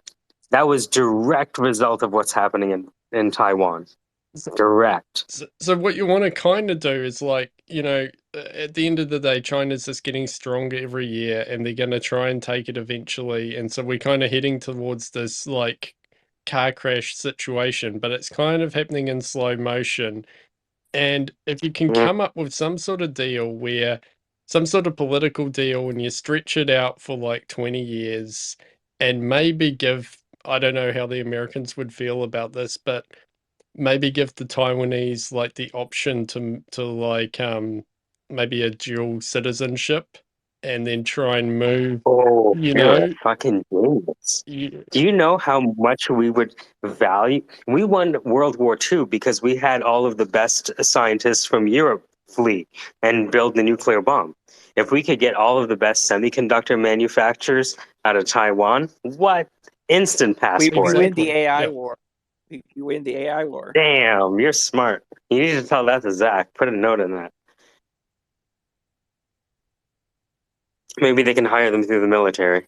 Hey, you want to defect? And blah blah blah blah blah blah blah. Or affect. Let's call it affect, not defect. Defect sounds bad. Affect sounds like we like each other. Because as far as I know, the actual land itself is not the valuable part. I don't know. Maybe I'm wrong. No. Yeah, no, you're absolutely right. Yeah, they're like a Singapore in that way. Yeah. So it's the actual people that matter and the knowledge that they have. So if you can kind of give the ones who do want to leave an option to leave early and then try and transfer some of that industry across to the US or to Europe, and then and at the end of The challenge is even doing that is a signal of, you know what I mean, right? Yeah. Like if you announce that, right?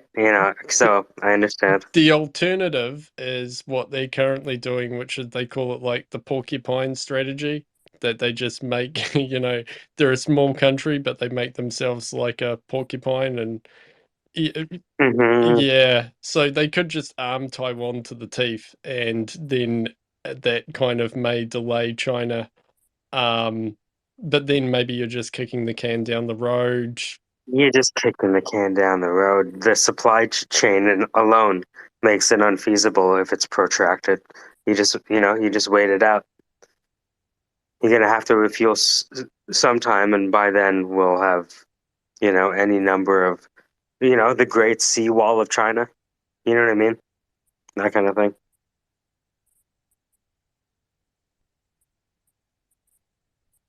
Yeah. So sorry to sidetrack us from, intergenerational grief, but yeah, I think about Taiwan sometimes, and I'm like, in 10 years, blah blah blah. I'm like, look, let's get past the next two, and we'll talk about 10.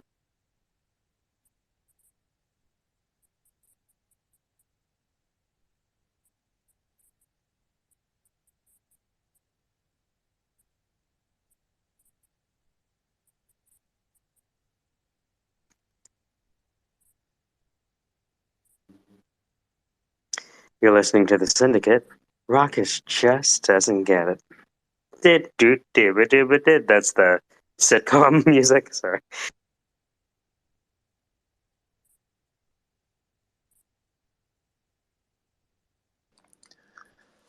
Well, it's way past my bedtime. Yeah, pumpkin time. What time is it? It's Is almost midnight here. tomorrow's Friday? Tomorrow's Friday. All right.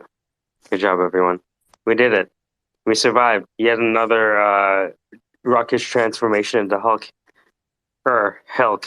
You know, I guess there's other levels. I like it because you really enunciate, right? Job. What? You know what I mean? Syndicate. All right.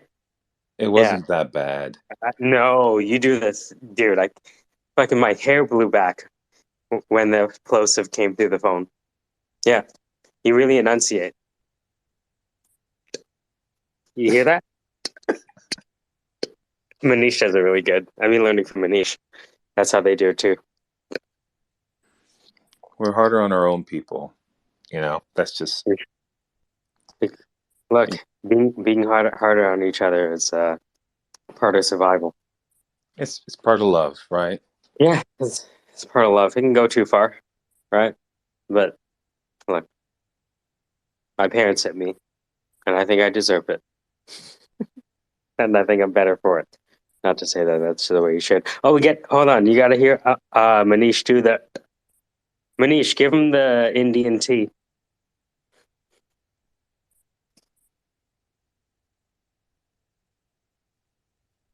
Hey, Manish. Mommy Manish. Would rather have your family members and friend be harder on you rather than having some, stranger. So, Manish, can you give Ruckus the Ankur oh consonant? man, That's what I call it. he should be on the The call. Ankur Ankur should be consonant. here sometime. It's like we get a cut. Like okay, sure. Yeah. Give him a paragraph like Ankur. It's so funny. I've been practicing. It's hard to get it. Oh yeah, I don't know. I'm following up with the people, and they will sure we will do that. Do they sell sugar in Canada? Like amazing.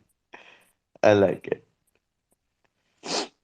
And so it's like when he said "ta," it's because of the mother tongue, Hindi and Marathi, of course.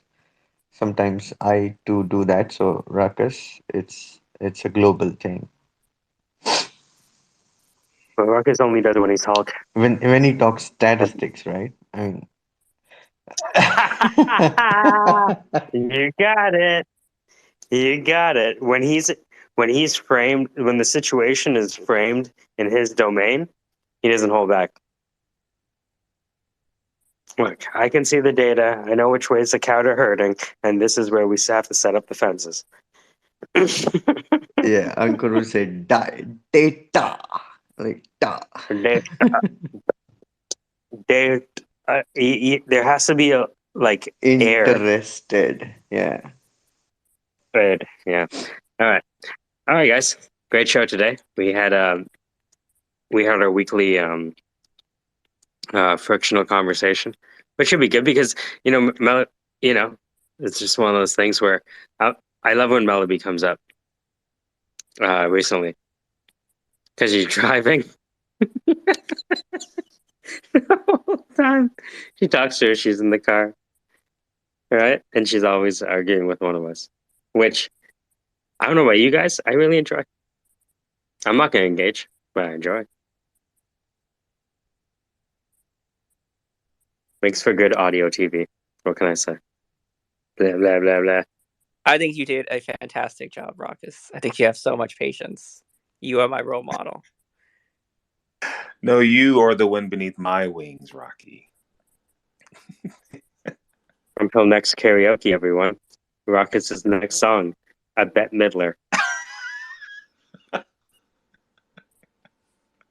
My little internet friends. Give me one line. I can fly higher than an eagle.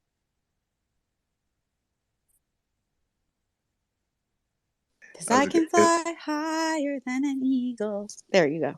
There we go. Amazing. What a way to end the show. Sorry to take that from you, but since no one was doing it. No, go ahead. Rich, I thought you were sleeping. I've been listening. It was so funny when that who is it? The lady that was snoring on the call. You put this. We put this lady to sleep twice in the same episode. Oh man, that was great. Huh? Yeah, that's in the RSS feed, I guess. All right, guys, take care. Peace.